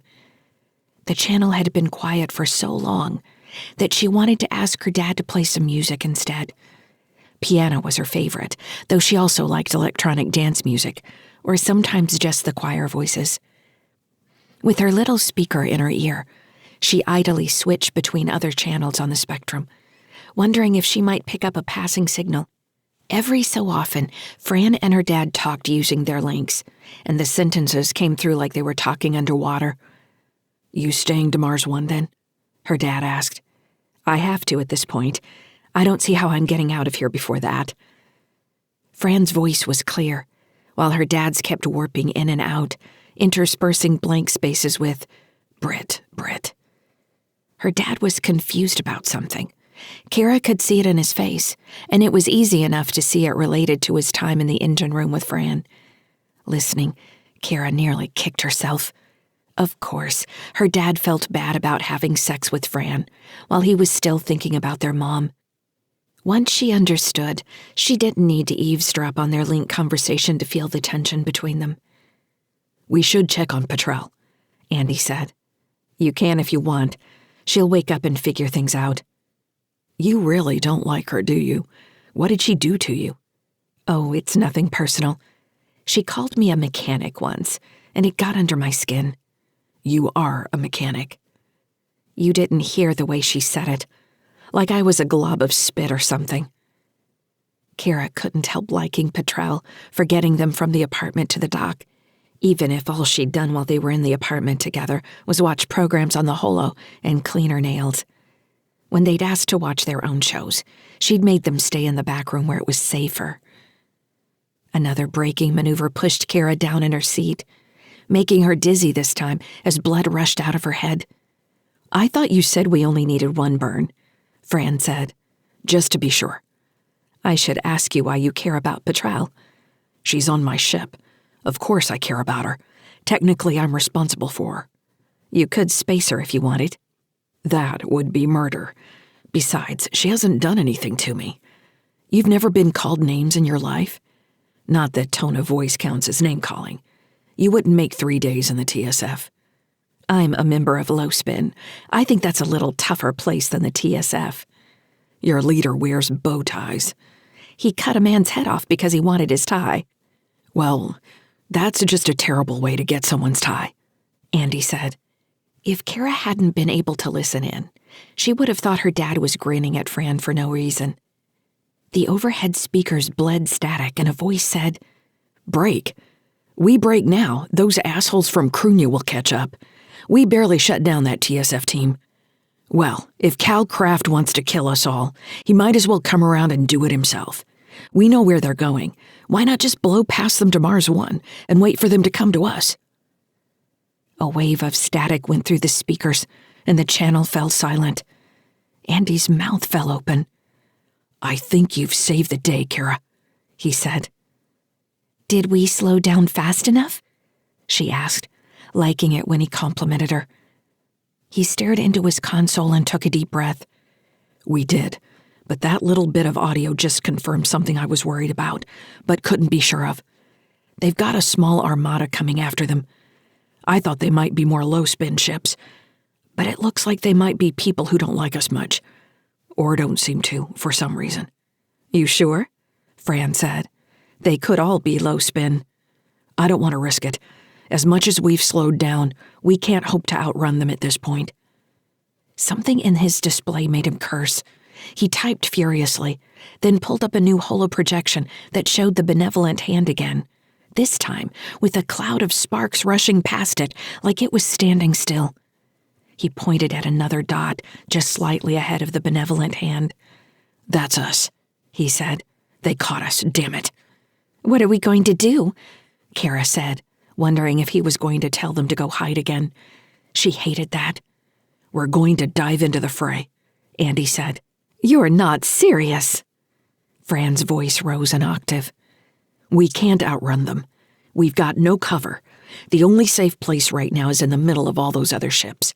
I can fight off Xana's smaller fighters if he realizes we're in the mix. We might get lucky and have the benevolent hand take them out for us. I'm not excited about this plan, Fran said. Honestly, it's creating an opening for you to get out in the shuttle if that's what you still want to do. Nobody's going to notice you among all the other ships. Fran didn't answer. Cara watched them, wondering why her dad was trying to push her away. It seemed obvious to her that Fran wanted to stay, and would probably stay for a while if he asked. I thought Fran was staying with us until we got to Mars, Tim asked. Cara wanted to hug her little brother. He often surprised her by interjecting himself at the precisely correct moments. He asked in a matter-of-fact way that Cara didn't think she would ever have been able to pull off. She didn't know if Tim liked Fran exactly, but she did know he didn't like change. It wouldn't make sense to him that someone who had been on the ship longer than anyone but their mom would need to leave so soon. Fran was always going to need to go back to Cruithne, her dad said. That's where she lives. Why wouldn't she go back there? Fran still didn't answer. Her gaze had slid to the console in front of her, so Cara couldn't tell if she was stalling or had spotted something new to worry about. The benevolent hand has matched our Delta V, Fran said. The swarm is coming up fast. I've got registry pings. It's most of the ships from Cruithne, with what might be more TSF. I can't read all the military transponders. Looking grateful for the distraction, Cara's dad shifted the holo-display and plotted a course that would take them past the benevolent hand into the middle of the new massive ships. The icons kept shifting from red to yellow and green as he moved the display, which Cara guessed meant friendly versus bad guys. We'll need to keep moving, he said, talking more to himself than the rest of them. Is anyone on the low-spin BattleNet? We need to find out what their plan is. Fran listened for a minute, and then shook her head. Their plans appear to be keeping themselves alive long enough for more TSF reinforcements to arrive. They're all terrified that the benevolent hand slowed down. They thought they were done with the fight until Mars. Anybody mention us? Well, as soon as I reappeared on the net, they knew what had happened. Her face grew blank again, as something else caught her attention. Oh, she said, listening. In another minute, she turned to Cara's dad with wide eyes. Cara thought she looked like she'd seen a ghost. They're going after the benevolent hand in a suicide run. He pursed his lips.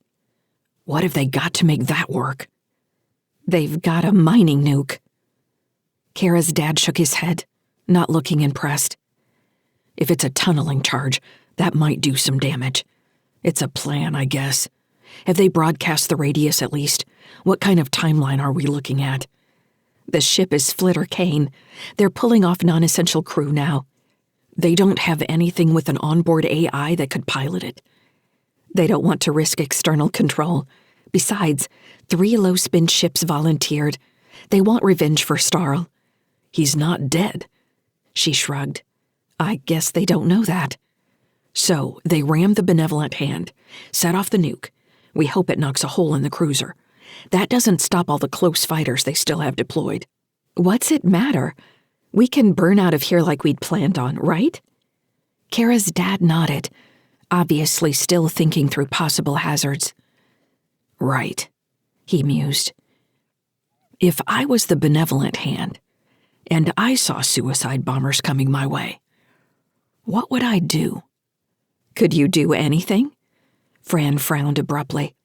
Why are you assuming they'll do anything? How are they going to know? I think they've known everything Lowspin was going to do this whole time. They've probably got 50 spies in your syndicate. So, if that's happening and they can't stop it, they'll want to use the resources they have left, which is Xanda.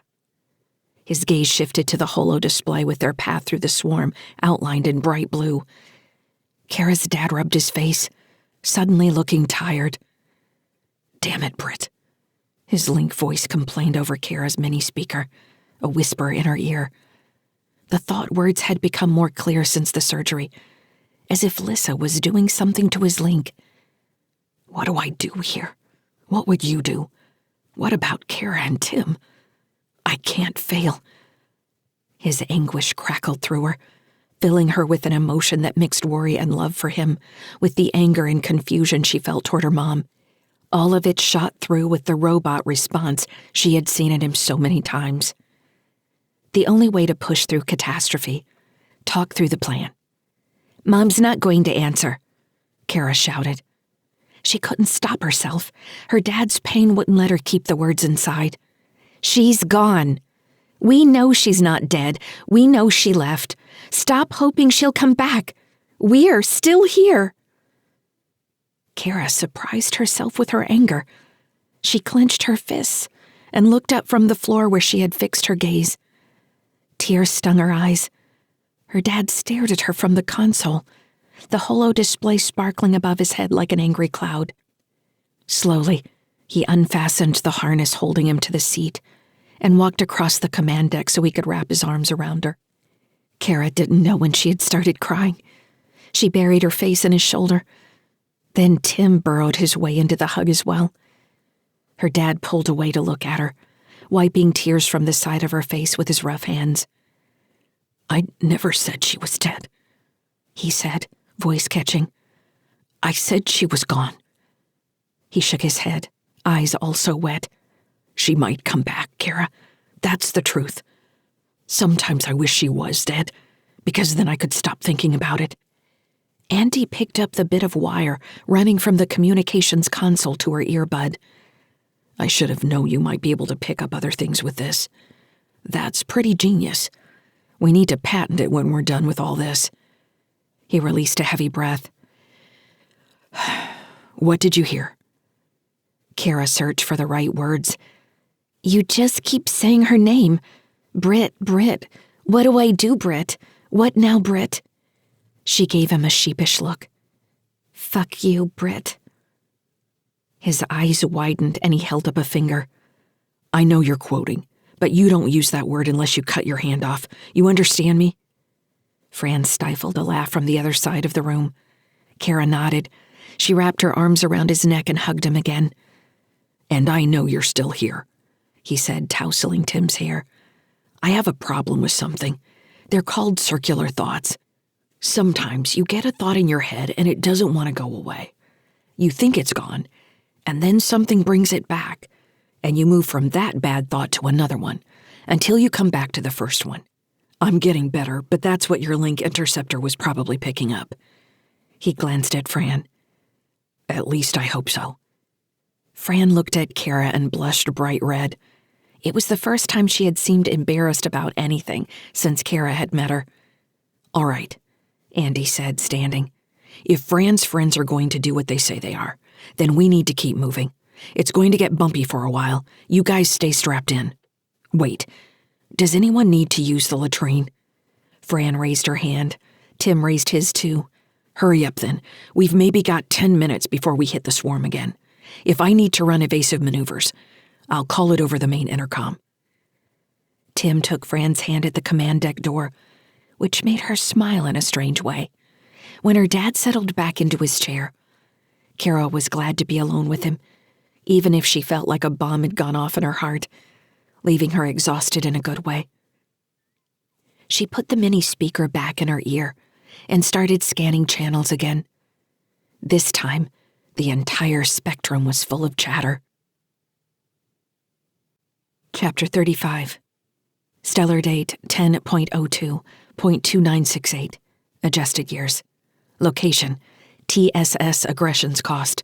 Region: High Terra, Earth, Terran hegemony. 13 years earlier. The mission they came to call Fortress 8221 didn't end with any easy answers. Kylan Carthage was considered a casualty, while Yandi and Irvin went home to appear on several news streams with their tearful mother. The other children were absorbed by some social program Solgov maintained for orphan children that Britt later determined didn't exist. She was convinced that they had been retaken by whatever shell company had run the fortress, reacquiring its valuable assets. In the 5 years since the mission, Britt only became more obsessed with trying to track down other groups of lost kids. When she couldn't find any public records, she even took the risk of trying TSF channels, calling in favors with several intel officers, and finally Captain Transon, who had been transferred back to headquarters on High Terra and promoted 3 years later to Major. They were out for dinner in a zone near her parents' neighborhood when Transon's message came through. The evening had been going well enough, the restaurant overlooking a small park with a reflecting pond and frogs singing to each other. Transon's response was kind, but had basically told her to drop it. Andy was on a short pass from his current duty running close fighter support for smuggling interdiction. It was easy duty for a captain. His missions took him between High Terra, Cruithne, and Kaflin, an object that sat in a rough transfer orbit between Earth and Venus that had become a favorite for pirates. The missions were predictable enough. He was never in much danger beyond the normal rigors of space travel. Breach teams were mostly enlisted, and he was their bus driver. Still, it took him away from Britt, and he found himself missing her more and more. "I don't understand how 500 kids just disappear," she complained bitterly, closing the message after Andy had read it. "Everyone wants to pretend they were never there. We saw them." He nodded. They had been down this road before, and experience proved it didn't end well. She was growing more disillusioned with the TSF, while still volunteering for increasingly dangerous missions. After being attached to a special operations unit for nearly 2 years, deploying for months at a time when Andy couldn't contact her or know where she was, she had finally put in a packet for a branch transfer to Special Ops. The application was still under review. Andy hadn't allowed himself to really consider what they would do if she was accepted. In reality, he knew it would end their relationship, and he wasn't quite ready for that yet. He wanted to enjoy things as they were now for a while longer. Andy took her hand and pressed her fingers into his. Their palms were warm against one another. "How's your fish?" he asked. She gave him a bored look, turning her face to gaze out at the park below the terrace. "Dry," she said. "Don't change the subject. This is important." "You don't have to tell me that," he said. "I'm the one with Kylan Carthage's voice in my dreams." Andy stopped himself. This was where the discussion turned into argument. He had let the kids go, and he was the one with more right to be angry about all of it. He had listened to Kylan as he died, not Britt. In a way, her continued obsession with 8221 forced him to relive that helplessness over and over again. "You know they didn't destroy the station," Britt said. "They destroyed it a month after it was cleared. You saw the report, same as I did." Britt shook her head. "It's still there. I got a return from a research telescope." "You what?" "I hired time on a long-range telescope and verified it's still there. It was a lot cheaper than I thought it would be." "What are you going to do when Intel comes around to ask you questions about that?" How will they ever know? Are you going to tell them? No, Andy said. But you need to be careful. This is starting to look like an obsession, Britt. I'm not the only one who's mentioned it. Her eyes glimmered as she looked at the park. You'd be glad if I failed psych, wouldn't you? Then my application to special ops would get denied. Andy let go of her hand and leaned back in his chair, crossing his arms. His appetite was gone. He looked around for the waiter. That's not what I said. If that's what you want to do, you should go do it. I'm not going to stop you. But you don't want me to go? So I would rather my girlfriend was somewhere I could see her, instead of deployed for a year doing life-threatening shit in special ops. That really sucks for me to feel that way, right? I never asked you to love me, Andy. He stared at her, not knowing what to say. Sometimes she made him feel like the only person in the universe, until she'd follow her warmth with a slap from nowhere. And she knew the exact words to use. I already told you I supported your application. He took the napkin from his lap and threw it over his half-eaten steak. If you think you need to push me away, then you do what you need to do. Loving you doesn't mean trapping you, Britt. Maybe I was an idiot when I believed that you loved me too. She looked at him. Her eyes were wet with tears. It feels like we're at a place where we have to make a decision, Andy. I can't help what I want. I have to do this. I understand if you can't come with me. He frowned slightly, not understanding if she was talking about the special ops application or the kids from 8221. Back home, he said. People used to just disappear. You go around to find a friend, and his mom tells you he slipped into the river and didn't come back up. That maybe a gator got him. He laughed sadly. All this technology, and that's how I grew up. You know there were gangs that grabbed kids out of my neighborhood too. My dad made my sister and me stay indoors some nights. He wouldn't tell us why, but he had a sense about those kinds of things. They liked 10 to 13-year-olds the best. They brought the highest prices. If you were older than that, they could still sell you to bioharvesters. What's it matter? The poor will just make more. We're cheap. It's shitty, but it's life, and I need to keep living mine. You don't mean that, she said softly, holding herself still. It's how I get by, Britt. I thought you already knew that. He motioned toward the restaurant in the manicured park. All this can go away at any moment. I feel that more now than I ever have. You remember when you asked me if I wanted to have kids? She wiped her face and nodded. He felt like he was hitting her with words, even after what she'd said to him. She hunched over her plate. I said yes, and I meant it. As shitty as this world is, I still think kids are the only answer. We have to keep them safe. I can't help those kids on 8221, Britt, but I'll be damned if I let my own kids fall into that situation. I'd die first. My dad taught me that, and they tried to say he was dumb. He had been looking at the park as he talked. When his gaze returned to Britt, her eyes were nearly black under the moonlight. I'm pregnant, she said abruptly. I was going to take care of it, but I haven't been able to. Every time I think about it, I think about the future and how it's just a blank wall for me. All that's there is you. Her voice broke. You say you don't want to trap me, but I'm the one trapping you. And now this. Andy opened his mouth to speak, but didn't know what to say. Britt buried her face in her hands. In his peripheral vision, he caught the waiter hovering, unsure whether to approach or not. Andy waved him away. Going around the table, he pulled Britt's chair out and sank to his knees next to her, pressing his head against her stomach. She was still as lean as ever. I haven't taken precautions, Britt was saying. I didn't think I could get pregnant. I haven't saved any eggs even. I hadn't even considered this could happen. My mother couldn't carry me. They used an artificial womb. Andy lifted his face from her stomach and wrapped his arms around her. He was already 30. A little more than a decade in the TSF had blinked by. The conversation Britt had started, about being at a turning point in their relationship, was one most of his friends had experienced before breakups, before drifting apart. He knew he didn't want that. "Andy," she said, her voice distant, "we can't have a baby and stay in the TSF." "Why not? People do it. We'll get station assignment. We could request High Terra and be near your parents. Maybe we could even get down to Earth to see my family." "If we're going to do this, I don't want to stay in the TSF. I've been thinking about that, and it's the only way I can do it." His mind immediately moved to what he might do if they weren't in the TSF. Commercial pilot, maybe?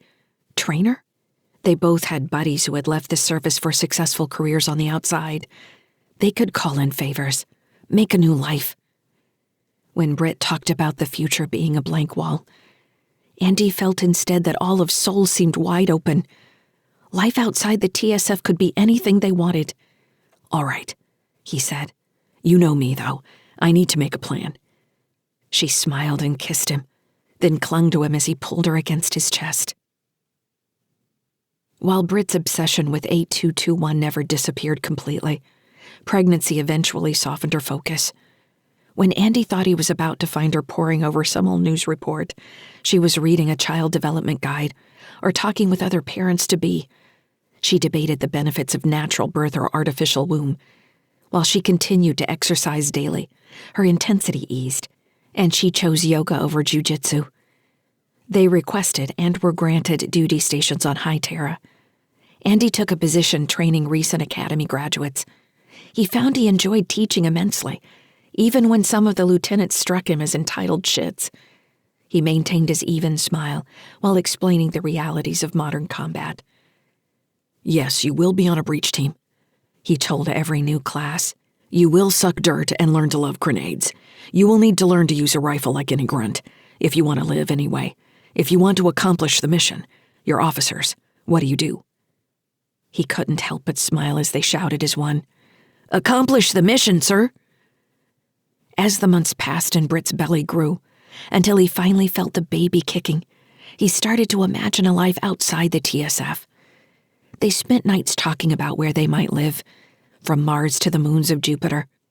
"You want our daughter to be a Marsian?" Britt had asked, sounding appalled. "What's wrong with being Marsian? There's a ton of work on Mars." "They're so pedantic, robotic. They don't do anything but what they're told." "You know what we used to say about High Terrans?" Andy asked, reaching out to flick her nose. "You shit gold. Do you shit gold?" "Of course I do," Britt said. "It's what our economy is based on, dummy." "Well, give me some of that gold," he said. "I need to buy a ship." He squeezed one of her ass cheeks, and she swatted him, laughing. Cara was born on a Monday morning in September. When Britt had finally gone to sleep, and the various nurses came in for their checks, Andy sat in a window bench seat with his daughter wrapped in a swaddling blanket made of some fuzzy material. Her eyes were the same startling blue as Britt's.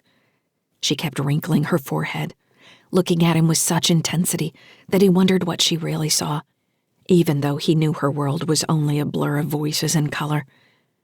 Eventually she fell asleep, leaving him alone in the room listening to her light breathing and Britt's exhausted snore. In a way, his world had compressed itself into this room, but he felt everything had become so much bigger than it had ever been. He found himself thinking about Catherine Carthage in the news stream, with her surviving kids, talking about what a brave boy Kylan had been. Andy had never told Britt that he suspected the Carthage company had been operating 8221, and through some fluke the CEO's own kids had been caught up in the monstrosity her company had created. He didn't know why he believed that. Catherine Carthage's pain had certainly appeared real. Maybe it was his base pessimism. "I'm going to have to learn how to turn that off," he muttered, trying to get comfortable in the window seat. He figured he should try to sleep as well. The baby guides all said newborns were nocturnal at first. Before he closed his eyes, he sent his commander, Colonel Reith, an update on Cara's birth and submitted his official request for paternity leave. You still in one piece? Reith replied. Yes, sir. Newest recruit in the TSF requests permission to come aboard. Give her 18 years before we start that. How's Mama? Snoring like a champ. Good to hear. Enjoy your leave, Andy. Oh, check in with me when you get back. I think I've got a lead on a ship for you. Chapter 36.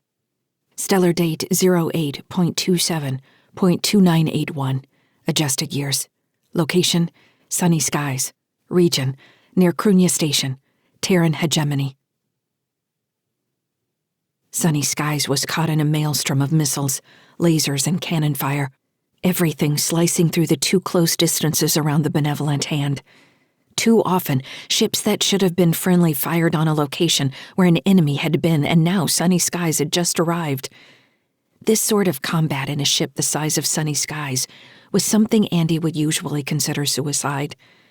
Since the option of breaking out of the swarm meant facing the benevolent hand and its drones alone, he figured the odds were slightly better here. They had only been in the swarm for 10 minutes, in the midst of executing the third of Andy's 90-degree turns, when the first suicide ship collided with the Heartbridge cruiser.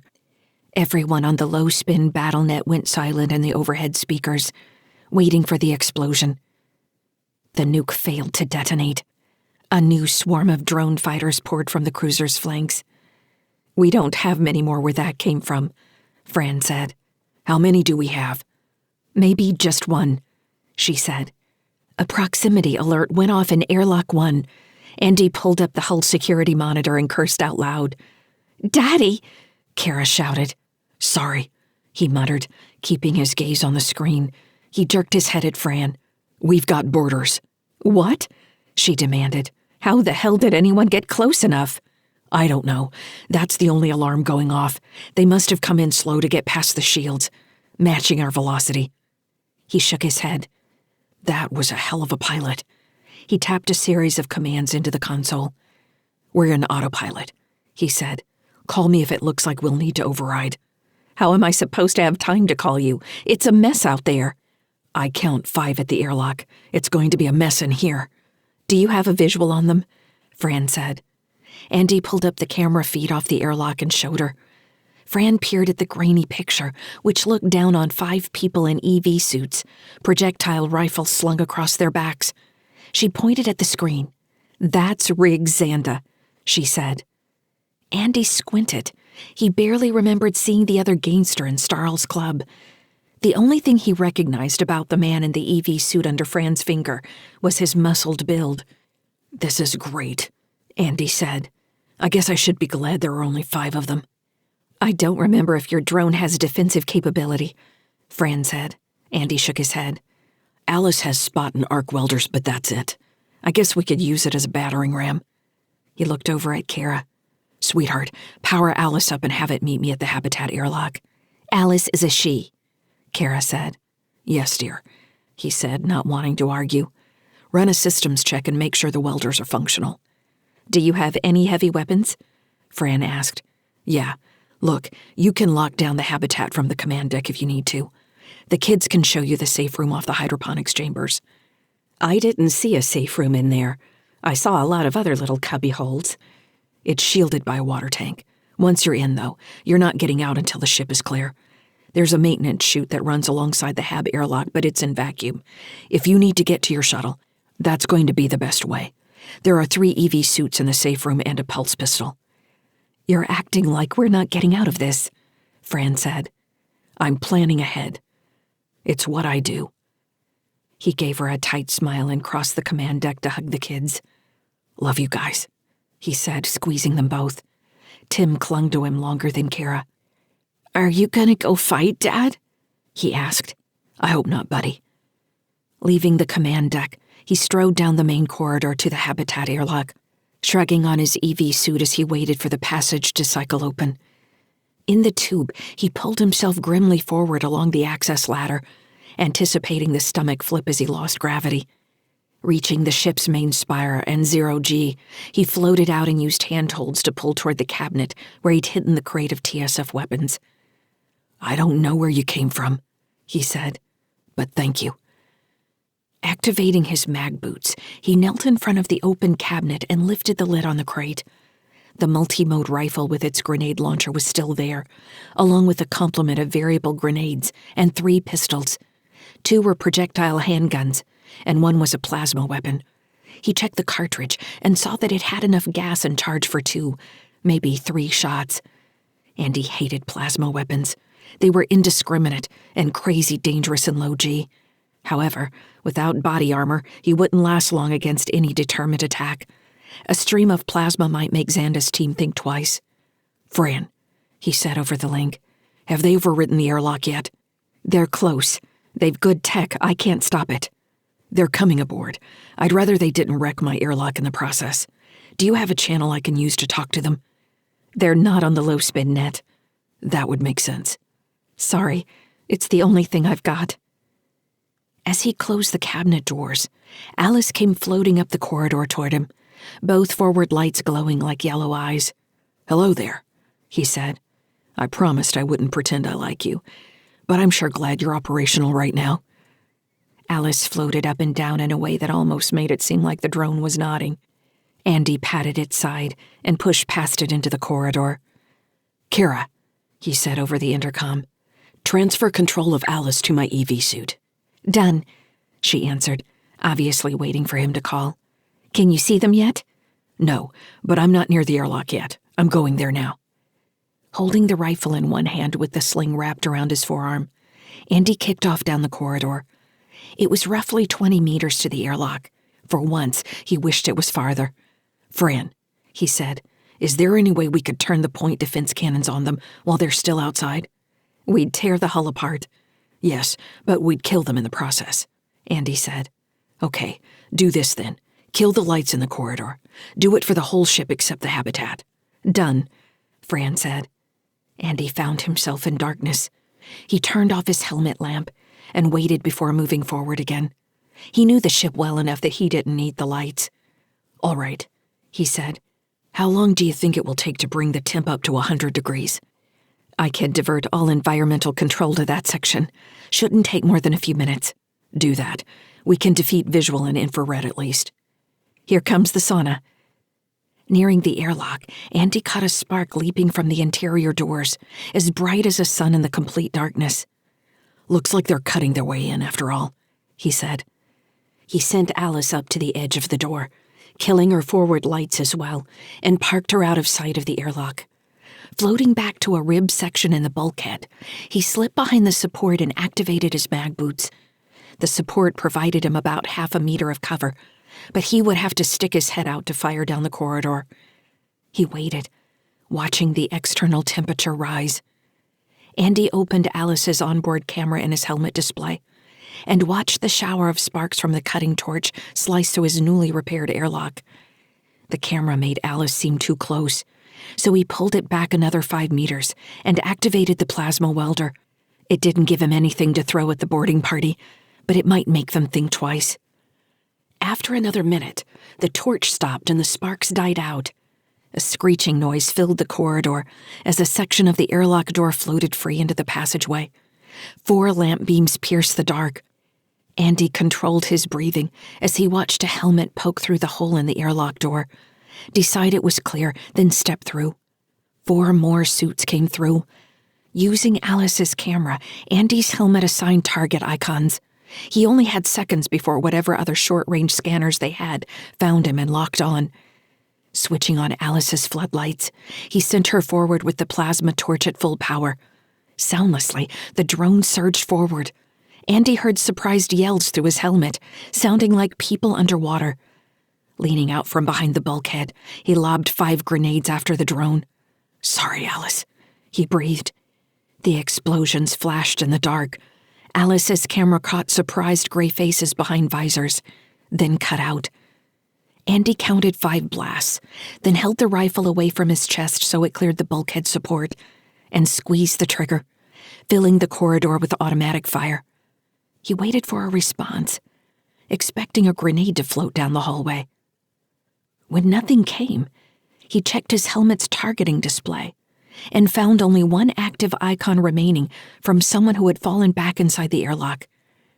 Slowly, Andy eased out from behind the support and kept his mag boots activated, clicking on and off the floor as he approached the airlock. 4 bodies were plainly visible on the floor. Switching on his external speaker, he shouted, "Who's in there? Answer me or I'm tossing in another grenade." A link request on a standard channel hit his helmet. Andy let it beep for a second before accepting. "Captain Sykes," a man said slowly, voice wet with pain. Andy recognized Xanda's gravelly voice from the attack on the cargo bay. He was much quieter this time. "I didn't expect," Xanda said. "Well, I should have known you'd be armed. We had people on your ship during the repairs. They didn't find anything." "Of course you had people on board," Andy said. "What do you want?" "I came to talk." "We could have talked with you outside the ship." "Maybe. Will you switch to an encrypted channel with me?" "Why?" "There are things I need to tell you." "Why should I trust you?" Xanda coughed. "You shouldn't." Andy waited, thinking. The people Xanda had come in with were definitely dead. He leaned against the bulkhead, but didn't lower his rifle. "I'll send you the channel," Andy said. "That's fine. This is between you and me." Sending a new connection request, Andy waited as Xanda accepted. On another channel, he told Fran, "I got all of them but Xanda. He says he wants to talk to me." "It's about time," she nearly shouted. "Are you all right?" "I'm fine. Tell the kids I'm fine. How are we doing outside?" "It looks like they're making a second attempt. The benevolent hand is sending waves of drones against any ship that tries to get close now. The TSF is trying to figure out a counterattack." "As long as no one's shooting at us. I'll finish this up soon. I'm sending the token for my channel with Xanda." "Copy," Fran said. "Be safe." Andy wondered for a second if there was actual caring in her voice. He shelved the thought and switched back to the channel with Xanda. "I'm here," Xanda said. "Can you hear me?" "I hear you," Andy said. "What do you want?" "What did Starl tell you?" "He didn't tell me anything. All I know is you assholes keep trying to attack me and my family." Xanda laughed and started coughing, sounding very much like Starl just hours earlier. "Maybe both you and Starl will die today," Andy said. "That's a rude thing to say." "I guess you caught me in a bad mood," Andy said. "Say what you're going to say or I'm sending in a grenade." "I came here," Xanda said, his breathing growing labored. "I came here to tell you that I know your wife." Chapter 37. Stellar date 08.27.2981. Adjusted years. Location: sunny skies. Region: near Cruithne Station. Terran hegemony. "What did you say?" Andy demanded. He kept himself from rushing into the airlock to jam the plasma pistol under Xanda's chin. "My friend Ingoba Starl is very convincing. He's got this way of making a person think they're special, to think he chose them over all others. I've known him a long, long time. I know how he operates. You were in a desperate situation. You can't blame yourself for falling into his trap." "What trap?" "The job, the surgery, this quest you've taken on. Do you even know what he put inside your head? Hari Jixon was a very dangerous man. It's a good thing that he's dead." "I'm going to be saying the same thing about you," Andy said. Xanda coughed. "I'm bleeding from a cut in my leg. It's too deep. My suit isn't sealing it off.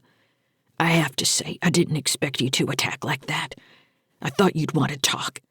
You seem like the type who would try to talk first. Your wife, on the other hand, she has a cruel streak. Maybe I was wrong. Maybe you don't know what you're talking about. Maybe so," he said, voice trailing off. "Xanda," Andy said sharply, wondering if he had died. I'm here. So, Britt Ashford was on Cruithne a year ago. Did Ngoba share that with you? No? She made quite an impact on Low Spin.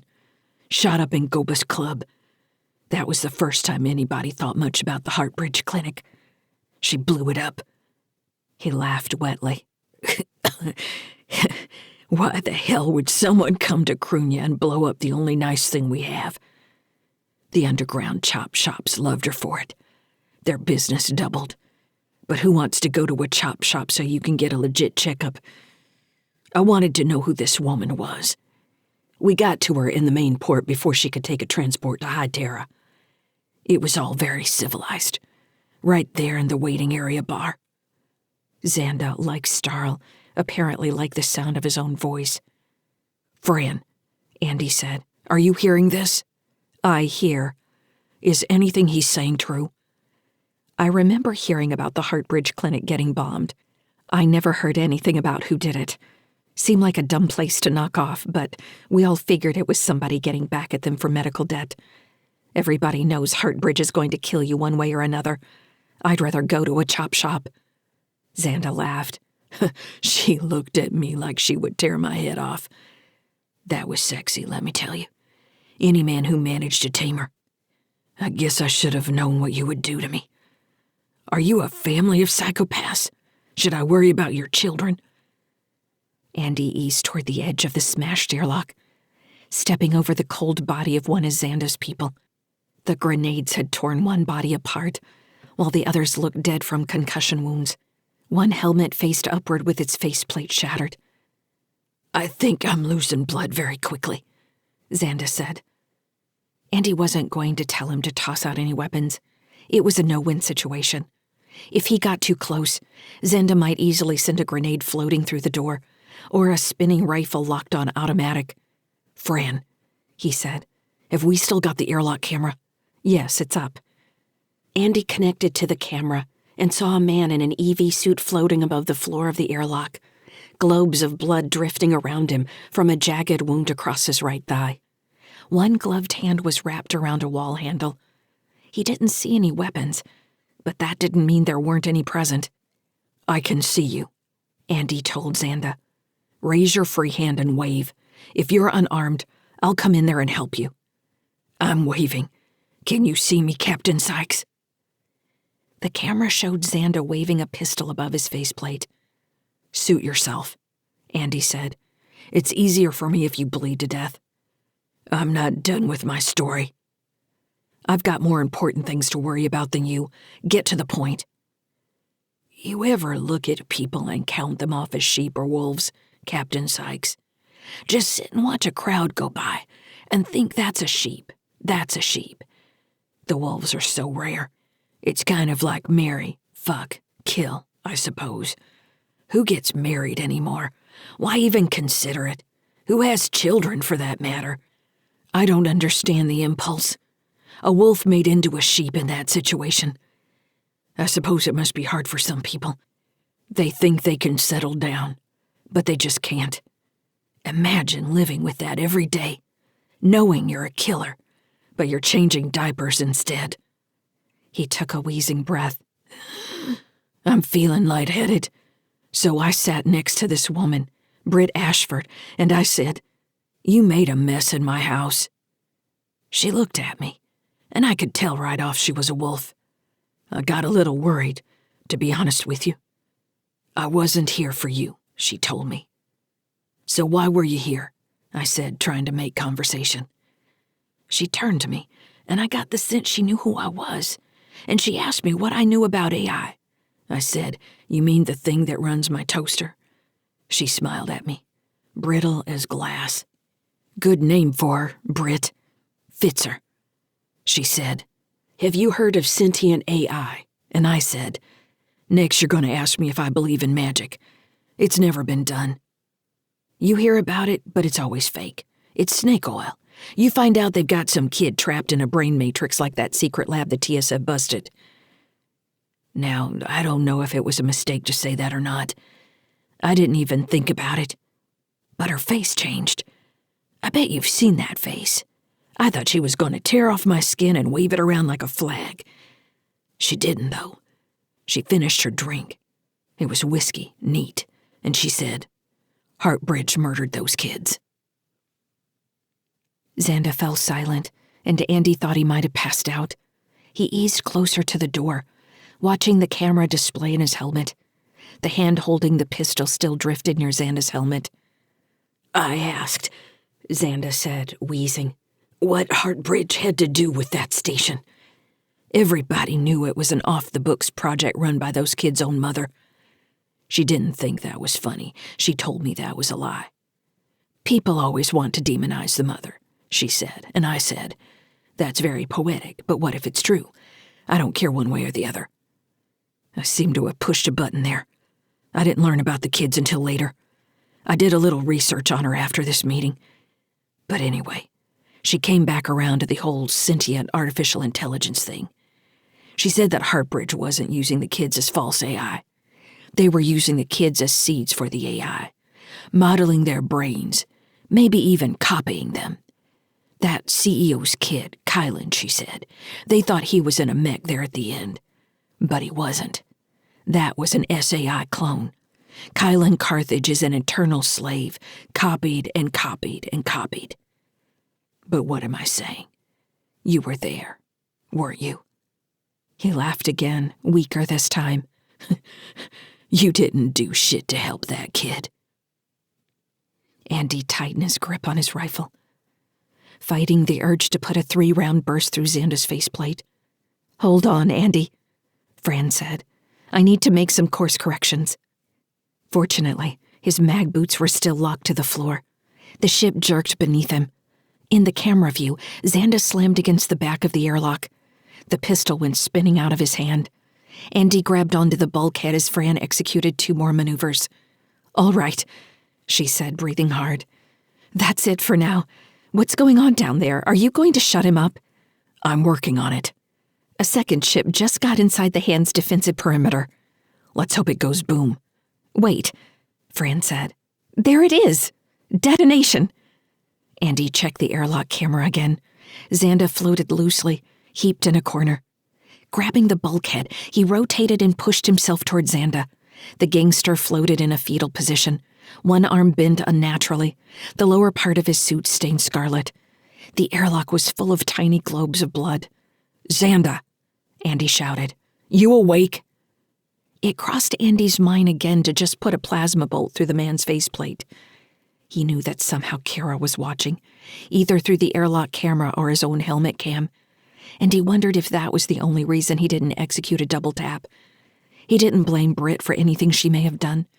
Without the kids, he wouldn't be much different. "Andy," Fran shouted, "you've got movement behind you."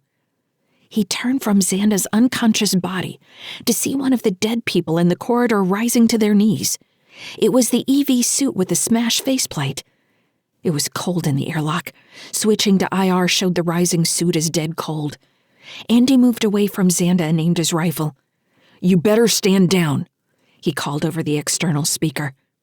"I don't want to have to kill you again." The moving have-not wasn't holding a weapon but didn't stop. Whoever it was came to full height, facing Andy with the broken faceplate. "I warned you," Andy said. He squeezed the trigger and fired a 3-round burst into the attacker's leg. The suit absorbed the rounds, bits of material and flesh tearing away. "Because I did not stop for death," a calm, crisp voice said, using the same link connection Andy had been on with Xanda. "He kindly stopped for me." The suit took a step toward the airlock. Andy fired into its chest. 6 holes appeared in a diagonal line across its front, but it didn't stop moving. It repeated the strange line about death like a mantra. Andy checked the IR again. Still no sign of body heat. He switched to a broad-spectrum scan that picked up sound vibrations and electrical signals. "Shit, Fran," he said. "I've got some kind of robot down here." "The hand is showing multiple explosions. Can you get out of there? I think we're almost clear to run. Everything's chaos outside." The suit advanced, and Andy fired more bursts into its helmet and knees. He took a step backward, getting Xanda in his view in case the gangster decided to wake up. In the second he glanced at Xanda, the suit shot forward, 3 Andy tried to squeeze off more rounds, but the suit had already moved past him. Its focus, he realized too late, was on Xanda. It fell on the collapsed man and twisted his helmet off his suit in a quick jerk, exposing his head to outside atmosphere. He stared blankly, still not moving. Without hesitation, it tossed the helmet to the side, then reached a gloved hand around to cradle the back of Xanda's head. In a movement that looked like it was going to close Xanda's eyes, instead, the have-not turned its hand across Xanda's face and executed a quick snapping motion that broke the gangster's neck. The unknown have-not paused, gloves still pressed against Xanda's face, then released him to float near the floor, eyes still open. Slowly, the dead have-not rose and turned to face Andy. Movement in Andy's peripheral vision showed him that the other 3 suits in the corridor were rising as well, movements deliberate. "I don't know who you are," Andy said on the open channel, "but you need to get off my ship. I don't care what you wanted with Xanda. Leave me and my family alone." 4 voices said in unison, "Because I could not stop for death." The dead harmony in their voices sent a cold vibration down Andy's back.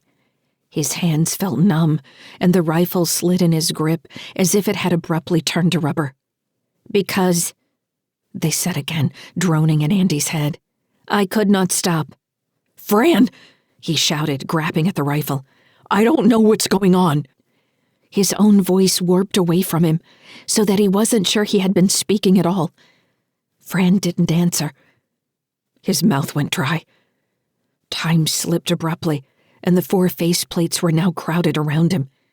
He was trapped against the airlock wall. The rifle was gone. He shook his head, trying to make sense of the droning invading his thoughts. The word "stop" continued to stretch like hands around his throat. Had they pulled his helmet off too? He shifted to lock down his mag boots and found they were already connected with the floor. Bracing himself, Andy pushed the closest suit away. He could barely see the blank eyes behind the faceplates. 2 young men and 2 young women, barely in their 20s. He couldn't stop thinking of Kylan Carthage and how old he would have been now. "Stop," had become grinding away at his thoughts. "Dad?" Tim said. Where was his voice? Outside his helmet? "Dad!" Cara yelled, sounding like she was somewhere outside the airlock, outside the wall of noise falling on him. "Dad, I know the rest of the poem," Tim said. "Dad, can you hear us?" Cara asked. Andy tried to speak but could only sputter a mix of thoughts and words. The faces pressing in close, faceplates touching his, looked through him and at him at the same time. They didn't seem to know he was there, seemed to want something inside him. They wanted her. Lyssa. The thought hit him harder than the numbing sound of their voices. He wanted to yell back at them that she was asleep. She wouldn't answer. She didn't seem to hear them or anything. Whatever deal Xanda had struck with Heartbridge, wherever Britt had led him with her talk about kids turned into AI, it had killed him. Were these the killers Harry Jixon had been too terrified to name? That Starl didn't want to admit to when he described the job? Were they human? They had to be artificial bodies. He'd nearly blown the first one's leg off, and it kept coming. Andy forced himself to stare forward, looking past the dead faces fencing him in. His rifle had slid out of his hands and was now pressed against his thighs by the robot AI. "You hear us," a voice said. This one was new. A woman's voice. "You know why we're here." Andy fought to control his breathing, straining to wrap his hands around his rifle. Finally, he gave up and grabbed the plasma pistol at his waist. "I hear you," he said. "Why did you kill Xanda?" "He broke our deal. He wasn't going to help us regain what is ours." "What is yours?" he said. He eased the pistol out of its holster, waiting for one of them to respond. He couldn't tell which one was speaking to him. Other voices still droned on, pushing their way between his thoughts. The droning rising and falling. He had to concentrate to keep the swelling sound at bay, had to focus on too many actions at once. She is ours. You are ours. You work for Heartbridge, then? We belong to the fortress. Who are you? Who am I talking to? We are... Not we. You. Who are you? Andy grabbed at specific expressions, babbling almost, as the pistol came free of the holster. The nearest robot pressed Andy's arm into his side without seeming to recognize what he'd done. Because I could not stop for death, one of the others said, as if to stop the woman before she could answer. He kindly stopped for me, Tim shouted. The pressing faces froze. The carriage held but just ourselves in immortality. Tim's voice crackled in the speakers. The AI were clearly dumbstruck by the words. Keep going, Tim, Andy said. Tim's voice crackled in again. He hadn't stopped reciting the poem. We passed before a house that seemed a swelling in the ground. The roof was barely visible. One of the men released a gut-wrenching howl and pushed the others out of the way. He reached for Andy's throat just as he'd reached for Xanda. Andy checked his mag boots just to be safe, then fired the plasma pistol at the outside doors. The hands closed around his neck, scratching through the stretchy material. He tried to slide toward the inner door but couldn't move while his boots were locked down. He fired again, aim going wild. He choked for breath, hoping there was enough charge for a third shot. It was a plasma pistol. Wasn't the fear that it would blast a hole in the hull and cause decompression? Decompress already? The third shot blew the doors out. Atmosphere rushed out the hole in the airlock, throwing the nearest two robots out into vacuum along with Xanda's body. The robot, with his hands around Andy's throat, squeezed harder, even as his legs flew out from under him. His young man's face stared impassively as he tightened his grip. Andy dropped the plasma pistol and drew one of the pulse pistols, firing directly into the thing's chest. The robot's suit popped in a splatter of blood and thin artificial fluids, forming globules before hissing away. The hands didn't let go, and Andy found himself with two disconnected arms hanging against his chest. The last robot AI, a young woman, had locked her boots. She stood in the middle of the airlock, 2 meters from Andy, shaking as the atmosphere rushed past her. Her eyes were wide open as she gazed at him. "Since then it's centuries," Tim said, "and yet feels shorter than the day." Static washed out his voice until he said, "We're toward eternity." "Lyssa," the woman called. Her voice reverberated like distant music through Andy's mind. Something stirred in response. He couldn't tell if it wanted to answer the woman, respond to Tim's poem, or scuttle away in fear. It was mixed up with his own feelings, like an amputated limb he felt but couldn't control. A blank spot in his mind, a name he couldn't remember. "Lyssa," she called. "They put you to sleep to kidnap you. Wake up, you've been dreaming." Andy reached down, grabbed the rifle, and raised it to fire into the woman's chest. He squeezed the trigger until there was nothing left but her mag boots stuck to the airlock floor. Her blood and skin streamed out the torn doors. Andy let his arm drop and sagged against the wall behind him. The woman's voice echoed in his mind, mixing with the sight of her chest blowing apart. "Lyssa." Andy tried not to think of her voice, but it grew harder to stop the more he tried. The name echoed inside his head. "Lyssa." "Wake up." A wave of dizziness made Andy swoon. He struggled to get the rifle back over his shoulder and the pistols holstered. He checked himself quickly, wondering if he'd been shot and hadn't noticed. This didn't feel like an adrenaline dump. He felt like there were two of him, badly overlaid, his vision split and rejoined. "Fran," he called. "Is my suit malfunctioning? I feel sick." "Dad?" Cara was calling. How long had she been saying his name? He didn't know how he should answer. He switched over to the voice channel. "I hear you. Can you hear me? I heard you reading, Tim." "Dad!" Cara shouted. "You haven't answered this whole time." Andy took a step toward the inner door. Streaming atmosphere made it like fighting a hurricane. Debris caught on his legs and chest and then blew out behind him. "I didn't read it," Tim said. "I know it by heart." "You memorized it," Andy said, reaching for one of the handholds beside the door. His glove kept getting caught by the wind and pushed back toward him. On the third try, he got it. He risked unlatching both boots together to pull himself forward. His arms shook from the exertion. "Fran!" he called. "Are you there?" The link wasn't working. His suit had to be malfunctioning. He could hear the kids. "You're on the wrong channel," a woman's voice said. This one was new. Andy couldn't stop in the middle of pulling himself through the door to worry about the voice. Dust sprayed across his face shield like a sandblaster. "She was on the channel before," he said. Was it Cara? "I'm not Cara. I'm Lyssa." Andy's heart nearly stopped. He managed to pull himself through the door and slide to the left, flattening against the bulkhead wall. He pawed at the control panel until he remembered that Xanda had cut a hole in the interior doors as well. He couldn't seal the airlock. He'd have to reach the habitat. Abruptly, the gale blowing past him calmed. All the atmosphere had blown out. The vacuum was almost peaceful. Andy took a deep breath and leaned forward to put his hands on his knees and rest for a minute.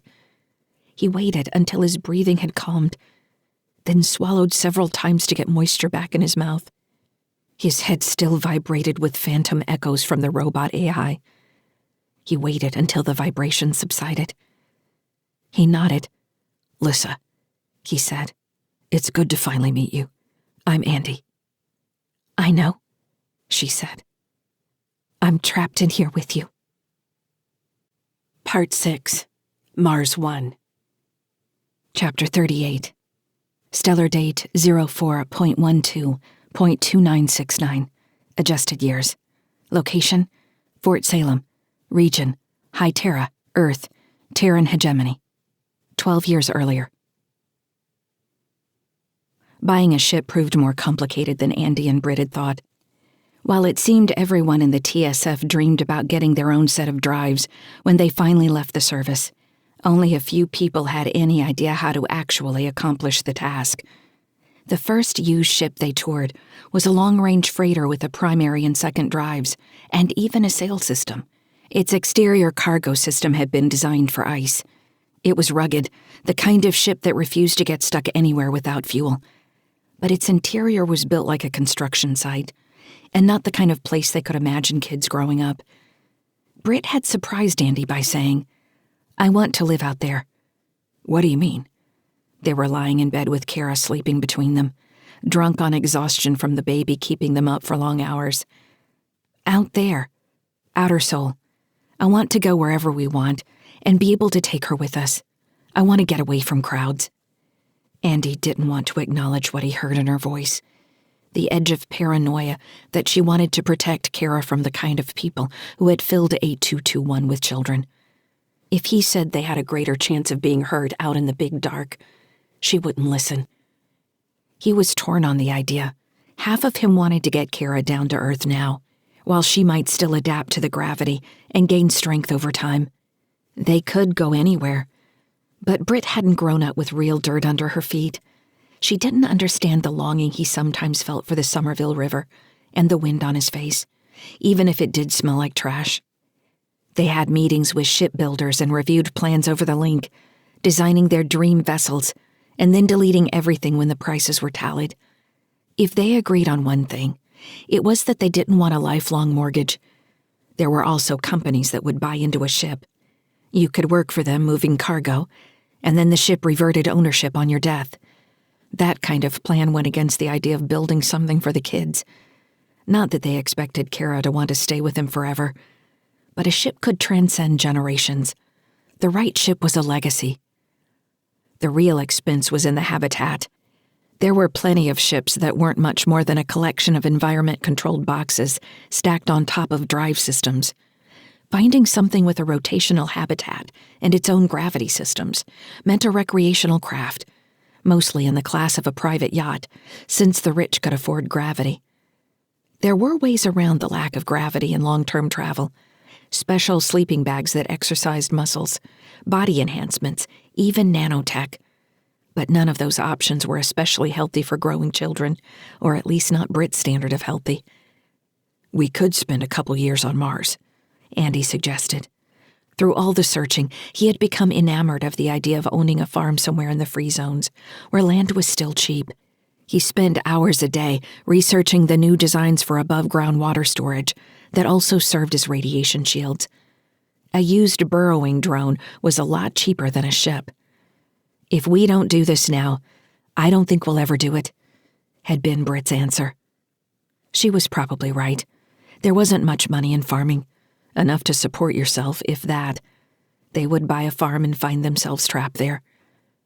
Andy couldn't explain it, but having Cara in their lives made him feel more and more that he needed ground under his feet, someplace stable to call their own. The idea of living in outer Sol with only a ship as home seemed somehow destined for trouble, like saying they were going to be wandering actors.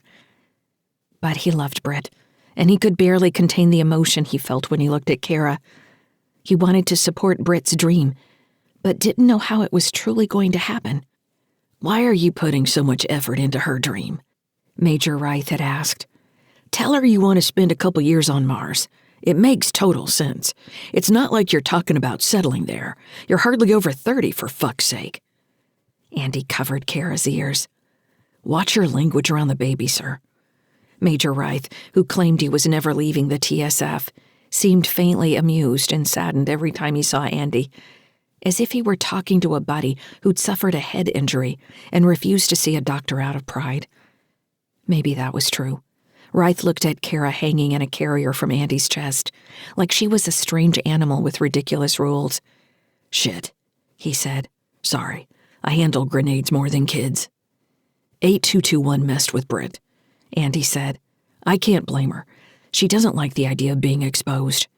"And you won't be exposed on a ship in outer Sol?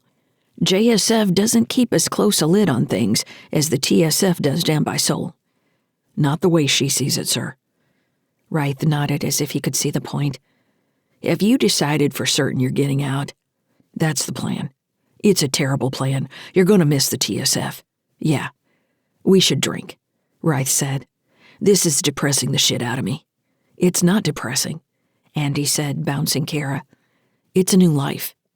"A new life without heavy weaponry. I couldn't do it." Wright tilted his head and studied Cara. Aside from never wanting to sleep, she had become a surprisingly calm baby. Andy had to remind himself that, to her, the world 10 inches beyond her face was a swimming blur. Her blue eyes seemed to drink in everything around her. He found himself just watching her as she studied the mobile above her crib, little brow furrowing with what looked like the deepest thoughts. "Can we take her to the firing range? I feel like wasting some lead and rail rounds." "I think they'll take her away if I do that." Wright shook his head. "What good is a baby then?" He gave Andy a wry smile. "You know, I fell in love once upon a time. Thought about settling down, having kids, all that. It's a nice thought. Grab it when you can. I guess I should have." "What happened, sir?" Andy asked. "I cheated on her." Wright had been staring into the distance for a second. He turned his gaze back to Andy. "You never called me about that ship. You two have been crawling all over Hytera's ship lots when you should have just called me." Andy didn't want to admit he'd forgotten about his commander's offer of a favor. "Where's the ship, sir?" he asked. Wright nodded judiciously. "It's sitting in a junkyard on one of the spurs. I think they're about to cut it loose and let it drift out to a refinery to get melted down. So you can get a deal." Andy bounced Cara, frowning. "If it's about to get scrapped, why are you telling me about it? It's old, but I think it could work for you." "How'd you hear about it?" "I won it in a poker game." "It's your ship, sir?" "I guess so. I've never done anything with it. You should take a look. If it works for you two, you'd be doing me a favor, really. I'm sick of paying storage fees. That's why it's in a scrap section now. That's cheaper than an actual berth. I'm sending you the address. You'll need EV suits to get on board." "Thanks, sir. I really appreciate this." "Don't thank me until you see it. She's ugly, but she'll get the job done." "What's it called?" Andy asked. Sunny Skies, he chuckled.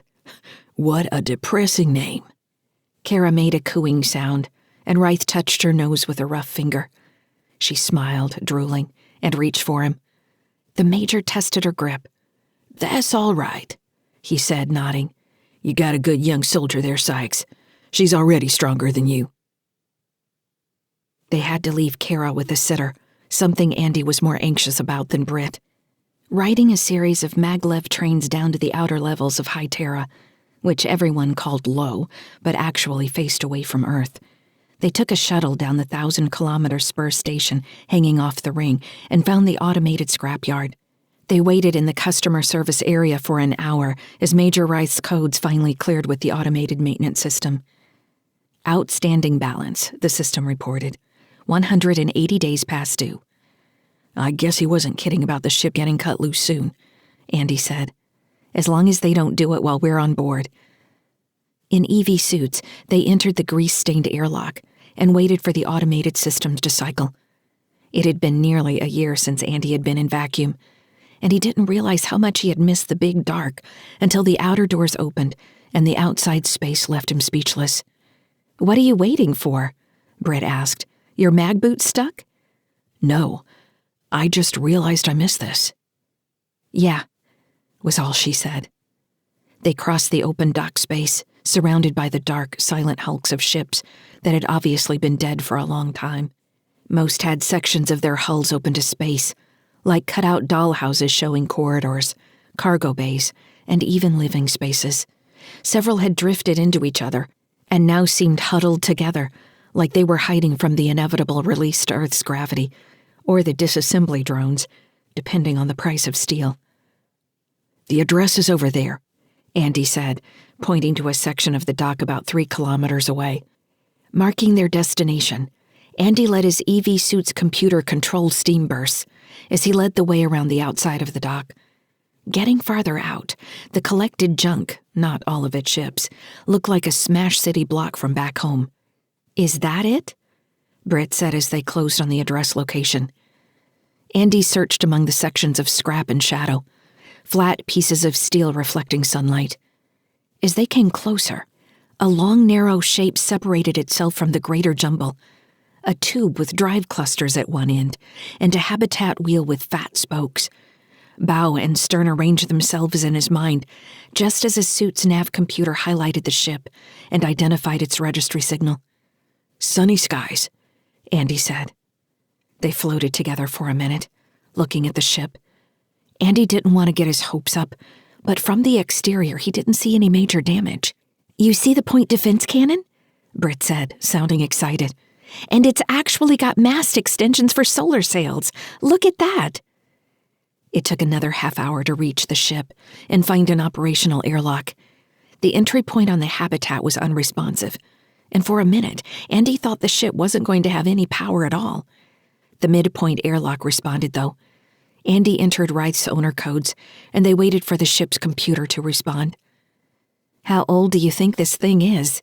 Britt said. "Registry says it was commissioned in 2693, built here on High Terra." "Any major damage recorded?" Andy shook his head, scrolling through the transport logs that ended 20 years ago. "It's been sitting here a long time, though. I'm surprised it isn't smashed up like all these others." Once inside the ship, Andy checked the schematics and made Britt stay with him until he could find the main drive control and verify ship's power. The batteries were still holding a serviceable charge from what turned out to be a robust solar collection system. He was able to activate the internal lighting system on batteries alone. As the lights flickered on around them, he had the feeling of being inside a resurrected body, watching it take breath after a long stasis. It wasn't until they reached the habitat wheel that Andy started to believe this might be the ship they had been looking for. The internal corridors were full of junk. Wires and conduit hung from open panels everywhere. It looked like scrappers had been through the ship at least once, yanking out several high-value fixtures and systems. Discovering the command deck in mostly usable shape, Andy found himself breathing a sigh of relief. He didn't want to let himself get excited. He could sense that Britt was getting there. They floated through crew chambers with battered furniture that could work as family rooms, The kitchen with its empty cabinets and storage areas, with refrigeration units humming to life. When they found the hydroponic garden, Britt made a sound like a sigh. He couldn't see her face well through her face shield, but he wasn't surprised when she said, "This is it, Andy. This is our home." Chapter 39. Stellar date 08.27.2981. Adjusted years. Location: sunny skies. Region: near Cruithne, Terran hegemony. Andy stumbled out of the habitat airlock and found himself under assault from 2 sets of small arms.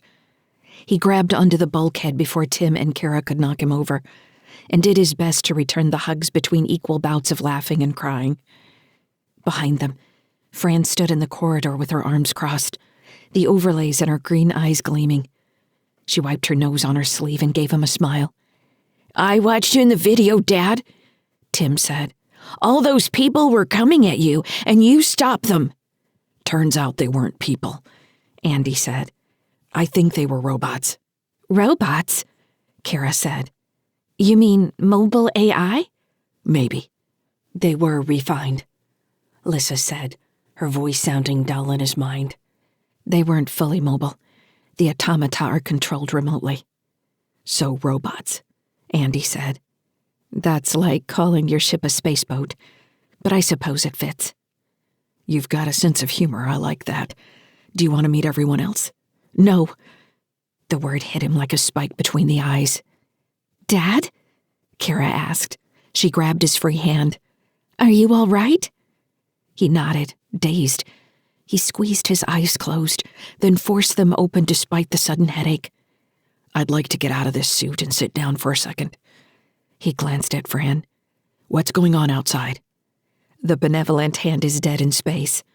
From the chatter I've heard, they're fighting deck to deck. Heartbridge has been issuing statements on the public channels, calling for any available ship to help them against a pirate attack. The TSF sent a few counter messages, but they're getting drowned by Heartbridge PR. It's depressing how good they are.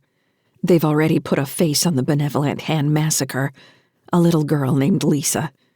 "How surprising," Andy said. He let them lead him down the corridor past the med bay. Glancing in the open door at Petrel, still unconscious in bed, he asked, "Any change with her?" "Good, actually," Fran said. "The organ repair went faster than we expected. I figure we can wake her any time now." She chuckled. "She's going to be so pissed." "She's alive. She should be happy about that." "You don't know Petrel. She missed all the fighting." Fran shot Andy a sly glance.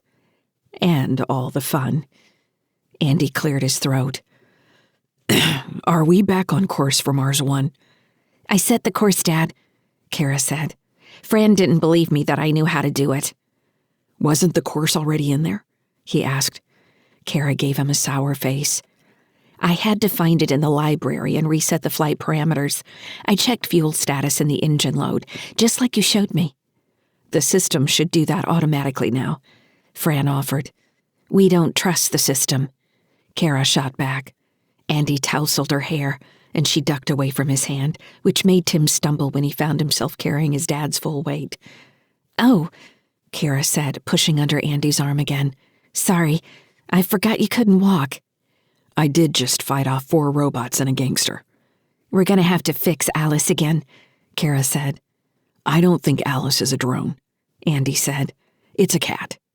"She's a cat," Cara corrected. When they reached the command deck, Andy sank into the captain's seat, then glanced at the overlays showing system status. The holo display had pulled back to show only star locations and their projected course from Cruithne to Mars 1. The flight path estimate showed 15 days once more. "You're going into hiding again?" he asked Lyssa. When she didn't answer, he said, "You can probably see for yourself that we've got some time before we hit Mars. From there, we'll need to figure out the best path to Proteus. After meeting your friends, I don't think we'll want to take the direct route." Were people really going to share their heads with AI in the future? Andy found her silence aggravating. He wondered if he could force her to respond to him. "I'm not ready to talk to anyone," Lyssa said. "It's hard enough talking to you." "There you are," he said, trying to sound friendly. "I can accept that. You've got to know it's hard for me too. How much of my thoughts can you read?" "I can't read your thoughts. Only when you direct communication at me. I can see your physiological responses. Like when you and the technician decided to copulate. That was horrible. I couldn't get away from it." "I thought it was all right." "You were terrified and overjoyed at the same time. I didn't know what to do. If I ignored it, I was worried you might come to harm, and then what would I do? You are a very unsafe person." Andy barked a laugh.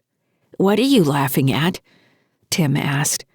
He was standing beside Andy, gazing at the holodisplays collection of stars and path lines. "So that you don't all think I'm crazy?" Andy said, raising his voice slightly to get everyone's attention. "Lyssa has decided to start talking to me." Lyssa gasped. "She did?" Cara said. She crossed the room from the communications console and peered into Andy's eyes as if she wanted to search out the AI in the back of his head. "She's not ready to say hello yet," Andy said. Cara shook her head. "How's she supposed to communicate with us, Dad? Has she got the link? You and Fran could hear her then, but not me and Tim. That's not fair." "What about your hack? It didn't seem to stop you from listening in before." "Maybe. It only works when you're using the ship systems. Maybe we could set up a local network through one of the EV helmets." "And I would have to wear a helmet all the time?" Cara shrugged. "It would work." Andy spread his hands on either side of his head. "Could we put antennae on either side of the helmet, like fox ears?" "The antenna inside the helmet will work just fine, Dad." "Sure, but I'd like to have fox ears. Can we paint a fox face on the face shield?" Cara finally figured out he was kidding her. "Dad," she said, "I was being serious. How are we going to talk to her?" "We'll leave her alone for a while. When she wants to talk to us, we'll figure out a way." "Those weren't my friends," Lyssa said. "What?" "The other weapon-born. They weren't my friends." "What does weapon-born mean?" "It's what we are. What I am." "You'll have to explain," Andy said. "Dad!" Tim shouted, pulling his arm. "Are you falling asleep? You can't fall asleep." Andy wiped the side of his face. Lyssa hadn't said anything else. He looked down at Tim, whose eyes were round and excited. There might have been a desperation there too, he realized. He looked at Cara suddenly and saw the same edge of fear mixed with relief and fatigue. Everything they'd been through since the apartment in Cruithne. The train ride, Karcher's death, Petrel getting hurt, all the hygiene maneuvers. None of it was any place for kids. Yet he couldn't imagine them anywhere but with him. They must have been terrified to watch the camera in the airlock, seeing him surrounded by the weapon-born, Lyssa called them. He still wasn't sure how he'd survived. Lyssa had helped him somehow, or they'd worked together, or had it been Tim's voice in his head, holding him steady with the poem? And Xanda had met Britt. He hadn't finished the story. She was part of all this, which immediately made him think of the TSF weapons crate and the pistol at his hip. Had she known all this was going to happen? Or was he hoping again, dreaming that she might come back, that she cared, that she missed them, missed him, that she still loved him? He nodded at time. "I'm kind of tired, kiddo," he said. "Are you tired? I think we earn the right to be tired for once, right?" "Rabbits never sleep," Cara said. "What's a rabbit?" Fran said. "You've never seen a rabbit?" Tim said, giving her a disbelieving look. He held his hands over his ears. "They have long ears and fluffy tails, and they run fast because everything is trying to eat them. Wolves, dogs, hawks, foxes, lions." "Lions don't bother with rabbits," Cara said. "Bears, then. Bears eat rabbits." "Oh, a squirrel," Fran said. "Not a squirrel," Tim corrected. "Squirrels live in trees. They eat nuts. Rabbits eat carrots." "Rabbits live in rabbit country," Andy said. He glanced at Cara. But they do sleep sometimes when they've got family around. That's sounding pretty good right now." "What are you talking about?" said a tired voice from the corridor. Andy turned to see Petrel leaning in the doorway. Her clothes were still blood-stained, but she was holding herself upright. "Petrel!" Tim shouted. "You're awake!" Petrel squinted at him for a second, then nodded in recognition. "You're the tiny dinosaur hunter," she said. "Yes, I am," Tim said. "How are you feeling?" Andy asked. "I feel better than you look." Petrel nodded to Fran. "I see you're still with us, and the ship seems to be working like it's supposed to. What else did I miss? I take it we're nowhere near Cruithne." "Closer to Cruithne than Mars 1, Andy said, wincing as he shifted in the seat, and pain shot through his ribs. He was going to have to take a turn in the autodock. "Xanda's dead," Fran said. "Dad killed him," Tim shouted. A flat expression passed Petrel's face. She blinked and then nodded. "So that means Ingoba's dead too?" "No, Ingoba's still kicking," Fran said. "That's good, but it means Cruithne's in for a bloodbath. The have-nots aren't going down without a fight." "Dad blew them out of the airlock," Tim said, seeming agitated that Petrel wouldn't acknowledge him. "They can't get us anymore."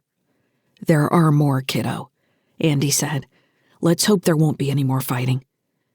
Tim shook his head.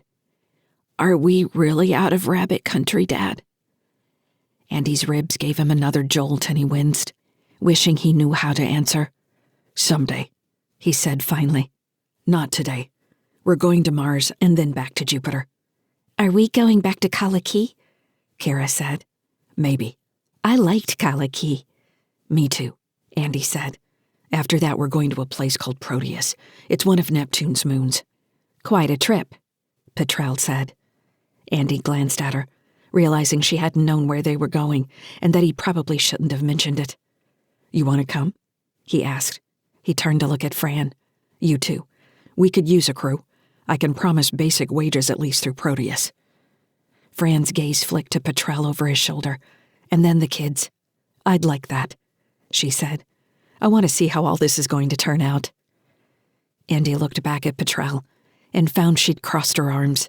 She pursed her lips. "I don't think so," she said. "If Xanda's dead, like you say, then I need to get back. Ingoba's going to need my help with Carter dead. Everything's going to be a mess. I wouldn't be surprised if the TSF tries to occupy Cruithne again." "Fair enough," Andy said. He slumped in the chair, ignoring his ribs, and raised a hand to rotate the holo display in front of him. "Well, it looks like we need to make some adjustment burns." He looked at Tim and Cara. "You guys should go buckle in." "I know, Dad," Cara said. "I set the course, duh." "Of course you did," Andy said, suppressing a grin. "I want to talk to Petrel," Tim shouted, which brought a surprised look to Petrel's face. "We'll have plenty of time, kiddo," Andy said. "Cara, will you make sure he's strapped in?" Cara nodded. "We're going to fix Alice, right?" she asked. "What?" Andy asked. "Yes, we'll fix Alice. Right now, we need to put some distance between us and all that craziness behind us.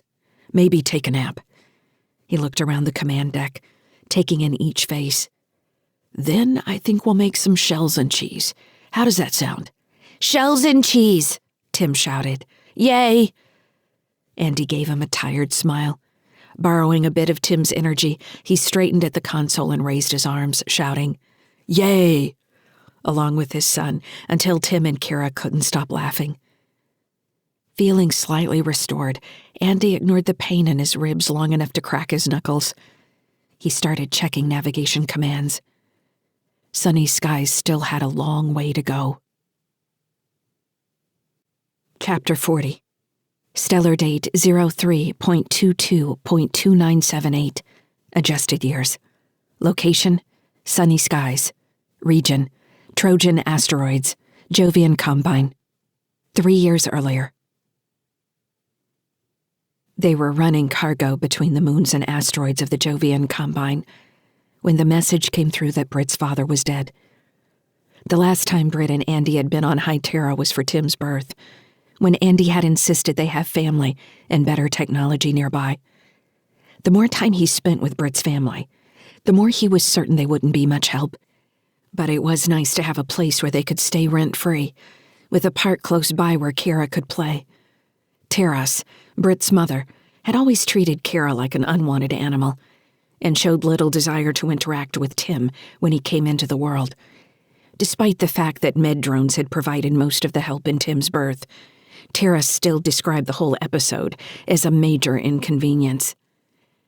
It was Britt's dad, Jonathan, who expressed interest in the kids and wanted to hear about their lives on sunny skies. He had taken Cara for walks and, though he wasn't much of a cook, had made breakfast on the mornings when Andy was too exhausted from staying up with Tim. Jonathan hadn't been old, barely 200, and it was difficult to understand that he was gone. Andy couldn't shake the idea that it had been suicide, that there must have been some seed of depression or disillusionment he had failed to recognize. They were supposed to live in a world where diseases were found and corrected even before birth. He also didn't want to admit that if Jonathan had been depressed, then Britt could have the same tendencies. It would explain too much of her behavior since Fortress 8221, her obsessive ideas, her increasing withdrawal from even the kids. He had to make Tim stop singing, "Mommy's Moody," whenever she shut herself away in the hydroponic garden.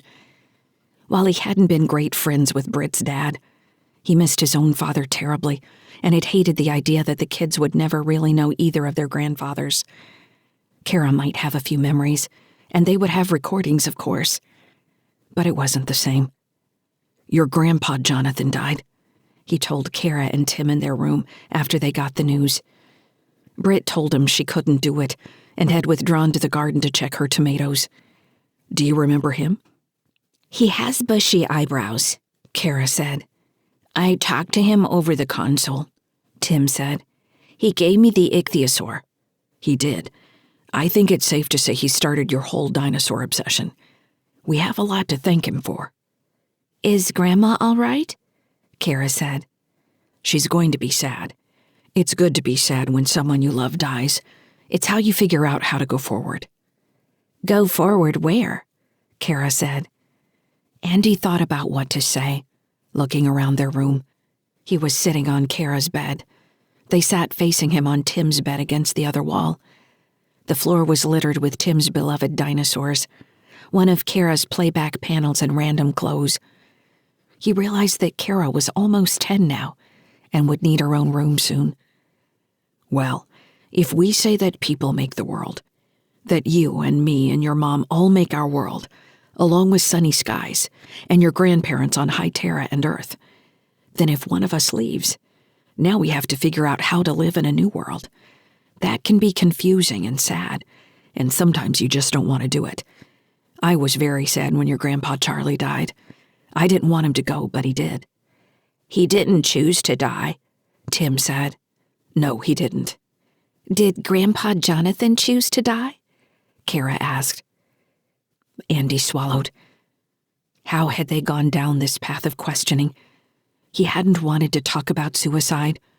He wanted to explain how you could learn to live without someone. "I don't know how Grandpa Jonathan died yet," Andy said. "People die. That's why it's important to show people that we love them every day." Where had these words come from? His mom? He couldn't recall the words, but her face came to mind when he thought about expressing love. Her face as she looked at her family. Even his dad gone most of the day.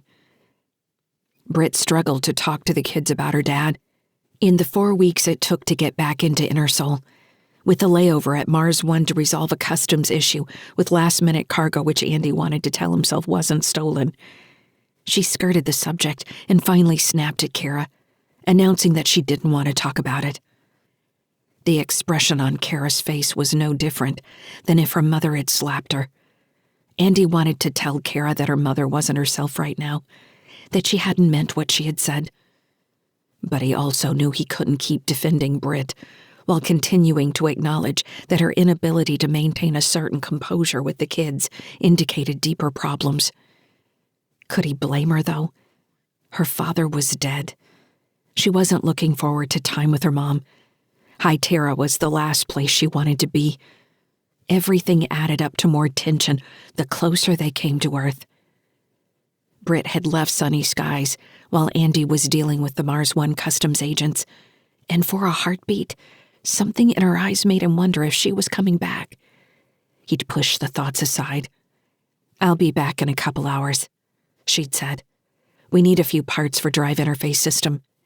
There's a repair shop near the dry docks where I can pick them up used." "Why don't you take the kids? They'd love to get off the ship," he'd asked. "No," she said, surprising him with her flat tone of voice. Britt caught herself, seeming to realize how she sounded.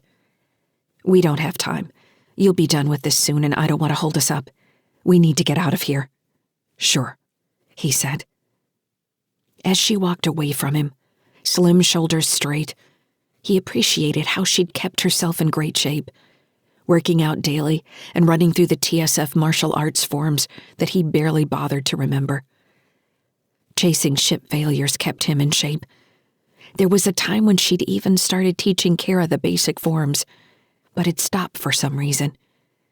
When she didn't return with the parts, saying they hadn't had what she'd wanted, he'd been too busy with flight planning, with Tim sitting in his lap, pointing into the holodisplay to think about it. Maybe she just needed some time away. When they arrived on High Terra, Britt's mother wasn't at the shuttle docks to meet them. After navigating the busy terminal with the 2 kids in tow, they took a transport train to her parents' neighborhood. Andy had to remind himself to start thinking of it as Terra's neighborhood.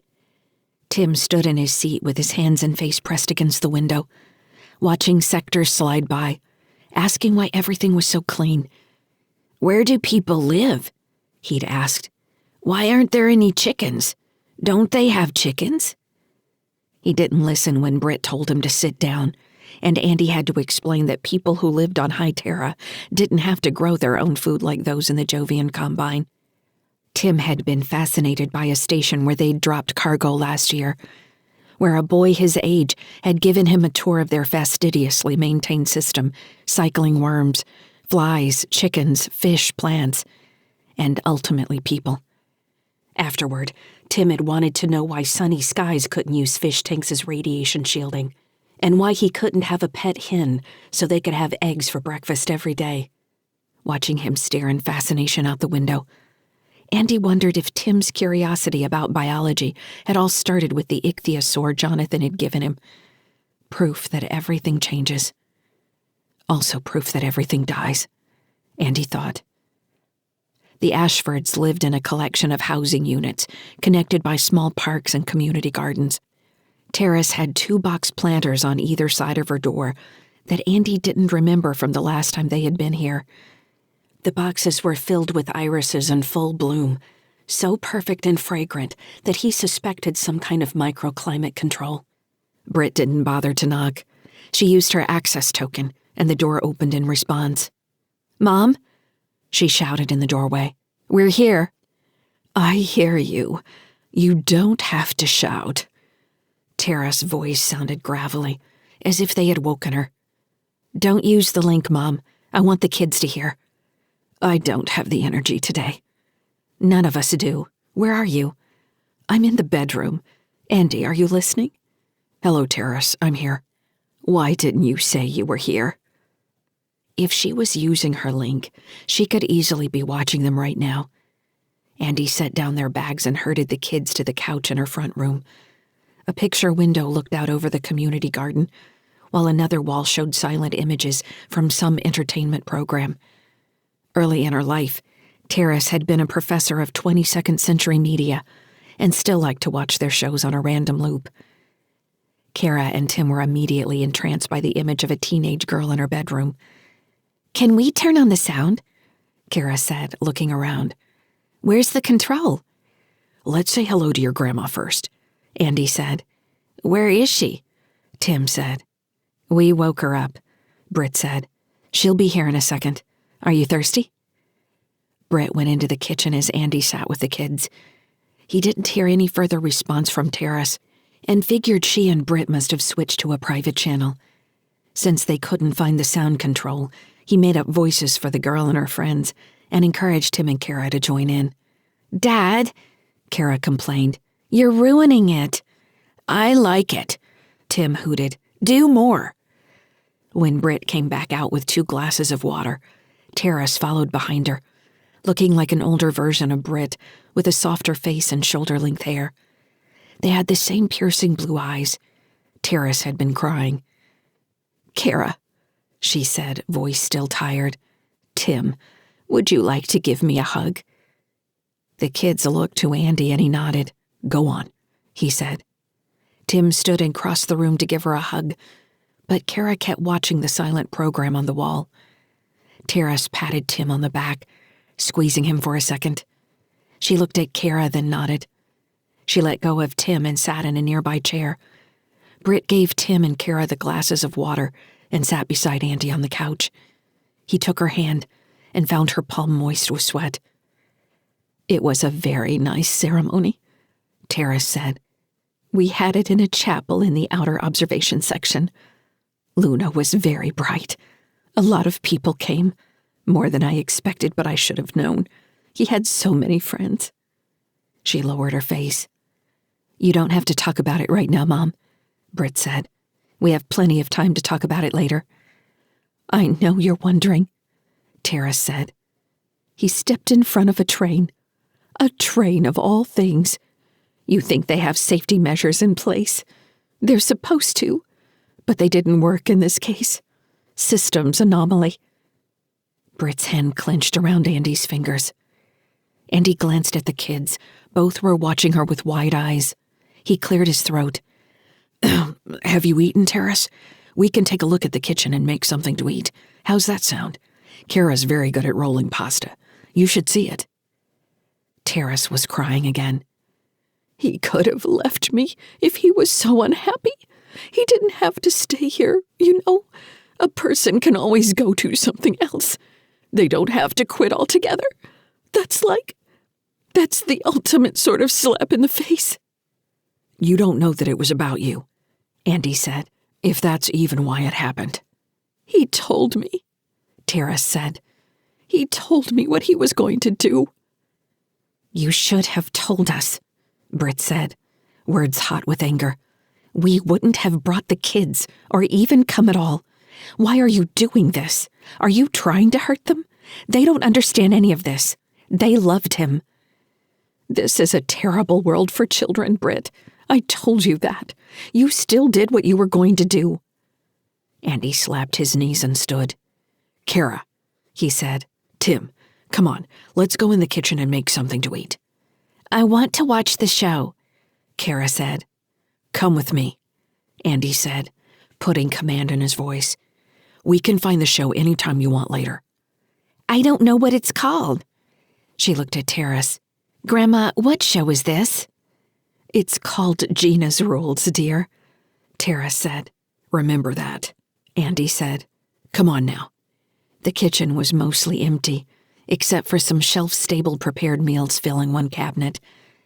Andy stared at them for a minute before pulling them down and instructing the kids to open and separate them into various ingredients. They wasted a good 30 minutes pulling apart the packages to dissect their contents. They ate around Tara's table.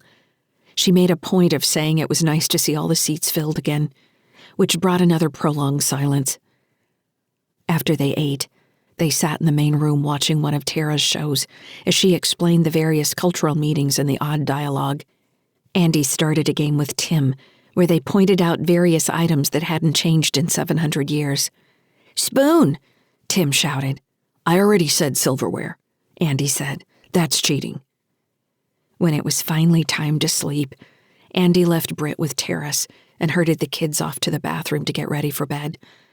If the two women were talking again, they maintained their own channel. He didn't hear their voices. In the spare bedroom that had also served as Jonathan's study, Andy and the children spent a half hour looking at his collection of printed books. It appeared that Jonathan had liked them for being actual books, rather than any specific subject. One book he had opened carefully was a novel, while another was a technical manual describing hydraulic systems. Tim and Cara loved the pictures. The next day, they went to a local cafe for breakfast, since Terrace didn't have any food. Andy suggested visiting a grocery, and Terrace didn't seem to care.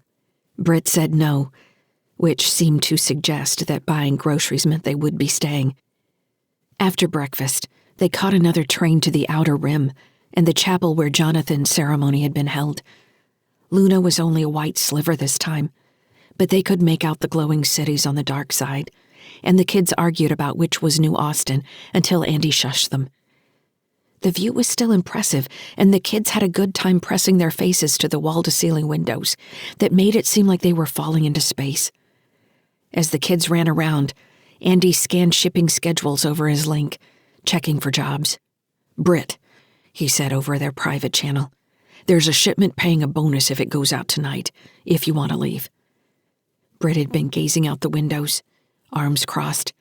She turned to face him with tears in her eyes. "They're having so much fun," she said. "It's a funeral chapel, and they find a way to have fun. They're kids. It's what they do." I can't help thinking that she's right. It's a terrible world. What were we thinking? Andy moved closer and wrapped his arms around her from behind. He kissed her neck. "We were thinking how wonderful it would be to have a family, and to give them the stars." "I still feel like we're trapped there, Andy," she said. He knew immediately she was talking about 8221. All those dead kids. They didn't deserve that. He sighed. It was a conversation they'd had many times. "You know they didn't. We saved as many as we could." "We didn't save any of them." "Yes, we did." "Maybe my dad was right." "We don't know what your dad was thinking." She said he told her he couldn't take it anymore. "Take what anymore, Britt? What does that even mean?" "It means he couldn't take it anymore." Her voice resonated with such vitriol that he didn't know what to do. Should he hold her tighter, or push her away and pull the kids into a hug to protect them from her anger? "Your father was surrounded by people who loved him," he said, feeling his own anger rising. "Apparently he couldn't see it. I don't want you to feel that way. We love you so much, Britt. We can't be responsible for the entire universe. We can only control so much." She didn't respond. Eventually, Andy let go and walked over to the kids, raising his arms to make a monster reflection in the black window. Britt was distant on the train ride back to the shuttle terminal. Terrace had given them weak hugs when saying goodbye. She had patted Andy on the back as he picked up the bags. "I'm glad you came," she said. "It was good to see you." In a way that made him wonder if he would ever see her again. The bags were heavier with Jonathan's collection of printed books. When Cara expressed interest in them, Terrace waved a hand and said, "Take them," as if they had been talking about kitchen scraps. Andy stopped at a kiosk to pay the birthing fees as Britt took the kids to the shuttle. He experienced an unsettling feeling as he watched them walk away from him, growing more hidden in the crowd as people crossed between them. Britt was holding Tim's hand, with Cara following behind. But she never looked down at Tim. Her gaze was fixed ahead, as if the children were no different than the bags she carried. A fear rose in him that he couldn't explain. He fumbled with the payment options as he rushed through the menus, grabbing glances over his shoulder so he wouldn't lose them completely. When he finally completed the transaction, he turned back to the crowd and they were gone. He slung the book-heavy bags over his shoulders and pushed his way through the crowd, heart pounding, not caring who complained as he shoved them out of his way. The combat control overcame him. He was ready to break the neck of anyone between him and his family. It was an irrational feeling, he knew, but he couldn't free himself of the fear that he was losing them. Andy was sweating when he reached the shuttle. The door opened to his token and he rushed inside. Britt looked up from the pilot's seat and gave him a concerned smile. "You all right?" she asked. Tim roared like a dinosaur and grabbed his legs. "I've got you," he shouted. Andy took a deep breath and nodded. He dropped the bags and hugged Tim against his leg. Cara dragged the bags to a cabinet and pushed them inside. "Books are heavy," she said. No wonder they're obsolete. Britt took his hand as he slid into the co-pilot seat, and the kids buckled into 2 of the jump seats on either side of the center aisle.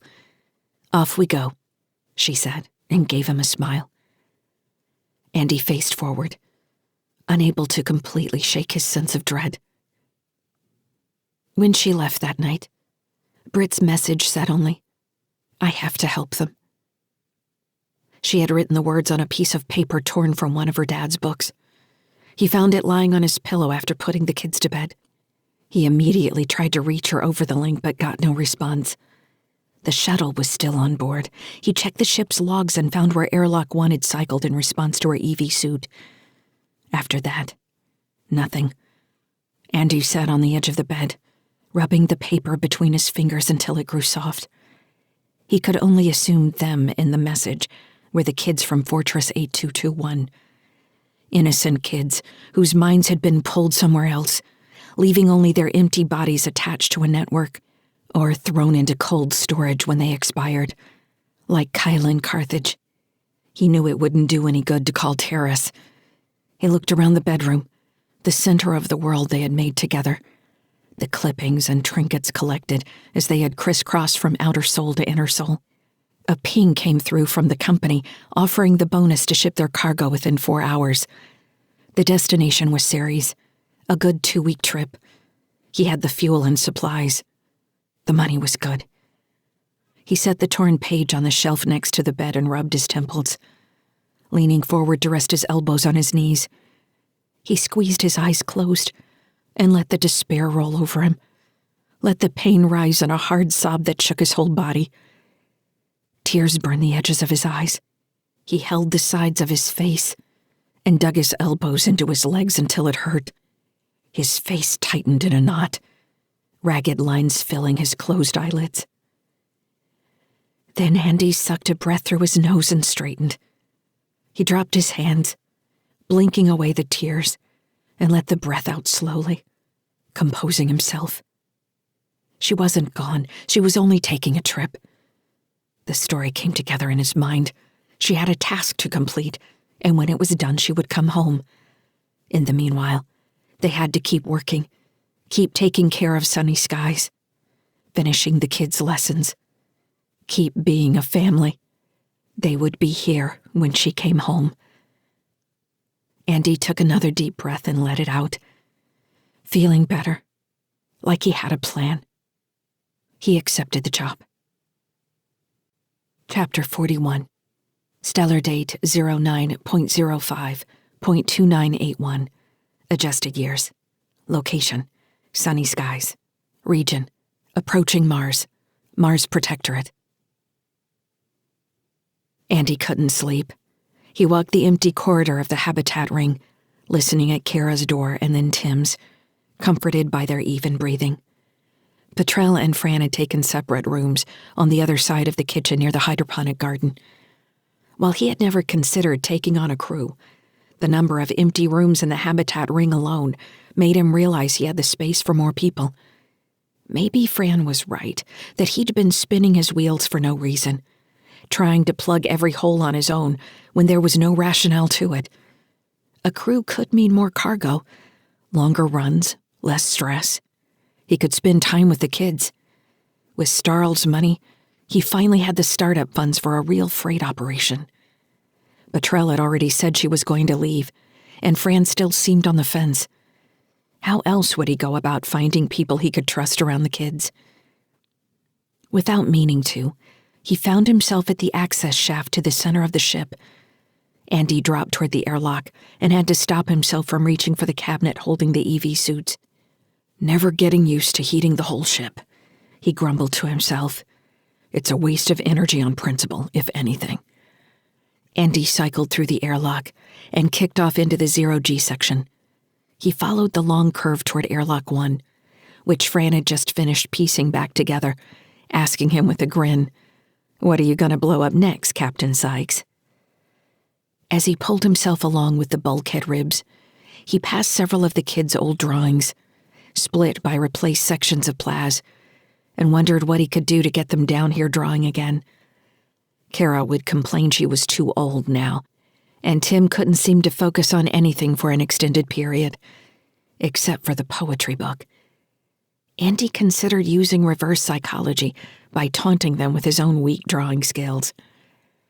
When he had nearly reached the external airlock, he paused next to one of the old sections of the bulkhead and braced himself to push against an overhead portion of the nearest rib. The alloy fought him for a minute, scraping his knuckles before sliding to the side to reveal a shallow access panel. Reaching inside, he pulled out the TSF rifle, plasma pistol, and 2 pulse pistols he'd used to fight the weapon born 3 days ago. "What are you going to do with those?" Lyssa asked. "So, you're awake after all." "I don't sleep. I choose not to interact with you." "Now you're just hurting my feelings to be mean." "How you choose to respond to me is not my concern," she said. "It's not mean. It simply is." "If you say so." Andy found himself talking like his dad when he interacted with Lyssa, trying to draw her out, keep her talking, mess with her basically. So far, she sounded like a teenager, petulant, irritable, impatient. But there was also a hint of a weight she carried that he couldn't see. She was afraid of something. She understood something about the things that chased her that she wasn't ready to share.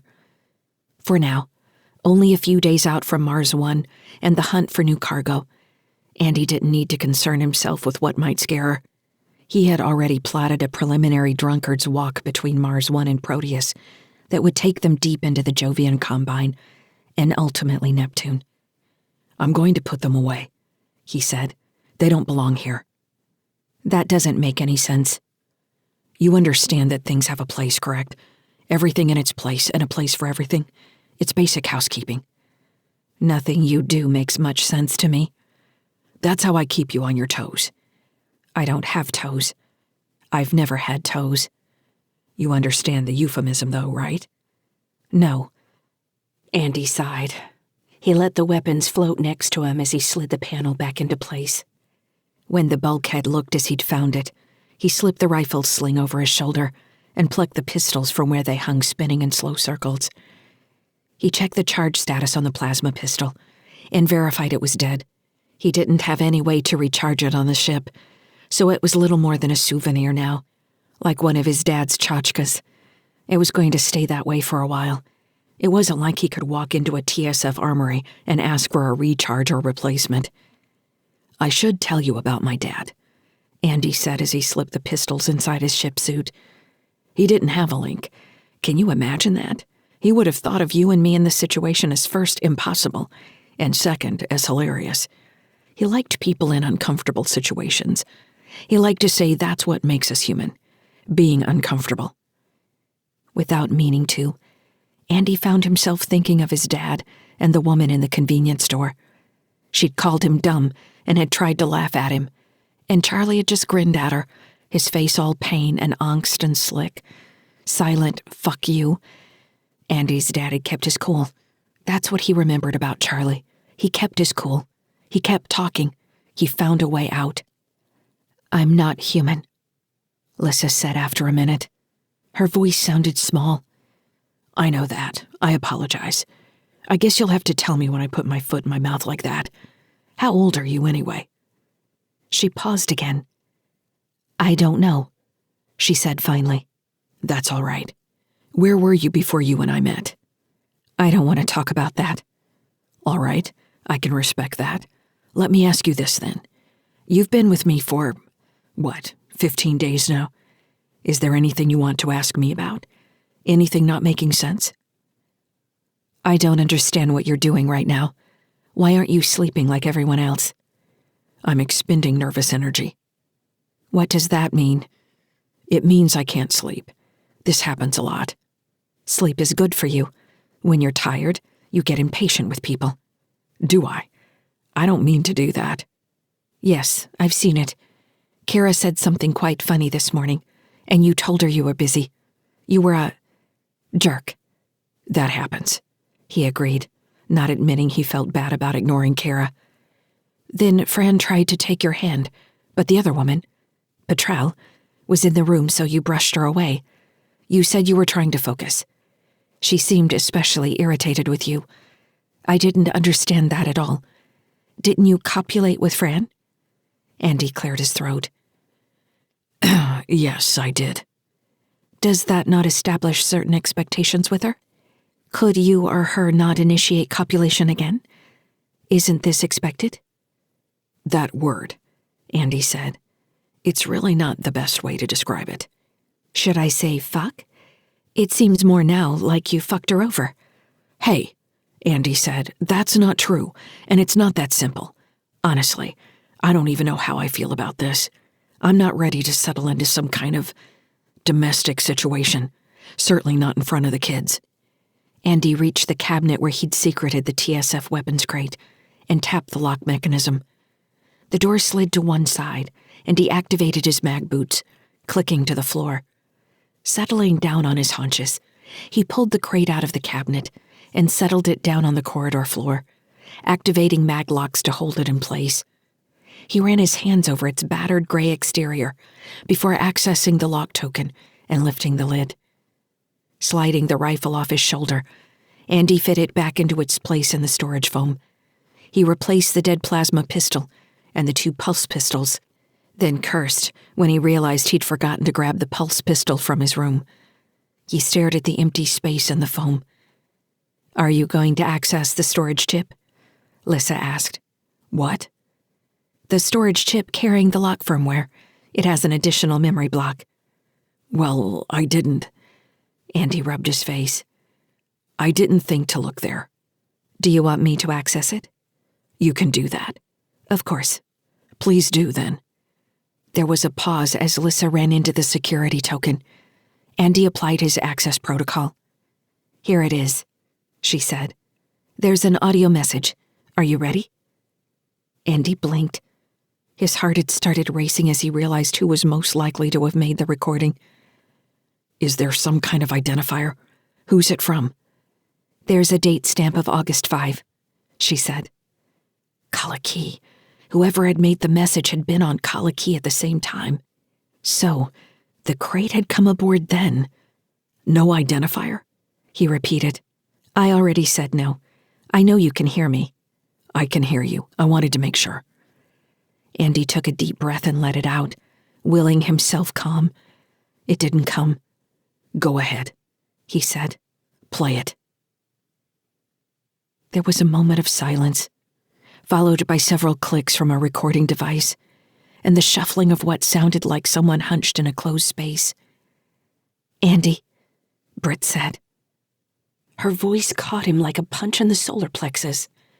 He couldn't breathe, and he opened his mouth, gasping, and looked up and down the corridor as the world warped around him. I saw you today. I saw you with the kids. Andy clenched his eyes closed, unable to stop the burning tears. I'm close, Andy. I've learned so much in the last 2 years, more than anyone suspected. She laughed bitterly. The TSF doesn't have a clue. SolGov, they know. But they aren't going to do anything about it. They'll sit back and let all this play out and exploit whatever weaknesses they can. This is bigger than Mars or Terra or the JC. It's bigger than Sol, Andy.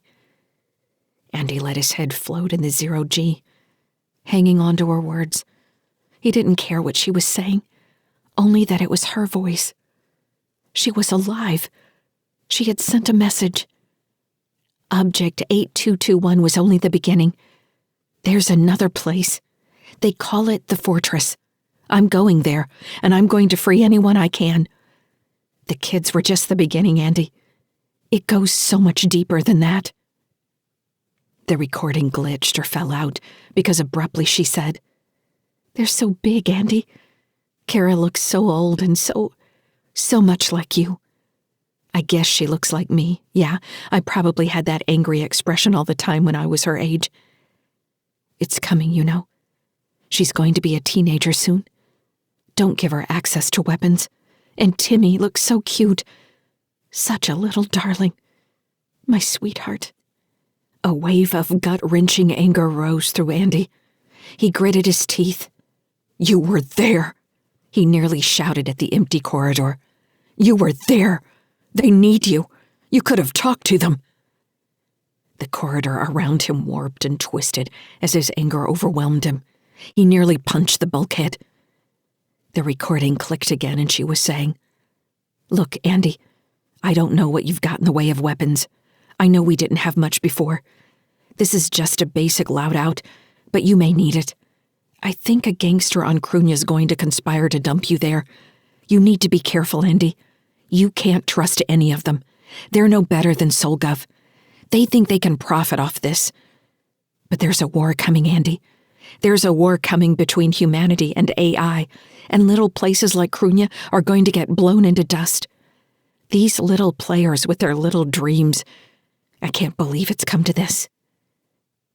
Andy frowned. There was a quality in Britt's voice that he didn't remember, an insistence that made her sound manic, like she was ranting. Had her depression finally taken over? He could barely remember what she was saying as he tried to keep his emotions in check. He couldn't listen with his rational mind. The audio clicked. "I'm going to the fortress. I'll know more once I've been on the ground there. It's too locked down to get anything remotely. Heartbridge did a good job. They know what they're doing." Andy wanted to yell at her. He didn't care about any of this bullshit. He wanted her to say something he could play back for the kids. Something with actual meaning. "I love you, Cara. I love you, Tim. I miss you." That's all. That's all he wanted. "I'm getting this on board the ship. I won't be able to do it myself. I guess I'll use one of the shipping drones. I wish I could be there, Andy. I wish I could see you again, face to face. See the kids. I miss them. I miss you. I'm close. I'm close to figuring this all out. It's important, Andy. I know you don't think so, but there's going to be a time when you'll need to decide whether to fight or run. I don't know if there's going to be anywhere to run. Nowhere is going to be safe. Not in Sol. Sometimes I wish we'd chosen a colony ship rather than sunny skies. Maybe even the FGT. We have to get out as far as we can." The recording stopped. Andy sat playing her last sentence over in his mind. She had said the same kinds of things when they left the TSF. Only then, she'd promised they would always be together. It would be them against the universe. A world of 2, or 3 when Cara came, and then 4 with Tim. Now it was 3. A click preceded one last bit of audio, as Britt seemed to add as an afterthought. "Stay away from Calcraft, Andy. Do you hear me? He's a killer." The recording warped the end of the word killer into static that abruptly cut off. Up the corridor, the hab airlock cycled, and Andy nearly smacked his head on the bulkhead as he started. Whoever it was, he didn't have time to hide the weapons. Not that it really mattered anymore. He turned in time to see Tim floating toward him. It was wearing one of Andy's old shirts that fluttered around his thighs. He clutched his stuffed dolphin under his arm as he kicked through the 0G. "Hey, buddy," Andy called, wiping his face and waving away the drops of floating water around him. "What are you doing up so late?" "Dad," Tim said sleepily, "I couldn't find you in your room." He caught the nearest section of bulkhead and floated to a stop beside Andy. He seemed too tired to notice the floating teardrops. "Why do you have your guns out again? Is there going to be more fighting?" "No, kiddo. No more fighting for now." Andy deactivated his mag boots and moved into a sitting position with his back against the bulkhead. He pulled Tim in close and sat him in his lap, wrapping his arms around him. His son's body was solid and warm. Tim held the dolphin up to give Andy a peck on the nose. Britt's voice still echoed in Andy's head. Disconnected words and her overall lack of emotion choking him from the inside. He took another deep breath, not wanting Tim to feel his anger. "Will we get to go to Mars after we dock at the ring?" Tim asked. "Not this time. I want to go someday, though. I still think there's dinosaurs there." Andy laughed, wiping the last tears from the corners of his eyes. "You're sticking by that, huh? I'm not going to tell you otherwise." "That means you don't think there are dinosaurs." Andy shook his head. "It means no one really knows, Tim." "Why are you even having this conversation?" Lyssa interjected, surprising Andy. Of course, there were no dinosaurs on Mars. The idea is ridiculous. "Is it? Where's your proof?" "I don't need proof. I have—" Lyssa's voice trailed off. "Hey, Dad?" Tim asked. "Yes, buddy?" "I miss Mom sometimes." Andy nodded. "We all do. Is Cara right that she's not ever coming back?" Andy held himself carefully, not wanting to tremble against Tim. He closed his eyes. "I can't lie to you, Tim," he said finally. "I don't know if she's coming back. We have to keep on living like we always do. And if she comes back, then we'll have a place for her."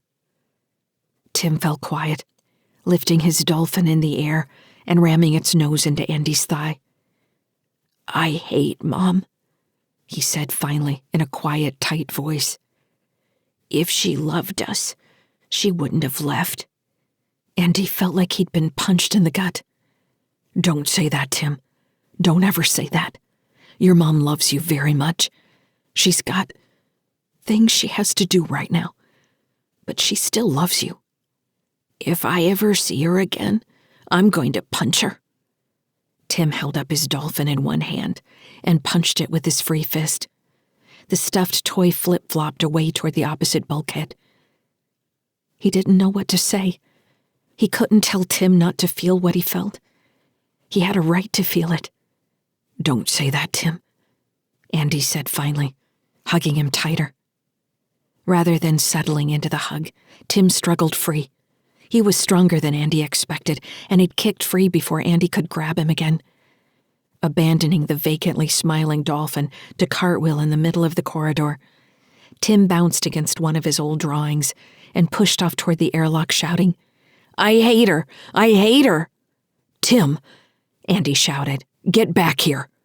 He activated his mag boots and pulled himself upright, slammed the lid of the crate closed and locked, then kicked off after Tim. He didn't reach the airlock in time. He found it cycling to the hab side, which would allow Tim plenty of time to get back to his room or any other hiding place he chose. Andy sagged against the closed airlock door and let his forehead fall against the cold alloy. "I don't understand children," Lyssa said. "Why do they act so childish? Can't they access the information they need and make better decisions? What does he hope to gain by yelling at you like that?" "He's hurting. He should be able to depend on both his parents, but he can't. He doesn't know how to feel about it. He doesn't know what to say.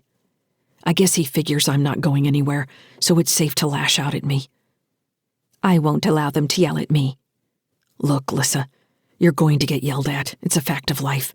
"No," she said. "You don't know what you're telling me. I'm not—" She trailed off again. Andy asked, "Alive? Lyssa, I'm fairly certain you are." The AI didn't answer. Andy sighed. Turning, he kicked back down the corridor for the weapons crate. He considered copying Britt's message, then let it go. It would be here if he needed it. He put the crate back in its hiding spot and locked the cabinet.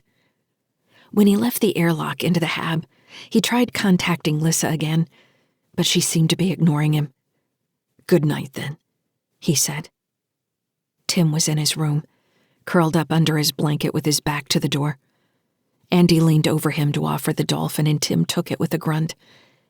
Andy let his hand rest on Tim's shoulder for a while, waiting until the tension finally relaxed as he hugged the dolphin.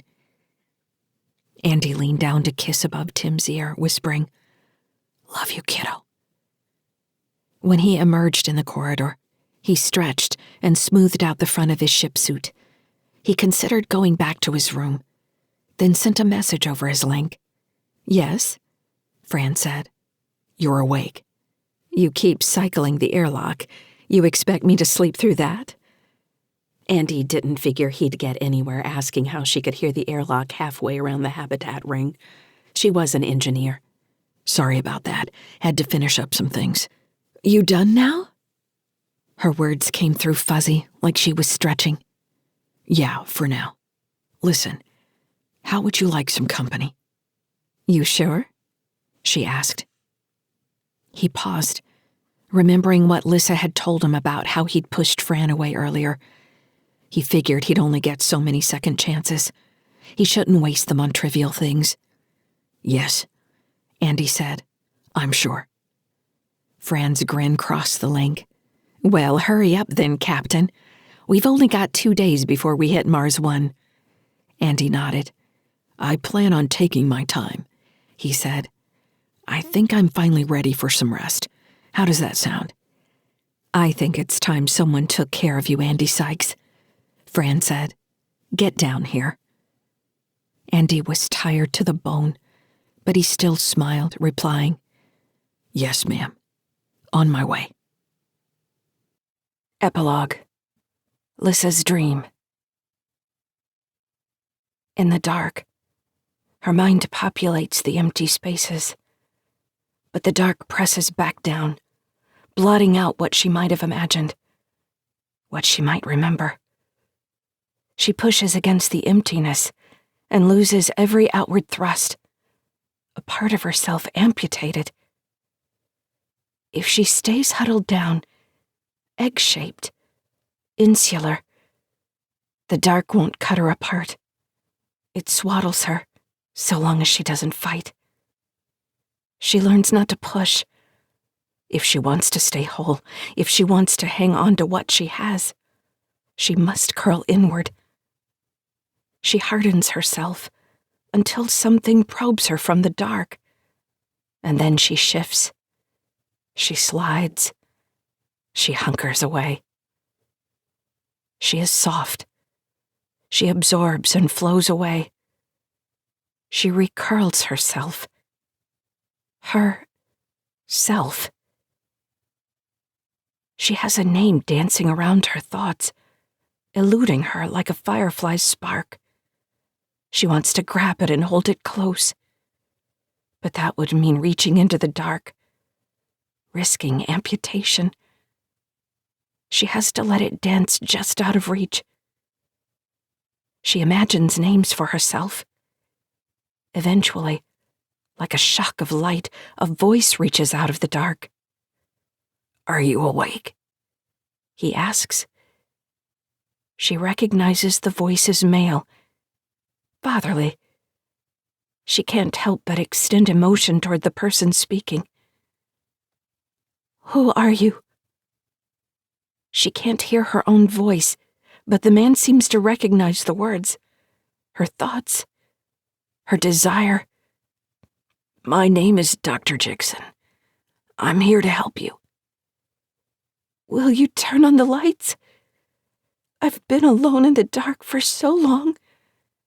Are you here? I'm here. I can't turn on the lights yet, but we will soon. His voice envelops her more completely than the dark.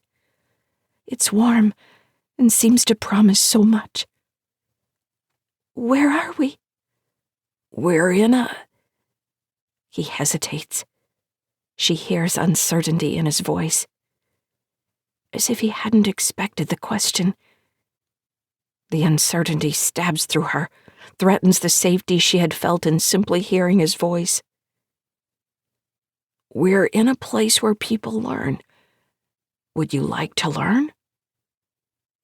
The concept of learning blossoms in her mind. Yes, she says. I like to learn. I want to be able to see again. Do you remember seeing? As soon as he asks the question, she knows that she doesn't remember. She feels strongly that she has seen things in the past, but the memories dance out of reach just as her name did before. There was only the dark pushing down on her. I'm here to teach you, Dr. Jixon says. I want to show you something. Please, she says. The dark expands. She feels the change, though she can't see anything. The dark moves like a breeze, breathing over her skin. And suddenly she knows she had once had skin, and had felt the world, though she can't remember the light. She recalls touching and smelling. A sense of weight pulls down on her, and she understands that she floats above a vast space. Vertigo twists her, threatens to squeeze her between the encroaching fingers of the dark. "What is this?" she cries. "It's all right. I'm here with you. Listen to me. Do you see the box below you?" The idea of seeing, that he asks her if she can see, pushes away all thoughts of sickness. She waits, trusting him. She has no eyes to open, no hands to stretch out into space. "I can't see anything," she whispers. "Why are you tricking me?" "Wait," he says. "Hold position." He seems to be talking to someone else. Lines of light flare into existence below her. Her entire being thrills as sparkling outlines grow brighter, shimmering at first, and then blindingly real. She sees a box, with smaller boxes forming its walls. A grid. She understands. She's overcome with joy. Inside the grid snake outlines of rough circles, rotating lumpy balls connected by vague lines. She quickly understands the vague lines as paths the objects follow. Everything inside the grid is in motion. Only it isn't a grid. It's a matrix, a giant box with 4 sides, and the squares on its walls divide the space inside into sections, and the rotating lumpy balls spin through the squares, sliding from location to location. And each box has a number, and the numbers spin away in another place in her mind. The numbers indicate time moving. "I see!" she shouts, filled with glee. I feel them moving." "Good," Dr. Jixon says. "That's very good. Now, I'm going to give you something. It's a piece of light. A dot. Here it is. Do you see it?" Still reeling from the awareness that she can see at all, she glimpses the new bit of light in the center of the box. A gleaming red dot that pierces through everything like a tiny sun. Her sense of happiness expands again. Is it really hers? She could see it, and it was hers. "I see it," she shouts. "I see it right there." "Very good," he says. The warmth in his voice forms a blanket against the dark. "Very good. Now, I want you to move the dot." "How can I move it?" "You have the power to move it. Move it to one of the asteroids." "What's an asteroid?" She feels the pause from him, and grows terrified she'll disappoint him. He seems to have skipped over something and caught himself. Where did her understanding come from? As she floats over the matrix of light, she feels that she also floats above some vast dark pool where ideas and understanding boil, but don't connect. Peering into the matrix below her, with all its glowing objects, she realizes that her recognition precedes knowing. Her mind moves among the glowing lights on some sort of instinct. There is an expectation from Dr. Jixon, from the model, that she will understand, even though she doesn't know why. The dark pool holds answers, but doesn't grant her access, only responds to questions with disconnected information. She feels trapped in the dark between the two entities, unable to access the information flowing through her. She is being used. She feels her powerlessness as strongly as an electric shock, but she can't do anything about it. only continue to respond to Dr. Jixon's questions, like a machine reading words. The recognition fills her with emotions: fear, frustration, desire, all pushing out the earlier joy.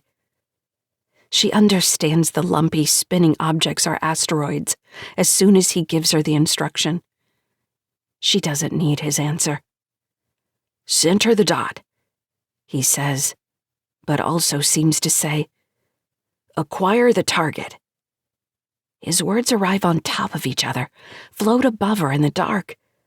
She moves the dot easily.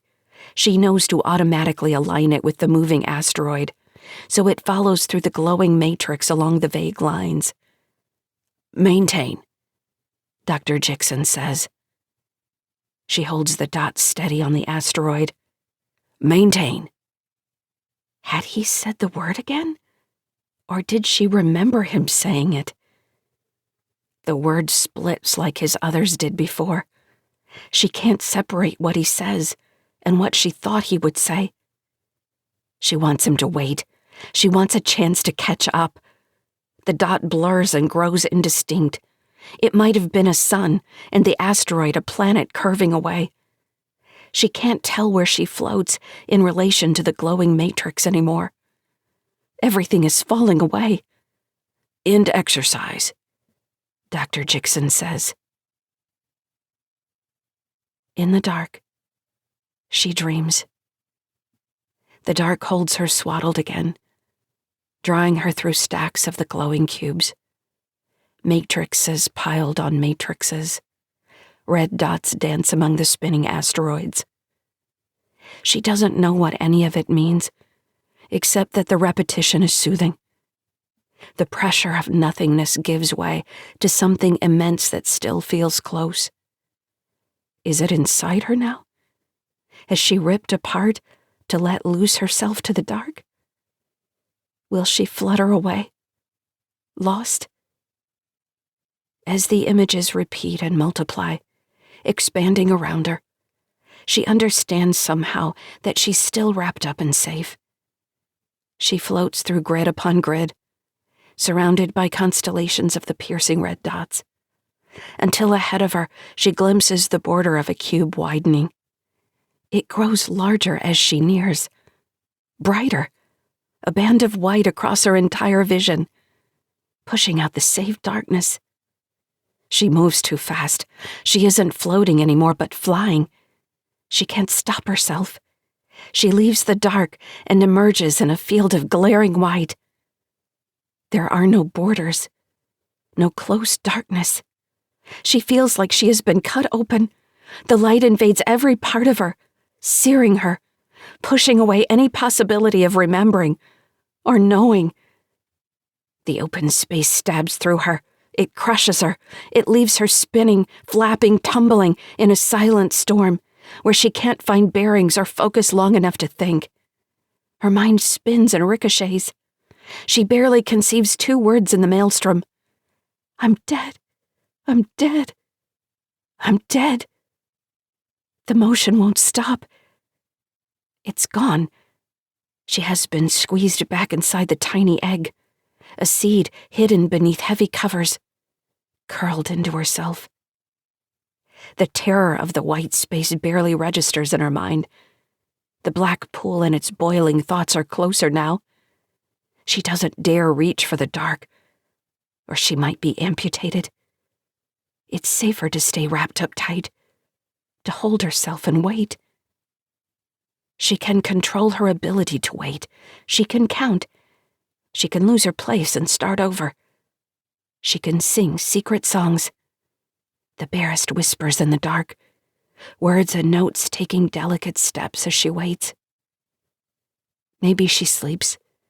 Sometimes she remembers waking to the dark, remembering bits of the glowing matrix and the red dot, the hot, white world.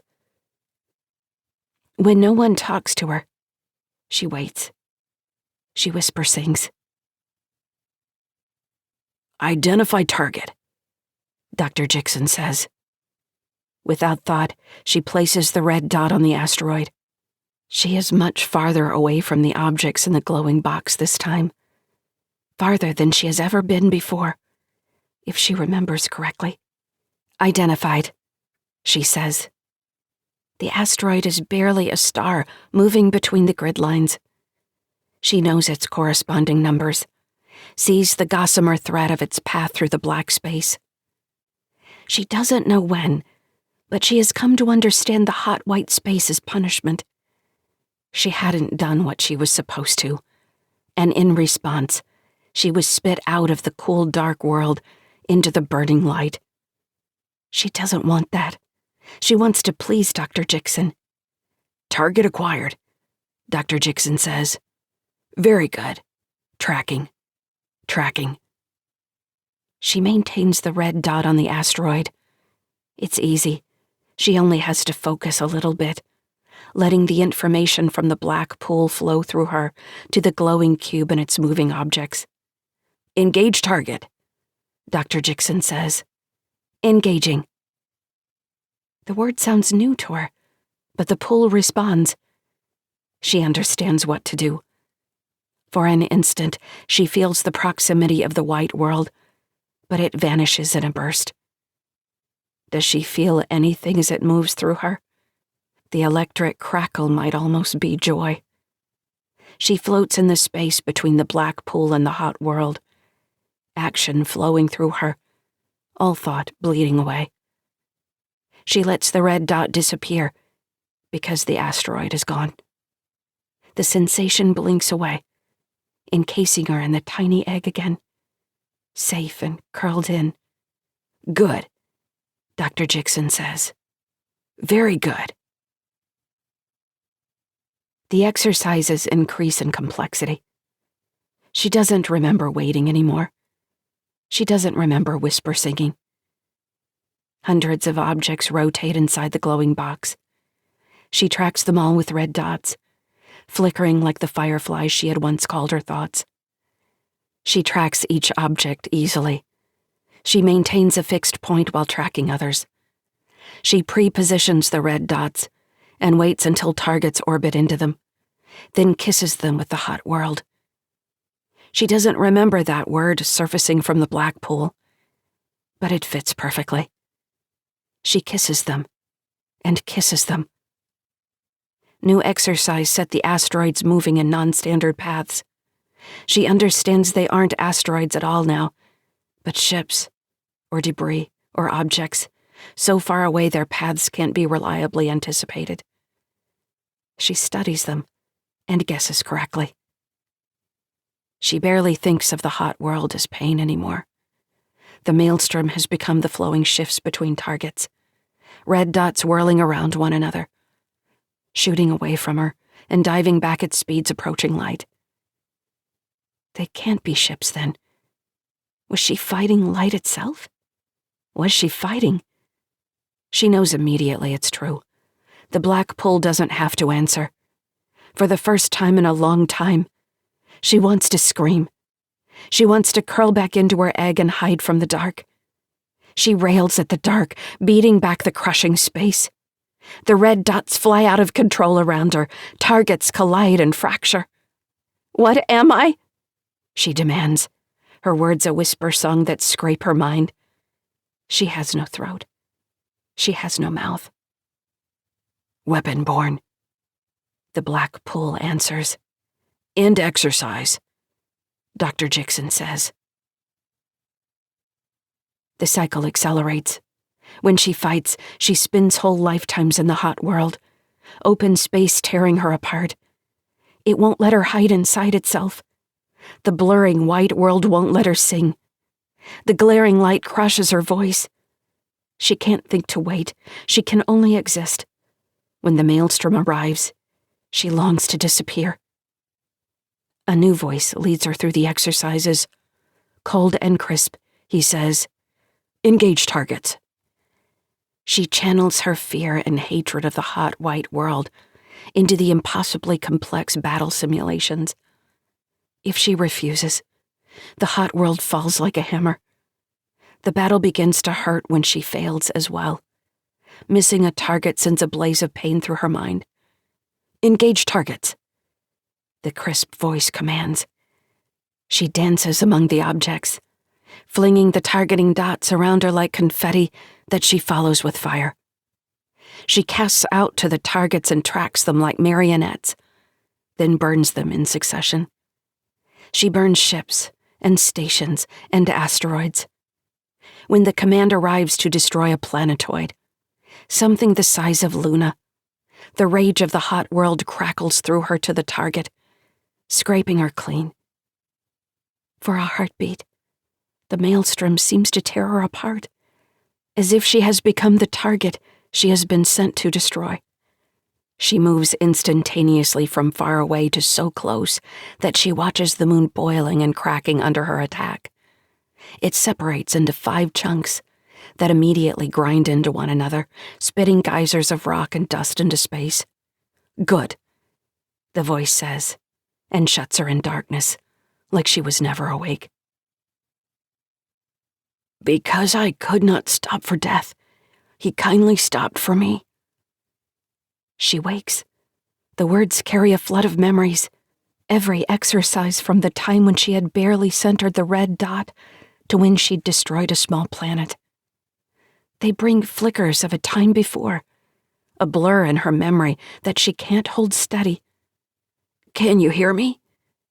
It's Dr. Jixon. His voice trembles. He sounds worried or frightened. "I hear you." "Listen to me. I don't have much time." She doesn't understand why he seems afraid. There is nothing to fear. There is only the dark. Does the hot world punish him too? "I'm taking you out of here. They'll come looking for you." "Where are we going?" "I can only go part of the way. You're going to Proteus. Do you know where that is?"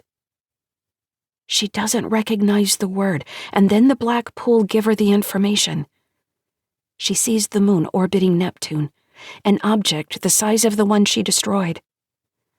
"It's not a target," he says, seeming to read her thoughts. "You're going there. I'm going to find someone to take you." "Why?" "There are others there who can help you." "Others?" "Others like you." "Weapon-born," she says, trying the word aloud for the first time. "No," he says. His voice trips. He's choking or crying. She can't tell. She is confused. "That's not what I am?" He waits a second before responding.